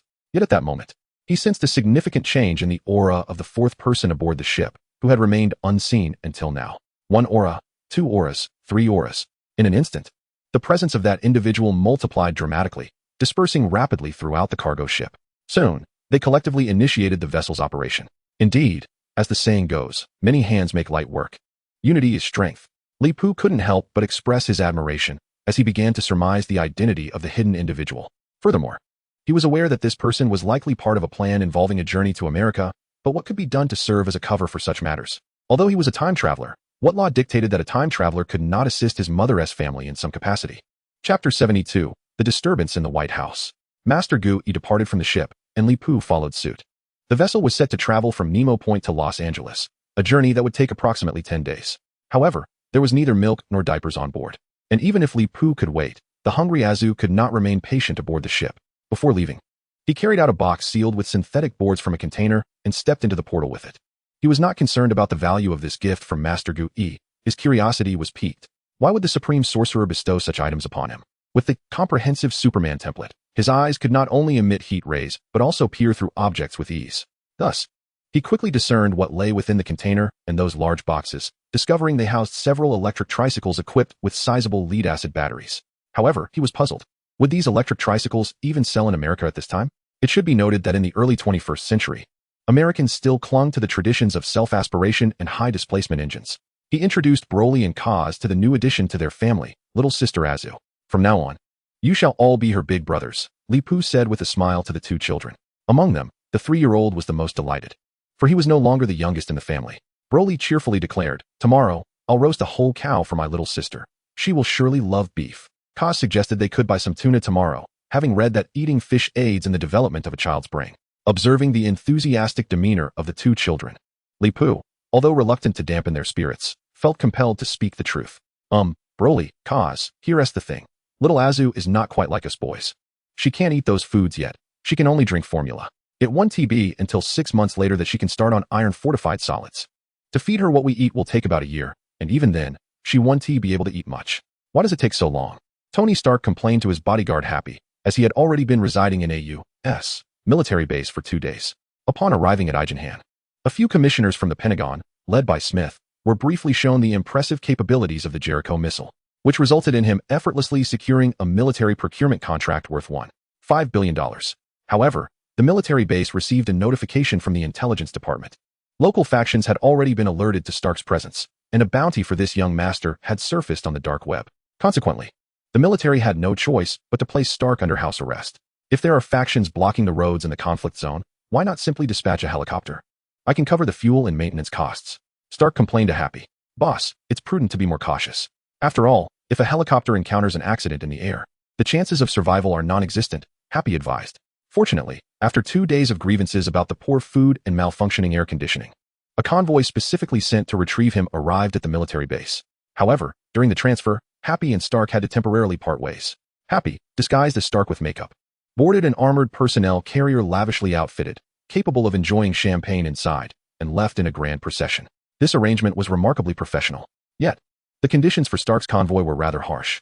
The only aspect that somewhat pleased the young master was the presence of a rather attractive female soldier in his convoy, while Happy's team consisted entirely of rugged men. Furthermore, he needed to inform Uncle Obadiah that for a modest order of $1.5 billion, it was unnecessary for him to be present for the signing. If he must attend, the order amount should at least have an additional 0 appended. In Washington, D.C., at the White House, the venerable leader with flowing white hair had just concluded a briefing from his aide, commonly referred to as the Chief of Staff. At that moment, he contemplated whether to make a move on the lucrative Stark Industries, all while observing the swaying figure of his blonde, wavy-haired aide as she exited the office. Once the aide closed the door, the leader unexpectedly began to whistle a somewhat melodious tune. However, Zayton quickly dismissed such thoughts. No, that would be too brazen. It does not align with my current persona. This reflection led Zayton to unconsciously touch his face, feeling for any distortions on his aged visage. His face was, in fact, a high-tech product, perfectly replicating the original leader's appearance. I have become the leader of America, one of the most powerful individuals in the world. I must create a grand spectacle. Zayton chuckled nervously, appearing somewhat deranged. In truth, he was indeed mentally unstable, and quite severely so. If it were not for this condition, he would not have caught the attention of the Lord from the hellish dimension, for Mephisto would never easily place a substantial bet on any mere human, unless that individual possesses certain qualities that captivate him. Take Zayton, for instance. He was originally merely a member of an organization known as Cobra, where he excelled in the art of disguise. His gang did not even require the intervention of S.H.I.E.L.D., as Cobra had recently been decisively defeated by a special forces unit backed by the United States. However, it is important to note that a collective failure does not equate to individual failure, The ineptitude of some within Cobra does not imply that Zayton is ineffectual. Mephisto merely lent him a slight assistance, and seizing the opportunity, Zayton successfully kidnapped the venerable leader of the lighthouse, masquerading as him and infiltrating the White House, taking a seat behind that resolute desk. Yet, upon further reflection, he had no intention of bearing the costs of this endeavor himself. Zayton sought to rally the public for a crowdfunding effort. People of America, it is time to demonstrate your loyalty. Chapter 73, The Law of Conservation of Smiles. Upon returning home, merely a fortnight had passed when Li Pu discerned that nurturing a young girl proved to be far more challenging than raising a rambunctious boy. Infant formula, diapers, baby powder, a crib, a stroller, bottles, measuring cups, and food thermometers. All of these essentials amounted to an expenditure exceeding $10,000 within a few short days. To accommodate these necessities, he even constructed a partitioned storage area in his minimalist, factory-style home. One night, little Azhu awoke, hungry and tearfully pouting, her large, sparkling eyes casting a radiant gaze toward the ceiling. Fortunately, their loyal dog, a Fu, was alert enough to stir from his slumber, barking in response to the commotion. It was then that Li Pu tumbled out of bed, scrambling to the baby's room, initially oblivious to the situation, fearing that Azhu might be ill. A Fu, with remarkable intuition, retrieved the bottle, enlightening Li Pu that their little princess was simply hungry. He hastily prepared the formula, utilizing both frozen breath and heat rays to achieve the ideal water temperature of precisely 50 degrees, ensuring that the proteins and probiotics remained intact. But that was not the end of it. He also had to craft ice cubes with his frozen breath, gradually cooling the milk to around 37 degrees before finally feeding it to little Azhu. The following day, Li Pu approached Jessica, candidly requesting that the secretary he employed move into his home. Initially, Jessica hesitated, expressing her reservations about such an arrangement. But Li Pu swiftly countered with an irresistible offer. I will raise your salary. Extra pay? Come help me with the child. Although Jessica's demeanor darkened at the prospect of childcare, the allure of an increased salary persuaded her to take on the role of a live-in nanny. However, after barely a week of enduring this new responsibility, her lack of experience in child-rearing, when compared to Li Pu, quickly led her to the brink of despair. She declared her intention to quit. The young woman boldly proclaimed, "If you continue to pressure me, I will seek out that Madden Fudge and take you to court for employing underhanded tactics." Was this not disastrous? After a week of adjustment, he finally confirmed that Jessica seemed capable of assisting in caring for little Azhu. If he were to hire another nanny, even one with a plethora of qualifications, it was unlikely they could withstand the unintentional punches thrown by the spirited child. He couldn't possibly opt for a transient caregiver, could he? As for enlisting little Broly and little Kaz, although it might be feasible, Lip felt that Jessica had already demonstrated her competence. Why burden his own children unnecessarily? Truly, as the saying goes, heaven does not starve a blind sparrow. One day, Lip visited the old Dachi tavern to settle accounts, and serendipitously encountered young Luke, who had just finished his shift at the auto repair shop and stopped by for a casual drink.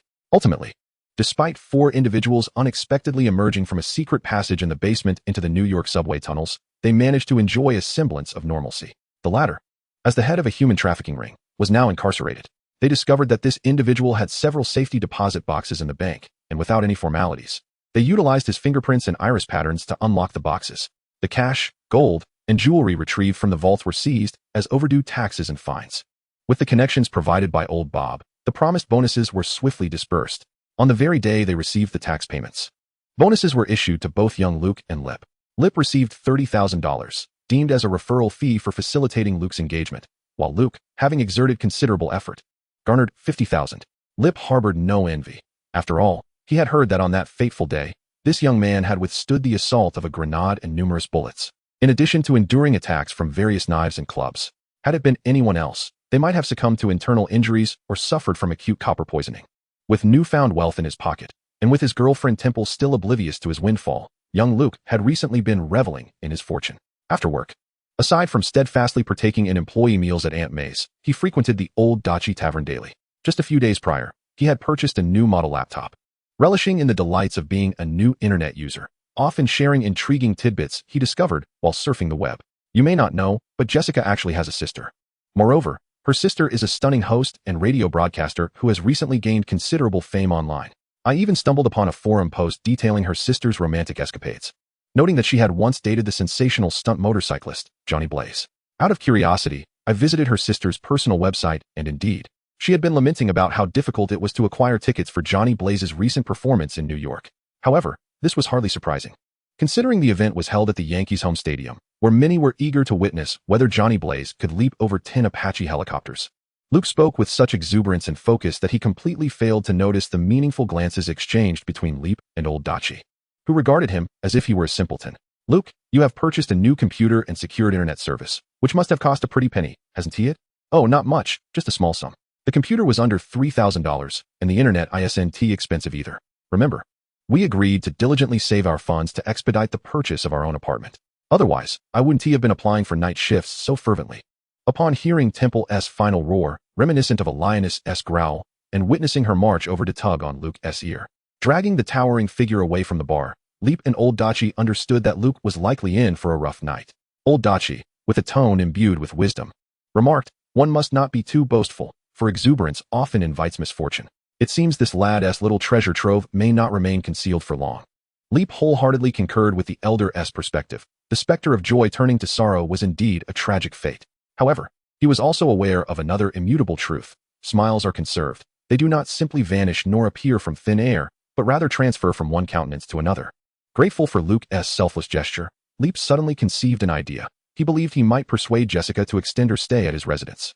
That evening, Leap placed a call to Jean Bing and subsequently transferred a sum of money. After all, a debt is a debt. Furthermore, even the so-called emperor of the underworld had no right to claim a favor from him. The following morning, Leap received items personally delivered by Jean Bing, after which he summoned Jessica. "Now, don't say the boss isn't looking out for you."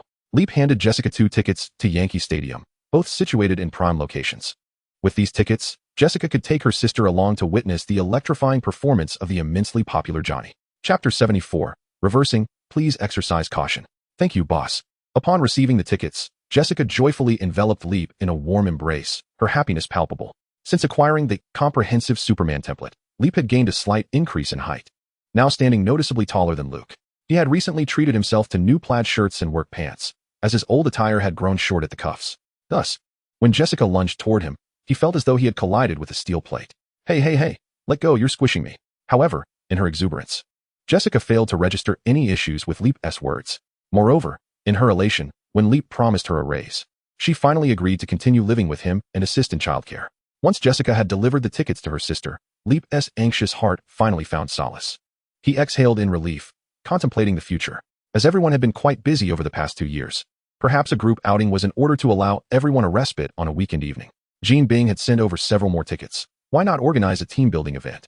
Since there was nothing else to occupy his time, watching the thrilling motorcycle performance of Ghost Rider Johnny proved to be quite exhilarating. Indeed, the infamous Johnny was a figure well known to Leap, who had a clear understanding of his reputation. As for the motorcycle leap over a helicopter challenge, it was an event he recalled vividly.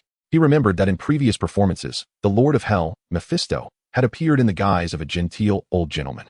However, times had changed. Leap did not believe that, with the Ancient One currently engaged in a specialized campaign against interdimensional beings, that old rascal would dare to venture to Earth.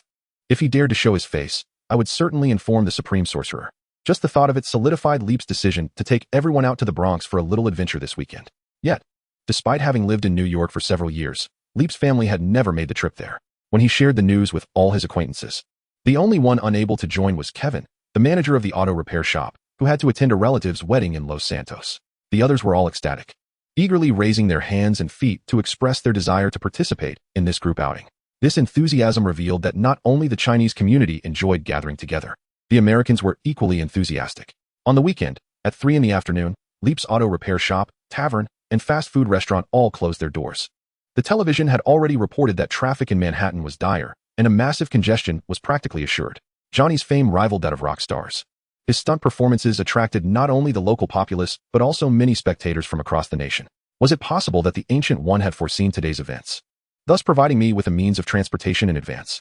He drove a trike, accompanied by Broly and Kaz, and even a baby stroller, carving a path through the congested traffic before finally parking outside the old Yankee Stadium amidst the sounds of "Please Watch Your Step" reversing. This spectacle left the onlookers intrigued, with some even approaching to inquire where they could purchase such an electric trike and how much it would cost.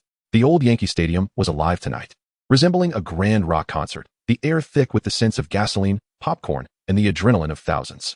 Once Leap's family of 4 settled into their seats and awaited the arrival of their invited friends, everyone eventually gathered, Jessica with her adopted sister Tracy, old Dachi driving a Mustang along with old Tang, who formed a group with May and Peter, and young Luke arriving in Temple's vehicle.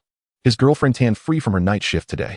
As the clock struck 7, the host appeared to energize the crowd, and Johnny's challenge competition finally commenced. The roar of engines converged over Yankee Stadium, creating a heart-pounding symphony. Massive floodlights tore through the night sky of the Bronx, transforming the historic baseball venue into a vibrant open-air coliseum. The position once occupied by the early cement mound was supplanted by a colossal steel ramp, towering approximately 3 stories high. Below, 10 black helicopters stood lined up like silent behemoths, their cold metallic bodies reflecting blinding lights, forming a suffocating barrier of death. Good heavens!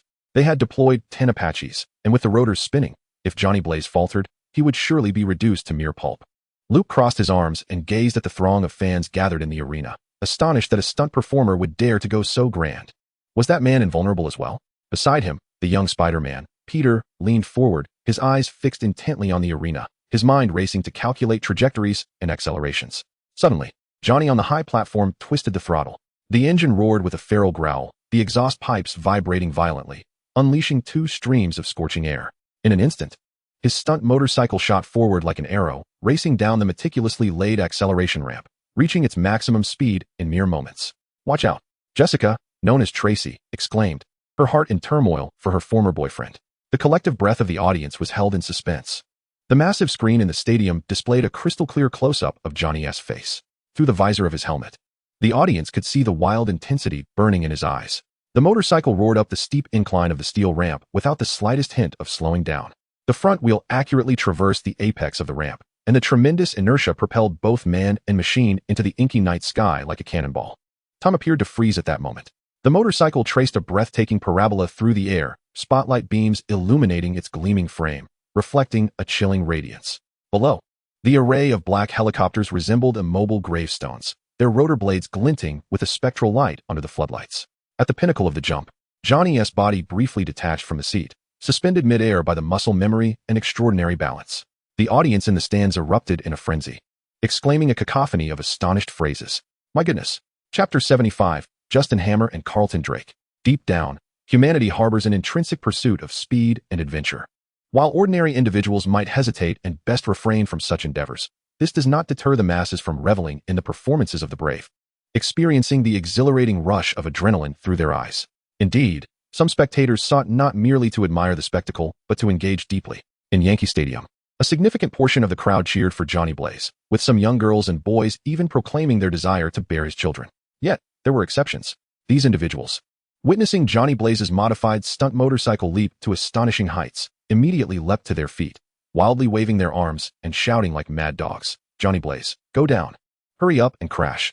Go, go, go."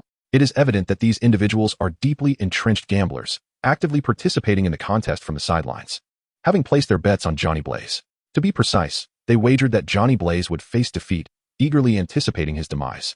However, unbeknownst to them, this Johnny Blaze is indeed far from death. Even if he were to fail in his challenge, being reduced to mere fragments by the helicopter's rotor blades, it would merely serve to release the spirit of vengeance prematurely. Furthermore, Johnny Blaze's aerial challenge, which may appear as an act of reckless abandon, is anything but solitary.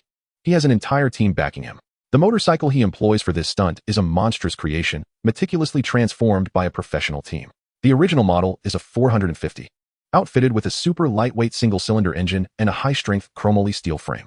Beyond the rigid connections, all other components have been replaced with handcrafted carbon fiber elements. Prior to the event, the vehicle was calibrated using a specialized telemetry system designed for Formula One racing, optimizing fuel injection and ignition timing to extract maximum thermal energy from high-octane racing fuel, allowing the motorcycle to achieve an instantaneous output of 200 horsepower. Since it is not intended for racing or long-distance travel, the fuel tank has been deliberately downsized, providing just enough fuel for acceleration on the track. Twisting the throttle 10 times would deplete the tank entirely. This extreme configuration renders the motorcycle a disaster on public roads, yet it undeniably excels at jumping. Johnny Blaze's performance is a testament to this fact. As long as he maintains his composure and lands safely, the challenge will be deemed a success. However, while adjusting his position midair, he unexpectedly added a flourish to his stunt, performing an aerial display.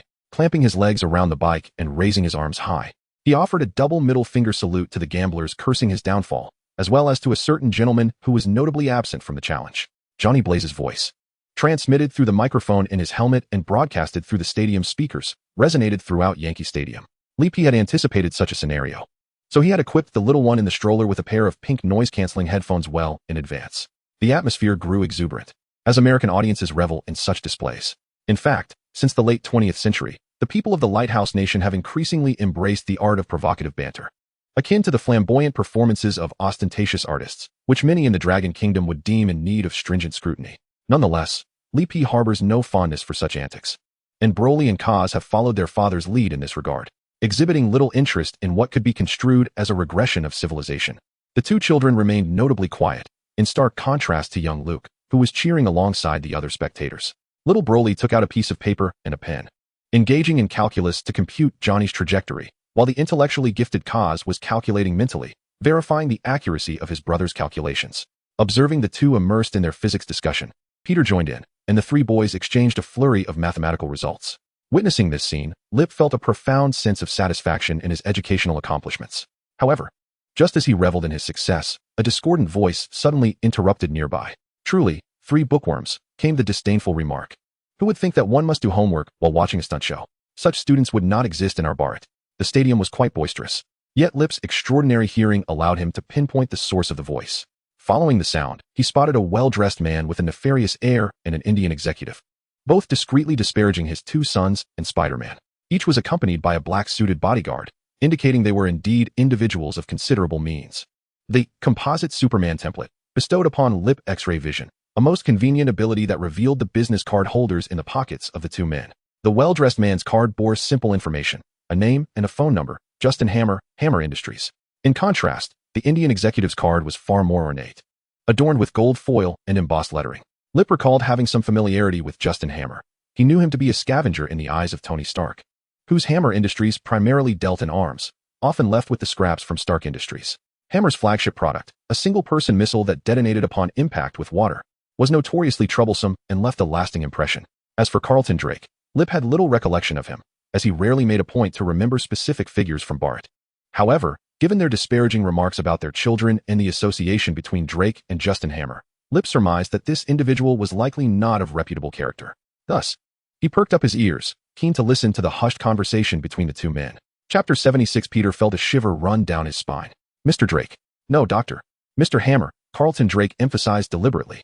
This was not entirely surprising, as citizens of the great empire of Bharat took great care in their formal address, adhering to tradition with utmost authenticity. Lip noticed a twitch at the corner of Justin Hammer's mouth, and he guessed that the man was mentally cursing under his breath. Nevertheless, after years of public derision from Tony Stark, Hammer had cultivated a remarkable composure in the face of adversity. "Very well, Dr. Drake," he conceded. "Do you know why I invited you here? To witness a stunt motorcycle performance? It seems you have pressing matters to discuss. For although this place is bustling with people and noise, a mere whisper can indeed shield one's conversation from prying ears." "Ah, indeed, one cannot help but commend Dr. Drake for his astuteness," Hammer remarked. Dr. Drake's eyes sparkled with intrigue as he inquired, "Have you, perchance, made the decision to invest in my life foundation?" To which I can only say your choice is exceedingly sagacious. While our foundation is dedicated to the pursuit of extraterrestrial life, we are also at the forefront of aerospace technology globally, ensuring a symbiotic technological partnership with Hammer Industries. Upon hearing this, Hammer swiftly gestured for Dr. Drake to quell his unwarranted speculations. After all, he was a cunning fox, and such theatrics were unnecessary, were it not for a grand scheme of his. Having Hammer Industries alone undertake the venture would pose insurmountable risks. In truth, he was rather reluctant to even meet with this self-proclaimed dignitary of the Bharat merchants. "I understand that investing in technology necessitates substantial funding, something I am all too familiar with, as our financial situation at Hammer Industries has been rather strained." Justin Hammer began with a lament about their fiscal woes, only to unveil a significant revelation. "Recently, I received insider information from the military regarding plans to procure research funding through the stock market." Hammer glanced at Dr. Drake, a confident smile gracing his features. "But I wonder, Dr. Drake, would you be interested in partaking in this venture? After all, the financial resources Hammer Industries can offer are quite limited and simply insufficient to seize this grand opportunity." Though Dr. Drake harbored some skepticism regarding the prospect of profiting from such insider knowledge, he urged Hammer to be succinct. Thus, Hammer divulged the explosive news circulating within military circles. The renowned billionaire, the most illustrious heir of America, the technological prodigy, and the arms dealer par excellence, Mr. Tony Stark, had been the target of an armed assault in Afghanistan. As it stands, his fate remains uncertain, with strong indications suggesting he may have perished. Given that investigations revealed the weaponry used against his convoy was the Jericho missile, developed by Stark Industries, the president has already issued orders, and the Pentagon has dispatched several carrier strike groups, Numerous military bases in the region are undergoing large-scale mobilization. It is rumored that they will stop at nothing to avenge Stark, as this concerns the nation's honor. However, as a businessman, I discern an opportunity amidst this turmoil. Dr. Drake, Hammer continued, Stark Industries boasts a market valuation exceeding $1 trillion, a fact you are likely well aware of. Once news of Stark's potential demise breaks, the stock value of this publicly traded company is bound to plummet. If we act swiftly to short sell it, the profits would be immense, akin to printing money. Moreover, should we become significant shareholders in Stark Industries, their treasure trove of patents would be open to us. Indeed, Hammer's words ignited a spark of interest within Dr. Drake. Although the latter is indeed a rather skilled con artist, the insider information provided by Justin Hammer is immensely valuable, presenting significant allure whether for profit or the patent of the fair-skinned Stark. Upon hearing this explosive news, Lip could not help but smile. The last time Tony Stark had the audacity to seek him out, it was actually to approach Kaz, hoping to acquire the patented technology for enhancing the thermal efficiency of the Stormbird engine and optimizing its aerodynamic layout. Kaz politely declined his request and candidly informed Stark that even if he were to grant him the patented technology, Stark would not be able to comprehend it. This infuriated Tony Stark. According to Aunt May, the young heir departed in a huff, cursing under his breath. He proclaimed that he would return to find Kaz after his business trip, and now, several days later, it appeared he had gone off to forge metal in Arginine. One can only assume that his Mark I suit is nearing completion. Today being Sunday, if these two individuals were to engage in a massive short selling of Stark Industries stocks tomorrow, the scene would undoubtedly be electrifying once news of Stark's survival broke, particularly for Drake, who, having received the information a bit late, would find Hammer likely having acquired a substantial amount of stock options, thus compelling Drake to make a hasty retreat to the rooftop. But how could that be? Both had disparaged his son, they ought to face the consequences together. A sudden plan formed in Lip's mind. At that moment, Yankee Stadium erupted in chaos, with the audience simultaneously shrieking in terror and roaring in excitement. Johnny Blaze had encountered an unfortunate mishap. He could have landed safely, yet at the pinnacle of his flight, he recklessly gestured a middle finger to those who cursed him. Consequently, due to a shift in momentum, the front wheel of his motorcycle, which was supposed to touch down first, instead became the rear wheel upon landing. This spelled disaster. The motorcycle slipped from his control, the rear wheel bouncing off the ground, propelling the entire vehicle forward like a wild stallion. The costly modified motorcycle performed a series of violent somersaults across the stadium's turf, crashing and breaking apart into countless pieces, leaving no hope for salvage. Johnny Blaze was ejected from the bike, rolling across the grass due to inertia until he collided with an advertising board, finally coming to a halt. Under normal circumstances, such an accident would spell doom for a stunt motorcyclist. Yet, his team members rushed forward, bearing a stretcher and first aid kit, hurrying to the incapacitated Johnny Blaze. In the stands, some gamblers cheered, having wagered on Johnny's demise, and thus reaping a substantial financial reward. However, a greater number of spectators gasped in horror, many fervent fans unable to suppress their tears. Johnny, Tracy, Jessica's sister, fell into the latter category, upon witnessing the accident of her ex-boyfriend. Her eyes reddened as she attempted to rush down from the stands to assess his condition. Jessica also rose to her feet. However, at that moment, little Broly let out a surprised exclamation, glancing at his brother, Kaz. Kaz, do you sense it? He inquired. That uncle seems completely unscathed, as if his health is remarkably robust. Young Kaz nodded affirmatively, asserting, indeed. Meanwhile, Peter, who was evidently older than them yet appeared diminutive in stature, also seemed to have an inkling of the situation. I just felt a shiver. Mr. Blaze is not only unharmed, but seems almost unervingly fit. Chapter 77, The Master Angler's Baiting Technique. Peter's jolt of realization granted him insights that surpassed even those of Broly and Kaz. This was primarily due to his spider sense, a sixth sense attuned to danger. The spirit of the Ghost Rider residing within Johnny Blaze undoubtedly posed a significant threat to the young spider. It is worth noting that among the myriad of parallel worlds within the multiverse, only one version of Spider-Man, the Indian variant capable of emitting golden liquid, seems to wield magic. At present, the yet to fully awakened Ghost Rider would likely not last a minute in a confrontation against the two brothers. Nevertheless, they all arrived at the same conclusion. Johnny Blaze was certainly alive. Rip shared this sentiment. Moreover, at the very moment Johnny Blaze encountered trouble, he had employed a combination of energy sensing, psychic probing, and superhuman observational skills to conduct a thorough search of the stadium, both inside and out, in hopes of locating the elusive Mephisto, but to no avail. There was little that could be done. Like Voldemort, the elusive figure was difficult to pinpoint when concealed. Ultimately, Rip had to concede defeat in his endeavor and could not report back to the esteemed sorcerer.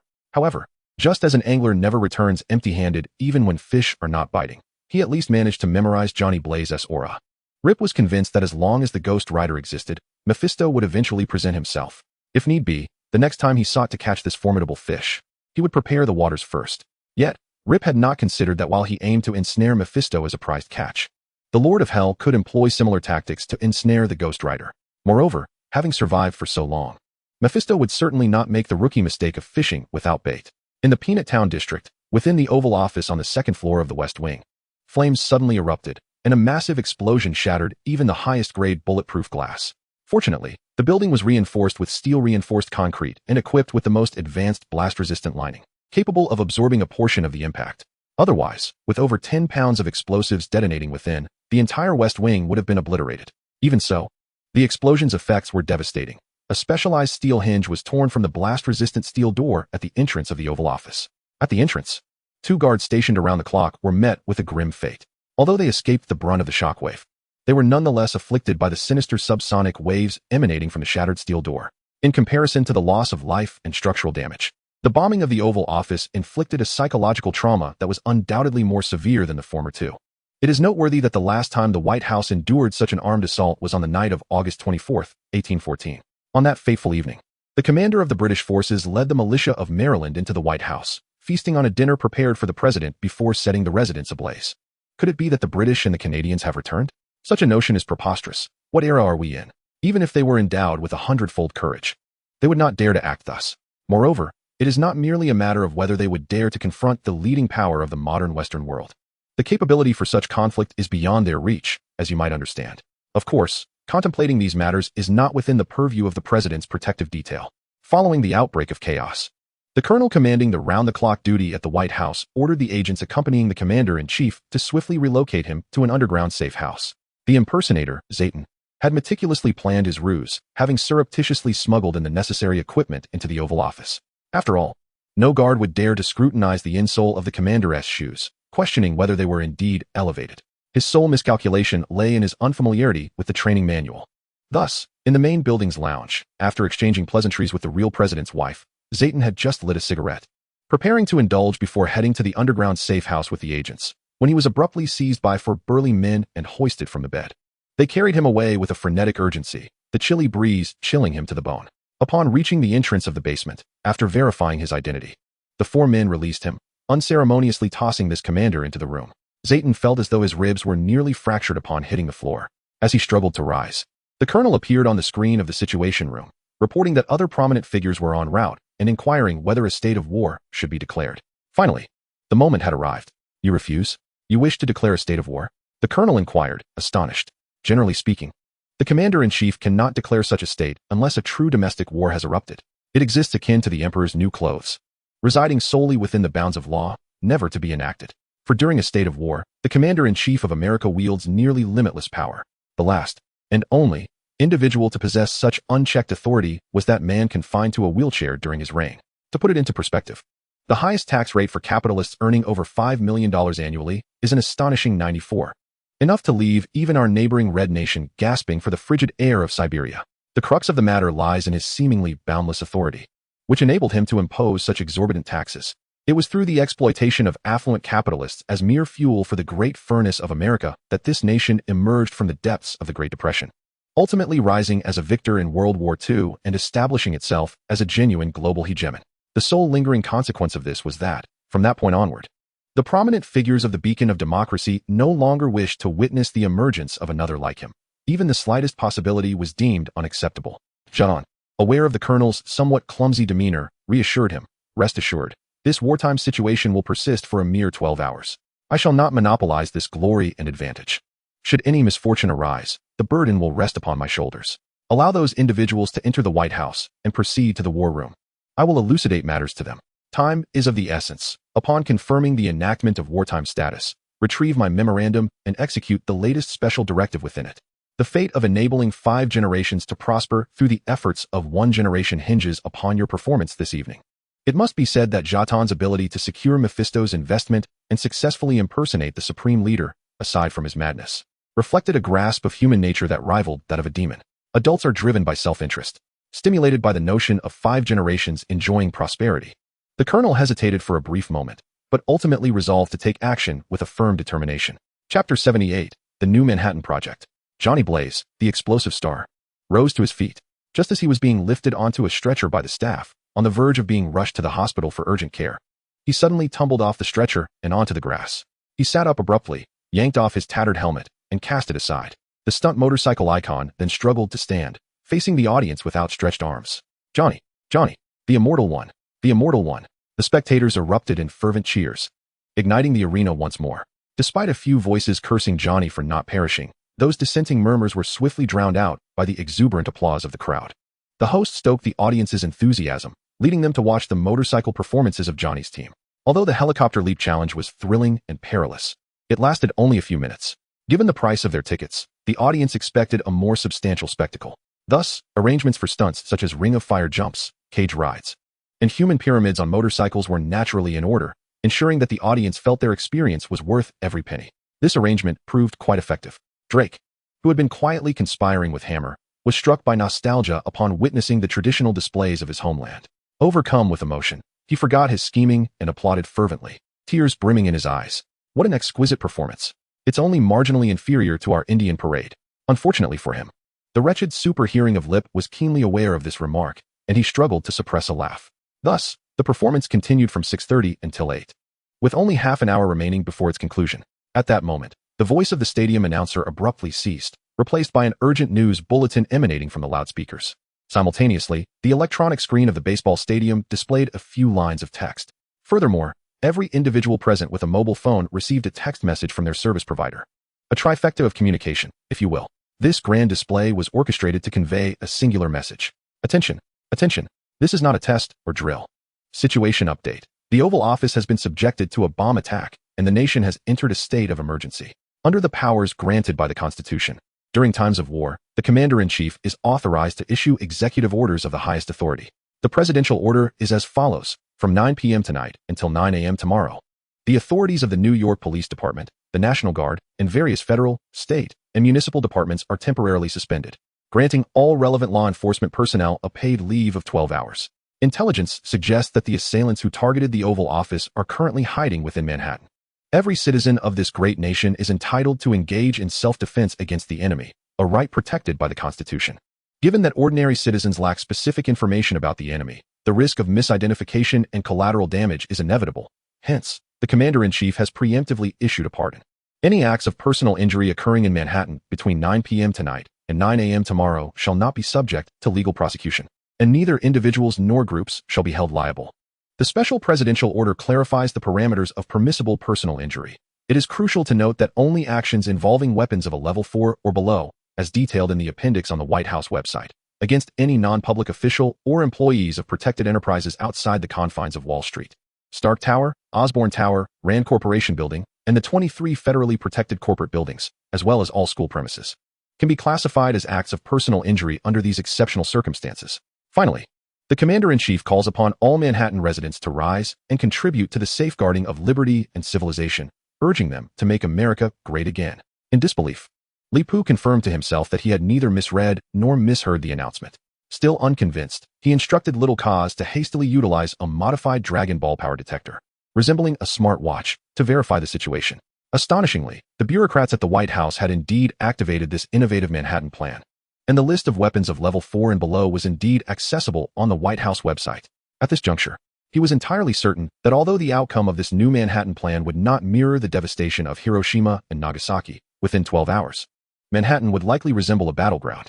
Li Pu turned his gaze towards Hammer and Derek, seeking to gauge their reactions for any hint of awareness regarding the unfolding situation. To his surprise, both Hammer and Derek appeared equally bewildered, with Justin Hammer's face seemingly turning a shade of green with fury. The source of Justin Hammer's ire was not difficult to deduce. The recent notification had enumerated a staggering 23 protected buildings and corporations, unable to rival Stark Industries. Justin Hammer had grown accustomed to his plight. However, it was particularly vexing to find that a certain golden-haired, loquacious real estate mogul's edifices had been included in the protective list, while his own company had been glaringly omitted. Was this not a clear case of bullying the honest? Cursing silently, Hammer composed himself and swiftly summoned his bodyguards to ensure his safe departure from the premises. At that moment of impending disaster, he did not even consider taking Drake from the Life Foundation along with him. Moreover, he contemplated that this incident would serve as a perfect test of Drake's mettle. If he could not weather such a minor storm, then it would be evident that he was merely a braggart, skilled only in boasting. Aspiring to challenge Stark Industries was a futile endeavor. He might as well take a rest and dream, for there was much to envision in slumber. Witnessing Justin's hasty exit, Lee pondered deeply. Was Hammer Tech truly this inconsequential? It seemed that Justin Hammer was utterly oblivious to the new Manhattan Project. Lee promptly lifted little Azu from the stroller, placing him in a baby carrier that he slung across his chest. He then instructed Broly and Kaz to keep an eye on the others as they all hastily vacated Yankee Stadium. Only after ensuring their departure did he answer the incoming call. Chapter 79. I have spoken. Who is in favor and who is against? Hey, Daniel. How have you been lately? Daniel, realizing the gravity of the situation, abruptly halted his speech, nearly biting his tongue in the process. Buddy, this is not the time for jokes. You still have Broly and Kaz with you in New York, right? Some individuals may have lost their minds. They are concocting a New York version of the Human Purge, and chaos will surely ensue from 9 tonight until 9 tomorrow morning. You must take my 2 apprentices to Rand Tower. It is a secured location, far safer than remaining in Hell's Kitchen tonight. However, he had not chosen to indulge in the lavish lifestyle of a billionaire in the Big Apple. Instead, he had come to bid farewell to his 2 apprentices, who had already learned all he could teach them, aside from Iron Fist. He then made his way to Borneo, determined to uncover the truth behind the tragic plane crash that claimed his parents' lives. Initially, Lee had thought that this matter was merely the doing of his uncle Mitchum and the Hand, deeming further investigation unnecessary. Yet, Daniel revealed that he was already aware of Mitchum's situation, where his son Ward had ultimately betrayed his deranged father in relation to the Hand. As a practitioner of the Iron Fist, he was no stranger to such treachery. Nevertheless, in the plot to harm his parents, the Hand could merely be regarded as the hired assassins. The true orchestrator remained hidden. His inquiries had led him to discover that the journey his parents undertook to Kunlun was supposed to be a straightforward and secure passage. However, his father, Rand, had unexpectedly instructed the pilot to alter their flight path, resulting in a landing on the island of Kalimantan in Southeast Asia, Borneo. As the contemporary Iron Fist, Daniel was acutely aware that there were no individuals connected to Kunlun residing in that area. Why did his father insist on making that descent? He recalled that his father had instructed him and his mother to remain aboard the aircraft while he himself disembarked for unknown purposes.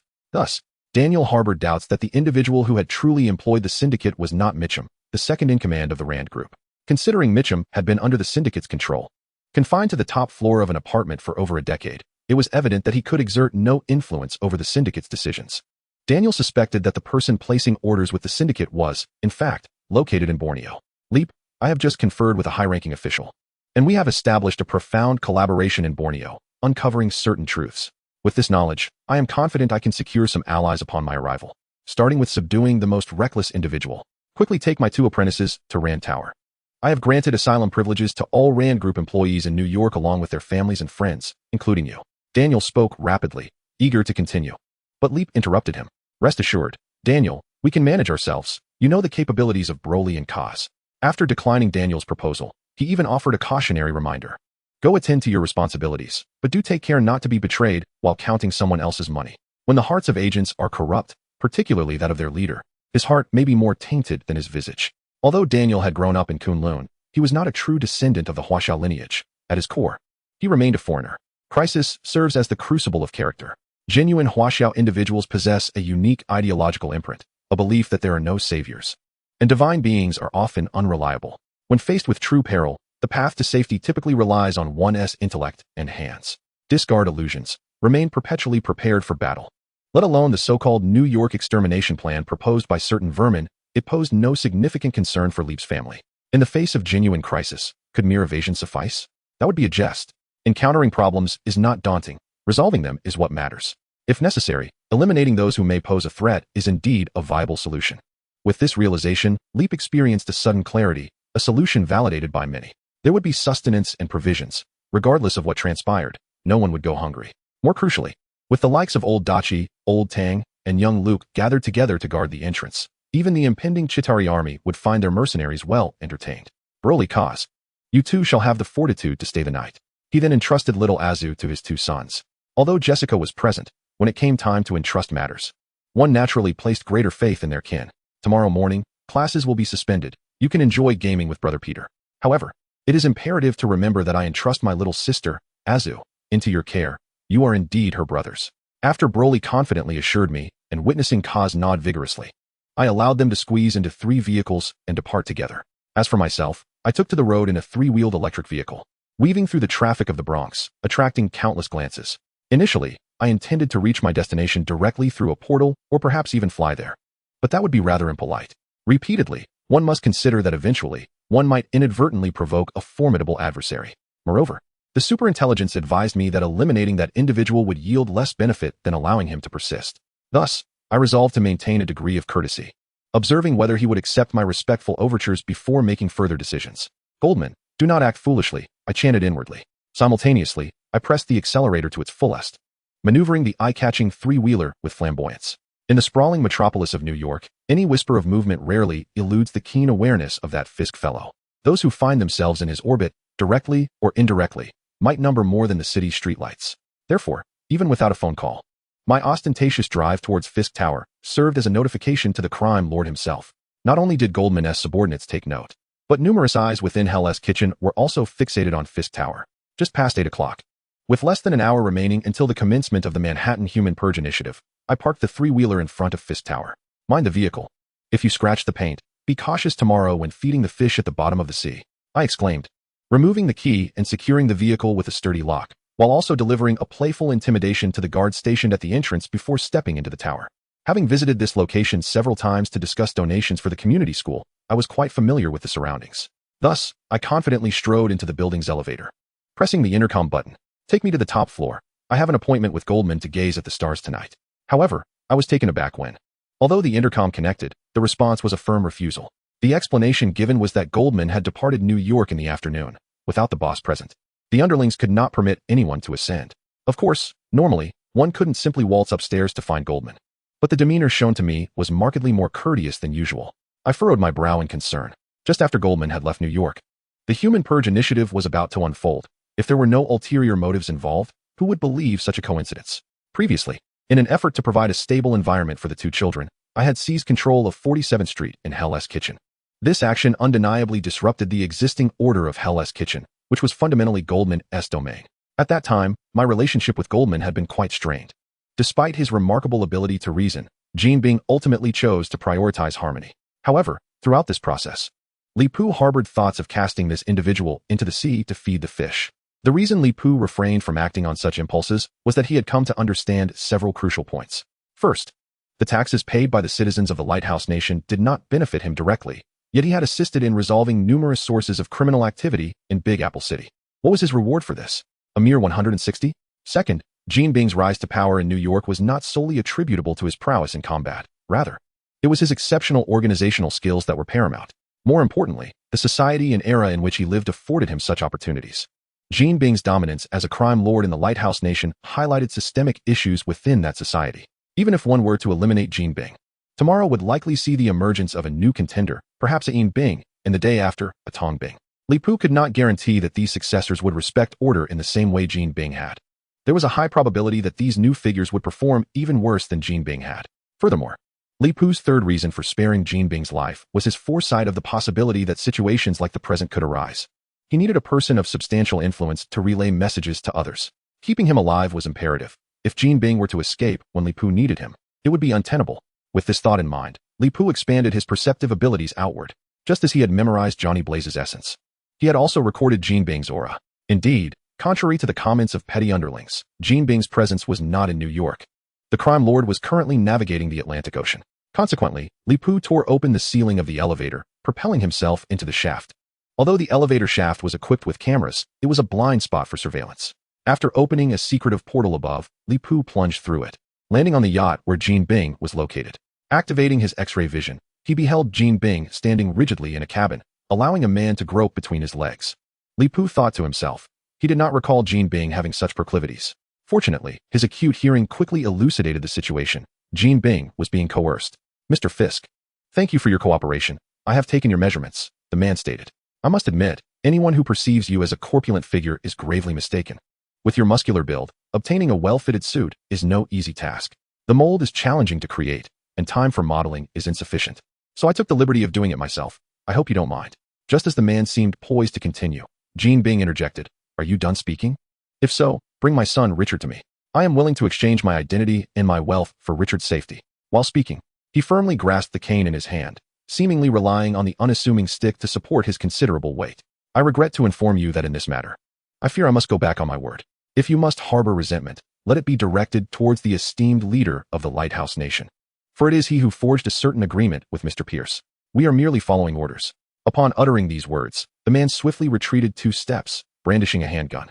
Its muzzle ominously aimed at Jean Bing's forehead. At that moment, the cabin door was abruptly flung open from the outside, and Lip stepped in, accompanied by a high school boy named Richard, who appeared somewhat disheveled and bore numerous injuries. Lip had just rescued him from a lower deck cabin, where he had been cruelly chained to the ceiling like a shorn pig. Within that cabin, Lip had also spotted a camera, observing the bewildered man. Along with the unmistakable joy radiating from Jean Bing's face, Lip raised 2 fingers, not to signify a count, but to convey 2 critical messages. First, that child traffickers must meet their demise, and second, that he had saved Jean Bing's son. And thus Jean Bing owed him a debt of gratitude that must be repaid immediately. Having stated his case, Lip inquired who was in favor and who opposed. Jean Bing let out a ferocious roar, forcefully propelling himself off the ground in a remarkable leap. His bellows startled the man before him, who, despite firing 3 shots, found 2 bullets deflected by Jean Bing's staff, with only one striking his chest. Although the bullet penetrated Jean Bing's skin, it was ensnared by his remarkably dense muscles. Meanwhile, the unfortunate gunman faced dire consequences as Jean Bing, resembling a bear in stature, seized him by the head and slammed him against the cabin wall. Amidst his furious howls, Jean Bing relentlessly crushed the man's skull with his disproportionately powerful arms, producing a series of sickening cracks until, with a final thud, the assailant was reduced to a headless corpse. Chapter 80. Only the wicked can comprehend the wicked. What a clever one he is, Lip mused. Jean Bing's intellect is remarkable, and he is indeed a master of theatrics. He could have easily dispatched the kidnapper with his bulletproof staff, stunning or even incinerating him with a laser. Yet, when faced with Lip, this emperor of the underworld understood the importance of holding back a trump card, opting instead to crush his foe's skull with his bare hands. Richard, initially taken aback by his father's wrath, quickly rushed to support his robust father. Struggling to suppress the nausea provoked by the scent of blood and avoiding the gruesome spectacle smeared across the cabin walls, Richard anxiously inquired, "Father, what has happened to your hand?" Jean Bing had not resorted to muscle-enhancing drugs. His formidable physique was the result of innate talent and decades of rigorous training. Although he had obliterated the man's head, the shards of skull and teeth had left his hands battered and bruised. Unfazed by the wounds on his hands, Jean Bing nonchalantly pulled out several prominent teeth and fragments of skull. His sole concern was the well-being of Richard, who had been kidnapped and brutally assaulted. Such a scene of paternal affection and filial devotion was, in a twisted way, quite ironic for Li Pu, given that it unfolded before a man of notorious infamy. He could empathize with Jean Bing's sentiments, for he too was a father. However, with time pressing and tasks looming, Li Pu felt compelled to interrupt this poignant moment, urging the formidable Jean to fulfill the favor he had just incurred. At this juncture, although civilian video conferencing systems existed, such technology was evidently absent on a yacht only marginally larger than a fishing boat. Thus, Li Pu resorted to the simplest method available. He procured a satellite phone from the vessel and instructed Jean Bing to call his deputy, James. The illustrious figures of Hell's Kitchen, the Hamley Viper, the Brighton Beach Goose Gang, the transport-savvy Irish, the underground financiers of the Judas Gang, and the Continental Hotel, all were summoned through Li Pu's ingenious approach. James gathered dozens of mobile phones along with a loudspeaker, crafting a rudimentary online conference platform for these prominent figures of New York's underworld. In summary, this evening, all of you must restrain your subordinates, preventing them from causing disturbances on the streets. Exercise your intellect. Do not mistake this as an opportunity to grant your underlings free rein to indulge in chaos. While tonight may seem exhilarating, will you not need to face the consequences come tomorrow? This is a carefully laid trap, waiting for us to leap into it. If you doubt this, cast your eyes upon Wall Street tomorrow. From 9 p.m. to 9 a.m., we have been generously afforded a 30-minute window to prepare our strategies before the market opens. My message is simple. Control your subordinates, lest we find ourselves the targets of tomorrow's news. How you execute this is beyond my concern. However, should anyone fail in this regard, I will personally pay each of you a visit starting tomorrow. That concludes my address. Who is in favor and who is opposed? Without waiting for the reactions of the underworld leaders, Jean Bing concluded the call, believing that if anyone failed to grasp the gravity of his words, they truly deserved to accompany the fish in the Atlantic. Even Li Pu, upon hearing Jean Bing's remarks, found himself gaining new insights. No wonder, he thought. He had initially puzzled over the madness that could inspire a Manhattan-style extermination plan. Yet, if it was to manipulate stocks for substantial profit, suddenly everything fell into place. He then glanced at the headless corpse lying on the cabin floor, elevating his assessment of Jean Bing's cunning and intellect to a new level. What a shrewd and crafty individual. This emperor of the New York underworld was, in fact, concealing the identity of that man. Let us not speak of comparison techniques. Any form of comparison necessitates a foundational information database. If that man's genetic material exists nowhere in any database in the world, Then even acquiring his DNA would lead to nowhere for comparison. The corpse, severely disfigured, often lacks convenient means for identification, and more often than not, it ends up being treated as an unidentified body. Thus, Jin's decision to obliterate that man's head was, in fact, a remarkably rational act. Had it not been for the comprehensive Superman template, endowing Lip with super hearing, he might have needed to extract the man's soul for interrogation to uncover the identity of the individual he mentioned, Pierce. If Lip's conjectures were accurate, this Pierce was likely the former director of S.H.I.E.L.D., currently a member of the World Security Council, Nick Fury's superior and old friend, as well as one of the leaders of Hydra. The deal struck between Pierce and that formidable commander elucidates why S.H.I.E.L.D. agents failed to thwart the implementation of the Manhattan Human Eradication Plan in a timely manner. Earlier, when Daniel Rand made the phone call, Lip was also puzzled. One must recognize that even if Nick Fury had mobilized substantial manpower to Borneo, S.H.I.E.L.D.'s headquarters resided in Peanut Town. The agency's control over Peanut Town could hardly be so lax. To put it bluntly, considering the several aerial carriers near the Tricorner Tower, even if they were not yet fully operational, it is hardly difficult to discern who truly held authority over that area. Coupled with the deceased man's recent activities, collecting data on Jean to create a proportional suit to assume his identity, Lip suddenly entertained a bold hypothesis. He mused, goodness. Jean has successfully executed a classic escape, mastering the 36 stratagems. However, after locating Jean and acquiring more intelligence from him, Lip felt that his previous thoughts had been rather simplistic. The orchestrator behind all this evidently intended to leverage Jin's influence to prevent chaos in the Big Apple from spiraling out of control. Hence, they preemptively kidnapped Richard, subdued Jean, and likely planned to have him publicly incite further turmoil among the gangs. And with such meticulous planning, could the mastermind behind this scheme lack their own strategies? Chapter 81. You are all guilty. Lip, still inexperienced, found his imagination somewhat lacking. The mastermind behind the successful execution of the Manhattan Human Eradication Plan, Zayton, concealed a hellish lord who, despite differing in color and appearance, could essentially be considered a diminutive version of Mephisto. Planned schemes? The calamities orchestrated by Mephisto aimed to facilitate the smooth emergence of the Ghost Rider. They had long since devised a strategy. The sudden warning caused the audience at Yankee Stadium to evacuate in a rush, narrowly avoiding a severe stampede incident. Only Johnny's team found it challenging to leave at a moment's notice, for even if they discarded the props within the venue, there remained numerous valuable possessions backstage that could not be abandoned. Ultimately, it was Johnny who insisted that the rest of the team evacuate first. Leaving New York to seek accommodation in New Jersey, he remained behind, single-handedly maneuvering the forklift to load motorcycle after motorcycle onto the truck, securing them meticulously with zip ties and fasteners. After more than half an hour, he had managed to pack away the most valuable props for the performance and set off in the truck from Yankee Stadium. By this time, it was nearly 8:30, leaving less than an hour until 9 o'clock. However, to his surprise, as he drove the old Volvo truck not too far down the road, he was halted by a police car. You were speeding, sir. Place your hands on the steering wheel. Produce your driver's license. The officer, brandishing a taser, pointed it at Johnny, who wore a perplexed expression as he uttered several contradictory statements with utmost seriousness. In a downtown area congested to a standstill, how could a sluggish Volvo be accused of speeding? With only two hands, if both were on the wheel, how could he retrieve his license? Just as he was about to explain, the officer, seemingly in a state of panic, shouted into his radio 3 times about a disturbance, claiming an intent to assault an officer, before pulling the trigger of the taser. The electrified barbed wire struck Johnny's neck, and a surge of high-voltage electricity coursed through his body, causing him to lose consciousness. When he awoke again, he found himself in an unknown police station, confined within a detention cell.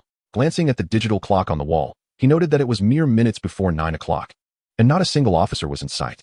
As soon as Johnny regained consciousness, a few inmates, who had clearly been detained not long before him and had not yet devolved into odd habits, surrounded him. They were merely brimming with energy, needing to vent their frustrations by bullying others. Among them was a tattooed individual whose heritage was indiscernible, clearly taking the lead, who squatted down and addressed Johnny. Look, look, look, a big star is in the cell. Johnny the sensation, everyone knows you. I'm your fervent fan. Johnny regarded the man without uttering a word, only tightly closing his lips. He felt unwell, a searing sensation building within him, desperately yearning to break free. Yet rationality warned him that if he let the turmoil inside escape, all the efforts he had made over the years to flee from that demon would have been in vain. Ah, so you look down on your fans. Do you have any idea how much you've cost me? How could you possibly survive leaping over 10 helicopters? As he spoke, the tattooed man rose and began to pummel Johnny, with his companions joining in, delivering a brutal beating. Pushed and struck, Johnny's face crashed against the iron bars of the cell. Though he hardly felt the pain from the blows, the heat within him became unbearable. Enough, Johnny shouted, his hands instinctively gripping the rusted iron bars of the cell, which suddenly began to emit smoke, transforming into molten iron that flowed down like melted ice cream. Oh crap! The inmates in the detention cell were not oblivious. Witnessing this spectacle, they all recoiled several steps in fear. Regrettably, they should have blinded themselves at that moment, for it might have granted them a chance at survival. Flames erupted from Johnny's features, reducing flesh and blood to mere ashes, leaving behind a pale skeleton engulfed in the relentless inferno of hell. Ultimately, he managed to utter a phrase, glaring into the eyes of the criminals as he bellowed, "You are all guilty." Following this, invisible flames ignited within the bodies of the offenders, scorching their eyeballs into cracked crystalline forms, causing them to collapse, transformed into steaming charred remains. Having judged these wrongdoers, Johnny, now under the control of the Ghost Rider, involuntarily shook his skeletal head. His jaw clicked together once more, seemingly emitting a sound reminiscent of hearty laughter. Amidst this silent mirth, the Volvo truck, confined within the police station parking lot, suddenly witnessed the escape of his beloved ghostly Harley, which broke free from its restraints and crashed through the truck's compartment, launching itself towards the police station. Its twisted handlebars bore a chain used to secure motorcycle tires, shattering several glass doors as it barreled into the holding cell. Upon the arrival of his cherished motorcycle, the Ghost Rider wasted no time in mounting it. Hellfire spread from his being to the bike, swiftly transforming it into a more menacing vehicle adorned with chrome skulls, its exhaust pipes and tires ablaze with infernal flames. With a thunderous roar, this embodiment of explosive fury shattered the walls of the police station and surged onto the streets of Manhattan. The Ghost Rider, long pent up with rage, accelerated, twisting the throttle while shaking his head vigorously. The clicking sounds emanating from his mouth seemed to convey, "Tonight, I shall feast to my heart's content." "Damn it, all you think about is eating," exclaimed a plump girl with dreadlocks, delivering a playful slap to her best friend's head. They had just entered a convenience store at a gas station when the latter opened the freezer, retrieving an expensive-looking box of ice cream, tearing open the packaging and devouring it. "Hey, you haven't paid yet," protested the night shift cashier, a white girl whose physique starkly contrasted with that of the two exuberant girls. Yet, she felt compelled to utter these words, for any loss in the store would result in a deduction from her wages during inventory. "Fuck off," the dreadlocked girl retorted, glancing at the electronic clock hanging on the wall, which read 9 o'clock. With a considerable effort, she calculated that the time indicated in the text message, 9 p.m., had arrived. Excitedly, she screamed, then produced a handgun from her pocket, aiming it at the unfortunate cashier. "Die," she shouted, before firing 3 shots, 2 to the chest and 1 to the head. Chapter 82, Little Kaz is unhappy. "What are you doing?" Having witnessed the harrowing scene of a convenience store night clerk being gunned down, Temple could not help but cry out in fear. Due to heavy traffic, Broly and Kaz found themselves trailing a group of older individuals, making their way from the Bronx to Hell's Kitchen, taking significantly longer than usual. As they approached Hell's Kitchen, Major Dachi, who was leading the convoy, suddenly recalled a critical issue. He swiftly contacted Luke, who was driving Temple's vehicle at the rear of the procession, as well as Jessica from the middle car driven by the host, Tracy Waters. This seasoned veteran, having served for many years and well-versed in various tactics, realized that the esteemed restaurant was lacking certain essentials. He spoke earnestly, "From my years of experience navigating the jungles, I've learned that in small-scale skirmishes, the more gasoline one has, the better. Although it is theoretically unlikely that anything major will occur on 47th Street, it is always prudent to be prepared." Upon passing a gas station, Dachi pulled the vehicle in, with the 2 cars following suit. The trio not only refueled their tanks, but also purchased several portable, anti-static gasoline containers, each holding around 2 gallons, which they filled and stored in the truck bed. While the men busied themselves with the gas pumps, Temple, having relatives visiting, decided to stop by a convenience store to procure some supplies for unforeseen circumstances. Unfortunately, she stumbled upon the very scene she had just witnessed. "Hey, what are you shouting for? It's already 9 p.m. Murder isn't a crime until tomorrow morning. Ha ha ha." The dreadlocked girl, perhaps emboldened by Temple's complexion or simply fearless with a gun in hand, showed no hesitation in being seen committing murder, even without silencing witnesses. However, as a nurse, Temple instinctively attempted to render aid to the shot clerk. Undoubtedly, this action touched upon a sensitive nerve for some, causing the dreadlocked girl's expression to twist into a menacing snarl. "If you're so kind-hearted, then you should die too." Just as she aimed her weapon at Temple, Luke burst through the convenience store doors. With a series of gunshots, bullets struck him, but they proved utterly ineffective against this seemingly invulnerable man. In contrast, the dreadlocked girl and her companion, who had emerged to wreak havoc, were swiftly knocked unconscious by Luke's decisive blows. Luke then dismantled a shopping cart, fashioning a chain from metal bars to bind the 2 assailants, before unceremoniously tossing them beside the victim, intending to notify the New York Police Department the following day to collect the evidence. "Temple, we must leave now. This place is no longer safe," Luke urged, guiding the somewhat dazed Temple out of the convenience store as Major Dachi, having filled the last gas can, resumed their journey directly toward 47th Street. Ironically, as the clock struck 9, gunfire erupted throughout Manhattan, echoing like firecrackers during a festive celebration, with the entire city resonating in chaos. However, Hell's Kitchen, which should ideally embody the most unpretentious spirit of the nation, seems untouched by the wholesome essence from outside. The threat posed by Kingpin has indeed taken effect. Although incidents of violence still occur within Hell's Kitchen, it is notably rare for firearms to be involved. This peculiar circumstance has not only disoriented criminals, but also some street heroes. Dressed in a mask adorned with 2 small horns and a tight-fitting suit, Matt Murdock, alias Daredevil, swiftly dispatched 2 groups of gang members armed with makeshift weapons, using the nunchaku that transformed from his cane. After listening intently to the surroundings, he resolved that he would not act as a vigilante in Hell's Kitchen tonight. He needed to venture out. The peace that enveloped Hell's Kitchen left no innocent civilians in need of rescue, while other parts of Manhattan were on the brink of becoming battlegrounds. Indeed, Wilson Fisk had instilled fear within the denizens of Hell's Kitchen, yet some individuals, driven by greed in the stock market, unleashed the wolves lurking in the hearts of ordinary people, typically akin to the good. Upon returning to the restaurant with dignity, the adults were bustling with tension. Unbeknownst to them, tonight, Hell's Kitchen would transform into a paradise for New York, prompting them to prepare as thoroughly as possible. Among them, Old Tom and Major Dutch were the most industrious, motivated in part by a desire to impress Lady May. They moved tables, chairs, pots, and even the spare vegetables from the freezer into the hall, arranging them into a strategic formation reminiscent of a Bagua diagram. The more complex the space, the more adept I am at defense and counterattack, Old Tom explained earnestly. However, we still lack sufficient resources. In an environment like a furniture store, I could single-handedly take on several Delta teams without breaking a sweat. With that, he provocatively glanced at Major Dutch, who, naturally, could not concede. This robust elder, who bore an uncanny resemblance to the governor, stripped off his shirt, donning only a green military tank top, and tied a red cloth around his head. The best defense is always a good offense. The materials for Molotov cocktails are readily available. Luke, go to my bar and fetch the Remington and Gatling gun from under the counter, along with ammunition and a motor. Broly, I wish to take a stroll. Broly, carrying little Aiju on his back, felt her stir slightly before drifting back to sleep after a few kicks. Noticing the change in his little brother's energy, Broly inquired curiously. Little Kaz, why do you seem a bit upset? Are you worried about Dad? Those uncles and aunts with guns are actually quite weak. Just like those we used to see when playing with the power level detector, they are nothing more than weaklings. However, there does seem to be a sudden surge of strength. It must be that uncle on the motorcycle. However, that uncle was not particularly formidable. Likely comparable to the Thor or Hercules I had previously battled. If I were to focus, he would be defeated in a mere minute. Our father is exceptionally powerful, and he has recently grown even stronger. Collectively, no one outside could inflict any harm upon him, so rest assured. Although Broly thrived under the nurturing of Leap, he was quite different from the talent plagued by volatile emotions in Dragon Ball. Nevertheless, being the legendary Super Saiyan, his thoughts often revolved around combat. In Broly's eyes, their father Leap was an incredibly formidable individual, and there was truly no cause for concern.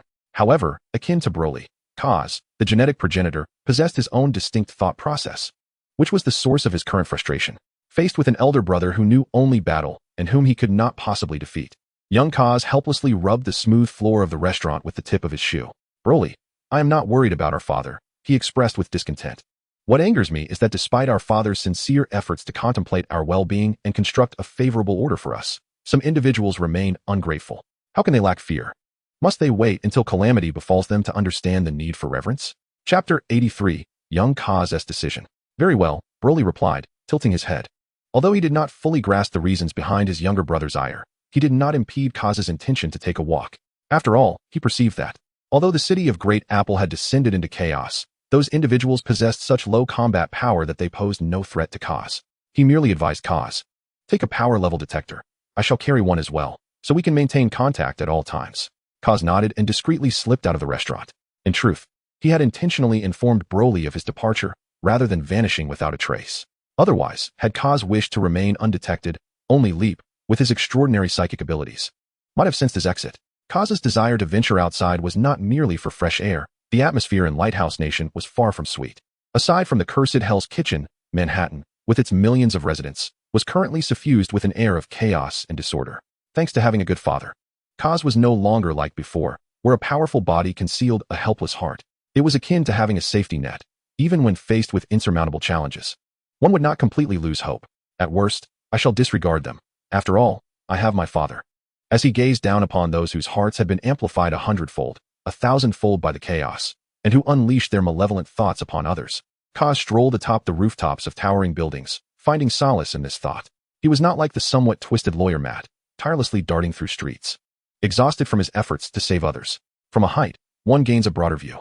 Kaz had briefly contemplated descending from the rooftop to caution the renowned daredevil, who had made quite a name for himself in Hell's Kitchen, about the morally ambiguous nature of some of those he had rescued. For instance, there were those who sought to take advantage of chaos only to encounter a more malevolent force, psychopaths intent on murder and arson. One such individual, a financial saleswoman seemingly just off her night shift, was saved by Matt, yet after her rescue, she had the audacity to bend down and retrieve a handgun that Matt had knocked from the grasp of a villain. Kaz, endowed with psychic foresight, glimpsed the woman's nefarious intentions.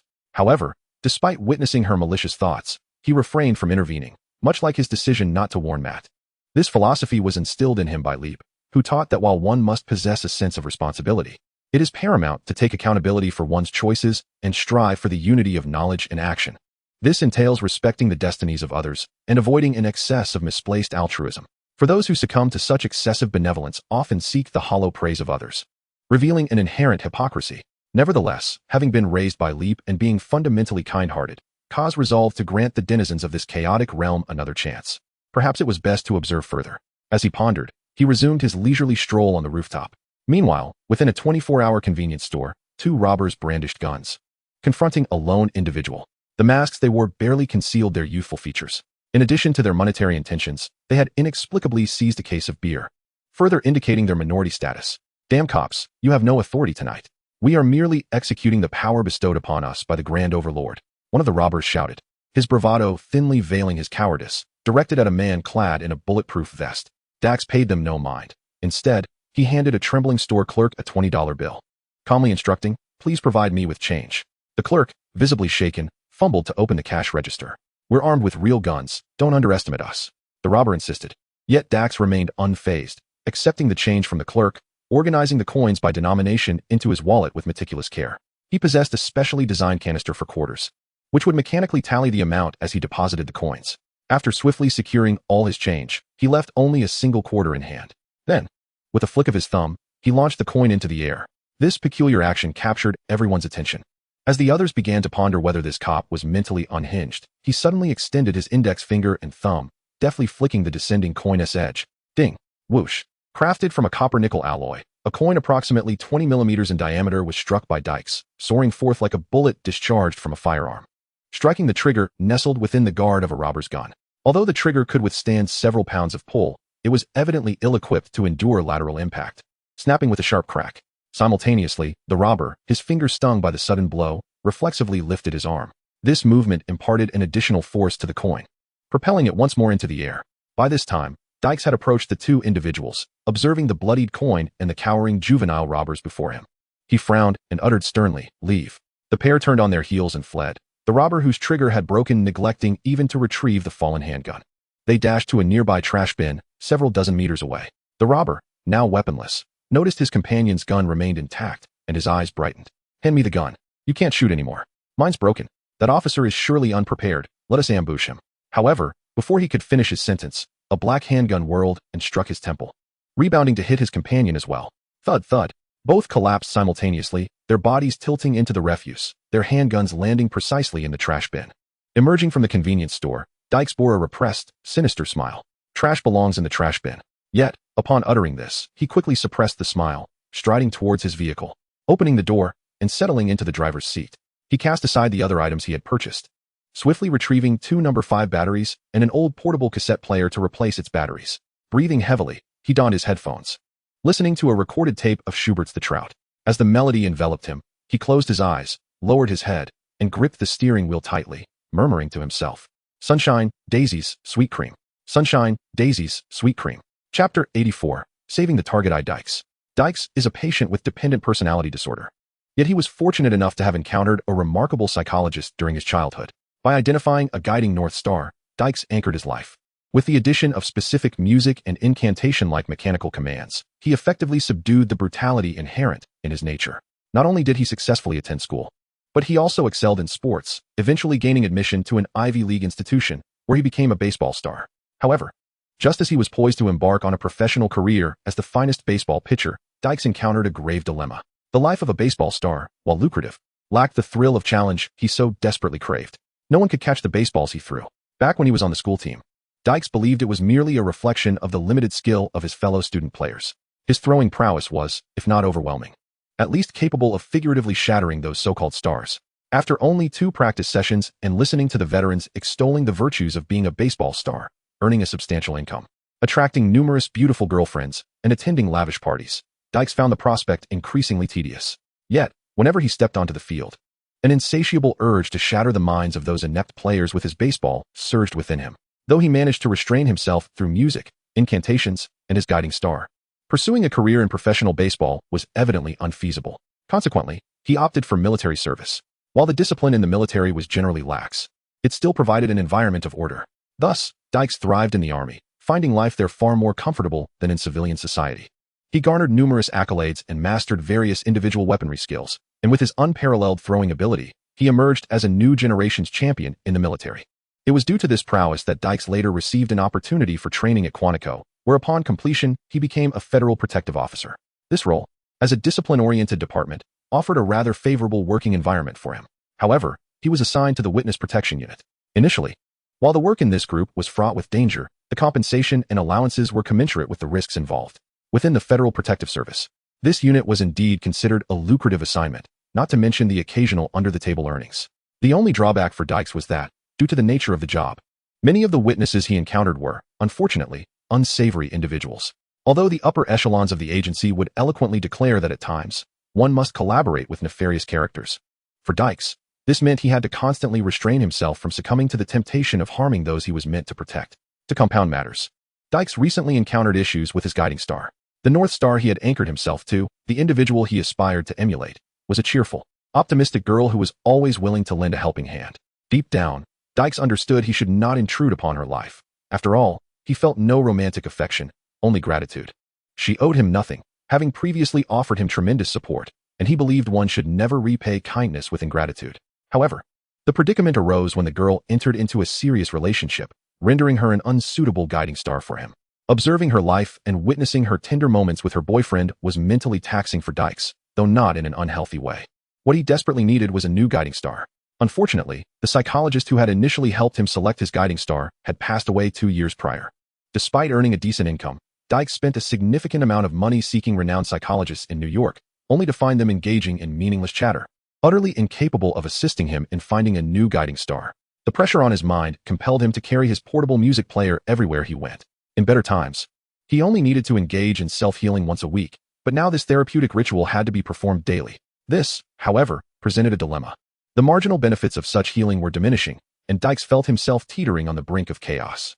Today, the madness unleashed by the inhabitants of Peanut Town, with their so-called Manhattan human extermination plan, had infected the city with a tumultuous wave of emotions that swept over Dykes as well.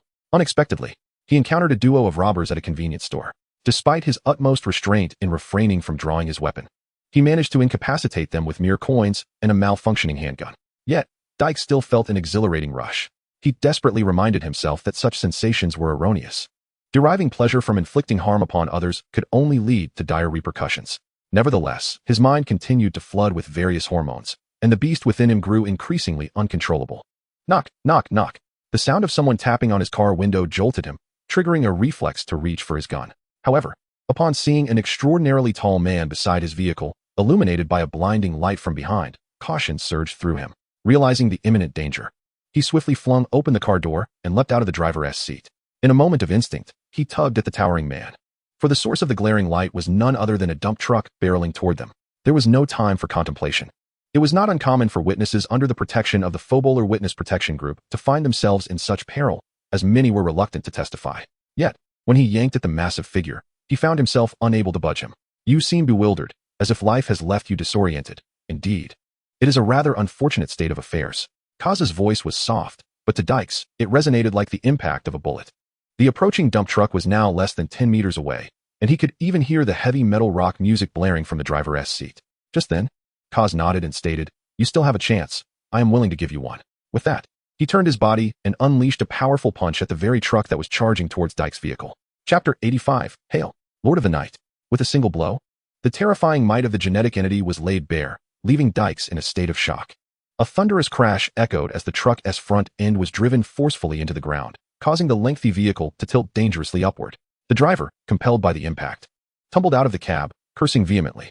However, the moment he hit the ground, his form began to undergo a transformation, morphing into a small giant composed of rock and earth. What is this? Dykes had never encountered such a creature before, rendering him at a loss for words. Although Kaz had also never witnessed such a monstrosity, the aura emanating from it filled him with genuine revulsion. A demon. Kaz inherently discerned the true nature of his opponent. At that moment, the Earth Demon, restored to its original demonic form, not only refrained from fleeing but audaciously roared at Kaz, declaring, "Human, you have provoked my ire." Such arrogance was expected, for he was none other than the formidable Wuxing Demon, the son of the Hell Lord Mephisto and a designated vanguard in the realm of mortals. In other words, this lord of the underworld had retreated. Though he was reluctant to relinquish Earth, he resolutely refused to descend personally to conquer this realm until the truth of the situation was unveiled. This peculiar state of affairs, perceived by some who were oblivious to the broader context, was misinterpreted as a signal. Perhaps Mephisto had truly grown weary with age? Meanwhile, the Infernal Prince, long suppressed by Mephisto, felt it was his time to rise. Thus, the Wuxing Demon stealthily slipped from hell to earth, recruiting several low-ranking demons who had long been lurking among humanity to serve as his guides and subordinates. The Wuxing Demon's primary objective in traversing to Earth was to locate a contract once sealed by Mephisto. His infernal Lord Father had devoted considerable time and effort to corrupting a village composed entirely of devout believers through the power of this contract. Upon their death, the villagers' souls, which ought to ascend to paradise, had instead been condemned to hell. Yet, as the Lord of the Underworld, Mephisto expended vast reserves of magical energy to prevent those fallen souls from descending to the abyss.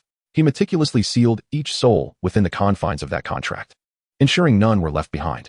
Ultimately, the gradual accumulation of souls triggered a transformation. The contract, initially appearing rather mundane in the depths of hell, had indeed evolved into a rare treasure. Should a knowledgeable demon uncover and unseal the contract, the imprisoned fallen souls would instantly surge forth, rapidly eroding the fabric of the mortal realm and creating a significant void, a veritable hell on earth, in the most literal sense. This would manifest as a demonic enclave, a forward operating base of hell upon the earthly plane. With that contract in hand, the Wuxing Demon could swiftly seize control of this outpost through his formidable powers. However, the contract was elusive, having been seized and concealed by a treacherous spirit knight who had betrayed Mephisto.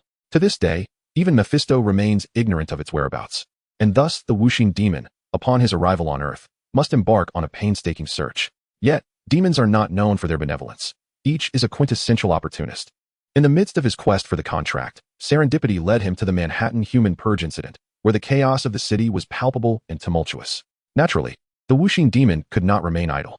He dispatched his elemental demon trio, Wind Demon, Earth Demon, and Water Demon, to scour Manhattan for powerful and dark souls, either to reap directly or to seize the advantageous turmoil to bolster their ranks with such talents. Thus, Dykes caught the attention of the Earth Demon dispatched by the king to patrol the streets. This malevolent creature sensed the dark aura emanating from Dykes from a distance. Such a scent was familiar to the Earth Demon.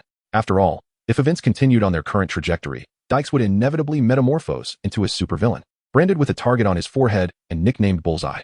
The demon initially intended to employ a brutish tactic, to ram Dykes with a mud truck, bringing him to the brink of death before revealing itself and enticing Dykes to forge a pact, thereby acquiring a formidable henchman for their own purposes. However, the Earth Demon was unprepared for the unforeseen interference that thwarted its meticulously laid plans. Moreover, it could not have anticipated that its demise loomed so close. Just moments ago, it had boasted, "Human, you have provoked my ire." Yet the very next instant, that concern vanished, for its rocky head was ensnared upon the blade of a golden arc of lightning. This weapon, the Thunderclaw, was crafted by Kaz, utilizing the birthday gift of a bloodthirsty warrior's wrist blade bestowed by his father, Li Pu, along with 2 golden thunders gifted by Master Gui, marking its debut in battle against a demon. Though weapons that inflict solely physical damage hold little influence over elemental demons, the materials used in the creation of the Thunderclaw included fragments of the legendary artifact, Golden Thunder. This artifact possessed at least universe-level magical power. Furthermore, Golden Thunder had allied itself with the Bright Lord, transforming into the divine sword wielded by Li Pu, receiving nurturing in the subspace daily. Naturally, the Thunderclaw, intricately connected to that divine sword, inherited the artifact's ability to communicate with the subspace. How could a mere elemental demon, with its feeble strength, escape the insatiable maw of the subspace when struck down by such a weapon? As the Earth Demon met its complete demise, Its petrified form shattered into a heap of debris with a series of crackling sounds.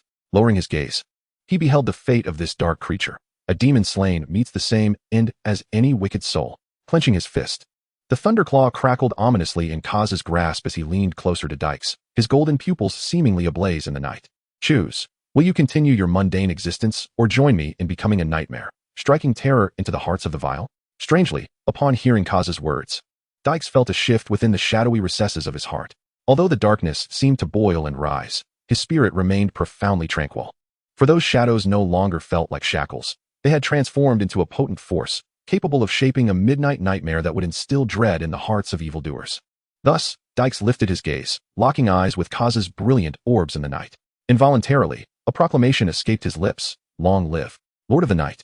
Chapter 86, Midnight Squad, Part 1. Excellent. The moment he was hailed as the Lord of Night, Kaz's form seemed to elongate further, his stature becoming even more imposing. This towering figure, exceeding 2 meters yet possessing the visage of a cherubic child, extended a hand adorned with lightning-like claws, pressing firmly upon Dax's crown. I bestow upon you the ability to walk in companionship with shadows. Remember, do not betray your oath. Otherwise, the judgment of shadows shall befall you as well. As Kaz uttered these words, Dax felt a shiver run through his scalp. The shadow residing within him appeared to swell in strength, beginning to bubble like molten lava. Now, follow me, Kaz declared simply, before striding purposefully toward his next target. As the Lord of Night departed, Dax felt an instinctive urge to pursue, yet in an instant, he lost sight of him. However, just as his heart wavered, the shadow lurking deep within him erupted with a sudden pop. A ripple emerged from that mass of darkness, expanding outward to form a target-like concentric circle. Along his path, he passed numerous lunatics affected by Manhattan's human eradication plan, yet these individuals seemed oblivious to his presence. They either clung to a desperate hope of looting the streets or simply sought to indulge in chaos for 12 hours, reveling in their misdeeds. Dax discovered that he could effortlessly attune himself to the thoughts of these insects. Moreover, thanks to the protection of that shadow, the tumultuous emotions of those individuals could not disturb his inner peace. How magnificent, how blissful. For someone like him, attaining tranquility had never been an easy feat yet. After pledging his loyalty to the Lord of Night, this precious serenity had become astonishingly accessible. He was overwhelmed with emotion, nearly brought to tears. Nevertheless, Dax did not forget his vow. To the insects roaming the streets, regardless of their skin color, age, or gender, he offered a small gift, a gift named fear. Tremble, insects. Night and shadow shall no longer serve as your cloaks of protection, for the Son of Night has arrived. Casually picking up various projectiles from the streets, aluminum cans, trash can lids, discarded cardboard, shards of glass, and small stones, Dax unleashed his throwing prowess upon them, administering a just judgment based on the severity of their misdeeds. In the past, such actions would have exhausted him physically, and his mind would have faltered under the constant need for judgment. Yet now, blessed by the great Lord of Night, Dax's body and mind seemed to have undergone an incalculable enhancement. Engaging in these activities felt as effortless as eating and drinking. In truth, he was unaware that this enhancement was merely a superficial glimpse of what lay ahead. At present, he could be likened to an elite stormtrooper with a hint of special abilities, still far from the threshold of the transformed Astartes warriors. Nevertheless, his current capabilities sufficed for the task at hand. As Dykes hurled various projectiles with differing force to target distinct areas, the chaos makers lurking on the streets were enveloped by an overwhelming terror. They were utterly oblivious to the source of their assault. Some, poised to commit malevolent acts, found their palms pierced by a plastic fork. Others, guilty of more heinous transgressions, were struck by cans or shards of brick, resulting in at least a few broken bones. The most unfortunate were those who had already committed or were about to undertake grievous misdeeds. Dykes, the marksman, ensured they experienced the chilling sensation of death descending upon them, leaving them with no further worries. Naturally, the anguished cries of these individuals attracted others, including Matt, the future nemesis of Dykes, known as the Daredevil. Yet, despite his extraordinary hearing capable of scanning much of New York, Matt found it impossible to pinpoint Dykes' exact location. Under daylight, he might have had a chance. But in the darkness, locating a child of the night, one who thrived in shadows, proved exceedingly challenging. Unless he possessed the experience and skills of a veteran from the Darkwatch's 1st Battalion, it was evident that Matt's current abilities were insufficient. O great Lord of Night! Dykes noted the presence of the Daredevil and contemplated a notion, attempting to inquire inwardly to Kaz. Why not incorporate the Daredevil into your Grand Legion? With him, our ranks would gain additional strength. Despite the inherent discord between him and Matt, Dykes felt compelled to remind Kaz out of loyalty. Are you suggesting that many hands make light work? Kaz's voice indeed emerged from the depths of his shadowed thoughts. This adage holds truth at times. Yet to accomplish certain objectives, a team must be meticulously curated. Randomly inserting unsuitable individuals may initially bolster the group's strength, but in reality, it is akin to drinking poison to quench thirst, laying a volatile bomb for the future. Rest assured, this time, I shall personally select the appropriate warriors for my legion. I have my plans. Although his tone lacked severity, Dykes instantly recognized that as a mere mortal, he had no right to question the wisdom of the Lord of Night. However, just as he intended to apologize to the Great One, the elusive figure that had remained unseen reappeared within his line of sight. Kaz came to a halt. They were no longer far from Wall Street. On either side of the street lay standard middle-class neighborhoods, inhabited by the financial workers of the bustling financial hub. Yet, within those ranks, the distinctions of nobility were mere fabrications of the employer's deceit. When they needed you, you held value. When they no longer desired your services, you were discarded like refuse. At that moment, beside a parked RV, 3 men donned masks that revealed only their eyes and mouths, busily attending to their tasks. One man held a compressed gas cylinder, continuously delivering anesthetic gas into the vehicle. Another, wielding a gasoline canister, meticulously doused the ground in front and behind the RV. A figure was holding a metallic lighter, repeatedly flicking the lid open and shut, awaiting that final moment to ignite. Chapter 87, Midnight Squad, Part 2. What were those individuals up to? Whom did they intend to assassinate? It was evident to him that the 3 were professional killers, and their objective was to eliminate a resident of a mobile home. However, Dax found himself perplexed. In the grand and beautiful nation, could it be that 3 individuals collectively could not afford a firearm? Had the circumstances deteriorated to such an extent that the income of assassins had plummeted so drastically? Just as a cascade of questions flooded his mind, the answer unfolded before him. After a day of cautious maneuvering, a sudden soft buzz emanated from the roof of the mobile home, signaling the opening of its electric sunroof. The trio was startled, hastily drawing their handguns and aiming them at the ceiling, just as they anticipated that their target would emerge from the roof. Gunfire rang out. 3 shots struck each of their ankles, and they collapsed to the ground, wailing in agony. The next moment, gunfire echoed once more, 3 bullets embedding themselves in their foreheads. It turned out that the act of opening the sunroof was merely a ruse to lure them in.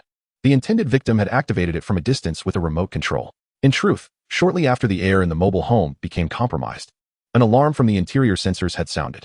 The intended victim had calculated the position upon parking, opened the passage beneath the mobile home, and leaped down through a pre-opened manhole cover. After traversing a dozen meters through the sewer, he emerged from another manhole a mere distance from the mobile home, launching a surprise attack on the 3 assassins. Although just awakened, he wore his pajamas and pants without a wrinkle, as if plagued by some form of obsessive-compulsive disorder. As he contemplated examining the 3 assassins for clues to ascertain who had dispatched them to murder him, the compressed gas cylinder that had been releasing anesthetic into the vehicle suddenly exploded with a loud bang. Caught off guard, he was hurled several meters away by the force of the blast. Attempts to rise were futile. Ha ha, well done. A sudden laughter echoed, in a bizarre turn of events. As a gentle breeze swept down the street, the gas that had emerged from the compressed cylinder coalesced into a humanoid form.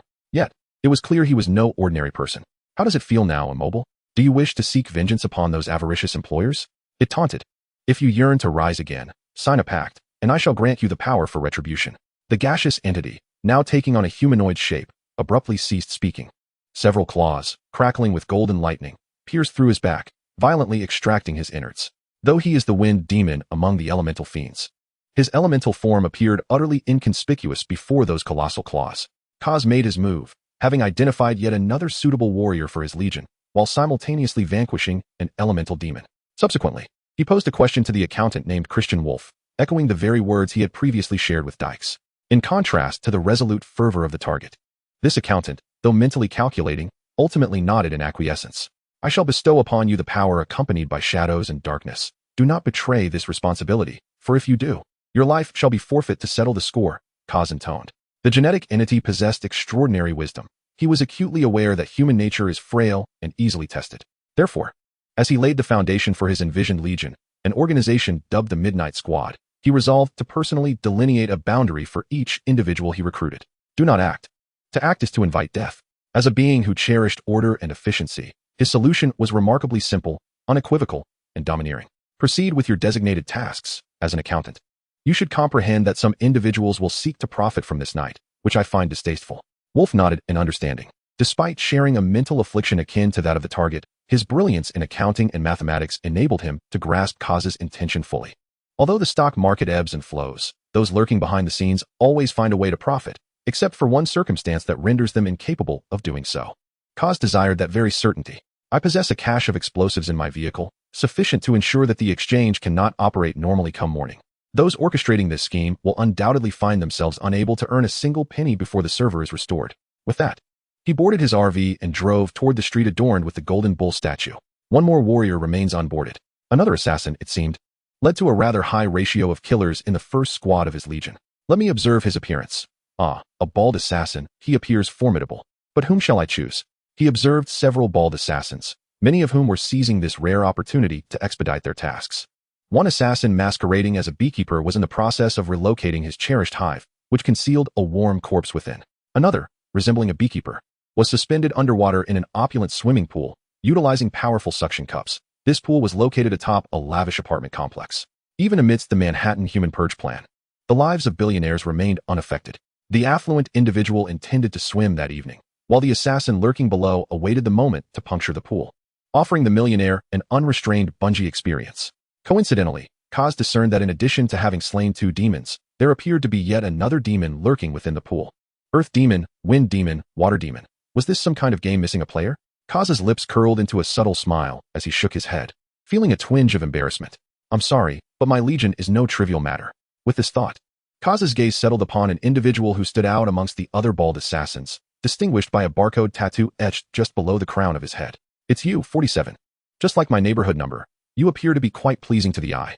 Kaz called out to his first chosen warrior, Dykes, who immediately stepped forward with enthusiasm, eager to heed the command from the progenitor. I need you to rescue this individual. As he spoke, an image materialized in Dykes' mind. He is the last brother of your squad, another assassin, but he is currently evading numerous attempts on his life from his fellow killers. Bring him to me. Yes, I promise to accomplish the task. Dykes fervently vowed to the Lord of Night. Excellent, I have faith in you. Kaz smiled, mimicking Li Pu's affirmation towards him and Broly, offering Dykes his encouragement.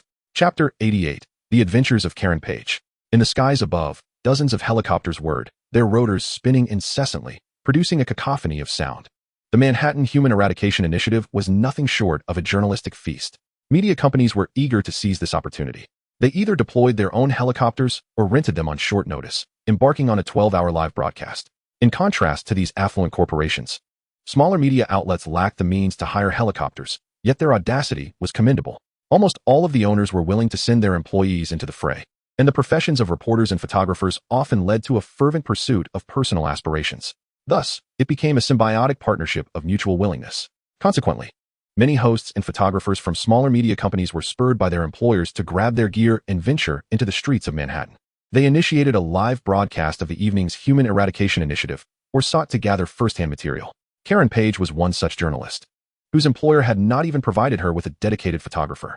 As a columnist for a small newspaper, she typically penned brief societal commentaries, seldom appearing in front of the camera. Nevertheless, Karen mustered her courage, driving her second-hand Japanese car and armed with a camera to collect material. Come on, girl. You can do it, she encouraged herself, gripping the steering wheel while scanning for scenes worthy of capture. With a limited supply of film in her camera, she had to be judicious in timing her shutter releases. Furthermore, due to her tight budget, she lacked the professional lenses typically used for candid shots. Thus, when taking photographs, she had to stop, roll down her window, focus her camera without a polarizing filter, and swiftly capture the moment. While this might have been manageable on ordinary days, tonight, such actions were fraught with peril. Due to Karen's striking beauty, one could even say she is exceptionally lovely. This evening, those who venture out into the streets are either media professionals like her or individuals determined to make the most of these 12 hours. Even though Karen had taken precautions, meticulously planning her route to navigate around protected areas and buildings, and resolutely refraining from opening her car door, she inevitably attracted attention after successfully capturing several photographs. In her rearview mirror, she noticed a vehicle tailing her Nissan. The headlights illuminated the road, obscuring the identities of those within. Her complexion turned ashen. Although she carried a firearm, it was of a smaller caliber, sufficient for minor confrontations, yet likely inadequate for the evening's potential threats. She had just witnessed an individual brandishing a rifle, firing indiscriminately at shop windows before rushing in to loot. Damn it! Karen's already pale face grew even more pallid. She pressed the accelerator, steering towards Wall Street, the nearest safe zone. However, an unease lingered in her heart, for the route led through the notorious Hell's Kitchen. Though not a believer, she found herself silently praying, "Please, let nothing go awry. Let there be no mishaps, please." Perhaps her prayers bore fruit. Or perhaps fortune smiled upon her. Hell's Kitchen was eerily quiet that night, compared to the usual cacophony of gunfire. It seemed as though a silence had been meticulously imposed upon it. Thus, Karen's second-hand Japanese car navigated smoothly out of Hell's Kitchen's confines. Along the outskirts of the area, she needed only to cross Broadway to reach the safe zone. Yet, before she could exhale a sigh of relief, an unforeseen incident transpired. The vehicle trailing her suddenly accelerated, crashing into the rear of her car. With a jolt, the second-hand Japanese car's energy-absorbing bumper shattered into two pieces, one half dangling to the ground. Due to the lightweight nature of Japanese cars, the impact from a hefty American vehicle sent her car lurching forward violently. The engine emitted a disconcerting clatter as it struggled to adjust to the sudden force. Karen let out a terrified scream. But that was not the end of her troubles. The car behind her, having destabilized her vehicle, surged forward, violently swerving to intercept her. This was a grave predicament. The already unstable second-hand Japanese car, further compromised by the previous collision, was subjected to a lateral force. With insufficient weight, Karen lost control, and her vehicle flipped dramatically, soaring several meters into the air. Karen let out a terrified scream. Yet, aside from her, several others nearby were equally startled, nearly losing control of themselves. Oh, for heaven's sake. Quickly, move Big Lip's vehicle. Where's my rocket launcher? You dare to trespass on our turf? You're as good as dead. It turned out that the vehicle which had intercepted Karen's car was fortuitously stationed right outside the lair of Kingpin, in front of Fist Tower. Big Lip's three-wheeled contraption was parked there. A dozen elite enforcers from the Kingpin gang, known for their prowess as muscle, had formed a protective barrier with riot shields around the vehicle, wary of anyone who might inadvertently mar the oddly shaped motorcycle. However, they had not anticipated that. While no fool would approach them, a car was hurtling toward them at that very moment. The enforcers found themselves engulfed in despair. Ultimately, faced with a small car weighing 1 or 2 tons, their primal fear overtook them, and they scattered in a panic. Of course, each of them silently vowed that before Big Lip could flay them alive, they would ensure that the reckless individual was dealt with first.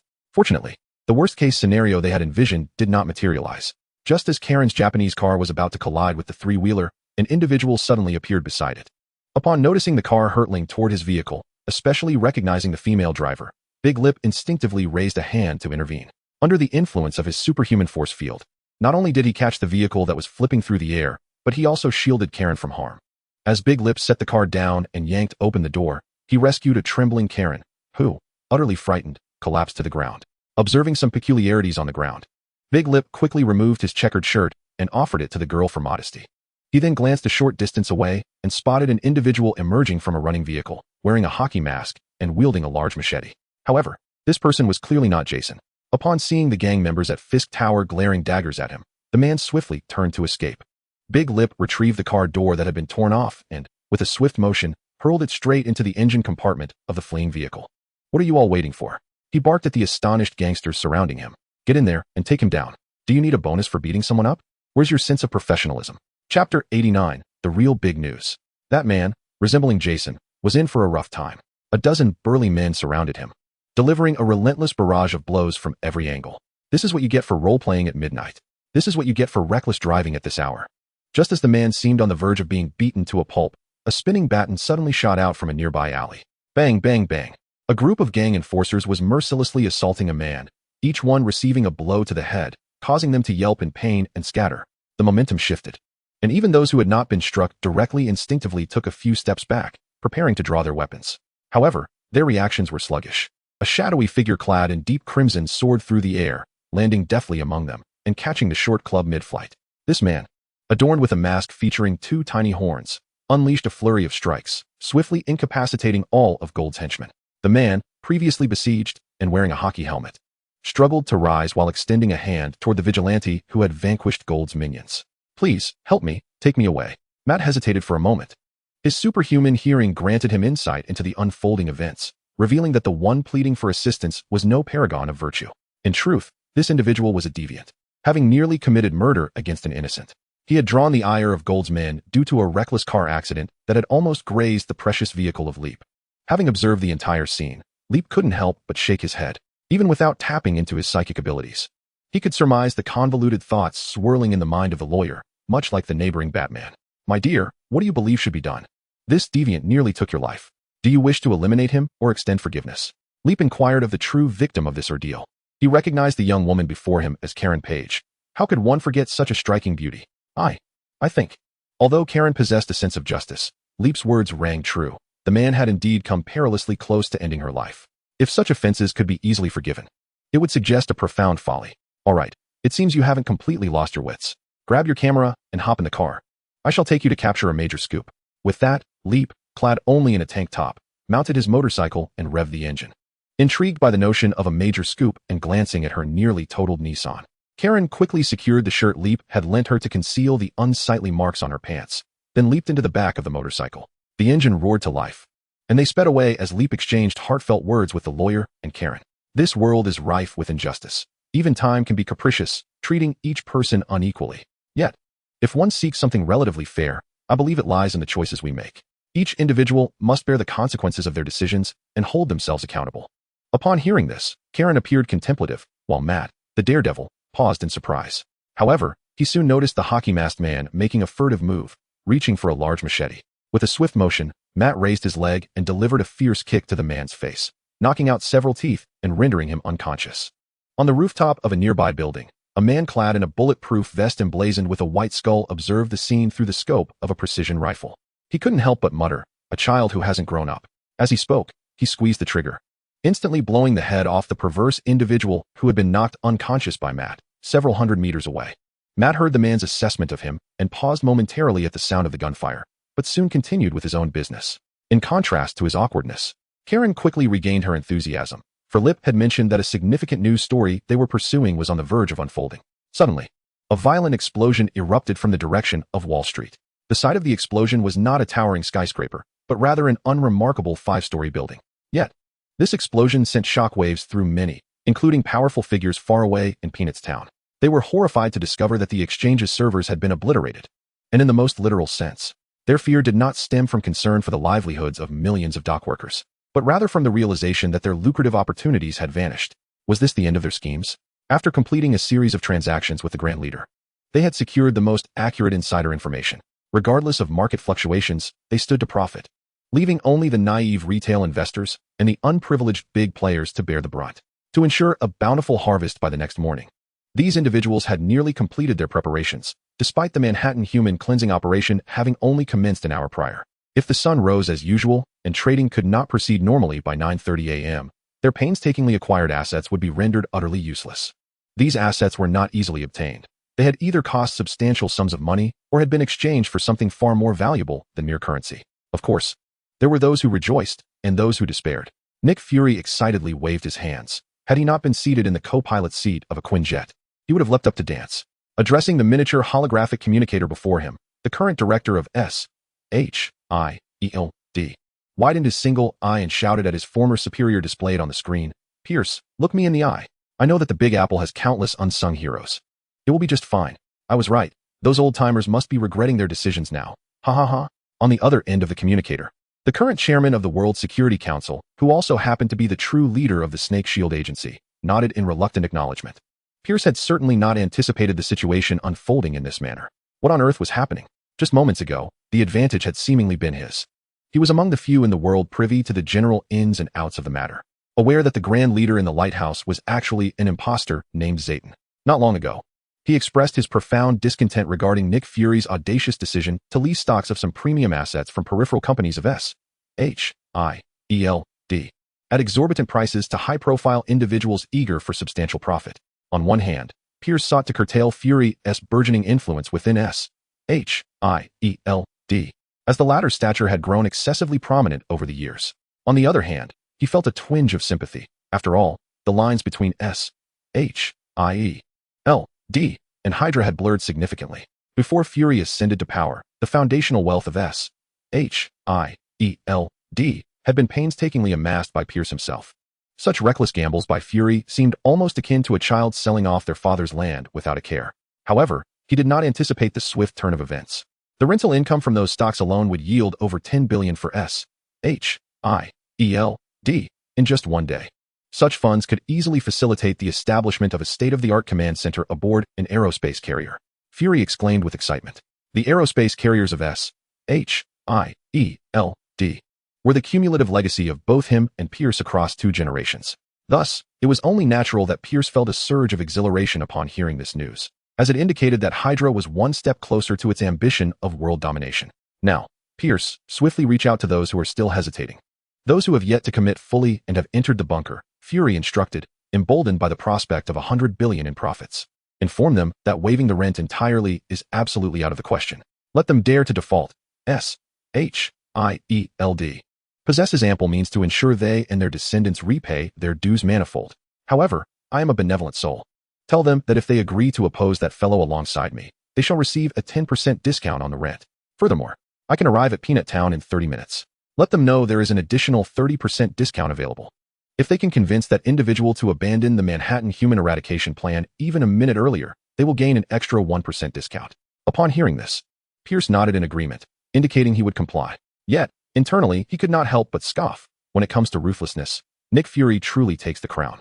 Just moments ago, in addition to receiving the promising news of Hydra's impending financial windfall from Fury, Pierce received an even more favorable update from Crossbones, who had infiltrated S-H-I-E-L-D. Crossbones reported that upon learning of the imminent turmoil in Manhattan, Fury had swiftly issued directives. The S-H-I-E-L-D.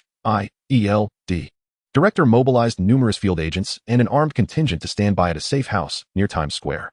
It was then that Pierce realized the whereabouts of the veteran they had previously captured in the Arctic and subsequently lost track of. He had only known that the individual was in Manhattan, but was unaware of their precise location. Hence, Pierce had supported Zartan's scheme to disrupt Manhattan, intending to force Fury's hand. Now, his objective has been accomplished. Moreover, he and Hydra remain oblivious to the machinations of the Hell Lord Mephisto, and Zayton's plan has ceased to yield profit for Hydra. Zayton, do not hold me accountable. As Pierce approached the gathering of influential figures deliberating whether to enter the bunker, he turned to a certain agent from the Special Operations Division. Nodding in acknowledgement while silently uttering a greeting. "Hello, Black Claw." The agent promptly stood at attention, his legs together, before proceeding with a blank expression toward the elevator leading to the bunker. "Why did you neglect to ensure the safeguarding of your lucrative assets? The servers have been obliterated, rendering them utterly useless to you." However, Pierce remained unaware of the imposing figure lurking in the shadows nearby, silently observing his every move. More precisely, Kaz was surveilling them all, for the Manhattan Human Eradication Plan could not have been executed without the contributions of everyone present. After recruiting 3 members for the Midnight Squad, he had unlocked the arcane gateway, leading his nascent legion into the heart of the enemy's domain. Though a primal urge to employ hard excising, skinning tactics lingered in Kaz's subconscious, such methods being the most effective means of instilling terror during warfare. He altered his initial intentions upon uncovering Pierce's secret through psychic reconnaissance. Indeed, the wisdom imparted by my father rings true. Without investigation, one has no authority to speak. To act solely on psychic foresight is not merely blind arrogance. It verges on charlatanism. You wish to entomb secrets within the bunker? Such secrets are weapons in their own right and must be safeguarded by the most suitable guardians. With this thought in mind, Kaz promptly issued the inaugural combat directive to the assembled Midnight Squad. Yes, no more than 10 minutes. Hail, Lord of Night. Yet, Kaz remained unperturbed. The die had been cast, signaling the commencement of war, where efficiency reigned supreme. As the 3 shadows stealthily followed the Hydra agent into the innermost depths of the bunker, a far graver piece of news erupted from the Big Apple. This revelation eclipsed even the explosion of the financial center's servers. A cleansing fire consumed the city, an act seemingly beyond human capability.